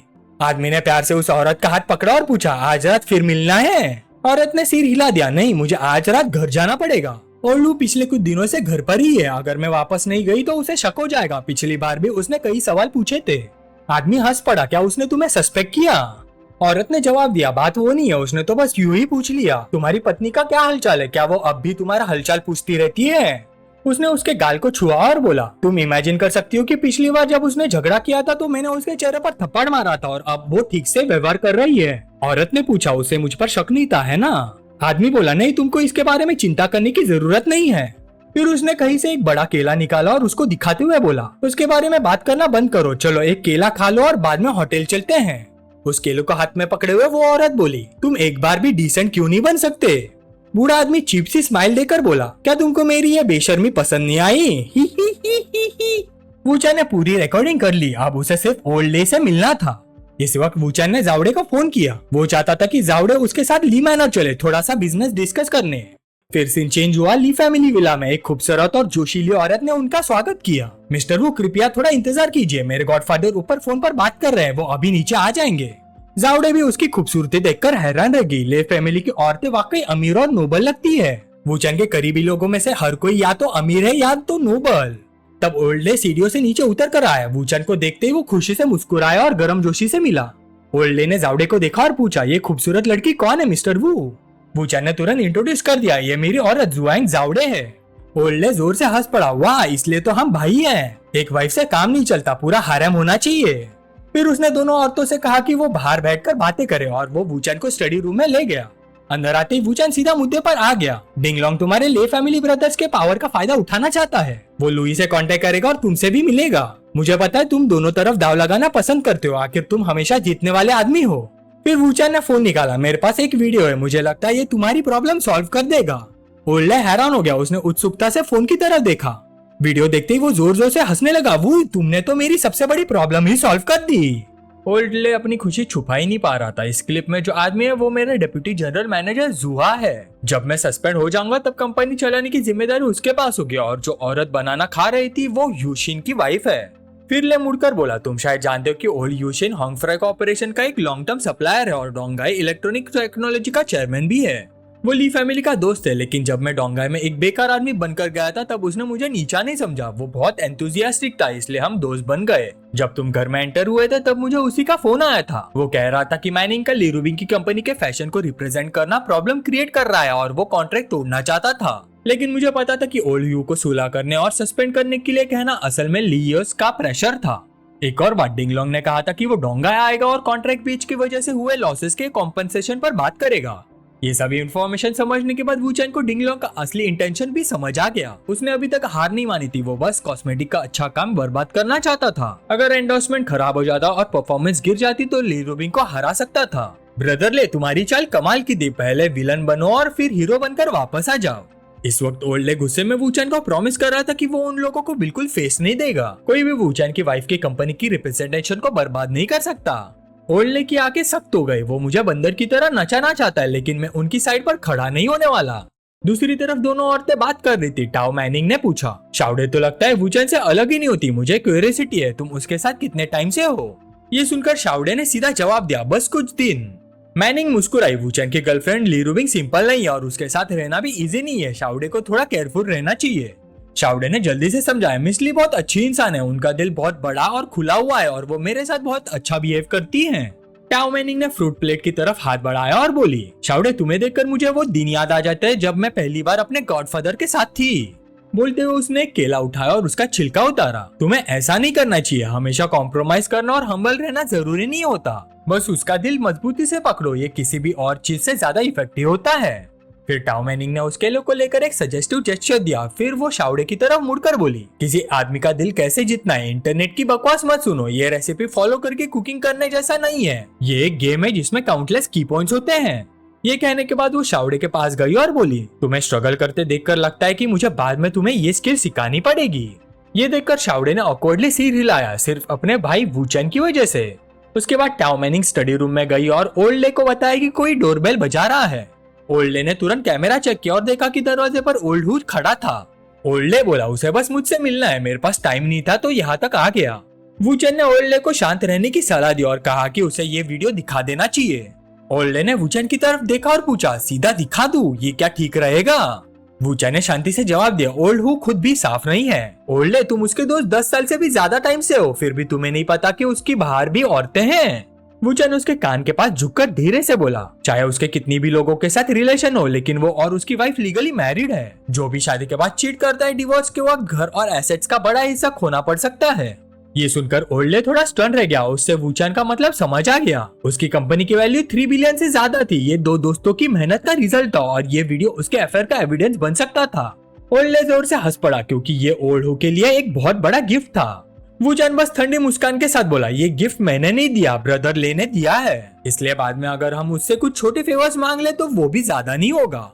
फिर वूचैन की आंखें तीखी हो गई। ओल्डे, मुझे लगता है तुम ओल्ड हु को बता सकते हो कि तुम ले के साथ क्या करने वाले हो, या फिर उसे पहले एक्सटर्नल फोर्स बना दो जो तुम्हारी साइड पर खड़ी हो। एक सप्लायर के रूप में अगर उसे ये बात समझ आ गई तो तुम्हारे ओल्ड मैन के दिल का बैलेंस हिल सकता है।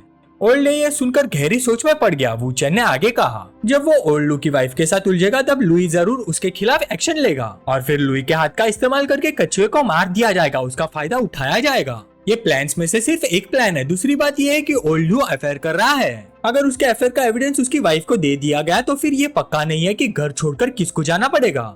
ये सब सुनने के बाद ओल्ड ली के माथे पर ठंडा पसीना आ गया। ब्रदर वू की सोच सच में बहुत ही खतरनाक थी। फिर वूचैन बोला, ब्रदरली ये कोई धमकी नहीं है, लैंग्वेज भी एक आर्ट होती है। एक ही बात को अलग तरीके से बोला जाए तो लोगों के इमोशंस भी अलग होते हैं और रिजल्ट भी अलग मिलते हैं। ओल्ड ली तुरंत समझ गया। वो एक्साइटेड होकर हंसने लगा, समझ गया, मैं समझ गया। बाहर ओल्ड हु स्टडी रूम तक पहुंच चुका था। ओल्ड ले ने उसे अंदर बुलाया, अंदर आओ, शर्माओ मत।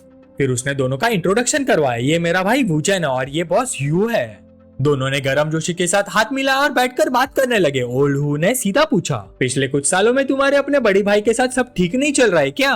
तुम दोनों इतने अपोज क्यों हो गए हो? मुझे तुम्हें मुसीबत में देखना अच्छा नहीं लगता। ओल्ड ली ने जवाब दिया, इसकी चिंता मत करो, ये मामला तुमसे रिलेटेड नहीं है। ये सुनते ही ओल्ड हु का चेहरा उदास हो गया। उसने कहा, तो मतलब ये कोई बड़ी बात नहीं है। हमारे जैसे बड़ी परिवारों के लोगों को ऐसे मामलों में कम ही इन्वॉल्व होना चाहिए, ज्यादा परेशानी क्यों मोल लेनी? ओल्डे ने पूछा, तुम कहना चाहते हो कि मैं खुद मुसीबत ढूंढ रहा हूँ? मैनिंग ने सिम्फनी के साथ कॉन्ट्रैक्ट साइन करने के लिए बहुत मेहनत की और आज यहाँ तक पहुँच चुकी है। क्या ये सिर्फ नॉर्मल कंपटीशन नहीं है? फिर ओल्ड हु ने मेंशन किया कि ओल्ड ली ने उसे हॉस्पिटल रूम में रुककर फेक मेडिकल रिपोर्ट लिखने को कहा था। रिपोर्ट में लिखना था कि इंजरी फोर्स मेजर्स की वजह से हुई है, क्योंकि लिरुबिंग तुम्हारी दोस्त है, हम और तुम्हारी इज्जत नहीं गवा सकते। ओल्ड ली की नजर वूचैन पर गई। फिर उसने सोचा, मैं लिरुबिंग को जानता भी नहीं, मैं उसे कभी मिला भी नहीं, तो वो किस तरह की इंसान है? उसके बाद ओल्ड हु ने पूछा कि टाओ मैनिंग को वापस आकर कॉन्ट्रैक्ट साइन करने की परमिशन क्यों दी गई? ओल्ड ली सिर्फ मुस्कुराई, क्योंकि लिरुबिंग और मेरे पास बैठे ये भाई दोनों मेरे छोटे भाई बहन जैसे हैं। ये सुनते ओल्ड हु ने तुरंत पूछा, तुम्हारे पास बैठा हुआ आदमी वूचैन है? वूचैन ने सीधा जवाब दिया, हाँ मैं ही वूचैन हूँ। ओल्ड हु का चेहरा तुरंत घबराहट से भर गया, क्योंकि वूचैन ने पूरा प्रोसेस देखा था जब वो ओल्ड ली को लिरुबिंग को धोखा देने की सलाह दे रहा था। उसने जोर से टेबल पर हाथ मारा, ओल्ड ली तुम क्या मजाक कर रहे हो? ओल्ड ली ने मन ही मन सोचा, सब कुछ लगभग तैयार हो चुका है, बस आग लगानी बाकी है, अब भाइयों के साथ स्टेज पर आने का वक्त है। ओल्ड हु का चेहरा और भी काला पड़ गया। ब्रदर वो तुमने अभी सुना था कि मैं ओल्ड ली को मिस लिरुबिंग को धोखा देने की सलाह दे रहा था।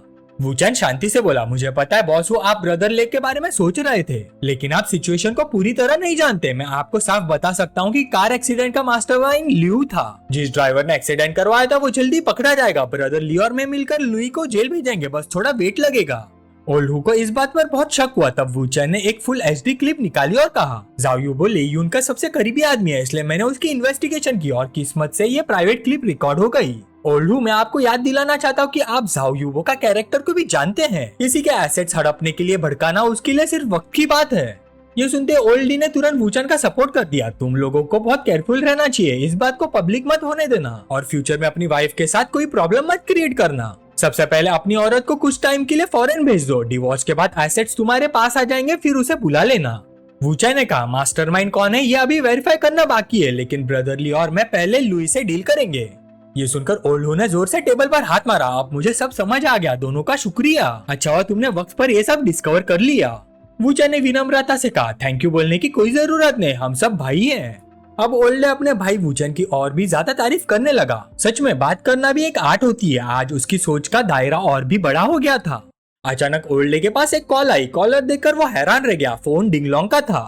वूचैन ने इशारा किया कि कॉल रिसीव करो और स्पीकर पर डाल दो। फोन के दूसरी तरफ से डिंगलोंग की आवाज आई, बॉसले क्या कल दोपहर आपके पास थोड़ा टाइम होगा, मैं आपसे बात करना चाहता हूँ। ओल्डे की नजर तुरंत वूचैन पर पड़ी। वूचैन ने हल्का सा विंक किया। तब ओल्डे ने पूछा, मेरे पास तो बहुत टाइम है, लेकिन मुझे समझ नहीं आ रहा कि मिस्टर डिंग कल डोंगाई क्यों आना चाहते हैं। डिंगलोंग बोला, तो फिर मैं कल आ जाऊंगा, एक मीटिंग फिक्स कर लेते हैं। बॉसले जोर से हंस पड़ा, हाँ उसकी कोई जरूरत नहीं, तुमने पहले ही ले को ढूंढ लिया है, तो फिर बताओ मुझसे आखिर किस बात पर बात करना चाहते हो। डिंगलोंग ने बोला, मिस्टर ले, हम दुश्मन नहीं है, बस हमारे इंटरेस्ट जुड़े हुए हैं। तुम मेरी मदद करो, मैं तुम्हारी मदद करूंगा। 10 साल पहले जो कुछ हुआ था अब वो गुजर चुका है। सबसे इम्पोर्टेंट चीज प्रेजेंट है। तुम्हारी फैमिली में सिर्फ 2 बेटे हैं। अगर एक के साथ कोई एक्सीडेंट हो जाए तो दूसरा नेचुरली अकेला हेयर बन जाएगा। सच कह रहा हूँ ना। फोन पर ये बात करना कन्वीनियंट नहीं है। मिलते हैं, फिर डिटेल में बात करेंगे।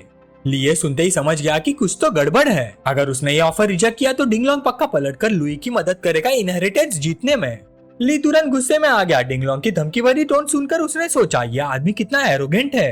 फिर उसने वूचान की तरफ मुड़कर उसकी राय पूछी। वूचान ने शांति से जवाब दिया, प्लान के मुताबिक ही चलो, उसकी बात मान लो।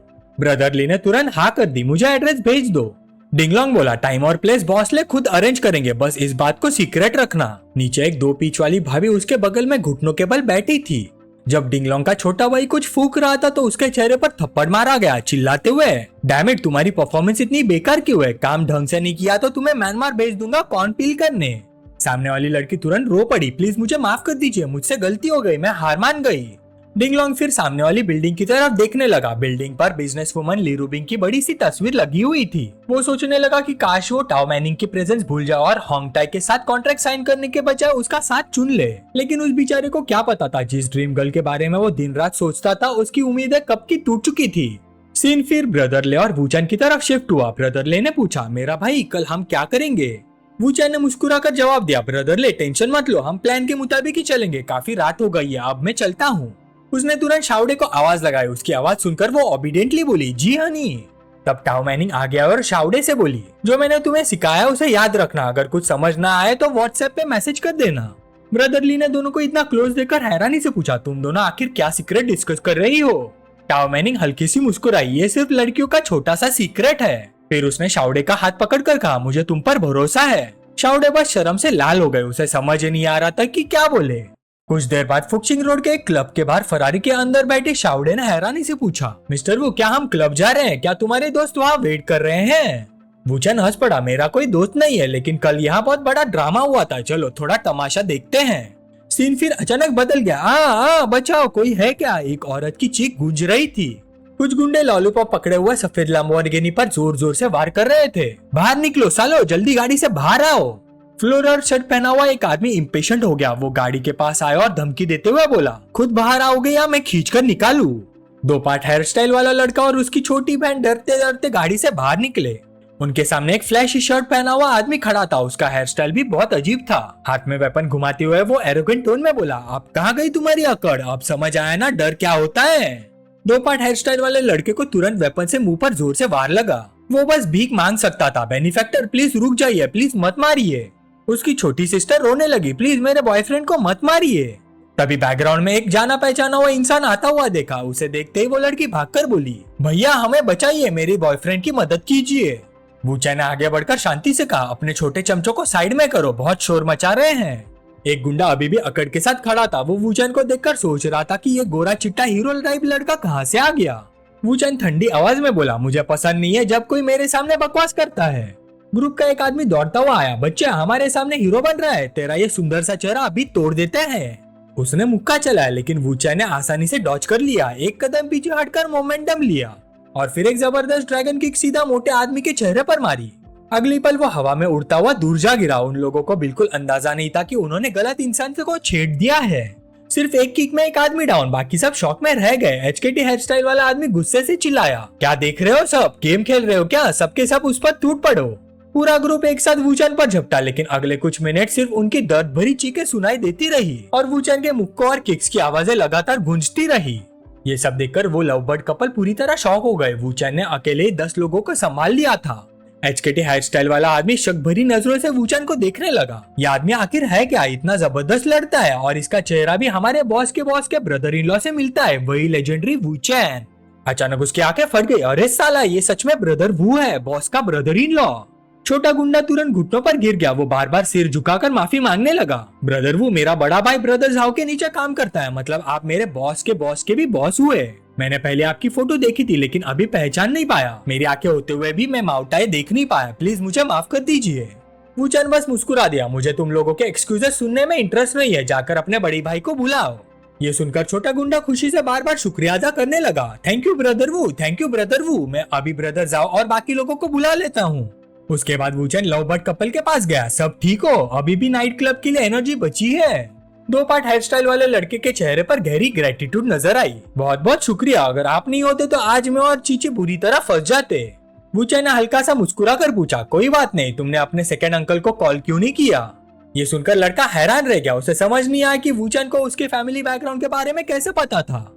वूचन बोला, मेरे शंघाई में कुछ दोस्त है, उन्होंने तुम्हारी मॉडिफाइड जीटीआर और तुम्हारे पास खड़ी इस ब्यूटी चीची के साथ तुम्हारी लव स्टोरी के बारे में बताया था। आखिर तुम शंघाई के यंग लोगों में से काफी फेमस हो। ये देखकर लड़का और भी फ्रेंडली हो गया। ब्रदर वो आपकी फैमिली बिजनेस क्या है? वूचन हंस पड़ा, मेरा परिवार एक छोटे से टाउन में रामेन शॉप चलाता है। लड़का बस मुस्कुरा, आप भी कमाल के जोक करते हैं। इसी बीच सड़क के दूसरी तरफ कई गाड़ियां रुक गई। एक बड़ा ग्रुप उनकी तरफ तेजी से बढ़ रहा था। लग रहा था आज रात का मामला और भी गर्म होने वाला है। गाड़ी के अंदर बैठी गॉडेस शाउडे बहुत परेशान हो गई। उसने तुरंत फोन निकाला और ली रूबिंग को कॉल लगाया। सिस्टर, ब्रदर वो क्लब के बाहर किसी को बचाने के लिए गाड़ी से उतर गए हैं। सिचुएशन बहुत खराब लग रही है। ली रूबिंग ने तुरंत कहा, जल्दी डिटेल्स बता। शाउडे ने घबराहट में जवाब दिया, एक बड़ा ग्रुप वेपन्स लेकर ब्रदर वू की तरफ बढ़ रहा है। तब 2 आदमी सामने आए। एक था जॉन विक हेयर स्टाइल वाला जाओ गाउची, जिसे जाओ लिंगजी भी कहते थे। उसके साथ उसका सबऑर्डिनेट यूयांग भी था। ये वही लोग थे जिन्हें बुलाया गया था। जाओ लिंगजी ने आते ही कहा, मिस्टर वो शायद कोई मिसअंडरस्टैंडिंग हो गई है, हम पहले ब्रदर ली के घर पर मिल चुके हैं। उधर गाड़ी के अंदर शाउडे लगातार घर पर सिचुएशन रिपोर्ट कर रही थी। ली रूबिंग ने कहा, उनकी गाड़ी का लाइसेंस प्लेट देखकर मुझे बताओ। शाउडे ने तुरंत नंबर पढ़ा, A774Q6। उसने फिर देखा कि एक मिडिल एज आदमी क्रचेस के सहारे चल रहा था। लग रहा था कि वो ब्रदर वू को जानता है। ली रूबिंग ने उसे तसल्ली दी, कोई बात नहीं, वो लोग एक दूसरे को जानते हैं। लेकिन अचानक शाउडे का चेहरा सफेद पड़ गया। उसने तुरंत अपना मुंह ढक लिया। सीस, ब्रदर वू उस बुड्ढे को लात मार रहे जो अभी उन्हें लेक्चर दे रहा था। अब तो गया काम से, बिल्कुल गया। उन लोगों ने लॉलीपॉप निकाल लिया और ब्रदर वू पर तान दी है। दूसरी तरफ ली रूबिंग भी शॉक हो गई। वही रुको, मुझे तुरंत लोकेशन भेजो, मैं अभी आ रही हूँ। तब जाओ लिंची ने जोर से चिल्लाया, उन बेवकूफों को रोको, तुम लोग क्या कर रहे हो? लॉलीपॉप नीचे रखो। यूयांग ने गुस्से में जवाब दिया, बॉस उसने आपको भी मारा है, मैं ये बर्दाश्त नहीं कर सकता। लेकिन जाओ लिंची अभी भी घुटनों पर बैठा हुआ था। मिस्टर वो ये सब अनपढ़ और बेवकूफ है, प्लीज इन्हें माफ कर दीजिए। इन छोटे भाइयों की गलती को दिल पर मत लीजिए।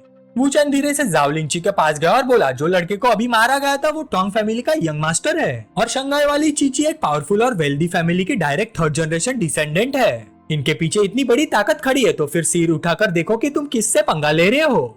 ये सब तुम्हारी ही गलती है, सुधर जाओ वरना आसमान भी तुम्हें नहीं बचा पाएगा। जाओ लिंची का चेहरा सफेद पड़ गया। वो हकलाते हुए बोला, ब्रदर वू अब मैं क्या करूँ, प्लीज मुझे रास्ता दिखाइए।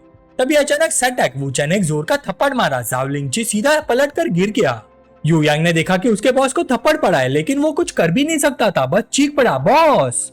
जाओ लिंची ने तुरंत समझ लिया कि वूचन क्या कर रहा है। उसने मन ही मन सोचा, ये बेवकूफ इतना जोर से मत चिल्ला, ब्रदर वो हम लोगों के बचाने के लिए नाटक कर रहे हैं। वूचन ने उस प्रीटी बॉय के बाल पकड़ लिए। अब समझ आया अपनी गलती, मुझे उम्मीद है दोबारा ऐसा नहीं होगा। जाओ लिंची का पूरा शरीर कांप रहा था। जी जी मिस्टर वू, मुझे समझ आ गया। तब वूचन ने उसे छोड़ दिया। उसने अपने आदमी को उठाने को कहा और फिर वो सीधा उस प्रीटी बॉय की तरफ चल गया। प्रीटी बॉय ने चिंता से पूछा, ब्रदर वो लंगड़ा आदमी कौन है? आपने उसे इतनी जोर से क्यों मारा? वूचन ने कैजुअल टोन में जवाब दिया, ओ वो इस एरिया को मैनेज करता है, उसका नाम जाओ लिंची है। फिर उसने कंसर्न दिखाते हुए पूछा, अभी जो तुम्हें मारा गया था तो उसके बाद तुम ठीक हो? हॉस्पिटल ले चलूं? प्रीटी बॉय मुस्कुराए, इतना सीरियस नहीं है, मैं अभी भी ठीक हूँ। दूर से एक ऑडी तेज रफ्तार से आती हुई देखी। वूचन का ब्रदर इन लॉ ली राउटा गाड़ी से उतरकर सीधा उनकी तरफ भागा। वूचन को देखकर वो हैरान रह गया, ब्रदर इन लॉ आप यहाँ कैसे? अरे लिटिल चीची भी यहाँ है। सिचुएशन समझने के बाद ली राउटा सीधा जाओ लिंची के पास गया और उसे लात मार दी। साले तुम किस चक्कर में पड़ गए हो? मैंने तुम्हें क्या सिखाया था? इतनी उम्र हो गई है, बाहर जाकर कैसे बिहेव करना है ये भी नहीं पता। बेचारा जाओ लिंची जिसे लोग पहले ही लंगड़ा जाओ बुलाते थे, अब दोनों भाई उसकी बची हुई टांग पर भी लात मार रहे थे। लग रहा था उसे व्हीलचेयर पर बिठाने का पूरा इरादा है। लव बर्ड कपल ये सब देखकर परेशान हो गए। उनसे ये सब देखा नहीं जा रहा था। बस करो सब लोग, मुझे कोई सीरियस इंजरी नहीं हुई, इतना करने की जरूरत नहीं है। उनकी टांग मत तोड़ो, बस उनके मुंह पर मार लो। ली राउटा ने जाओ लिंची को डांटा, आज बॉस ने बोल दिया वरना आज रात तुम्हारी दोनों टांग तोड़ देता। कैसे बिजनेस कर रहे हो तुम? गुंडागर्दी करने निकले हो क्या? जाओ लिंची ने अंदर ही अंदर सुकून की सांस ली। भगवान का शुक्र है, भगवान का शुक्र है। लगता है उन्हें मुझ पर तरस आ गया, मेरी बेकार जान बच गई। तभी एक सफेद ऑडी वहां आकर रुकी। गाड़ी से उतरी ली रूबिंग। उसके चेहरे पर इतना गुस्सा था कि सब देखकर घबरा गए। उसे देखकर ली राउटा तुरंत आगे बढ़ा, सिस आप यहाँ क्यों आई हैं? अरे मुझे इग्नोर क्यों कर रही हो? लेकिन लिरुबिंग ने कोई जवाब नहीं दिया। उसने पता नहीं कहां से एक लॉलीपॉप निकाली, सीधा जाओलिंची के पास गई और लॉलीपॉप उसके सर पर तान दी। साले, मैंने सुना है किसी ने मेरे हस्बैंड पर लॉलीपॉप तानी थी। ये देखकर जाओलिंची का चेहरा बिल्कुल सफेद पड़ गया, मानो पेट के बल उल्टा हुआ मेंढक। उसे पता था लिरुबिंग के टेम्परामेंट के हिसाब से वो सच में गोली चला सकती है। आज तो भगवान भी उसे नहीं बचा सकता। वूचन भी ये देखकर हैरान रह गया। अरे मेरी शेरनी, तुम क्या कर रही हो? लवबर्ड कपल भी घबरा गए। क्या ये सच में सड़क पर किसी को मार देगी? ली राउटा भी दौड़ कर आया। सिस रुक जाओ, लेकिन बैंग, लॉलीपॉप चल गई। लॉलीपॉप जाओलिंची के कान को हल्की सी छूकर निकल गई। वो बिल्कुल हिल नहीं पाया। ये सिर्फ डराने के लिए नहीं था। ली राउटा ने लास्ट मोमेंट पर लिरुबिंग का हाथ पकड़ लिया था, इसलिए लॉलीपॉप थोड़ी सी हट गई, वरना लंगड़ा जाओ सीधा मरा हुआ जाओ बन जाता। लिरुबिंग का गुस्सा अभी भी शांत नहीं हुआ था। उसने तुम्हारे ब्रदर इन लॉ पर लॉलीपॉप तानी थी और तुम अभी भी उसकी साइड ले रहे हो। ली राउटा जल्दी से बोला, नहीं सिस, काम डाउन, आप गलत समझ रही हो। कुछ देर बाद लिरुबिंग ने आखिर लॉलीपॉप नीचे कर दी, फिर सीधा दौड़कर वूचन के पास गई। उसे जोर से गले लगाकर किस कर दिया। उसने वूचन को कुछ बोलने का मौका ही नहीं दिया। वूचन अपनी शेरनी की चिंता देखकर खुश हो गया। लिरुबिंग, तुम सिर्फ मेरे लिए यहाँ आई थी? लिरुबिंग ने सीधा जवाब दिया, ऑफ कोर्स, मैं पागल हो गई थी। तुम्हें पता है मेरे दिमाग में क्या चल रहा था जब मैंने सुना कि किसी ने तुम पर लॉलीपॉप तानी है? लिरुबिंग उसके सीने से लग गई। मुझे अफसोस है कि मैंने तुम्हारे साथ बच्चे नहीं किए। वूचन उसकी सोच सुनकर बिल्कुल स्पीचलेस हो गया। लिरुबिंग ने फिर अपने छोटे भाई ली राउटा को बुलाया। जल्दी मिस्टर टैंग को हॉस्पिटल ले जाओ, प्रॉपर चेकअप करवाना, और आज रात सिस्टर शाउडे का भी ध्यान रखना। कोई जल्दबाजी मत करना, वो तुम्हारे ब्रदर इन लॉ की औरत है। ली राउटा पूरी तरह कंफ्यूज हो गया। क्या वो सच में ब्रदर इन लॉ की औरत है? एक मिनट सिस, आपने उसे यंगर सिस्टर कहा। ये सब क्या चल रहा है? मुझे कुछ समझ क्यों नहीं आ रहा। लवबर्ड कपल सामने खड़े ये सब देख रहे थे। वो पूरी तरह इम्प्रेस्ड हो गए। तो ये है ली फैमिली की मशहूर यंग मिस्ट्रेस। कितनी कूल है और कितनी डोमिनियरिंग भी। लिरुबिंग फिर वूचन की तरफ मुड़कर बोले, आज रात मैं नहीं चाहती कोई तुम्हें डिस्टर्ब करे। मेरे प्यारे वूचन, कोई ऑब्जेक्शन है? वूचन सब समझ गया और खुशी से मुस्कुरा दिया। जो होना है वो तो होगा ही। सीन बदलकर वूचन के बेडरूम का दृश्य आता है, जहाँ उसने शेरनी को बिस्तर से कसकर बांध रखा था। अगर तुम अच्छी बनी रही तो तुम्हें चोट नहीं लगेगी, लेकिन अगर शरारत की तो सजा मिलेगी। लिरुबिंग ने ट्रेडिशनल तरीका और किसी भी पोज से संबंध बनाने की इच्छा जताई। साथ में ये भी कहा कि वो किसी भी प्रोटेक्शन का इस्तेमाल ना करे। वूचन ने पूरे होश के साथ कहा, शर्माने की कोई बात नहीं, लगता है अब उनके बच्चे होने वाले हैं। वूचन के हारा में मेन महारानी लगभग तय हो चुकी है, बस कुछ ही जगह खाली बची है। ही ही ही ही ही। अगली सुबह वूचन के विला में ब्रदर इन लॉ, मैंने टैंग को हॉस्पिटल ले जाकर पूरी रात मॉनिटर करवाया। डॉक्टर ने कहा कि सब ठीक है, लेकिन कल रात से ही टैंग मेरे ब्रदर इन लॉ से मिलने के लिए बेचैन हो रहा है। वो कपल सबके तारीफ भरी नजरों के बीच लिविंग रूम में नीचे आए। वूचन ने कहा, हॉस्पिटल से इतनी जल्दी डिस्चार्ज होने की जरूरत नहीं है, हेल्थ सबसे इम्पोर्टेंट है, उसे थोड़ा और रेस्ट करने दो। टीकेटी हेयर स्टाइल वाला लड़का बोला, ब्रदर मैं सचमुच में ठीक हूँ, आपको मेरी चिंता करने की जरूरत नहीं है। इसी वक्त वूचन के पास उसके फादर इन लॉ का फोन आया। उसने सबसे माफी मांगी और कॉल रिसीव करने के लिए साइड में चला गया। लिरुबिंग, गेस्ट को एंटरटेन करना, बाहर में शार्क हूँ, घर में मैं गप्पी हूँ। जैसे उसने फोन उठाया, ग्रीटिंग्स करने से पहले ही फादर इन लॉ ने सवालों की बारिश कर दी। वूचन, मैंने सुना है मेरी बेटी के अलावा भी तुम्हारी और औरतें हैं।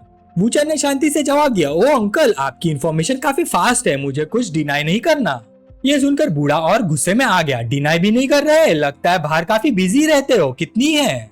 वूचन हंस पड़ा, अंकल नंबर इम्पोर्टेंट नहीं है, आप सीधा बोल दीजिए जो बोलना है। टेंशन का मैटर मैं हैंडल कर लूंगा और अगर कोई प्रॉब्लम हो तो मुझे डायरेक्टली बता दीजिए। बुढ़ाली हल्का सा हंस पड़ा, मैं अब बुढ़ा हो गया हूँ, आजकल के यंग लोगों की सोच समझ नहीं पाता। ठीक है, मुझे टैंक वाले मैटर की चिंता नहीं, तुम संभाल लो, और अगर किसी चीज की जरूरत हो तो एटाई को बोल देना। वूचन ने जवाब दिया, ठीक है अंकल, चिंता मत कीजिए। इसी वक्त लिरुबिंग उसके पास आ गई। कॉल खत्म हो गई। वूचन ने पूछा, मिसली कुछ पूछना चाहती है? वूचन ने उसके कंधे पर हाथ रखा और उसे कमर से अपनी तरफ खींच लिया। सुबह सुबह ही दोनों डॉग फूड फैला रहे थे, लगता था आज लंच की जरूरत ही नहीं पड़ेगी। लिरुबिंग ने पूछा, मुझे बता सकते हो क्या हुआ, मेरे फादर ने तुम्हें क्यों फोन किया? वूचन ने मुस्कुराकर जवाब दिया, अंकल बस मुझे सवालों के थ्रू टेस्ट कर रहे थे, ये देखना चाहते थे कि मैं तुमसे कितना प्यार करता हूँ, और मुझे टेंशन वाला मैटर भी सॉल्व करना होगा ताकि सब लोग इन्वॉल्व ना हो जाए। लिरुबिंग मुस्कुराई, लगता है तुम मेरे फादर को काफी अच्छी तरह समझते हो। वूचन ने अपनी शेरनी के सर पर प्यार से हाथ फेरा, तुम्हारे लिए मुझे उन्हें समझना ही पड़ेगा। लिविंग रूम के बाहर छोटी बहन शाउडे एप्रन पहने हुए फ्रूट की प्लेट लेकर आई। गेस्ट का वेलकम है, यंग मास्टर ली, यंग मास्टर टैंग, मिस गाओ, प्लीज फ्रूट लीजिए, और सब लोग कौन सी चाय पीना पसंद करेंगे? इसी वक्त वूचन उसके पास गया और उसका हाथ पकड़ लिया। शाउडे तुम क्या कर रही हो? वो धीरे से बोली, मैं बस तुम्हारी हेल्प करना चाहती हूँ, जो कुछ कर सकती हूँ करना चाहती हूँ, इसलिए फ्रूट और चाय लेकर आई हूँ। शाओडे ने उसका हाथ मजबूती से पकड़ लिया। उसकी आंखों में डिटर्मिनेशन थी। मैं कुकिंग भी कर सकती हूँ, खासकर 7 फ्लेवर्ड एग्स। वूचैन थोड़ा कंफ्यूज हो गया। सच में इतना करने की जरूरत नहीं है। तब पीछे से ली रुबिंग आई और पूछा, शाओडे क्या चल रहा है? शाओडे शर्माकर हकला गई, नहीं कुछ नहीं, सब ठीक है। ली रुबिंग खुशी से बोली, तो बात कुकिंग तक पहुंच गई। ठीक है, शाओडे और मैं मिलकर हैंडल कर लेंगे।